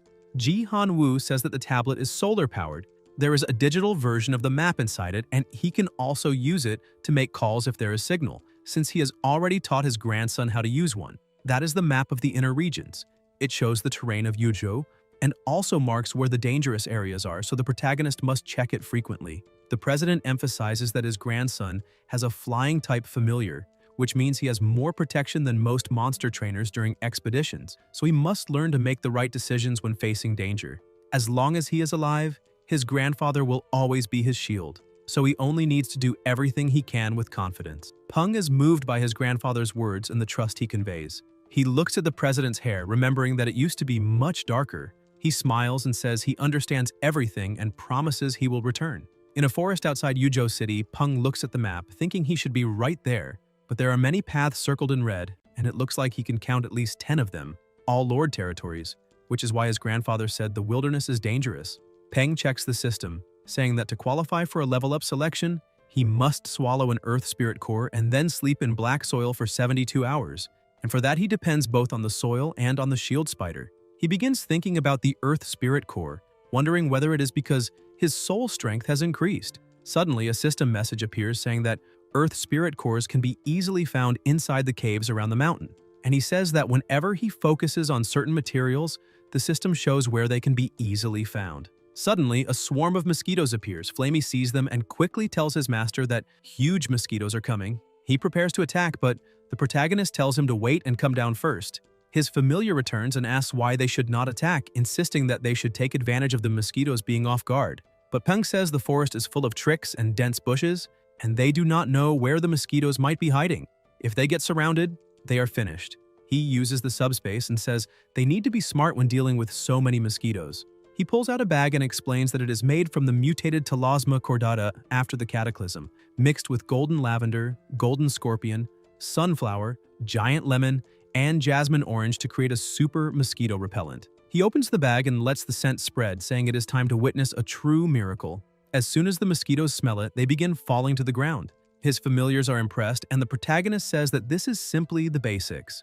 They continue their journey and first need to cross that river and then turn right. While walking, he notices something and a monster attacks them from behind. It is the Storm Panther, level 26. Excellent grade, wind attribute. Peng is impressed by the monster's speed and thanks Dumby for blocking in time, or he would have been injured. Stripey jumps from her companion's hand and hits the panther with her earth power. Flamey begins to fly and the protagonist tells him to come back. Thinking that none of his familiars specialize in speed, Dumby's specialty is short-range bursts, so letting Flamey handle that alone is dangerous. The panther begins fleeing and the protagonist says that the next time he catches it, he will take its life. But then something else emerges from behind them. They dodge and a golden palmwood spirit appears. Level 29, Commander, good grade, wood attribute, weakness fire and electricity. Peng becomes irritated, saying this is the second time and asking the monsters if they really think he is easy to intimidate. Still annoyed, he says that if he does not teach them a lesson now, they will think he is weak. He orders Dazi and Flamey to attack quickly. The two strike together and pulverize the tree instantly. Peng approaches and asks the tree if it still wants to play with him, because if so, he can increase the strength a bit more. He takes the plant-type crystal core, equivalent to a commander-level monster, which can be sold for thousands of alliance credits, and tells Silly to store it because they need to find a place to rest. Near their location, he finds a cave, saying it is protected from the wind and hidden enough, and there is a water source nearby so they can rest there. He wonders if he should mark that place on the map as temporarily safe territory. Before entering, a monster begins emerging from inside. The protagonist sees that it is a singing duck. He tells the duck they will invade its space for one day so it does not need to make a scene, and adds that it would be better for the duck to leave before his familiars get hungry. But the duck keeps flapping its wings and making a lot of noise. Peng becomes irritated, saying the duck cannot even make the right sound and that it is annoying, and wonders how that animal has managed to live so long with such a low level of intelligence.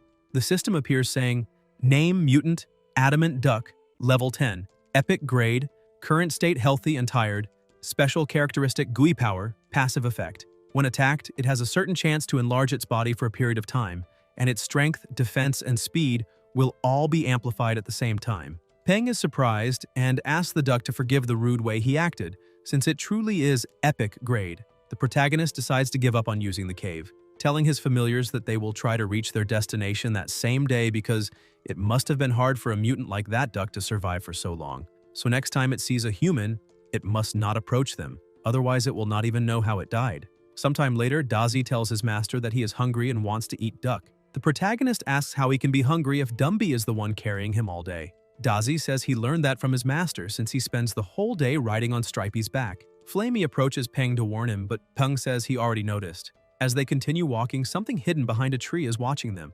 A second later, the duck jumps out from behind the tree, making loud noises again. Flamey tells his master that the duck is calling for him. Peng is surprised and asks if Flamey can actually understand what the duck is saying. Flamey, proud of himself, says that he is level 8 in bird language. The duck starts running toward them, making noise. Flamey says the duck is saying, "Wait for me, giant duck," and it seems the duck thinks the master is a giant duck.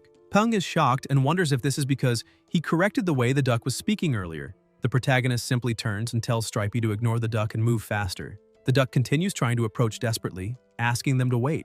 Peng, irritated, tells it to shut up. Suddenly, the duck trips and falls face first on the ground, then starts crying, saying that even that strange duck does not like him, and that no one will ever like him. Not even his mother or father wanted to keep him. Peng goes back and picks the duck up with his hand. The duck becomes happy, saying the big duck did not leave after all. Flamey tells his master that it seems that little duck was abandoned by its parents and is still a child, asking if they really plan to leave it alone. Peng feels a bit uncomfortable and ends up agreeing to take the duck with them, thinking that since the duck is epic grade, they will not be at a disadvantage. All the familiars gather around the duck. Dumby asks it to stand up while extending his hand, and Dazi says that now they will protect it. In the stone forest, Peng is walking with his familiars when the system says there is a high chance of finding the Earth Spirit Core. The protagonist says it must be nearby because of the size of that hole. Dumby, Flamey, and Stripey cannot enter, so he asks Dazi if he can go inside and take a look. He tells his familiar to check carefully if there is something strong emitting earth elemental energy, and asks Dazi to be very careful and to leave quickly if he finds any monsters inside. He does not need to push himself too far. While Dazi is investigating, he hears a noise, looks up, and sees an elite level 11 stone scorpion, normal grade. Peng is relieved, saying that luckily the monsters in that region are not strong. Dumby asks his master if he should chase the monster away, but the protagonist stops him, saying there is no need. Although the scorpion's level is higher than the silly duck's, it is only a normal grade monster, nothing to worry about. He tells the duck to show its true combat power. 10 minutes later, Flamey is already exhausted and asks his master how much longer they will continue that screaming battle. The scorpion and the silly duck were only making loud noises at each other. Peng loses his patience and tells Dumby to send it away. Just getting close is enough to make the scorpion tremble and run off. The protagonist approaches the silly duck and asks how it managed to survive for so long. Suddenly, Dazi calls his master saying he found it. Peng says good job and asks him to bring it out. As soon as his familiar emerges with something in his mouth, the system identifies the item as a small Earth Spirit Core. Item effect rich in Earth elemental energy, capable of allowing Earth-type monsters to evolve. Peng holds the core and says it is very small, wondering if it will really work. since he remembers reading that Stripey requires only one Earth Spirit Core to evolve, but the description did not specify the size. Not knowing whether it will actually work, he calls all his familiars to head toward the location marked on the map. As soon as they arrived at the designated location, Stripey dug a hole and went inside to eat the Earth Spirit Core. The protagonist told her to sleep and said they would wait beside her. Dumby began covering the hole, and the protagonist informed everyone that they would stay there until Stripey woke up again. He emphasized that the master of that territory might return during the night, so everyone needed to stay alert. Sometime later in the middle of the night, a monster approached and, upon seeing a house, began observing it. It saw the duck standing right in front of the entrance and became irritated, asking where the duck had come from since it was blocking the door of its home. It tried to bite the duck, who immediately became angry and began releasing an aura from its body, asking why the monster had bitten him. Yet the monster simply attacked him again. The duck screamed in pain as the monster laughed at him, but then the duck began growing larger, becoming immensely huge. Peng woke up from the noise and asked what was happening outside and why things were so loud, but when he looked ahead, he saw that the duck had become enormous. He was startled and asked when the duck had become that big, but soon he finally understood how that duck had been able to survive alone for so long. The monster that had approached tried to run away in fear, but with a single strike, the duck crushed it into the ground before shrinking back to its normal size. Peng, who had been watching everything, thought that at first he had assumed that Gui power could only enlarge the body to a certain limit and that the effect could not be strengthened. And since it was also a passive ability, he had believed it to be completely useless. But after seeing it with his own eyes, it was truly a divine skill, the kind of fortune that blesses fools.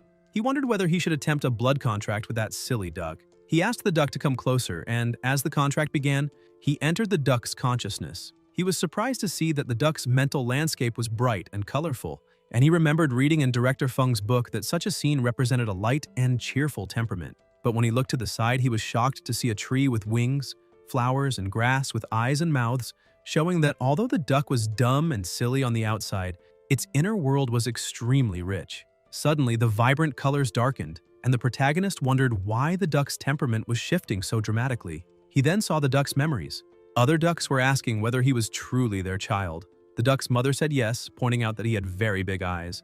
But another duck shouted that he had 5 toes and was a monster. The duck looked down at its feet and asked itself what a monster was supposed to be. The parents had placed some fish for their ducklings to eat, but the duckling had stayed back, thinking that since they were all siblings, they would surely leave some food for him. But as he approached, one of the ducklings kicked him away, telling him he wasn't their brother and to get lost. Another duckling behind them warned him not to come closer and called him a monster. Scared by the situation, the poor duck accidentally activated his ability, becoming huge and terrifying the other ducks, who called him a monster again. When the father of the duck family returned, one of the ducklings ran to him shaking and crying, saying that the monster was hurting them. The father threw the small duck into the middle of the forest, shouting that he was a 5-toed monster and could never return. His mother cried but could do nothing. Suddenly, the duck appeared in front of the protagonist, asking why everyone hated him, and why he was a monster just because he had one more toe. Peng began to realize that this was why the duck's cry had manifested earlier and why it had followed him after he taught it how to quack properly. Being driven out by his own parents had made the adamant duck extremely sensitive. Give him a little attention, and he would cling to you, since no one had ever shown patience to listen to his story. The protagonist approached and extended his hand, telling the duck not to think too much about it and saying that if he agreed to follow him, he would be able to eat fish every day as much as he wanted. The little silly duck filled his eyes with tears and called the protagonist Big Duck. With that, the blood contract was sealed. Peng smiled and said that now that they had made the pact, he needed to give the duck a name, and since its feathers were yellow, he would call him Goldie. Suddenly, a wave of energy began pouring out of the hole where Stripey was. She emerged and her form was completely different. The system stated that her new name was Earth Shield Spider. Epic category, Level 25 Commander. Earth Attribute Skill, Earth Mastery Level 2. Condition Healthy and Happy. Special characteristic Earth Spirit. The Earth Spirit Core had replaced her heart, increasing her affinity with the Earth element, and making her lose the ability to fuse with other elements. Passive Effect 1 Earth Mastery Level 1. Passive Effect 2 Constantly under the protection of the Earth. And as long as she remained on solid ground, she would be able to absorb the Earth's power and form an Earth element armor around her body. The defensive power of the armor determined by her mastery level of the Earth. Peng celebrated, saying she had finally evolved successfully and even gained a new ability. With that, their mission on the mountain was a success, and it was time to return. Sometime later at the Yuzhou mansion, the protagonist had just taken a bath and on his desk there was a note that read, "The company needs me. Eat breakfast before you start reading the documents." The protagonist began drinking the milk in his cup, saying that apparently his grandfather really liked worrying about him, even though he was no longer a child. He decided to look at the documents. Groups of divers had discovered an unknown glowing object at the bottom of Lake Shihai that was attracting large schools of carp toward it. The system, with just the photo, identified the name of the item as Forbidden Water Magic Stone. Peng thought that the ingredient he had mentioned to his grandfather yesterday for evolving the adamant duck had been found. The Forbidden Magic Stone was one of the ingredients needed to evolve it into a Forbidden Adamant Duck, and now he needed to obtain that Forbidden Magic Stone. Once the duck reached legendary level, that poor creature would be able to acquire a second ability. Suddenly, something began ringing, and he received a call from his grandfather, who asked if he had already checked the documents and whether that was indeed the ingredient he needed. The protagonist said yes and thanked his grandfather for finding it. Ji Han-woo said that was good and that he would send someone to retrieve it and deliver it to the protagonist, so he only needed to stay home and rest. His grandfather insisted he had to go immediately as he had another meeting. After hanging up, the protagonist felt slightly disappointed, wondering if this was really how it was supposed to be, because shouldn't he be the one fighting with skill and strength in the forest against wild monsters to earn his reward? Becoming the enemy of some rich idiot chasing the same prize as him? It definitely wasn't what he expected, but in the end, he was still very happy about it. At Lake Shihai, several people had already gathered. The crew wondered how many carp there must be down below, and apparently there was an infestation of carp in the lake, and even knowing there were so many, they never imagined the number would be far greater than expected. A man with an eye patch said that the Blackgate were offering 300 million Alliance dollars and 3 monsters with commander-level crystal cores. So how could they possibly think it would be easy? Yet he added that everyone could relax because many other groups were after that reward, so they only needed to wait until the end. One of the sailors asked why they didn't go back, because even if they managed to pull that stone from the bottom of the lake, they might not return alive unless they had some flying-type monster. Another person became startled, pointing toward the horizon and saying that a flying type wouldn't be very helpful, and asked their captain to take a look. The captain looked and asked what that was. They said the Golden Goose King had appeared. Everyone panicked, saying they had to retreat immediately because if they wanted that money, they can keep it. At the bottom of the lake, the crystal resting on a small altar. A small fish approached, saying that the Forbidden Magic Stone looked peculiar, and wondered if his mother had been referring to that fate because he had heard that his mother became very powerful after eating a peculiar fruit, and that all the powerful purple-back carp of the tribe had been born from her. The little fish became happy, saying he also wanted to give birth to many powerful children like his mother. Suddenly, another fish approached and asked who was there. Another fish among the rocks demanded to know who the little one thought he was, saying he would tear him apart if he didn't keep his mouth shut. But the little fish was not intimidated and told the giant carp to stay away, saying that this was purple-back carp territory. However, the giant carp began acting strangely. The purple-back carp was shocked to see that it was a subspecies of the giant carp and wondered why one of those would appear there. The purple-back carps continued gathering, telling the giant carp not to come any closer because behind them was the chief's most beloved daughter. The king would become furious if the giant carp dared to lay a single finger on her. The giant carp began laughing, asking why a bear would fear the consequences of eating a tiger's cub, saying the answer was no, because a tiger would do the same to a bear cub if given the chance. The giant carp emphasized that the purple-back carp chief had slaughtered hundreds of its species, and if it ate the chief's daughter, then they would finally be even. The purple-back carps panicked and urged the chief's daughter to swim as fast as she could while they bought as much time as possible. They attempted to trap the giant carp with their water current chains. The giant carp began being affected by the purple-back carp's ability, yet it inhaled sharply and growled that the purple-back carps were abominations because their evolutionary path was all wrong. It unleashed a powerful sonic attack, saying brute strength was all that mattered. It knocked out the nearby purple-back carps and swam straight toward the forbidden item, consuming it. The golden geese noticed that the glowing stone had vanished. They immediately identified where it had been and who had taken it. One of them struck the giant carp with a fierce blow, telling it not to dare swim away and to hand over the magic stone immediately. But the carp managed to counterattack, breaking free while injured and swimming away as fast as it could. The people on the boat shouted for everyone to chase the giant carp quickly. One subordinate said that the deputy chief of the giant carp clan had taken the stone, but they did not need to worry because others would definitely chase it. Suddenly, several other giant carps began approaching and passed the stone from one to another. Some people on the riverside shouted that it had arrived and told the rescue team to get ready. The giant carp delivered the stone to them. The leader said they had obtained what they wanted. Now they only needed to take the stone and leave. He looked at a boy, calling him number 3, and told him that the next time he controlled those monsters, he needed to tone down the drama because the leader was already feeling embarrassed just listening to it.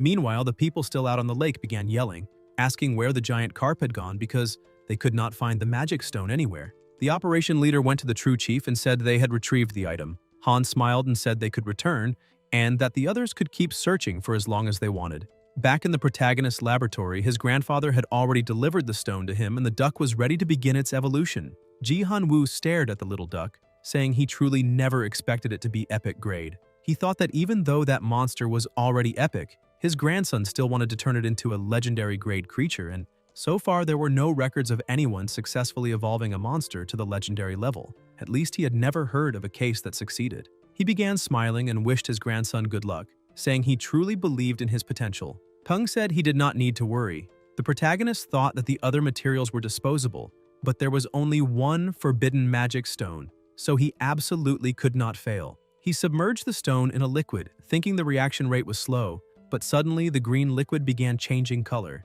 He was surprised to see it turning sky blue, which meant success. He went to the glass container and asked his familiar to look at what he was holding. Goldie became excited, saying that it was a yellow duckling and that he wanted it. Peng pointed aside and said that if Goldie drank that liquid, then the duckling would be his. Without hesitation, Goldie grabbed the vial and began eating it. The protagonist told him to wait because he only wanted him to drink the liquid inside, not eat the glass tube. Suddenly, the duck collapsed unconscious on the floor and feathers began falling off its body. Peng became worried, asking why so many feathers were falling off. Then, the duck's body began changing drastically. He wondered if this was the legendary saying, "He went bald but became stronger." The system showed that the monster's new name was Forbidden Adamant Duck. Legendary category, level 10, gold attribute, condition healthy, sleeping, weakness 1. The Tianshu Exorcism Stone can deal heavy damage to the Forbidden Adamant Duck. Weakness 2. The Forbidden Adamant Duck cannot use elemental energy.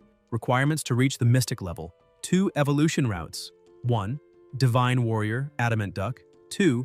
Ferocious Nightmare Suppressing Duck. He looks at the system, thinking that the level after Legendary is the Mystic one. The required ingredients are extraterrestrial stardust iron and a central star magic stone, and these things are so complicated that the protagonist even gets a headache. Just imagining where he will find such materials, he does not even know if it will be possible to obtain them on Earth, which is a problem. He decides to show the result to his grandfather. As soon as the old man arrives, he is shocked to see that the monster really advanced to the legendary level. He shouts, saying that it truly worked and that his grandson achieved something no one in the world had ever managed before. Ji Han-woo says they must keep this a secret. Telling his grandson to say that the duck was already legendary when he found it, the protagonist tries to argue, but his grandfather cuts him off, saying that everything is already settled and that even knowing his grandson has his own secrets, he does not need to share them, and he is not interested in knowing any of that. He turns away, saying that he will leave the responsibility of evolving the other monsters to the protagonist,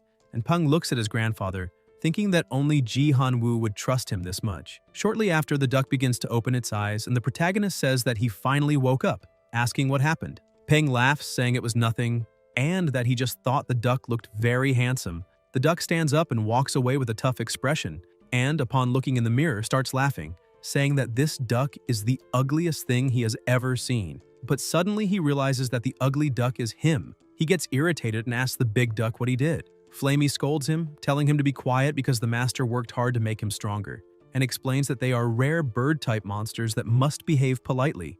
Dazi also gets irritated, saying that the duck had a lot of nerve to speak that way to a master.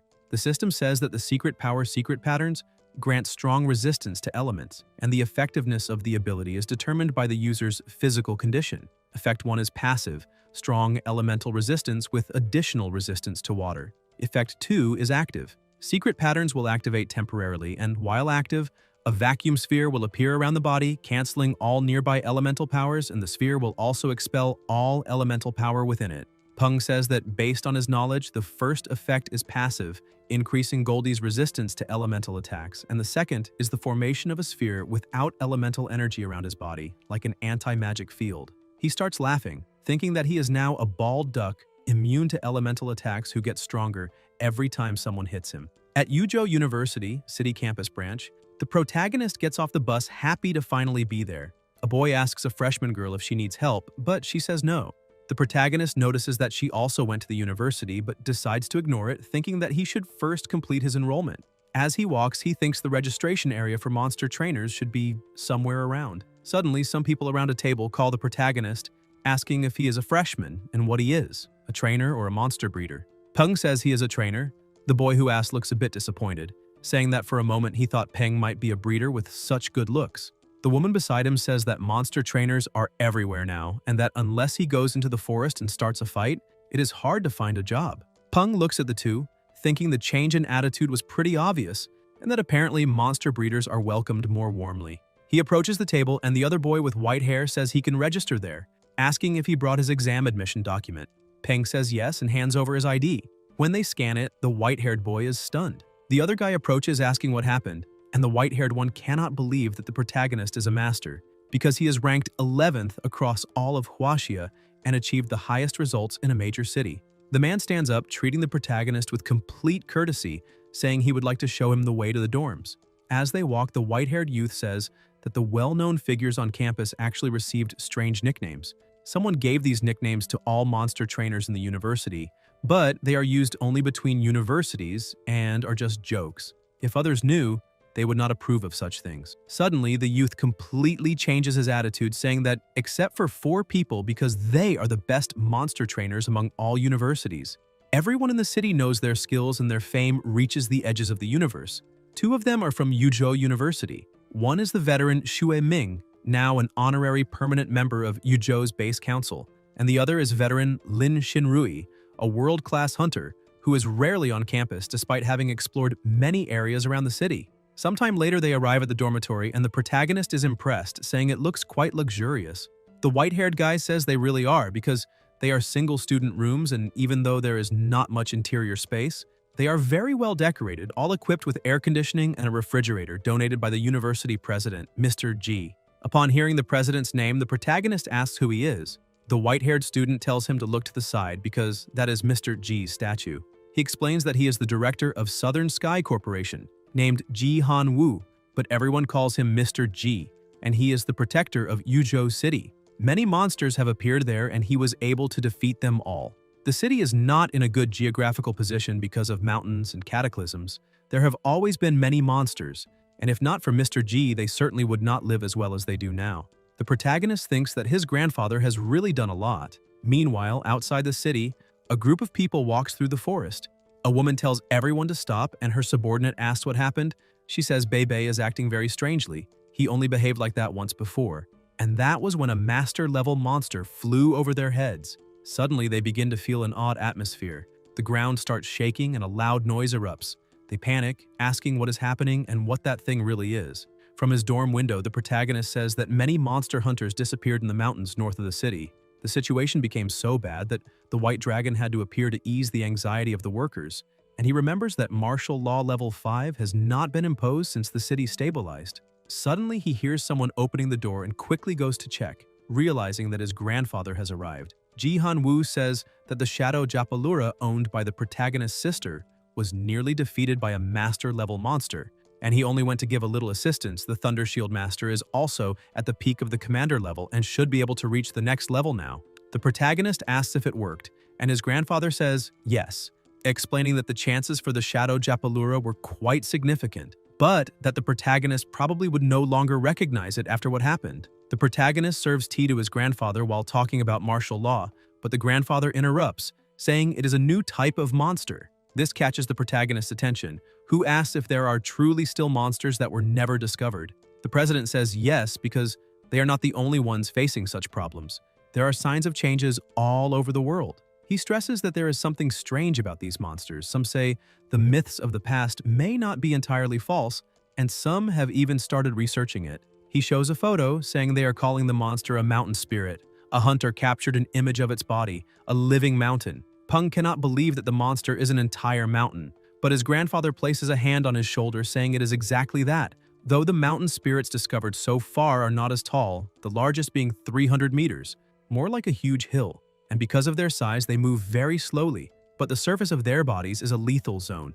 They believe the hunters who disappeared were killed after mistaking the spirit for an ordinary mountain. He starts climbing the stairs, telling his grandson not to worry because he will protect him at all costs. These mountain spirits are intelligent, meaning they can negotiate with such monsters, but as a precaution, explosives and bombardments should be enough to stop them. The protagonist tries to speak but lacks the courage. He just watches his grandfather thinking they are not the same, because the protagonist is a selfish person who does not want to die to save the world, and he never wanted his family to be known as guardian angels or heroes, which is why it is all very dangerous. Ji-Han-woo says that the Wansai moon gold that his grandson asked him to keep an eye on will arrive in a few days.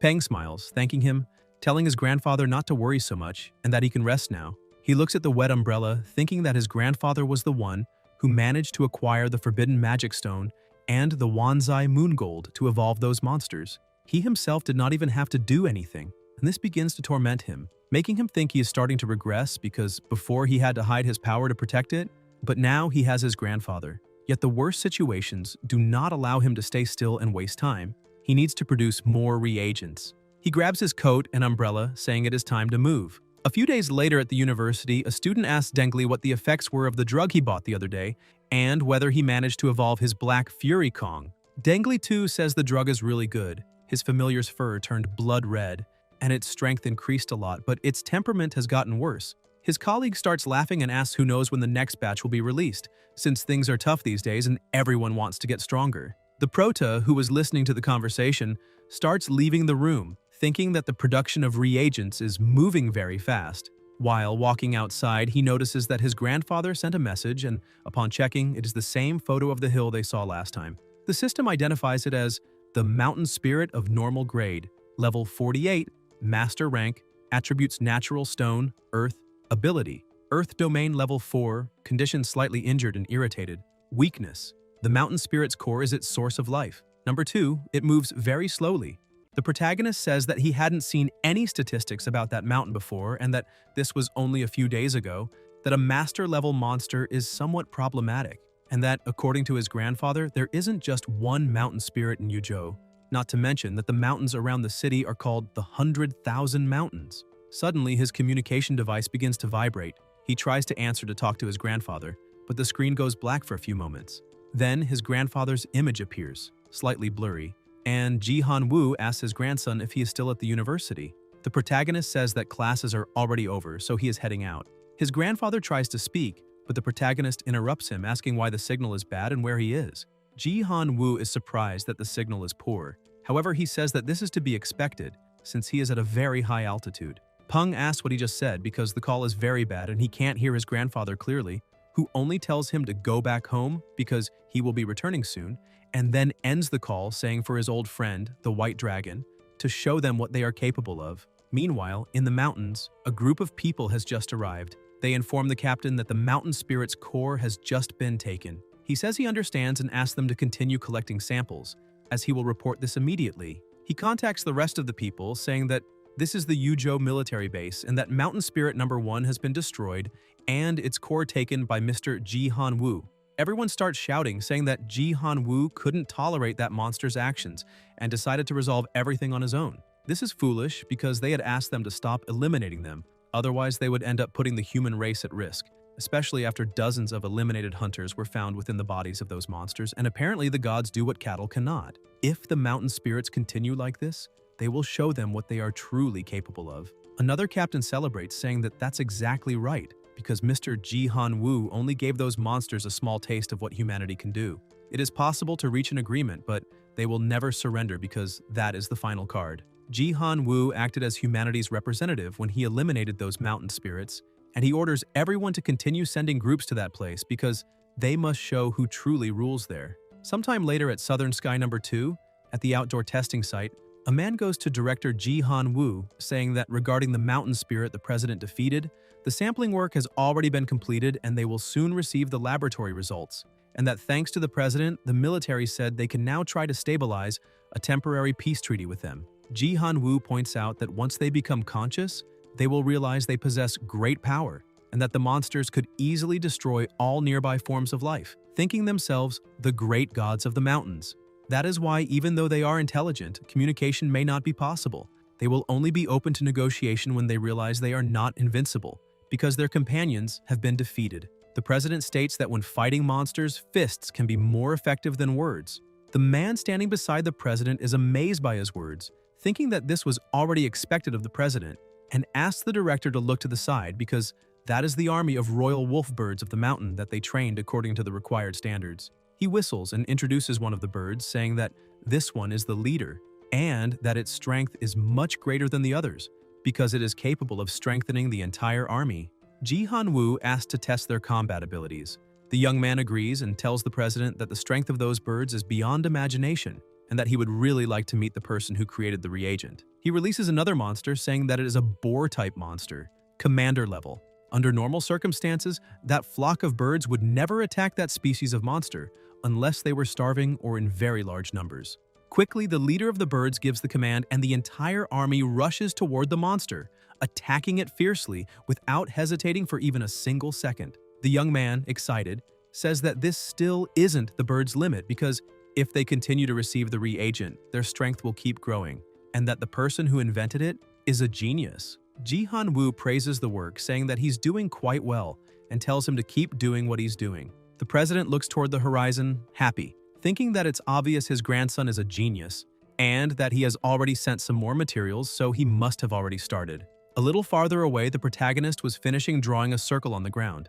Dumby was buried at the center of that circle with several skulls around him. The protagonist observes it and says that it's finally finished, though the place ended up a bit creepy. He asks Silly to hand over Wanzai's lunar gold. Holding the gold in his hand, the protagonist says that this is exactly what is expected of an extremely rare material, because just holding it makes his entire body feel a bit stronger. He tosses it to his familiar, telling him to swallow it.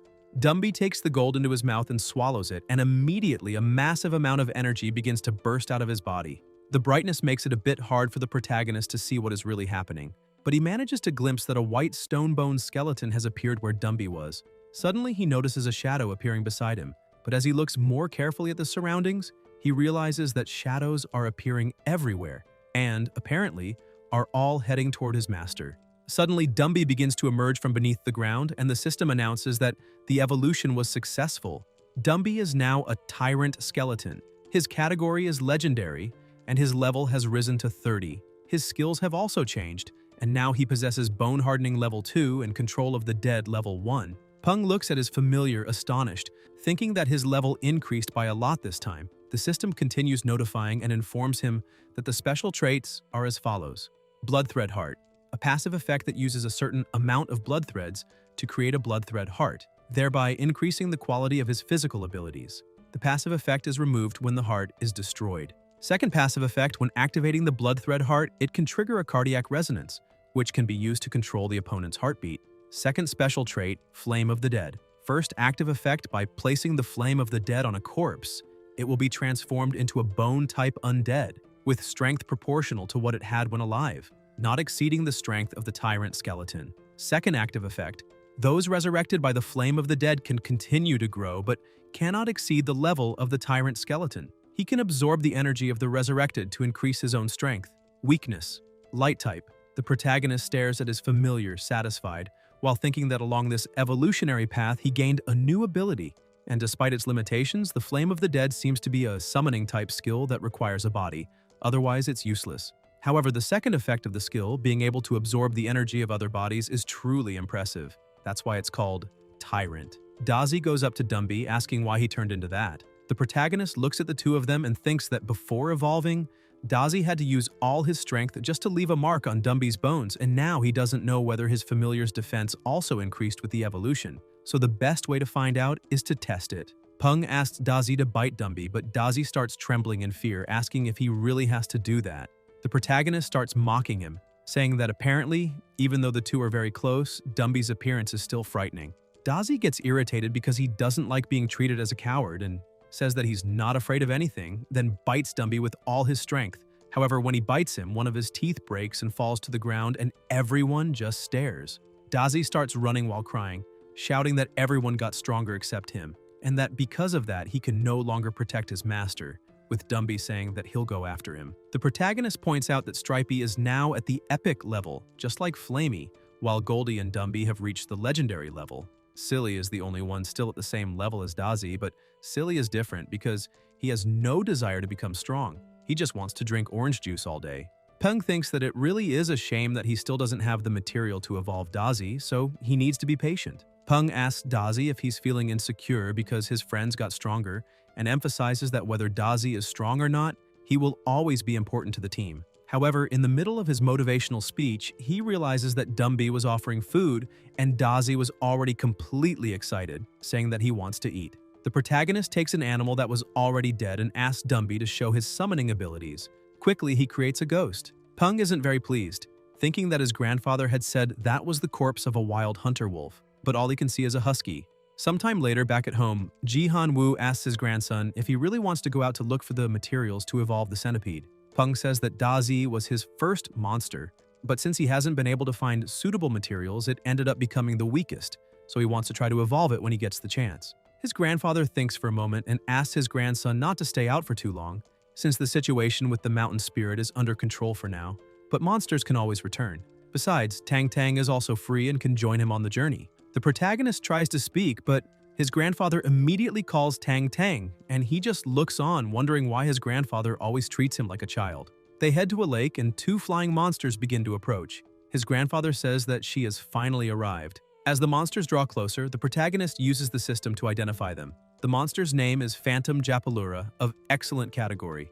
Its level is also very high, reaching 41, making it a master. Its abilities are Scale Hardening level 3 and Enhanced Dynamic Vision level 1. That monster's special trait is Shadow Assassin, with 2 passive effects. The first is that when it is stationary or moving slowly, it can camouflage itself with the environment, matching temperature and colors. The second effect allows the monster to absorb sounds and vibrations, enabling it to move silently and almost without being detected. Peng is impressed, saying that it's like a gigantic mythical dragon. Goldie looks at the other one, impressed, saying that it's really cool because they have the same energy. However, with just a glance from the monster, Goldie gets frightened and quickly runs behind Flamey. Peng observes this and thinks that his sister had said that the blood-eyed bearded vulture had to go through long, harsh training to reach the master level, becoming stronger by surpassing its own limits, while Goldie becomes stronger by taking damage. And if they truly have the same energy, that must be why the other one even got angry. Tang Tang introduces herself, saying that it's been a long time since they last saw each other. The protagonist says that she has become even more beautiful.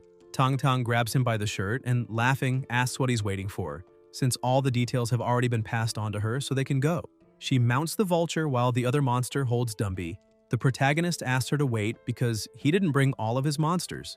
She replies that they're not going out to play, so why would he bring so many monsters? Besides, they'll be back soon. The president just smiles as he sees the two of them off. A short while later, Tang Tang asks if that is the first location, but then notices that the protagonist is trembling and asks what's going on with him. Peng says that the place really is special because the last time he had to run through the forest for several days to get there, while she managed to do it in half an hour. Tang Tang asks if anyone has discovered the lightning moths around that place. Peng says that lightning moths like to live in humid and dark environments, and that there must be a source of electricity nearby. But he still doesn't know exactly where to start, and that's why he should have brought Dazi, since he is an electric-type monster and would be more sensitive to that stimulus. He asks Dumby to act quickly. Dumby creates a small amount of energy in his hand and throws it into the water, creating several undead fish. The protagonist is surprised and asks if that is a mass resurrection. Dumby tells his master that this small army will help him find whatever he wants. Peng asks his familiar to have the undead fish bring back anything with a high concentration of spiritual energy, since Silly can carry a lot of things. Tang Tang is impressed and asks if that skeleton can really resurrect monsters. The protagonist explains that this is a new ability the familiar acquired. Tang Tang comments that this is a very useful ability and asks why a monster that gained a summoning ability wouldn't be focused on close combat abilities. Peng says he hadn't thought about that and that since evolving a monster to the legendary level is a once-in-a-lifetime event, he couldn't be too demanding. Tang Tang says that this is very smart and agrees, stating that reaching the legendary level is the most important thing. Once you become strong, you can think about less essential things because as a legendary level monster, Dumby's power is also legendary with no clear limits to the new ability, and he could even form an army of zombies if he wanted, which already proves that reaching the legendary level is something extraordinary. The fish begin to return with various items in their mouths. Some are carrying low-purity water spirit stones, stones that contain high amounts of the water element, capable of easily creating fissures in the ground, as well as being easily absorbed and having a wide range of uses. Peng thinks that apparently there is a source of spirit stones at the bottom of that lake, but because of the low level of purity, it must be something recent. He tells his familiar that there doesn't seem to be anything else inside the lake, so it's better to let those fish rest. Besides, the discovery of the water spirit stone was quite interesting. Dumby absorbs all the energy from the dead, instantly rising to level 31, and the protagonist can barely believe that his familiar leveled up so easily, realizing that absorbing the energy of resurrected skeletons is extremely effective. Suddenly, a strong tremor begins in the area. Tang Tang becomes worried and shouts that there is a mountain spirit nearby. Quickly, she throws Peng back under the vulture, and they start to leave the area. The protagonist looks at the size of the monster and is impressed, saying that he hadn't sensed anything while they were standing still. However, he doesn't understand why those monsters seem so terrifying after gaining consciousness, to the point that people with weak hearts could have a nervous breakdown since he himself almost ran away upon seeing it. Suddenly, the mountain spirit begins to try to speak. Peng manages to hear it and tells Tang Tang that apparently the mountain spirit is calling them. She asks what he said, and Peng points at the monster, saying that it said, "Humans, I want to make a deal with you." They continue flying close to the monster, and the protagonist thinks that this really is a surprise, since he didn't expect to receive information about those materials from a mountain spirit. A lightning bell pine whose evolutionary path is called the six-winged thunder centipede. After evolving Dazi, he will be able to fly and become more agile. The mountain spirit tells the two of them that it is right there and asks them to give a bit of their blood because then it will be able to say where what they are looking for is. Peng is surprised when he sees that hole because it doesn't seem like a mountain spirit would be afraid of some monster living there. However, he notices something inside the hole, an armadillo of normal category, with a current level of 32, commander level. The attributes of that monster are earth and gold, and its ability is earth infusion. The mountain spirit says that there are many of those monsters down there, and the protagonist is surprised, thinking that perhaps these small monsters might be the weakness of mountain spirits, because according to legends, armadillos can freely dig through the earth, and those there must have evolved and refined that ability. Even so, he still finds it strange that a giant mountain spirit would be afraid of them. However, his grandfather had said that these spirits use something like brain waves to sense their surroundings and the living beings within them, so he wonders why a mountain spirit would fear an armadillo. Tang Tang orders the vulture to attack quickly. It follows the order and causes minor destruction in the hole, throwing the small monsters upward, and then dives down at an astonishing speed to attack them. The protagonist, who is riding it, almost falls to the ground, shouting at Tang Tang that he's still on the vulture. Her familiar manages to grab one of the monsters and throws it to the mountain spirit, which quickly crushes it. Tang Tang says that they've already captured one of the monsters and that now it needs to give them the information on where to find the lightning bell pine. However, the mountain spirit replies that just one monster is not enough. Tang Tang tells it to inform them where to find them, that they will help, but questions what will happen if it decides not to honor the deal. The mountain spirit responds that to the east, in the mountains, 4 more armadillos are still needed. She ends up agreeing, saying that she truly hopes it will keep its promise, and orders the vulture to attack again. The protagonist becomes irritated, but the vulture follows the orders.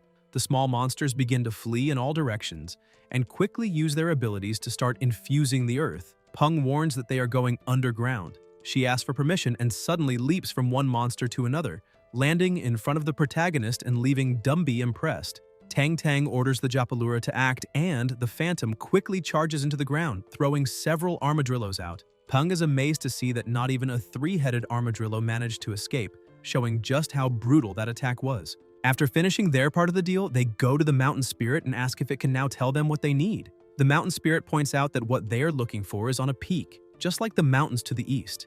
Tang Tang says that she truly hopes he isn't lying and asks the Japalura to head to the indicated location to try to find it. The mountain spirit says that they never lie, but the two of them don't believe that easily. 10 minutes later, the protagonist notices that his partner's monster is coming back. The Japalura is carrying a lightning bell pine, and the protagonist is happy, saying that they really did find it. The two thank the mountain spirit, saying it was very good doing business with him, and begin to leave. Tang Tang comments that that mountain spirit was very strong, but she doesn't know why it wanted to eat those small and fragile armadillos so badly. The protagonist says that he doesn't know either, and that maybe there was something in their flesh that allowed them to evolve. Besides, mountain spirits can also be attracted to the soil where armadillos live, and at first the mountain spirit wanted them to catch those small monsters to satisfy its hunger. But deep down, it might have wanted to possess the soil where those creatures live. Tang Tang starts laughing, saying that it's been a long time since they last saw each other, and that the protagonist is already acting like an old, crafty fox. She adds that, jokes aside, they could grab a few more of them. Peng says that this is just a guess, and besides, they already got what they came for, and they can't be that ambitious, because there will always be a next time. In the industrial zone outside the city of Yuzhou, a young man is showing Ji Han-woo and the protagonist where they process the carcasses. He points out that they usually don't throw the bones away since they can become nutrient-rich fertilizer or direct food for monsters. Peng thinks that his familiar needs a skeleton that is 75% intact to bring it back to life, so most of the bones at that factory won't be useful. He asks director Zhao since when the bones there have seemed so shattered. The director looks a bit confused and asks if they really aren't intact. Ji Han-woo scolds him, saying that from now on they need to try to preserve the integrity of the bones during processing. Peng asks his familiar if he can remember the route they took to get there, because from that day on, Dumby will bring those skeletons back to life and then absorb their flame of the dead, asking if he understands. The familiar replies that he does. His grandfather asks whether Dumby can really evolve like this, wondering if his grandson is sure he doesn't want him to help find other materials. Peng thanks his grandfather for the kindness, but emphasizes that he really doesn't need other materials and that even if the method is ethically questionable, if it works, he will continue without any problem. Ji Han-woo says that Peng doesn't need to be so formal with him, pointing out that now Dumby is already stabilized, so the ingredients to evolve the small centipede should arrive tomorrow morning, and he will leave the rest to the protagonist. The two start heading toward the helicopter. The protagonist offers to accompany his grandfather on a short walk, but he says that's ridiculous since he doesn't need to walk, and asks what kind of tree that is that they brought. Peng explains that it's the lightning bell pine and that its fruit is capable of evolving Dazi into a flying-type monster. Ji Han-woo is surprised, saying that that's not bad at all. Peng adds that he realized having a flying-type monster is much more convenient, and that if he had one or two, it would be great. Sometime later, in the middle of the forest, the protagonist is called by Dazi, who says that it's already time for the evolution. He appears hidden on top of a tree, asking what evolution. Peng lifts a box, saying that the ingredients have arrived and that they need to go to the laboratory immediately. Dazi starts following him, overjoyed because he will finally evolve. Inside the laboratory, the protagonist says that first he needs to prepare a special solution with those golden-winged cicadas, and that once it's ready, Dazi needs to immerse himself in it. While preparing, he realizes that he should have asked his grandfather for an assistant. Suddenly, someone arrives at the door, introduces herself as Shu Qingji, and says that she will be his assistant. Peng looks at her and thinks that her high hairstyle looks a bit familiar, saying that if her surname is Shu, then Professor Shu from the company's research center is. Qingxi interrupts him, saying that that man is her uncle, and that even though she hasn't graduated yet, she has been a member of the Monster Breeders Department of the Student Council since she enrolled, so he doesn't need to worry about her abilities. The protagonist says that it's fine and asks her not to stand still, telling her to come closer because he will teach her how to make that solution. He starts explaining that first, she needs to pierce the head with a hammer and then use a knife, because she needs to be fast, firm, and precise. While piercing, she cannot hesitate, otherwise the cicada will try to escape and the wings may be damaged. After removing the wings, there is no need to rush, as it's fine to go a bit slower. She needs to find the joints and gently remove them with the knife. He says that this way, it's possible to remove the wings without any kind of damage. His assistant is impressed by the protagonist's skills and he asks her to try once. Qingji prepares herself, saying that she needs to be fast, firm, and precise. Peng watches her, thinking that since she is Professor Zhu's niece, that means her uncle and father are the main executives of Southern Sky. Most of what happens in that laboratory is confidential, so his grandfather certainly sent someone trustworthy. While thinking about this, Qingji turns around with sparkling eyes, shouting to her master that she managed to do it. He keeps thinking that the more he looks at her, the more she just seems like a silly girl with a smart-looking face. Shortly after, she has already finished removing all the wings. Peng begins to examine her work and she becomes a little nervous, asking how it turned out. The protagonist says that she did quite well and passed the test, and she celebrates with Dazi. The protagonist says that now that she's finished, she can already leave, and she is surprised. However, he pushes her outside and closes the door, saying that now it's time to really start the work. First, he needs to put the wings into the solution and then add the fruit of the lightning bell pine. After mixing everything, he calls his familiar, saying that the solution is ready and that he can enter without thinking twice. Dazi jumps into the solution, excited to evolve. Suddenly, a large amount of lightning and thunder begins to echo inside the laboratory. Qingzi is startled and asks what that could be and whether it's really a lightning storm. Irritated, she says that she wishes that ungrateful, heartless idiot would get struck by lightning on the head for throwing her out. After a small explosion, Dazi begins to emerge amid the mist. The protagonist shouts that it was a success, and, using the system to analyze, realizes that his familiar's name has changed to Six-Winged Thunder Centipede of Epic category. The level is currently 28 with the electric attribute. The current skills are Thunder Domain, level 2, and the weakness is that its heart is located in the 7th body segment. When struck in that location, the monster's body becomes limp and numb. Special traits: Thunder Wings, possessing 2 passive effects. The first increases its flight speed and the frequency of wing beats, which can disrupt the enemy's senses due to the noise produced, and this effect depends on the frequency of the wing beats. The second passive effect is that the Thunder Wings will gradually strengthen the monster's wings. Initially, there will be only 1 pair of wings, but over time, all of the monster's wings will be transformed into Thunder Wings, which are sharper and longer. This process is irreversible. Possible paths to Legendary Evolution: Blood Dragon Revolution, Storm Evolution, Darkness Evolution, and Ancestral Revolution. Peng praises his familiar, saying that he really turned out amazing. Dazi starts laughing, saying that now he is a very strong monster. The protagonist says that Dumby should have arrived at the slaughterhouse by now, and this raises a doubt in his mind about how things must be going there. Meanwhile, at the slaughterhouse, Dumby is creating several undead. The cameras that are filming are quickly turned off. Director Zhao goes to the security room and tells the guard to pretend he didn't see anything and erase all the recordings, because from then on, he needs to turn off the security cameras whenever Dumby is inside the slaughterhouse. Dumby continues with his method of evolution, sucking the energy from all the undead he had just created. After finishing, he presses the button, and the employees tell them to quickly dump the next batch. One of the employees is a little worried, but his superior says that he cannot ask questions and must simply obey orders. At Yuzhou University, the protagonist is walking while thinking that Dazi is at level 28 and that Dumby went up 2 levels after going to the slaughterhouse, and that at this pace, Dumby will be able to reach the master level before the World Championship of Young Trainers. While he is lost in his thoughts, someone approaches, asking if he has some time today. He is startled and asks when Moi arrived because he didn't even notice her presence. She says that the Student Association has just discovered a new monster and asks if he wants to take a look. The protagonist says that he is indeed interested, but he doesn't know if he can do that since he isn't one of the members. Moi explains that the commission was formed by one of the seniors, and that the association is only helping to find trainers who can assist. Peng says that if that's the case, then there's really no problem and asks her to show the way, but he ends up heading in the wrong direction. In a restaurant near the university, a person looks very depressed while his friends ask him not to worry so much, saying they will help. Peng asks if that guy is the one who discovered the monster because he looks a bit worn down.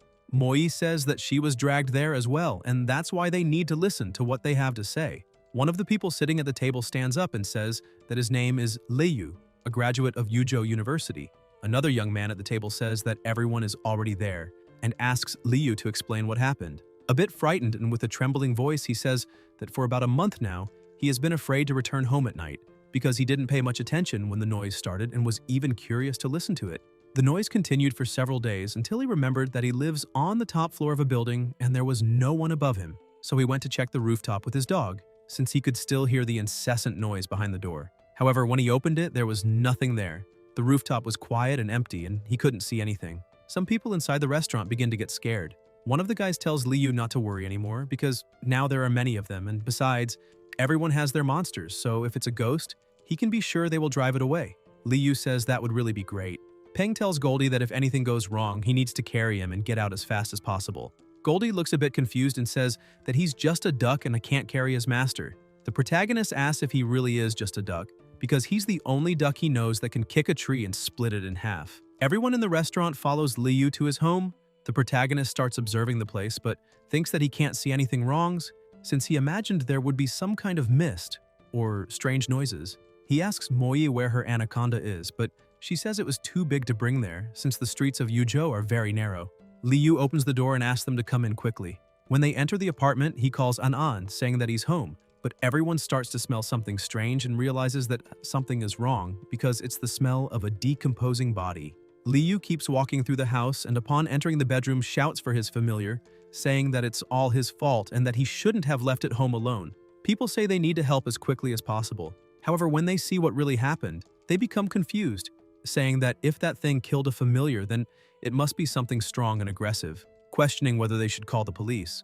Some say that they are already there, and that the monster's level is probably not that high. Otherwise, it wouldn't be hiding in the shadows like a coward, asking if they're afraid of dying. Others claim that they've already dealt with even more dangerous monsters, so this is nothing. The protagonist feels a bit uncomfortable, saying that those people don't really know what's going on. Suddenly, the lights go out and Liu runs out of the bedroom, screaming for help. Peng asks what happened in there, but then sees something terrifying. A completely strange hand emerging from the darkness. Liu asks what kind of monster that is. Peng uses the system and realizes that it is a green apparition, ghost attribute, flesh and salt. Its skills are illusion level 1, and its weaknesses are light, electric, and holy. Currently, the monster is healthy and nervous at the same time. Its special trait is that it feeds on fear and can convert the fear of other beings into yin-type attacks. The protagonist is surprised to see that the monster's ability is illusion. Liu notices the white mist and concludes that a monster capable of altering its surroundings must be very powerful, saying that they won't be able to defeat it. He shouts for everyone to run, stating that he will deal with the monster and tells them to call the police. The monster takes advantage of the mist and launches an attack. Liu starts trembling with fear, asking what kind of monster that is and why it's getting bigger, because the situation is obvious and he won't be able to defeat it. Everyone starts running, saying they can't let their friend sacrifice himself in vain. However, the protagonist begins walking toward the monster as if nothing were happening. Moyi asks if he really isn't afraid. Peng asks why he should be afraid because in ancient China that green apparition would have been mistaken for a ghost, when in fact it's just a monster and every monster has weaknesses. And if there is a weakness, then it can be defeated. He tells Goldie to attack. Quickly, the duck charges at the monster, which tries to intimidate them. Liu tells the protagonist to stop because that monster is very strong. Goldie delivers a flying kick to the monster, causing both it and the mist to vanish at the same time, revealing another monster near the window. Confused, Liu asks what that is. The protagonist tries to explain, saying it's nothing special because all of that was just an illusion created by a monster with great specialization. Goldie starts kicking the small monster, throwing it out of the apartment through the window, saying that this will teach it not to be so arrogant. The protagonist gets irritated and asks why he did that, looking out the window and thinking that he wanted to take that monster home and raise it. However, he didn't expect the duck to throw it out with a single kick, and from that height, it surely didn't survive the fall. Moyi approaches again, observing, and once more the protagonist is startled, wondering how that girl manages to walk without making any noise. She asks her dog to go fetch something. The protagonist asks what's going on, and she says that apparently someone is trying to steal the monster's body. Peng comments that it's really hard to believe that someone would still want that. He starts to leave, saying that if everything is over, he's going home, since he already got rid of the monster and the association can take care of the rest. Moyi is surprised and asks if he really isn't interested in the monster's body. The protagonist says that the police have already been called and should be arriving, and they will certainly take the body for an autopsy, leaving nothing for him to see, so it's better to go home. Before he can even leave the place, the police are already arresting the man who tried to take the monster's body. He shouts, begging to be released, saying that the monster didn't belong to him and that he just wanted to make some money selling the corpse. Peng watches the scene and thinks that selling monster bodies really does make money, but that man was acting very suspiciously, and as he had imagined, Goldie's self-control can dissipate illusions, along with the ability to grow stronger with each hit he takes, and that's why his familiar has a truly bright future. He takes out his phone to call a taxi while working out some strategies for when he gets home. However, just a few minutes after calling the taxi, the car stops right in front of him. He finds that a bit suspicious, and, upon getting in, asks the driver to head to Southern Sky. While being driven, he keeps wondering how there could have been an empty taxi so close by. The two exchange a brief glance, but it's enough for the protagonist to understand the situation. He asks the driver to stop the car, saying he needs to use the bathroom. The driver asks him to hang on, claiming it will be faster and that they'll reach the destination in 10 or 20 minutes at most. Peng says that if he wants to act like that, fine, but that this isn't the route to the chosen destination. He orders the duck to attack the driver, who is startled and asks the protagonist to wait a moment. But the duck lands a blow on the driver's head, nearly knocking him out. The car loses control and stops a little ahead. The protagonist kicks the door open forcefully and, already outside, tells the driver that he should have stopped when asked, but chose to keep going, and now he'll have to say who sent him. The driver gets out of the car trembling and tries to explain, saying that it's all just a misunderstanding and that he has nothing against the protagonist. However, the trunk of the car opens and a hand starts to emerge. Peng asks whether he really has nothing against him. The monster that was in the trunk tries to attack from behind, taking advantage of Peng lowering his guard, and manages to land a direct blow to the protagonist's head, while the driver starts mocking him, saying that all of this is Peng's fault for not taking care of his own life. However, the protagonist simply rubs his head and says that being immune to attacks does not make him immune to pain, and that the blow really hurt. The driver is shocked and asks if he is really fine because that makes no sense. After analyzing the monster that attacked him, he realizes it is a frozen corpse monkey of level 20 with yin and corpse attributes. Peng thinks that another corpse-type monster has appeared, first that green apparition and now this monkey, and that they are certainly there to avenge the death of the other one, although he did not expect this to happen so soon. The monkey tries to attack a more sensitive area, and the protagonist gets irritated, saying that now it has crossed every line. Goldie grabs the monkey's arm and asks how trash like that dares to touch the great strange duck. The driver becomes even more surprised and asks why that duck suddenly became so big. Peng smiles, thinking that a barbarian like the driver would really not know this, because his monsters fight using strategies. He had already tested this when they made the blood contract, transferring to Goldie the blows he himself receives, allowing the duck to grow stronger. And the condition for that is that he personally suffers damage, which works whenever enemies try to attack him, instead of attacking his monsters, causing the duck's strength to increase, like killing two birds with one stone. Goldie throws his coat aside and charges at the opponent with full force. Peng remembers his grandfather saying that now that he knows he can receive extra power coming from his monsters, he would teach him some techniques to help his health and train him to use that power effectively, with the first step being to feel the power circulating through his own body and mind, then guide it into the flesh, starting from below and gradually leading it to the calves, thighs, groin, waist, back, shoulders, neck, and arms until it reaches the fists. Peng reacts quickly, disarms the driver, and lands a punch on his chin, knocking him out. When he looks to the side, he notices that his duck is eating the driver's monster and tells him to stop immediately and throw it away. He takes out his phone and starts wondering where that driver intended to take him. However, his grandfather had already said that if he ever needed help, he just had to call that contact. Someone answers quickly and asks how they can help the young master. The protagonist says that he ran into some trouble and does not know exactly where he is, but probably near the old city area, and asks if they can send someone immediately who knows how to fight. The person on the phone informs him that the location is being shared during the call and asks whether he would like the group to head to his location immediately. Peng is impressed by the advancement and replies that they can send the entire group, as he will wait there. A few minutes later, 3 helicopters appear flying over the location where the protagonist is. The captain of the group approaches and asks what the young master's orders are. Peng comments that the group even looks like villains, since they all wear the same uniform, thanks them for coming, and asks the captain's name. He introduces himself as Huang Ya and says that they all serve President Ji Han Wu, emphasizing that they are the group responsible for handling the president's most severe matters, and that if the young master has something difficult on his hands, they are the right men for the job. Peng explains the situation, saying that after helping some friends, he ended up clashing with a suspicious organization, and that the man lying on the ground should be one of its members. Huang Ya says he understands and asks to leave everything to them. They soon identify the man and inform the protagonist that he is most likely a member of the Xiangxi criminal faction, which currently has 7 main members and 2 commander-level monsters, a night terror ghost and a child ghost. Peng starts to leave, thinking that if they really only have 2 commander-level monsters, then they are extremely weak, since he imagined a large organization pursuing him. But it turns out to be just a few idiots, and tells the group that he will leave the rest to them. Huang Ya replies that they are just a few street thugs and tells the young master to rest, ordering the group that the target must be hiding in some building in the old city area.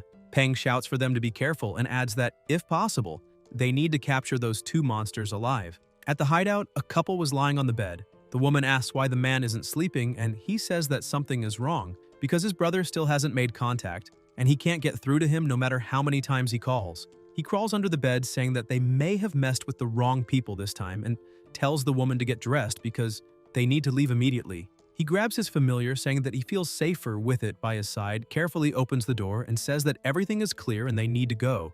But a person suddenly appears and asks where the 2 of them are going at this hour. The man asks who is there, and Captain Huang Ya orders the group to immobilize the targets with tranquilizer darts. Both are subdued, but the small night terror ghost begins to lose control and tries to attack them. The captain tells everyone not to worry and says that as long as they aren't fooled by illusions, everything will be fine. Then summons his familiar, which easily subdues the small ghost and declares that the mission is complete. Shortly after, he meets the protagonist, who praises their work, saying they were really fast since they met again in less than 2 hours.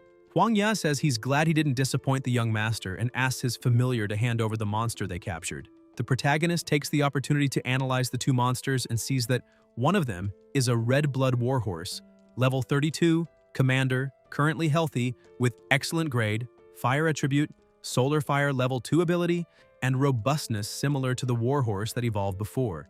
On the other hand, the small Night Terror Ghost is level 27, also commander, in a severely injured and irritated state, excellent class, ghost and cannibal attributes with illusion level 2. Peng thinks that the horse must belong to the captain, and that it's quite a coincidence to have fought a cannibal-type monster. Suddenly, another small monster appears, trembling with fear behind the horse. It is the spirit of Ji, the infant ghost level 23, also commander, currently healthy and frightened. Normal class with ghost and cannibal attributes, illusion level 1 ability. One of the 24 spirits of antiquity, the spirit of Ji, also known as the infant ghost or spirit of nightly laments, formed from infants who died prematurely, and which is by nature childlike and timid. Peng thinks this is truly interesting because aside from the aquatic dragon, this is the first time he has seen a monster from a true legend. Huang Ya asked whether the protagonist is also interested in the infant ghost, and Peng notices that once again a monster has appeared with a name different from what is registered in the system. He tells the captain that he would like to keep that monster for now, since he plans to study it a bit, thanks him for the hard work, and comments that if the captain is free, he can visit the laboratory. Huang Ya looks at his familiar, thinking that all the recent reagents that sell so well come from the protagonist's laboratory, where he is the only researcher, and tells his familiar not to be arrogant in front of the young master, because he might help it evolve. However, the warhorse says that a real man should not be corrupted by riches, nor abandon his principles, much less bow under pressure. Huang Ya thinks that he really shouldn't have shown it Lu Bu's biography because now it's acting all high and mighty and thinks it's a purebred stallion. Peng approaches the horse and asks if it wants that, but the horse says it will not be influenced by anything or anyone. However, as soon as the protagonist removes the lid, the smell begins to spread toward the horse. Peng asks if it's still sure it doesn't want it, saying that the scent is delicious. The horse is stunned by the aroma and immediately kneels down, wagging its tail from side to side, saying it wants it, and after receiving it, declares that it can now fight for 300 rounds. Huang Ya tells his horse that it's fine, because he already knows it's eager to evolve, and that it will receive more later. The protagonist watches the two of them and comments that they have a very good relationship. Suddenly, the president arrives, and Peng remarks that his grandfather came back very early today since he thought he would be stuck in another meeting until late. Ji Han-woo asks how the progress of his grandson's familiars is going. The protagonist says that his grandfather arrived at the perfect time because his familiars are training right now. Dazi and Stripey are already at the epic grade and level 30, one being more offensive with the ability to fly and the other more defensive, capable of controlling the battlefield with its spider webs. As for the others, Goldie is training with Dumby. After landing a hit, he manages to knock Dumby very far away, and Dumby comments that it wasn't bad at all, but now Goldie has to die, forming a blade in his hand and starting to chase the duck, who runs away in fear, asking since when he learned to conjure weapons, because that's cheating. The protagonist explains that after staying at the slaughterhouse for 3 weeks, Dumby reached level 39, needing only 2 more levels to be promoted to the Lord level.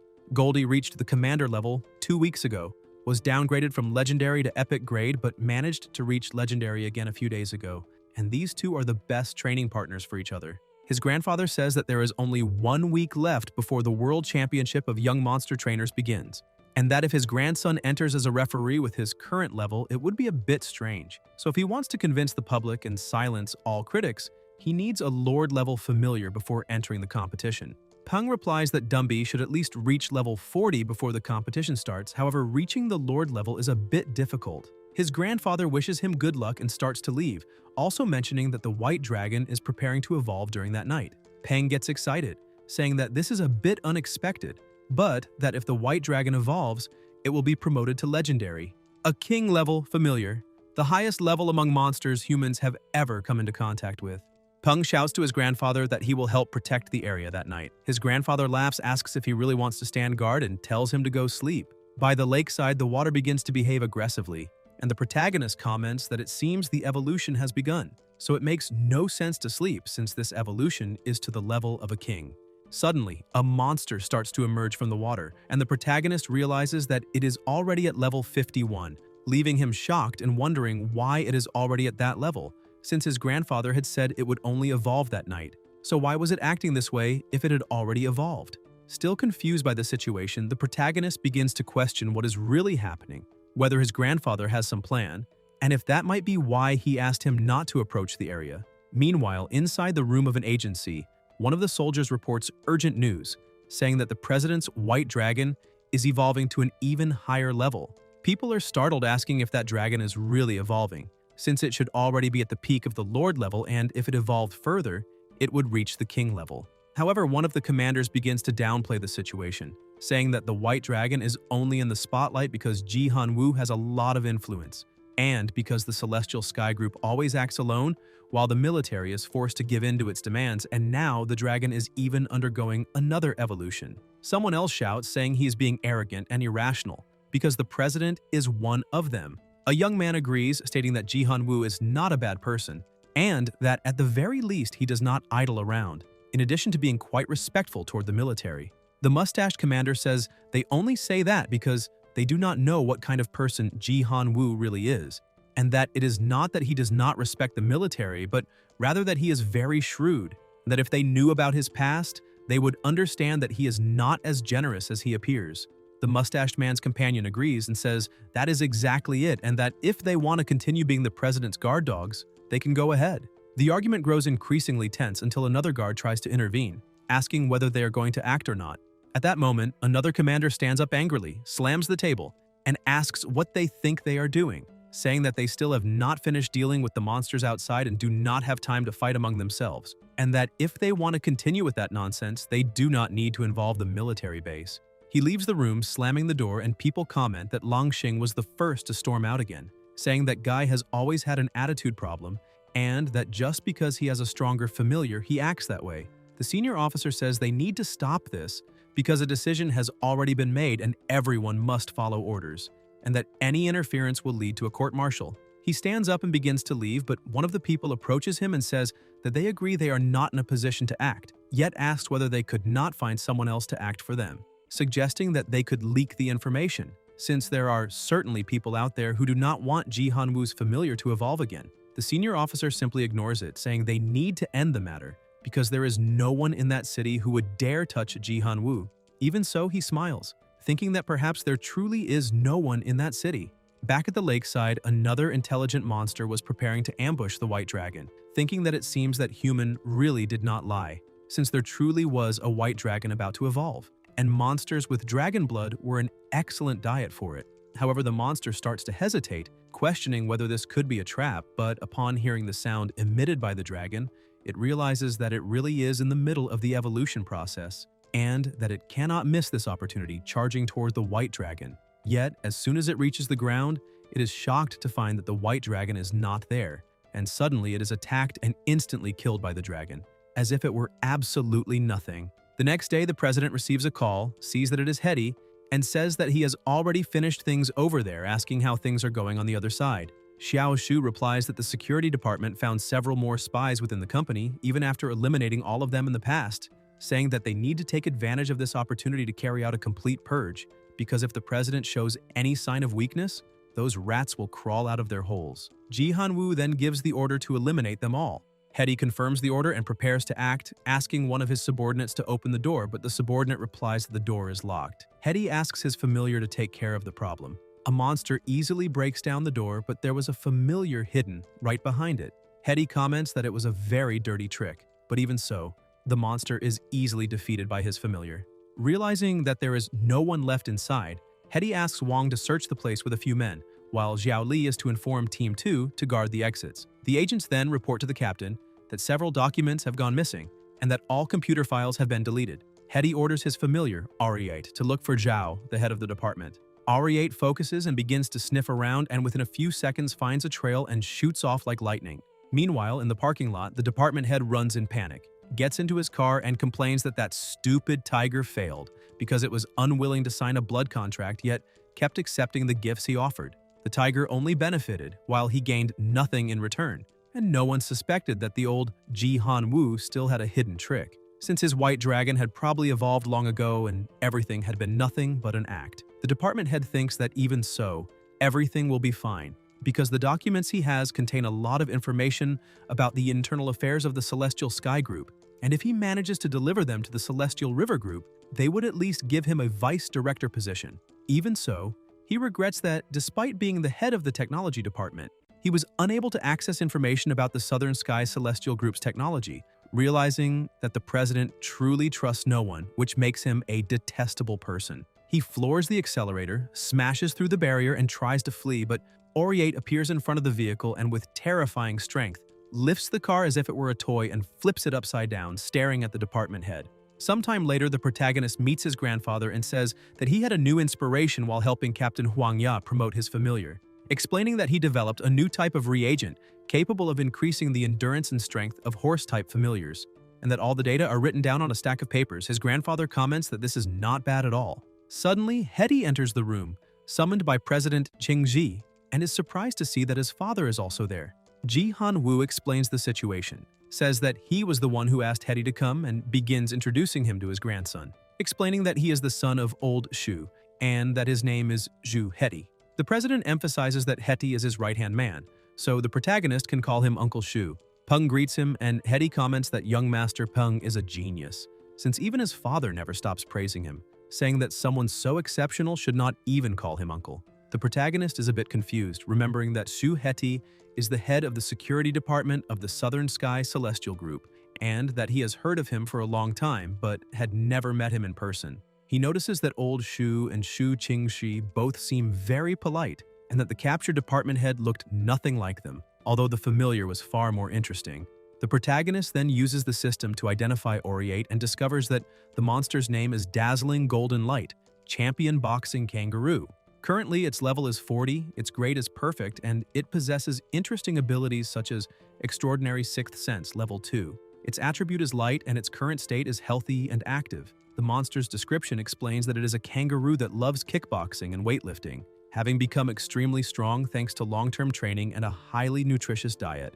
It acquired its extraordinary sixth sense ability through a combination of natural talent and intense training. Peng is impressed, as this is the first time he has seen the extraordinary sixth sense ability, and he realizes that it is an extremely enhanced sense in which vision, hearing, smell, touch, taste, and the sixth sense, the sense of danger, have all been greatly strengthened. For most monsters, this ability would be useless, but for a monster like the Dazzling Golden Light, Champion Boxing Kangaroo, which fights at close range, it grants an enormous advantage. The protagonist thinks that this is only to be expected, since the longer and more impressive a monster's name is, the more incredible it tends to be.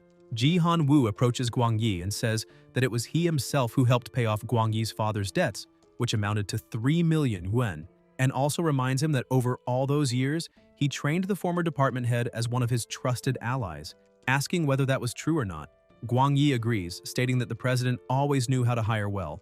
Ji Han Woo says that he would truly understand if Guang Yi wanted to leave. After all, he could have gone anywhere he wished, and the president would not have interfered at all, but what he should not have done was steal confidential documents in an attempt to secure a better future with the rival Celestial River Group.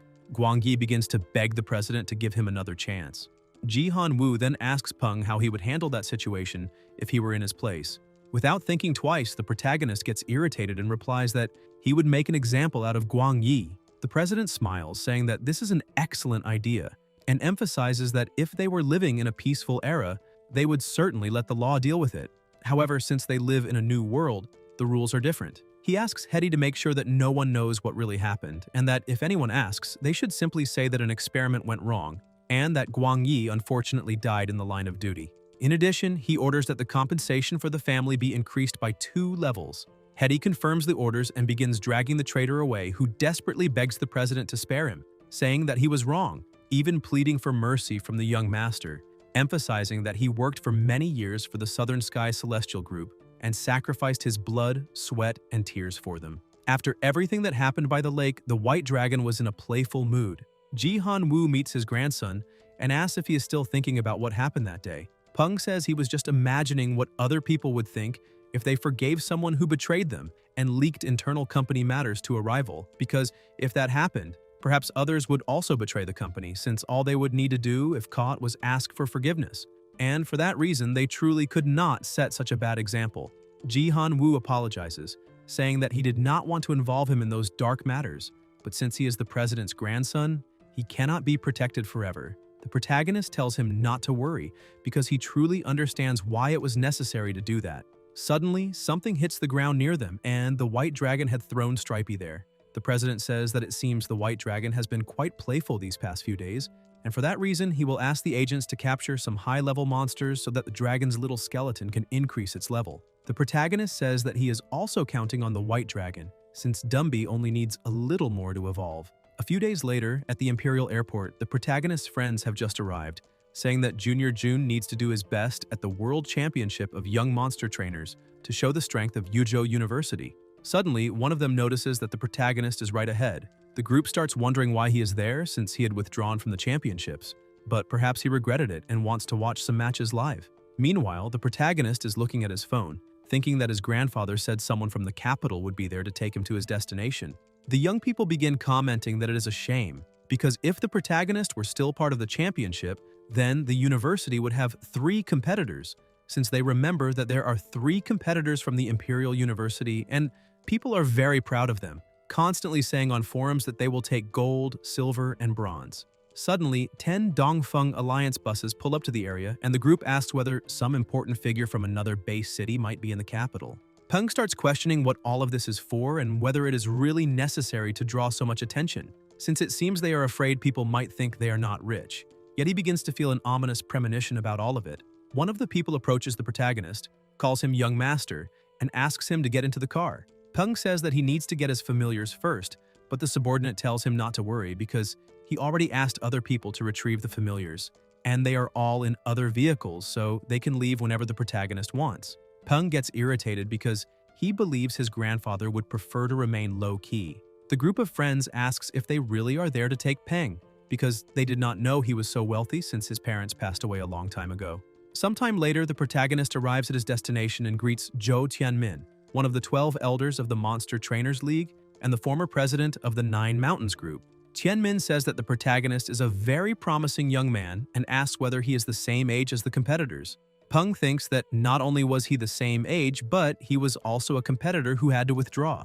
Tianmin explains the situation regarding allowing the protagonist to serve as a referee, emphasizing that both he and the protagonist's grandfather agreed to it. However, the old Ping Jiang does not think it is a good idea, because he does not trust someone so young and therefore wants a more stable and calm referee. Peng asks if he is talking about Ping Jiang, one of the 12 elders. Tianmin confirms it and says that before, the protagonist did not need to take a test because he trusted Ji Han-woo's word, but some people have issues with that, so he will have to ask Peng to undergo a test, which will make those people shut up. Peng becomes eager to demonstrate all of his abilities and agrees without hesitation. In the training room, Tianmin and Peng arrive as a girl who is exercising asks her grandfather what he is doing there. Tianmin tells the protagonist that she is his granddaughter, named Zhou Mengmeng, and that she is in her 3rd year at Imperial University, being 2 years older than the protagonist. Tianmin also introduces Peng to his granddaughter, saying that she can call him little brother since he is old Ji's grandson. The protagonist greets her, and Mengmeng asks her grandfather if he is talking about Ji Han-woo. His grandfather says that's right and asks his granddaughter not to underestimate Peng just because he is younger, because the reason he is in the capital is to participate in the championship as a referee. Mengmeng is surprised to learn that he will be the referee and asks if he isn't too young. Tianmin replies that it is precisely because the protagonist is so young that those old men want him to take the test. Then he starts walking and asks Peng to follow him, saying that the testing room is farther inside. Tianmin remarks that he remembers very well Ji Han-woo saying that the protagonist has 6 familiars, and that at his age, having 3 commander rank familiars means he truly is an extremely rare genius. He comments that if Peng has 2 commander rank familiars and knows how to quickly adjust the outcomes, Peng interrupts him, saying that if that's the case, then there's no need to take a test, and asks Dumby to give Tianmin a demonstration. Dumby begins to remove his cloak, and Tianmin immediately notices it, asking if that is. Dumby then reveals his true body. Currently, Dumby is a level 41 skeleton with Lord rank. In addition, his grade has risen to Epic, and his skills have also evolved, namely Bone Hardening level 3 and Undead Control level 2. The special traits also appear, being Blood Thread Heart and Undead Flame, with his only weakness being the Light type. Tianmin starts shouting, saying that Halo belongs to a Lord, and asks whether that Necrotic type familiar really is Lord rank. Peng starts laughing, saying that he was just lucky, and that it was all thanks to his grandfather. Mengmeng looks at the protagonist, thinking that her strongest familiar is still only at the final stage of the commander level, even after more than 3 years of training, and that a Lord-level familiar is already enough to defend some small base cities.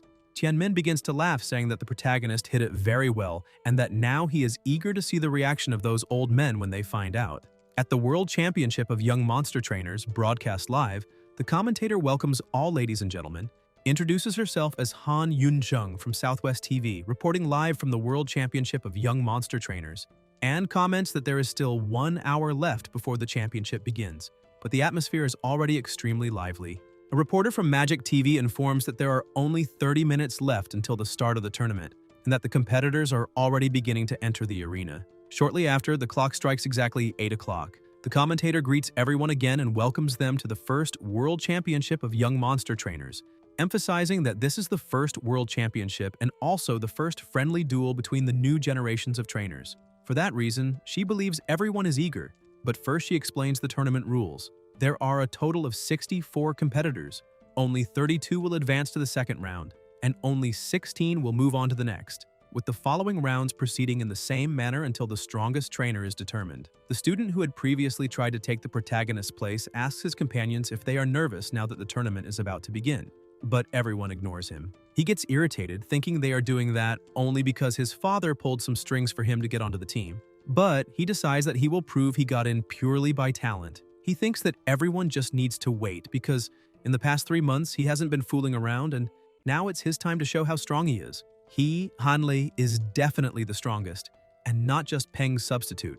After the commentator finishes presenting all the rules, she announces that it is time to reveal the draw results, which will appear on the screen. For the first round, it will be Hanley from the Huaxia region versus Lucas from Great Britain. She asks Hanley to enter the ring, and as soon as he steps in, he starts thinking that there are far too many people watching him. Shortly after, the second competitor, Lucas, is announced and steps into the arena, causing the audience to start cheering, with some girls even saying they love him. Hanley immediately becomes irritated, saying that guy isn't that handsome, since he's only a little better looking than himself. The commentator then announces that it is time to welcome the youngest referee among the 3 referees. As soon as Hanley looks back, he can't believe his eyes because the protagonist has just entered the arena and his name is announced to everyone. Everyone is shocked, and the audience begins to question whether he really is a referee, saying that he is far too young for that and that they would more easily believe it if he were announced as a competitor instead. His friends start wondering whether that really is the protagonist, since people can share the same name but not the same appearance. Meanwhile, at the Han family estate, the mayor watches the broadcast and asks whether that boy hadn't accepted his money to withdraw from the tournament. Because besides talent, important background is also required to become a referee. So perhaps the background check he ran back then was wrong. And that boy is certainly crafty. And if he ends up remembering his son, then everything will be over. He makes a call asking to be put in contact with Director Chen of the Monster Trainers League. Shortly afterward, the call is transferred, and the mayor asks the director if he could help him get in touch with the protagonist. But the director replies that at the moment, Mr. Gao is busy officiating the tournament, so it would be better to call again after the match ends, and if there is nothing else, he will hang up. Mayor Han is startled when he realizes that the protagonist really is a referee. Back in the arena, Peng asks everyone to be quiet and says that he really is one of the referees of the tournament, and that he is only 18 years old. The audience starts commenting that the minimum age to sign a blood contract is 18, and questions whether he became a referee after signing a contract with a familiar, asking how someone insignificant like him could become a referee, claiming that everything is a sham. Peng then snaps his fingers and summons Dumby, asking him to give everyone a demonstration, but emphasizing that he needs to limit the range and be careful not to hurt anyone. Dumby begins to release his power, and everyone asks whether that is a Lord's halo, because they cannot believe that his familiar is really at such a high-tier level. Peng asks whether there is still anyone in the audience who questions his qualifications. Public opinion begins to change, with people saying that this is terrifying because the protagonist is only 18 years old and already has a Lord-level familiar, and some wonder whether he could be cheating, but then conclude that it is no wonder the tournament invited him to be a referee, otherwise the other competitors would have no chance, and that the organizer was certainly smart to think of this. Peng begins to announce the rules of the match, saying that leaving the boundaries of the ring results in disqualification, that there are no restrictions on the battle techniques that can be used, but directly attacking the opposing trainer is strictly prohibited. The match ends when one side admits defeat or when one of the familiars is no longer able to fight. He asks the competitors to move to their command areas and starts the first match of the competition. The two familiars begin to clash, and the protagonist thinks that the winner is already basically decided, so watching this is rather boring. Though it is a pity that he cannot place bets since he is a referee. The skeletal rhinoceros is level 27, excellent grade, has necrotic and bone attributes, its status is healthy and competitive, and its weakness is holy. Although the skeletal rhinoceros has the higher level, its condition is better than that of the swamp monster. The swamp monster is currently level 26, also excellent grade, with earth and mud attributes. Its status is healthy but somewhat frightened, and its weaknesses are wood and water. Peng analyzes the situation and realizes that the rhinoceros is actually at a great disadvantage because the swamp monster's level 2 crush ability is activated, and as long as its body is not completely separated, it will be immune to physical attacks. Despite being of the necrotic type, the skeletal rhinoceros did not develop any necrotic spells, relying solely on its strong bone structure to fight, while being suppressed by the enemy's attribute. Hanlei starts to get irritated, thinking that the information he received said his opponent's familiar was a silver-backed gorilla, so he wonders where that swamp monster came from. He begins shouting at his familiar, calling it an idiot and ordering it to move immediately. The rhinoceros manages to break free, but the swamp monster quickly catches up again. Peng asks Dumby what he would do if he were fighting that swamp monster, and the familiar replies that he would cut everything. The protagonist starts walking, thinking that Hanlei is about to be eliminated, which is a pity because the condition of his monster is already slightly injured. The protagonist asks Hanlei whether he would like to admit defeat and remarks that his performance was actually quite good, but that he was a bit unlucky, also saying that he hopes Hanlei will not be discouraged by today's defeat. Hanlei, irritated, starts shouting at the protagonist, saying that he will not admit defeat because he hasn't lost yet, and asks whether the protagonist is jealous because he can compete while Peng cannot, claiming that this is why he is giving that speech. However, the protagonist asks him to calm down and emphasizes that he is only acting as a referee because he would not risk damaging his own reputation just to take revenge on someone like him, since only an idiot would do that. Peng points toward the battle where the rhinoceros is already seriously injured and says that he is only offering a well-intentioned reminder because it is better to be a coward for 1 minute than to die for the rest of one's life. He states that the swamp monster is corroding the familiar and that defeat is only a matter of time, so if Hanlei admits defeat now, he can still save his familiar. Otherwise, if he chooses to continue,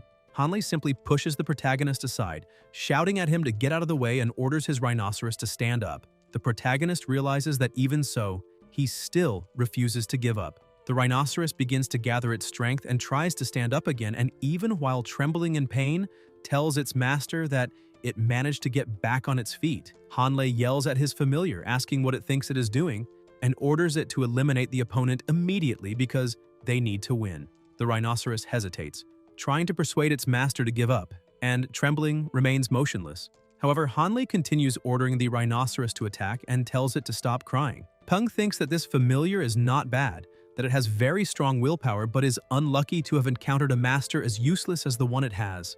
The rhinoceros, trying to follow its master's orders, gathers the last of its strength and attacks with everything it has, causing an explosion that shocks everyone. Peng notices that even the reinforced fiberglass protective barrier, capable of withstanding attacks from commander-level monsters, has been pierced. The system reports that the rhinoceros's condition is on the verge of death and that it needs to receive treatment as soon as possible. Peng realizes that the condition of that familiar has already reached its limit and that the last attack was its final burst of strength.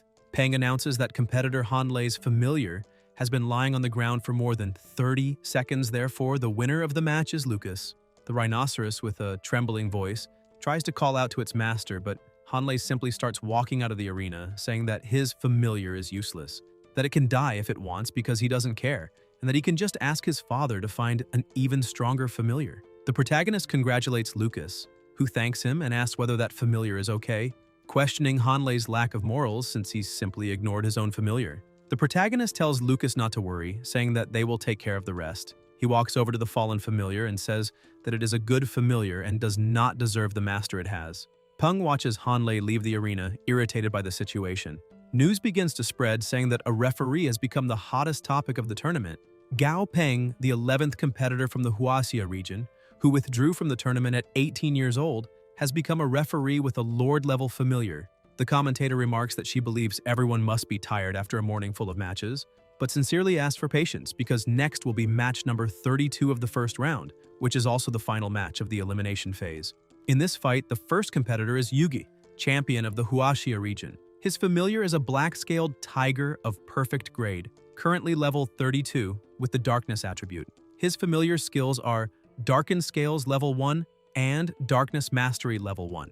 Its special traits are Eyes of Darkness, passive effect 1, which allows the black-scaled tiger to see perfectly in the dark and perceive spirits, as well as having high affinity with the darkness element, and active effect 2, in which staring at the target causes it to fall into a state of darkness, being subjected to a night-like environment with extremely low visibility. The second competitor is Brandy, champion of the Yingli region. The name of his familiar is Wailing Serpent Tree, of epic grade and level 30. The attribute of his familiar is Wood, and its skills are Hardened Vines level 2 and Accelerated Regeneration level 1. Its traits include Acidic Sap, passive effect 1.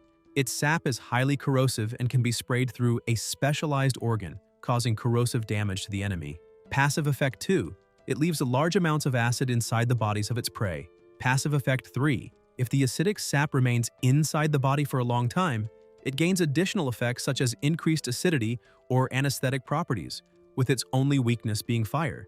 The audience starts talking among themselves, saying that now there will be a battle between two champions. One person claims that the winner will certainly be Yuge, while another comments that Brandy is not weak either, since he is number 1 in his region. As soon as both are ready, the protagonist authorizes the start of the match. He thinks that although the black-scaled tiger is 2 levels higher, its rank is still 1 level below that of the Wailing Serpent Tree, so there is a chance that the tree is somewhat stronger. However, neither familiar seems to have a clear direct advantage over the other's attribute. The black-scaled tiger's innate ability would not have a significant effect against the tree, while the tree has a much broader set of attacks. Even so, as a plant-type familiar, it carries a well-known weakness. Its mobility is extremely limited. Because of this, both familiars show a similar probability of victory. He notices the tiger takes the initiative, creating a dense fog around the battlefield. However, the tree is a plant-type familiar that relies on infrared radiation to determine the opponent's position, not on sight. The tree launches an attack and hits the tiger, but the tiger counterattacks and also manages to strike the tree. Yugi celebrates, saying that the tree's attacks cannot break his familiar's defense, so the victory is already his. The protagonist, however, watches carefully and questions whether the victory will really belong to Yugi, because that might not be the case. He explains that the tree's attack indeed does not have great destructive power, but the real danger lies in the corrosive effect present in the acidic sap of its vines. With the help of the system, he identifies that the tiger is already slightly injured and has corrosion buildup. That is why the tree is so dangerous. Beyond its attribute, its patience makes it even more frightening. Acting like an old and experienced hunter, patiently waiting for the tiger to approach while slowly corroding it with its sap. In this way, the winner is practically already decided. A short time later, severely injured, the tiger begins to tremble. Yuga raises his hand, saying that it is enough and surrenders, asking his tiger to stop fighting immediately because they need to leave. Peng approaches the competitor Brandy and congratulates him on the victory. Brandy says that the protagonist is very strong and that he hopes to face him someday. Peng smiles and replies that he will try to make him lose while keeping his dignity intact. Brandy also smiles and says he will do his best, then leaves, not fully understanding what the protagonist meant, believing it was just a compliment. On the other side of the arena, Yuga comforts his familiar, saying that he knows it is not satisfied, but that it would have been very dangerous to continue fighting, since the tree can regenerate while the tiger cannot. The protagonist asks Yuga to wait a moment. Yuga replies that he already lost and that it is over, saying that if the protagonist wants to comfort him, he can keep his words because he does not need that. Peng says he does not have time to comfort anyone, and asks whether Yuga's mother is the leader of the Dark Blood Monster Hunters Association, because he has a business proposal for her. In addition, he asks whether Yuga knows what the difference is between him and Brandy. Yuga replies that Brandy probably has less experience and that he himself was careless, saying that they should have tested the familiar's ability better before attacking so recklessly.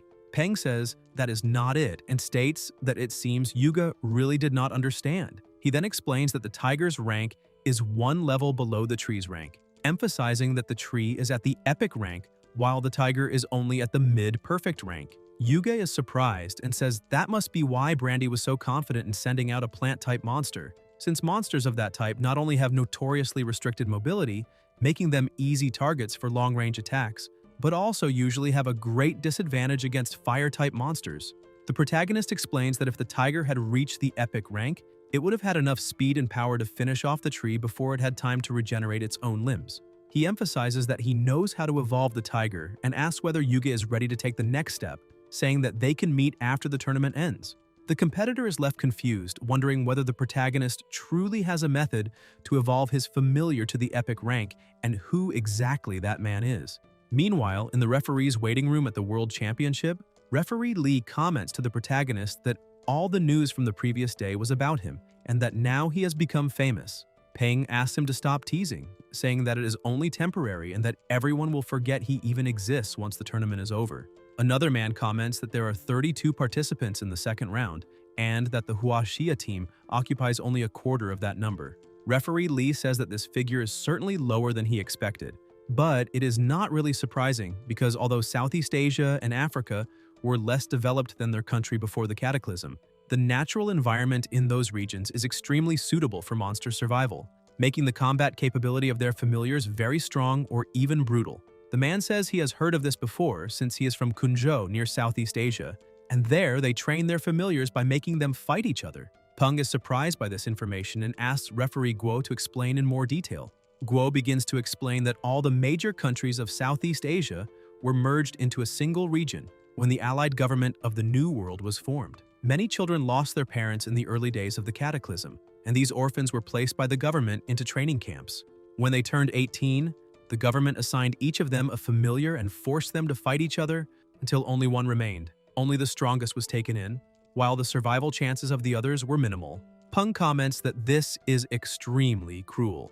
Referee Lee says that even if some forms of brutality are acceptable, the world is no longer what it used to be, and this goes far beyond any limit. Anyone who managed to leave a government training camp alive would be guaranteed access to the highest levels of society in Southeast Asia, with money, women, and everything they could imagine. Referee Guo adds that if they chose not to participate, those orphans would not even have a chance to survive, so they cannot be judged lightly. The protagonist starts reflecting on this, wondering whether he could also create a training center, but without such brutality, since he could immediately raise a familiar's rank for a child like Li Junzong, who lost his parents, giving them a real chance to survive in this dangerous world. Meanwhile, by the lake, Dazi was lying down in a relaxed manner, acting like a king, when he suddenly heard his master's voice and jumped up in fright, asking where he was.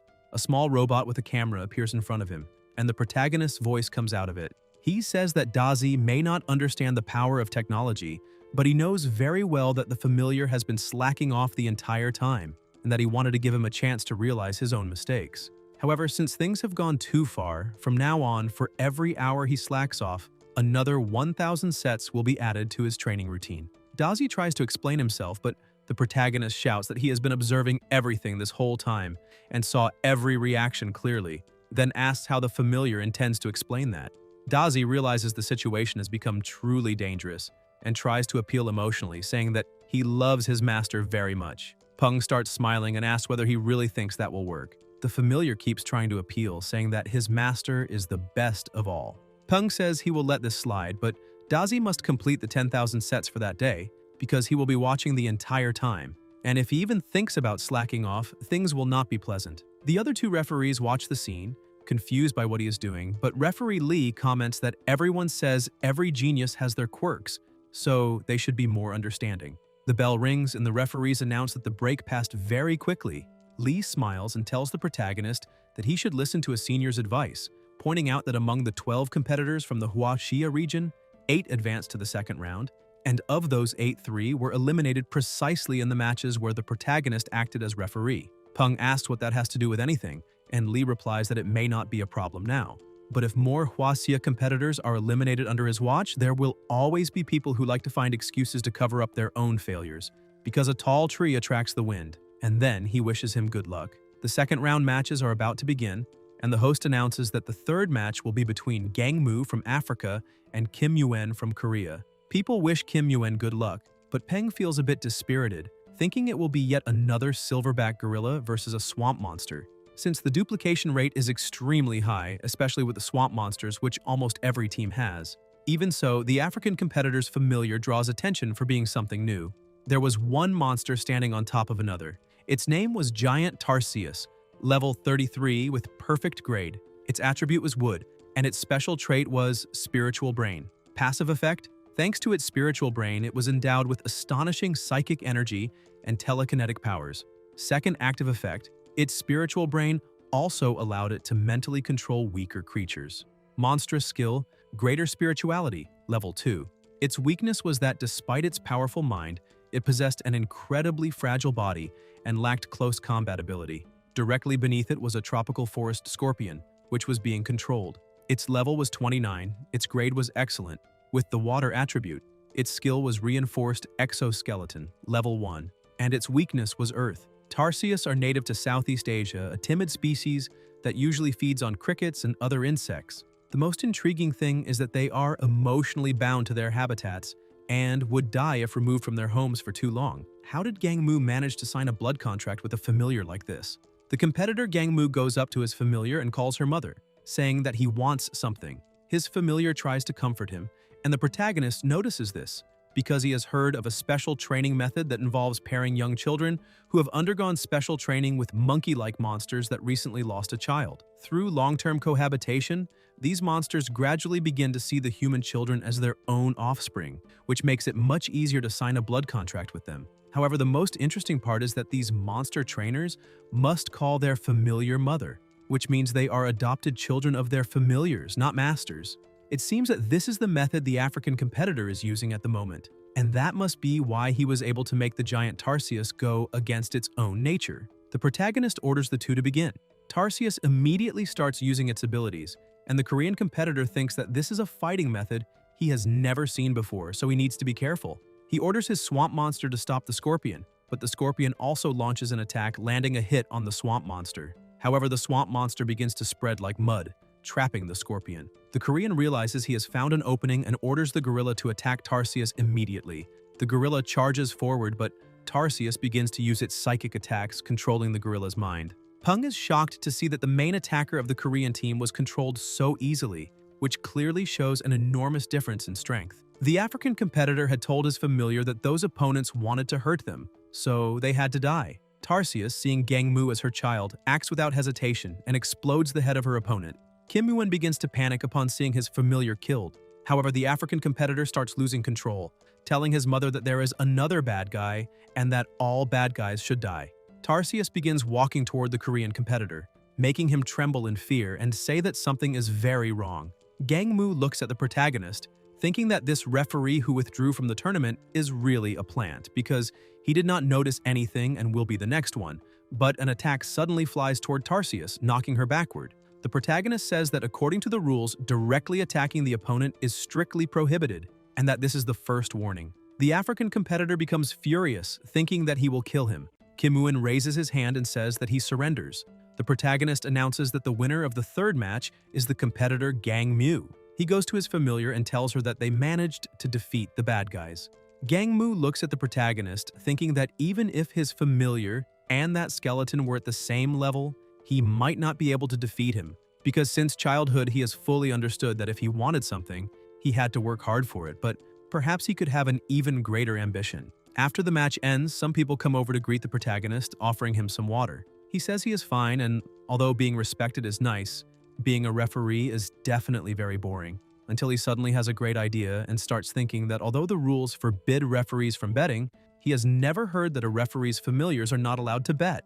Goldie was trying to jump over a wall when, right in front of him, a girl was taking a bath. Suddenly, something he was carrying in his bag starts ringing, saying that in front of the door under the bridge, a group of ducks is swimming. The woman is startled and asks who the idiot is that is watching her bathe, starting to throw things and knocking Goldie to the ground, who gets up and runs away. As soon as he answers the phone, the protagonist asks what Goldie was doing for not picking up, and the duck replies that he was busy. The protagonist then explains that monster trainers can communicate with their familiars through the blood contract, but there is a distance limit, and when that distance is too great, communication is not possible. However, after signing the blood contract, trainers are able to understand what their familiars are saying. Pung asks the duck to do something for him, saying that he wants Goldie to help place a few bets, because they will definitely make a lot of money from this, so there is no need to worry, and asks the duck to do it for his master, promising to give 2 extra dried fish every day for an entire month. At the lucky lottery in the imperial city of the Purple Sea region on Purple Thorn Avenue, Goldie prepares to go inside.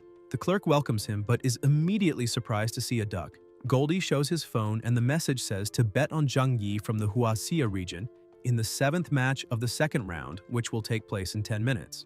The clerk comments that this is a risky bet because Zhang Yi is the #1 opponent from Yagyu village in the Neon district and performed exceptionally well in the first round, while Zhang Yi only placed 9th in the Huaxia regional preliminaries and barely scraped by with a win in the first round. The odds of winning this bet are 1 to 16, but in this case they are 1 to 98, which means no one believes he can win. The clerk shows a slip and asks how much the duck would like to bet. Goldie turns his bag upside down onto the counter, full of money, and the clerk realizes that this duck is rich. After finishing the count, the clerk says that there are 5,129.70 alliance credits and asks if that is really the amount the duck wants to bet. The duck just quacks, and the clerk takes it as a yes, places the bet, and hands the ticket to the duck, telling him not to lose it. Goldie leaves the lottery shop extremely happy, thinking that he managed to do what the weird little duck asked. Meanwhile, inside the shop, the clerk thinks that with this kind of bet that Duck's master could make a lot of money, but there is no way he can win. As he opens the door, he comments to the other workers that he has something funny to tell because someone just bet that Zhang Yi would win. The other two are shocked when they look at the TV, where the announcement says that in the first World Championship of Young Monster Trainers, in the 7th match, Liu Sheng from the Neon District faced Zhang Yi from the Huaxia region, and the winner was Zhang Yi. The clerk almost has a heart attack when he sees that the guy actually won. At the Heavenly Sky Group's mountain residence, the protagonist opens the door saying he is back, and the duck rushes in, headbutting his master and saying he wants dried fish because the weird little duck is really cool, the coolest among those without feathers. Peng asks his familiar if he got the money, but the duck says it is all his.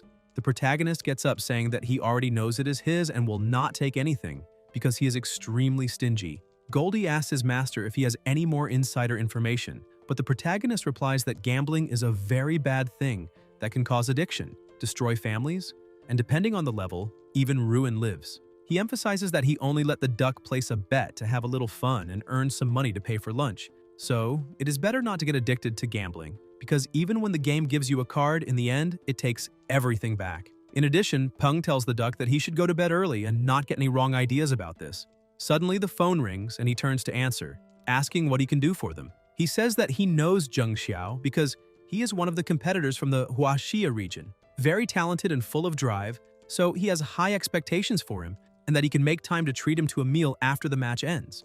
As soon as the call ends, the protagonist thinks that he really is quite famous now. Besides being the heir of the Southern Sky Group, he is a familiar owner who will soon turn 19 and a genius monster creator. So it would be strange if people did not ask him for favors. However, in this kind of world, the strongest rule, and pulling this kind of trick in a competition like that is really not appropriate. Still, he decides to let it go, because he needs to take a shower since there are still matches tomorrow.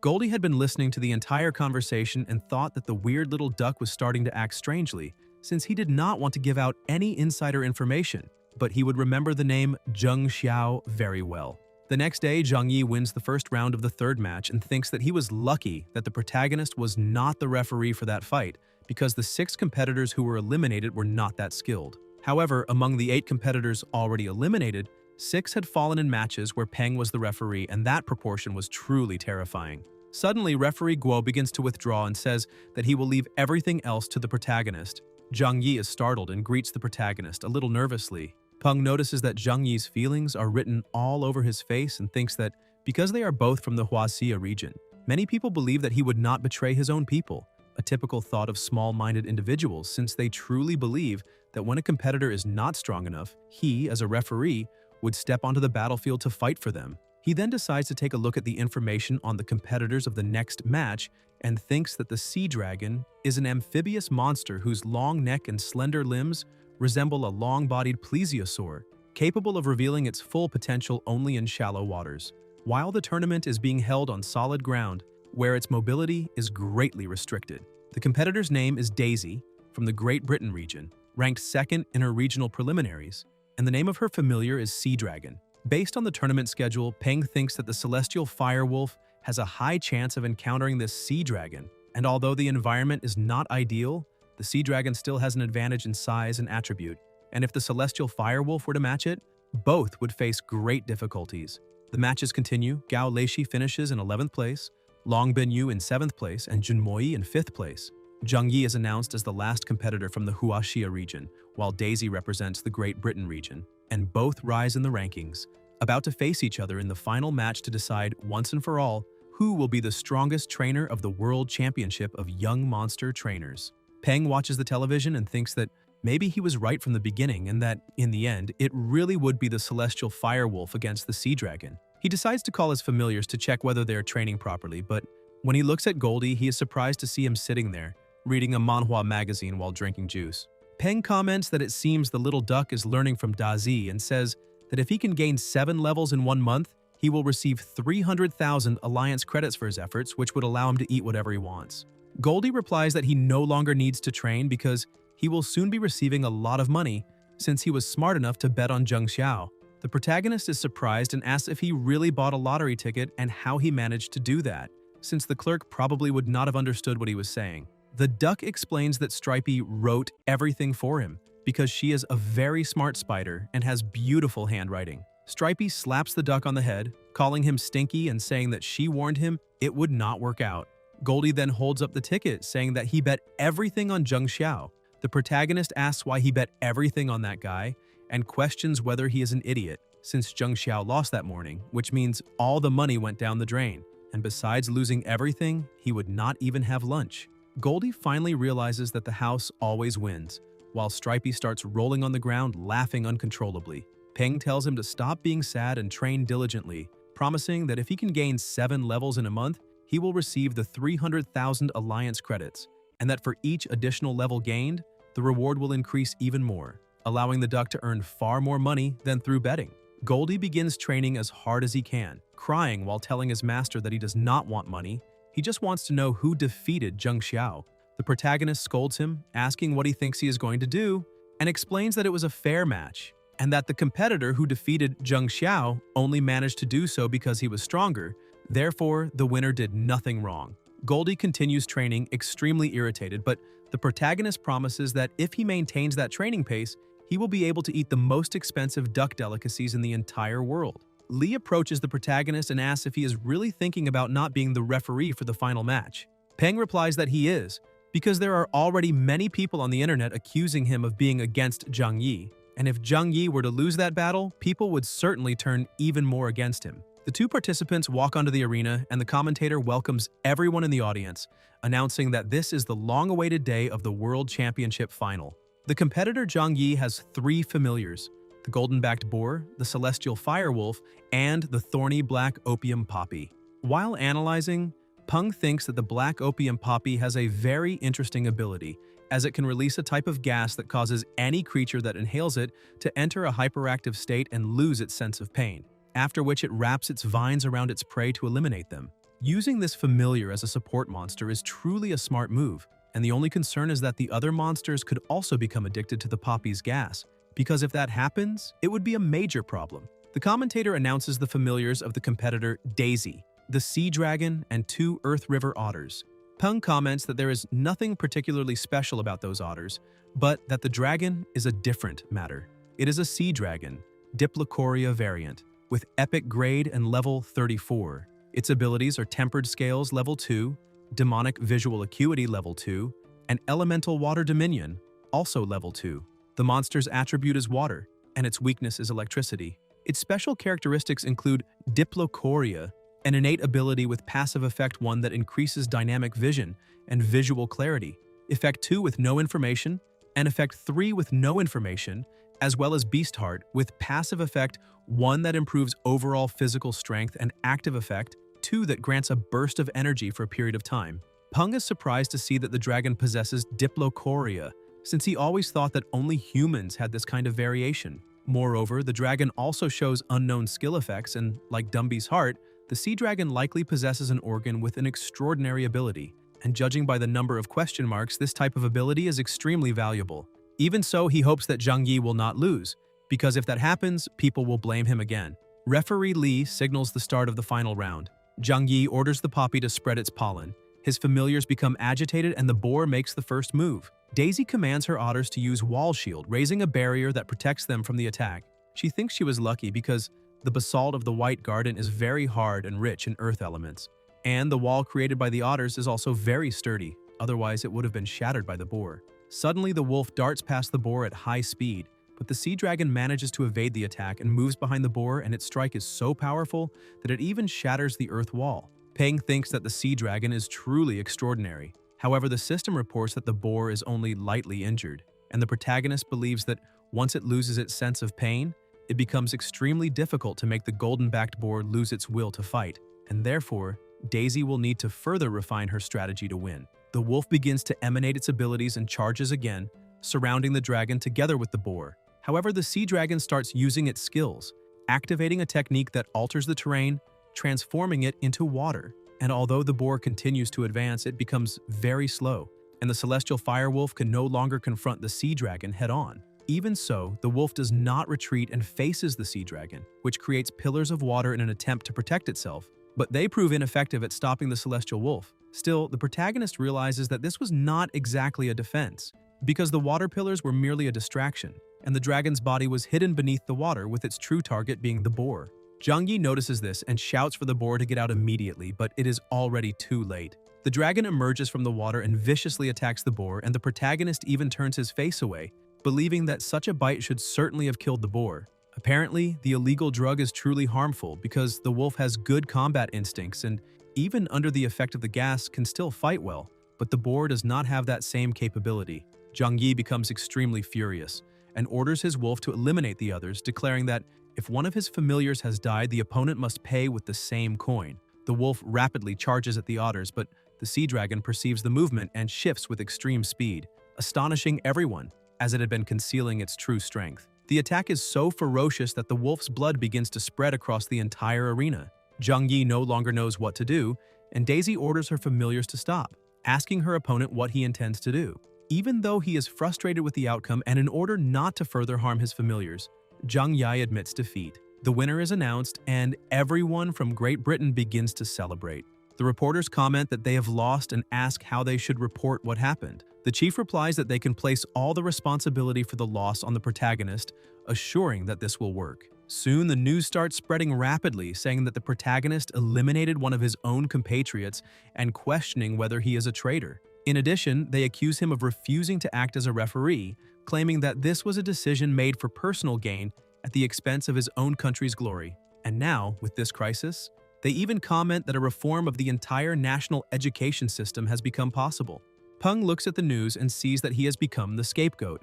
It is a pity because if he had participated as a competitor, the result would probably have been different. His familiar approaches, and he asks why the little duck is there, but suddenly he gets a great idea. At the award ceremony, referee Lee announces to everyone that after a series of competitions, the final winner has been decided.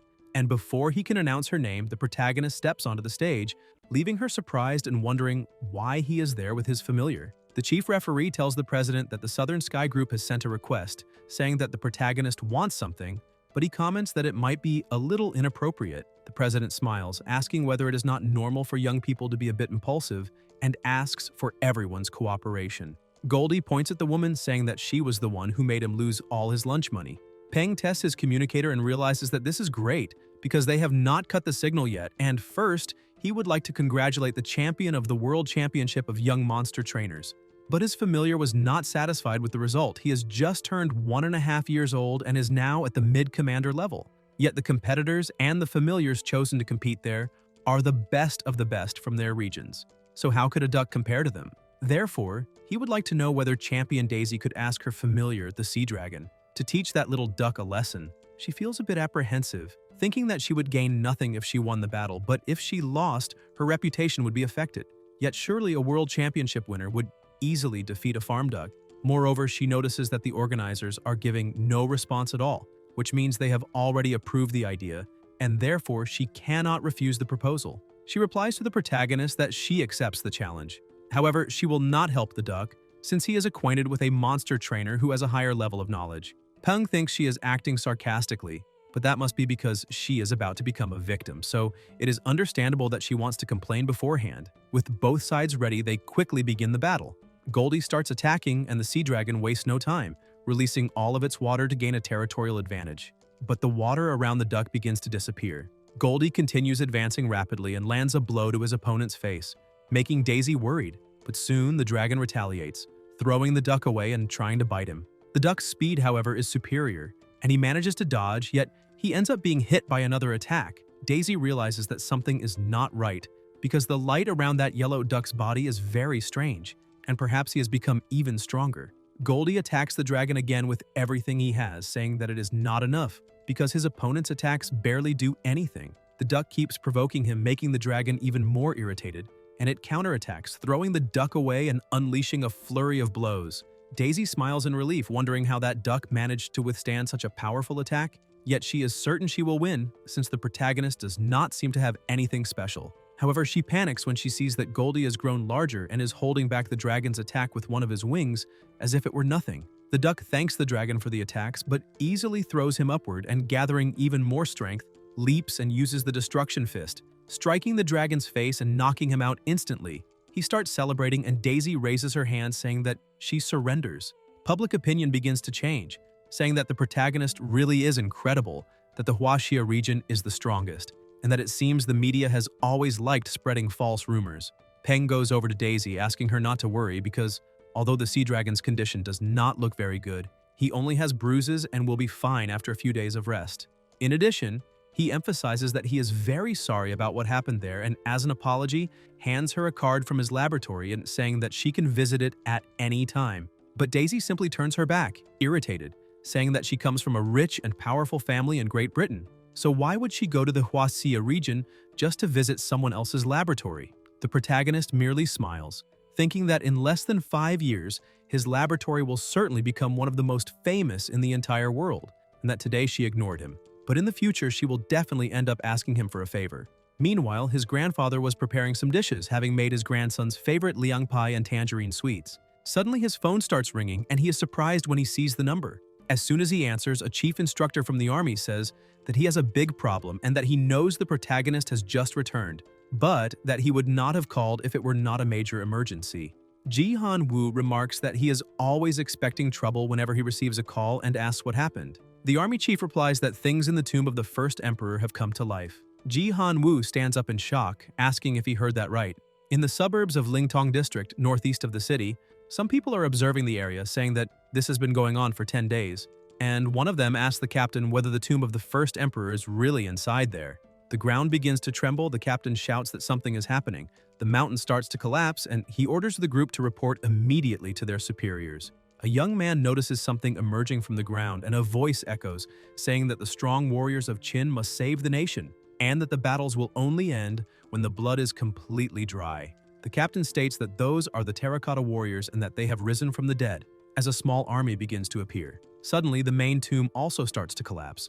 Something is pulled out by monsters, and the soldiers wonder whether that could be a coffin. Seeing that the situation is starting to get out of control, they issue a level 1 alert and tell everyone to prepare to fire, while the army's golden god begins to hover over the area.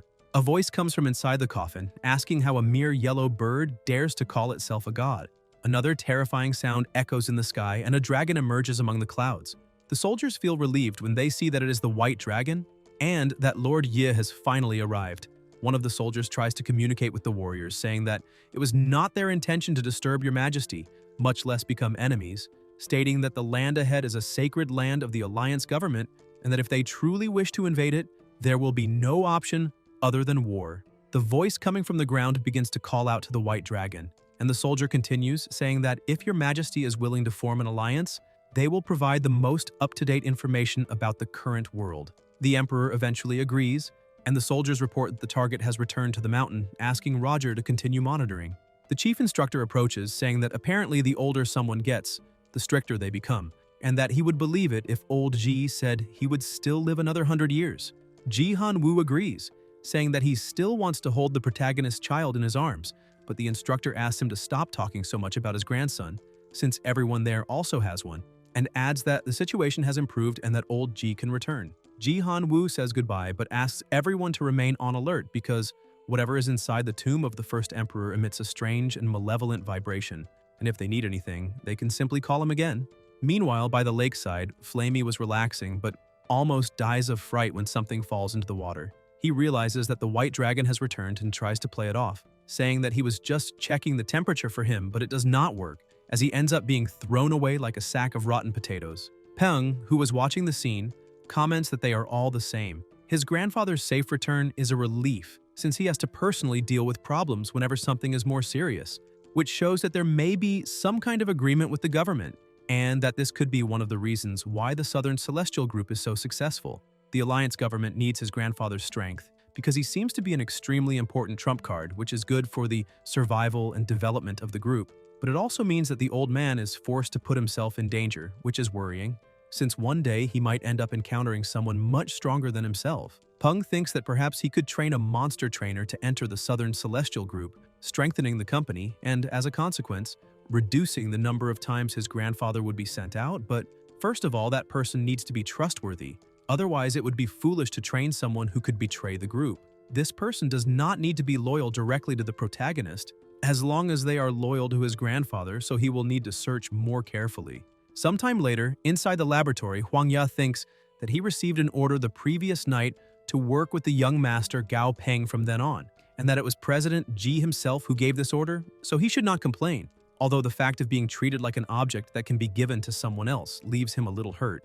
As soon as he sees the protagonist, he introduces himself as a soldier. His familiar also becomes excited by Peng's presence, and the protagonist starts smiling, saying that this is good enough. Then tells the captain that from now on he will be called Old Huang Ya, and asks whether he wants a lord rank familiar. Huang Ya almost has a heart attack and asks what the young master just said. Peng explains that he can give him a lord-level familiar, even though it is not guaranteed, and emphasizes that he will work very hard to increase the chances. Huang Ya shouts that he would love to have one, but the protagonist tells him not to rush into accepting, because with great power comes great responsibility, and if he has a familiar of that level, then he will have to be a bit more responsible. With such a familiar, he will be pushed to the top and become the group's new hero, and when emergency situations arise, he will be sent to handle certain problems on behalf of the company. Huang Ya says that he understands and still accepts, so the protagonist turns around and says that he hopes Huang Ya will not disappoint his grandfather, asking him to follow him.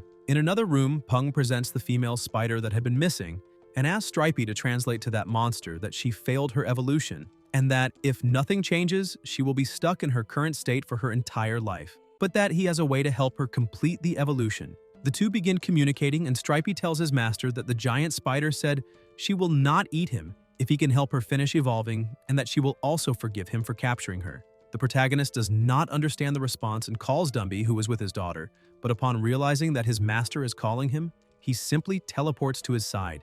The protagonist says that they need to help that spider understand the situation she is currently in, and says that he does not have much patience, so she can either obey and become a lord-level monster or continue resisting, since he does not mind adding another half-lord-level monster as profit to his collection.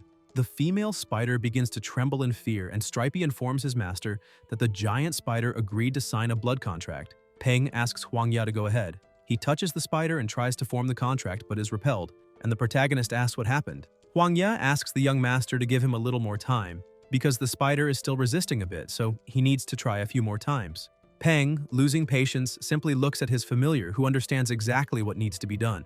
Stripey slaps the giant spider, telling her to sign the blood contract immediately or take another beating. A few seconds later, Huang Ya smiles and says that the blood contract has been signed, and the protagonist quickly begins preparing the evolution potion, and as soon as he finishes, throws it into the spider's mouth, causing her to start growing even larger. Even Stripey is startled, questioning how such a huge spider can exist. The earth around her begins to envelop the spider, showing that the solution worked quickly and that she has already begun evolving. He points out that the evolution will take some time, and that if Huang Ya happens to be worried, he can wait there until the process ends. In the mountains around the city, two people observe a mountain spirit mentioned in the sacred scriptures. The other confirms that it is probably correct, but no one expected spirits to actually appear. Another apostle comments that there is nothing to be surprised about and asks whether the first two did not see Uncle Jerry's griffin. Their leader tells everyone to be quiet and emphasizes that if those mountain spirits are real, then the sacred scriptures truly speak the truth, even those carved in the capital. He summons his familiar, saying that he would like to have a conversation with the mountain spirit. Meanwhile, back in the laboratory, all the earth surrounding the giant spider begins to tremble, and part of her body starts to emerge. Peng, who has been monitoring everything, says that the evolution is about to finish. He goes over and asks Huang Ya how things are going, and happily, he replies that everything is going very well and that the evolution worked. With a smile on his face, he emphasizes that he never imagined that one day he would have a lord-level familiar. The protagonist uses the system to evaluate the new monster, and it shows that her name is now Horripilating Assassin Spider, female, lord rank. She is currently level 41, excellent grade, stone attribute, healthy and happy, With weaknesses to wood-type monsters and a platinum radish king, her skills are Silk Enhancement Level 2, Hardened Skin Level 2, and Sharp Claws Level 1. Peng tells Huang Ya to train her very well and comments that if he wants to show off, he can also walk around the city with her. Huang Ya remains extremely happy with the situation and thanks the young master once again. Suddenly his phone starts ringing, and when he looks at the number, he realizes it is Qingji. However, he does not know why she is calling since she is on leave. He answers a bit worried and asks what happened, and she says that actually she has a friend she would like to introduce, explaining that she is also from the monster training department and is one of the 4 stars of Yuzhou. Peng asks if it is Lin Xinrui, and Qingji is surprised, asking if he already knew her.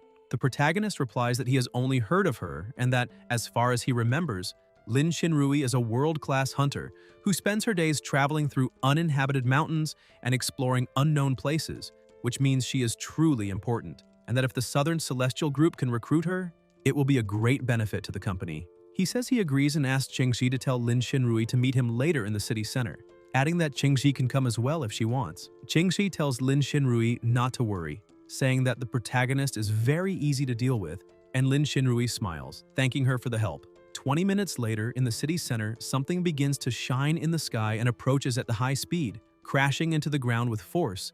And when the dust starts to settle, Peng appears together with Flamey and asks how he managed to suddenly lose his balance. Flamey apologizes to his master and says it was not his fault because he felt something hit his head while he was flying. Peng is a bit confused, but then remembers that after Dumby evolved to the Lord level, he gained a new ability called Soul Chain, which allows the protagonist to link his soul to that of a familiar, with whom he has signed a blood contract. The contract cannot be altered during the first month after signing, and after maintaining this link for some time, the soul chain strengthens the user's soul so that if any enemy tries to attack his soul, they will have to face the combined strength of the protagonist's soul and that of a Lord-level familiar. Peng realizes that this is an extremely powerful ability and thinks that even if he wanted to test it with Flamey, the reaction would be strange. So he simply turns around and starts to leave, thinking that he cannot tell Flamey about this, otherwise he would complain all day long. Flamey keeps trying to explain himself, asking his master to believe him and insisting that he did not do it on purpose, because he really felt as if some idiot had hit his head while he was flying. Peng arrives at the restaurant and apologizes to the two of them for being late, but Qingji says it is fine since they had just arrived as well and asks him to sit down.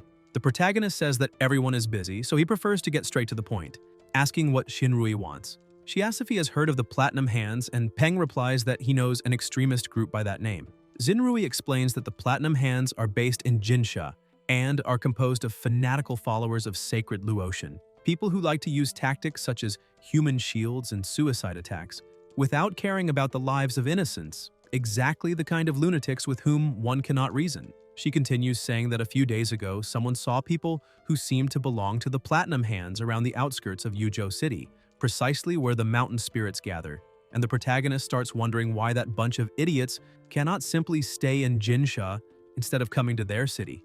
Xinrui adds that the most frightening thing is the fact that there are hundreds of mountain spirits in that region, and even the weakest among them is at the Lord level, and that if those spirits were to become irritated by the Platinum Hands group, the entire city of Yuzhou would be crushed in an instant. Peng asks her to get straight to the point and questions why she came to him and what she hopes to achieve. And Xinrui replies that her objective is very simple, because besides disliking that group, she also does not want them wandering around there, but she does not intend to deal with it personally, and therefore would like powerful groups such as the Southern Celestial Group to protect the city. Peng begins to feel a bit awkward because he had thought that the girl had discovered his abilities through Qingji, and that she was there to ask for help evolving a familiar, but in reality she had her eyes on the Southern Celestial Group. He says that he accepts her request, but that he would like to give a small piece of advice, then smiles and hands her his card, stating that the laboratory standards of the Southern Celestial Group have already reached the world level, and that if she joins the group, all the familiars she owns will receive a free chance to increase their rankings. Xinrui comments that this is a very generous offer, asks what she would have to give in return, and adds directly that she only likes girls. Qingxi is delighted to hear that, and the protagonist says that at present, there are only 3 world hunters in that city, so Xinrui is extremely valuable. He proposes that they first sign a temporary contract and that, after her first familiar successfully evolves, they sit down to talk calmly and decide whether to sign an official contract. Then he starts to stand up, asking her to carefully consider the proposal as he will be waiting for her answer. Outside, the protagonist reflects that Since that group is acting in such a stealthy manner, their power is probably not that great. But even so, he still needs to confirm whether this is really the case. He calls Huang Ya and asks if he is at home, requesting that he bring Dumby, Stripey, Flamey, and Goldie to meet him at the North Gate entrance.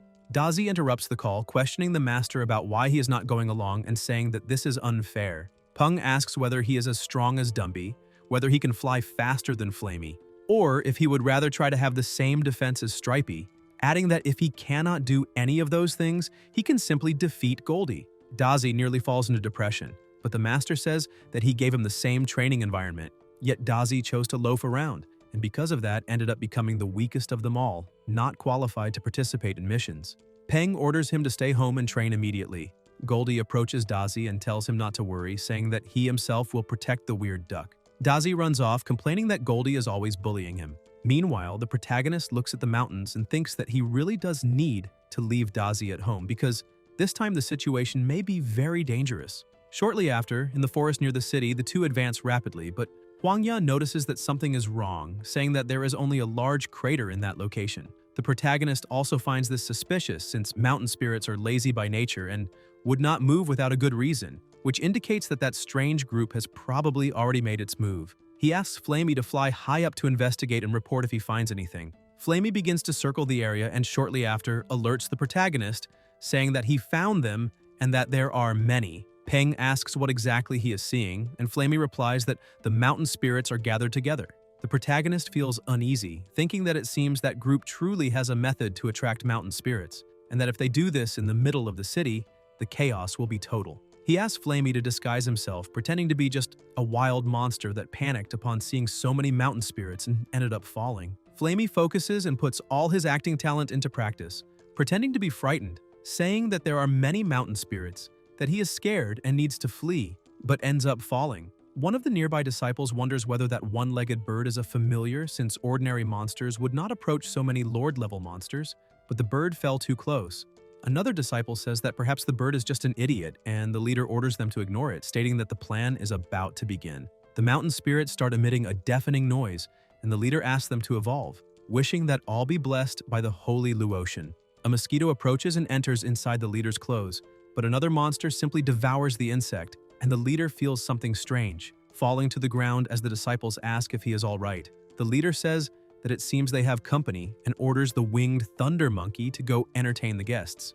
Flamey returns and asks the master how his performance was, and Peng replies that it was very good. It even looked like a movie. Suddenly, Flamey notices something coming toward him and quickly releases his feathers in an explosive burst to defend himself. Peng is surprised and asks whether they have really been discovered, while Flamey replies that he cannot take it anymore and is reaching his limit. Huang Ya orders the giant spider to use the elemental shield to protect Flamey, who returns with tears in his eyes, complaining that his beautiful feathers are gone. Goldie takes off his coat and hands it to Flamey. The enemy leader says that since they have been seen, he cannot let them escape, and another attack heads toward the duck, who activates anti-magic but is still hit head-on. The protagonist becomes extremely worried about his familiar when he sees Goldie fallen on the ground, realizing that not even the Forbidden Demon ability was able to completely neutralize the attack and that, despite the passive effect being activated, Goldie was still knocked out, confirming that this is, without a doubt, the power of a Lord-rank enemy. The leader continues analyzing the situation and thinks that the duck is now useless. However, the other two Lord-level familiars are still a problem. He snaps his fingers and another monster begins to appear. The leader says that for them to repent for the crimes they have committed, they need to know who the person is that is allowing them to meet the holy Luotian. He introduces himself, saying that the one allowing them to confess their sins to the saint is the great bishop of the Platinum Hands Order of the Forest of Life, Bishop Garu. The protagonist feels a little startled, thinking that this man possesses a Lord-level familiar of perfect grade, in addition to being a healing and support type.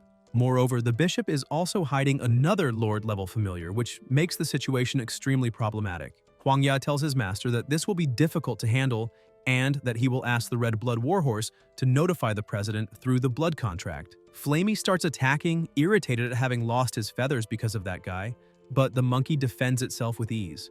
Garu feels slighted and asks how that chicken dares to interrupt him, then gives the order for his familiar to eliminate everyone. Huang Ya orders the assassin spider to attack, and Peng also commands Dumby to attack. The monkey manages to block the assassin spider's attack, and Dumby, noticing this, tries to help. but several roots suddenly rise up in front of him. He looks toward the peacock that is controlling them, and his master tells him to ignore the peacock, destroy the obstacles, and go help the spider. Dumby follows the order and easily destroys the roots ahead of him, but then notices something coming his way.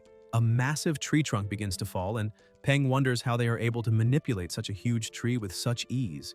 Dumby forms a sword out of his own body, cutting everything around him. But Peng realizes that they are trying to delay his familiar and that the spider has only just entered the Lord rank, making it difficult to face the winged thunder monkey without support. In addition, the true opponent, Garu, is hidden behind the peacock, which prevents any direct attack against him. Peng understands that the situation is terrible because the peacock's ability is to manipulate plants, and they are in the middle of a dense forest, giving the enemy a total advantage. Even so, he gets an idea and orders his familiar to burn the entire forest. Flamey begins unleashing flames in all directions, but the bishop asks whether he really thinks such a foolish technique will work and orders the peacock to use the burning trees to attack. The trees surge toward Huangya, who tries to defend himself but ends up being grazed and thrown backward. Peng becomes worried, but Huangya shouts that he is fine and tells the young master to focus on the fight. Garu starts laughing, saying that the battle is already over, and that even though Huangya's and Peng's familiars are troublesome, he's not alone. His disciples begin to approach, and the bishop remarks that he has just remembered something, asking the protagonist whether he is not the young referee of the World Monster Trainer Championship, adding that it is truly a shame for Huaxia to lose a genius like him in a place like this. He then gives the order for his disciples to eliminate everyone present. Meanwhile, in the conference room of the Southern Celestial Group, a small meeting was underway and a man was explaining to the president the details regarding the development of Xiangxi, saying that they had already received preferential policies from the local government and now only needed to continue with the plan when suddenly the horse burst through the door, making everyone shout for someone to stop it, thinking it might be an attack on the president. Ji Han-woo asks what is going on, and Han steps forward, telling the president that it is Huang Ya's red blood warhorse. Hearing this, Ji Han-woo remembers that Huang Ya had gone out earlier with his grandson and immediately begins to worry. Guys, if you enjoyed the video, leave a like, comment, and subscribe to the channel so you don't miss new content. Thank you.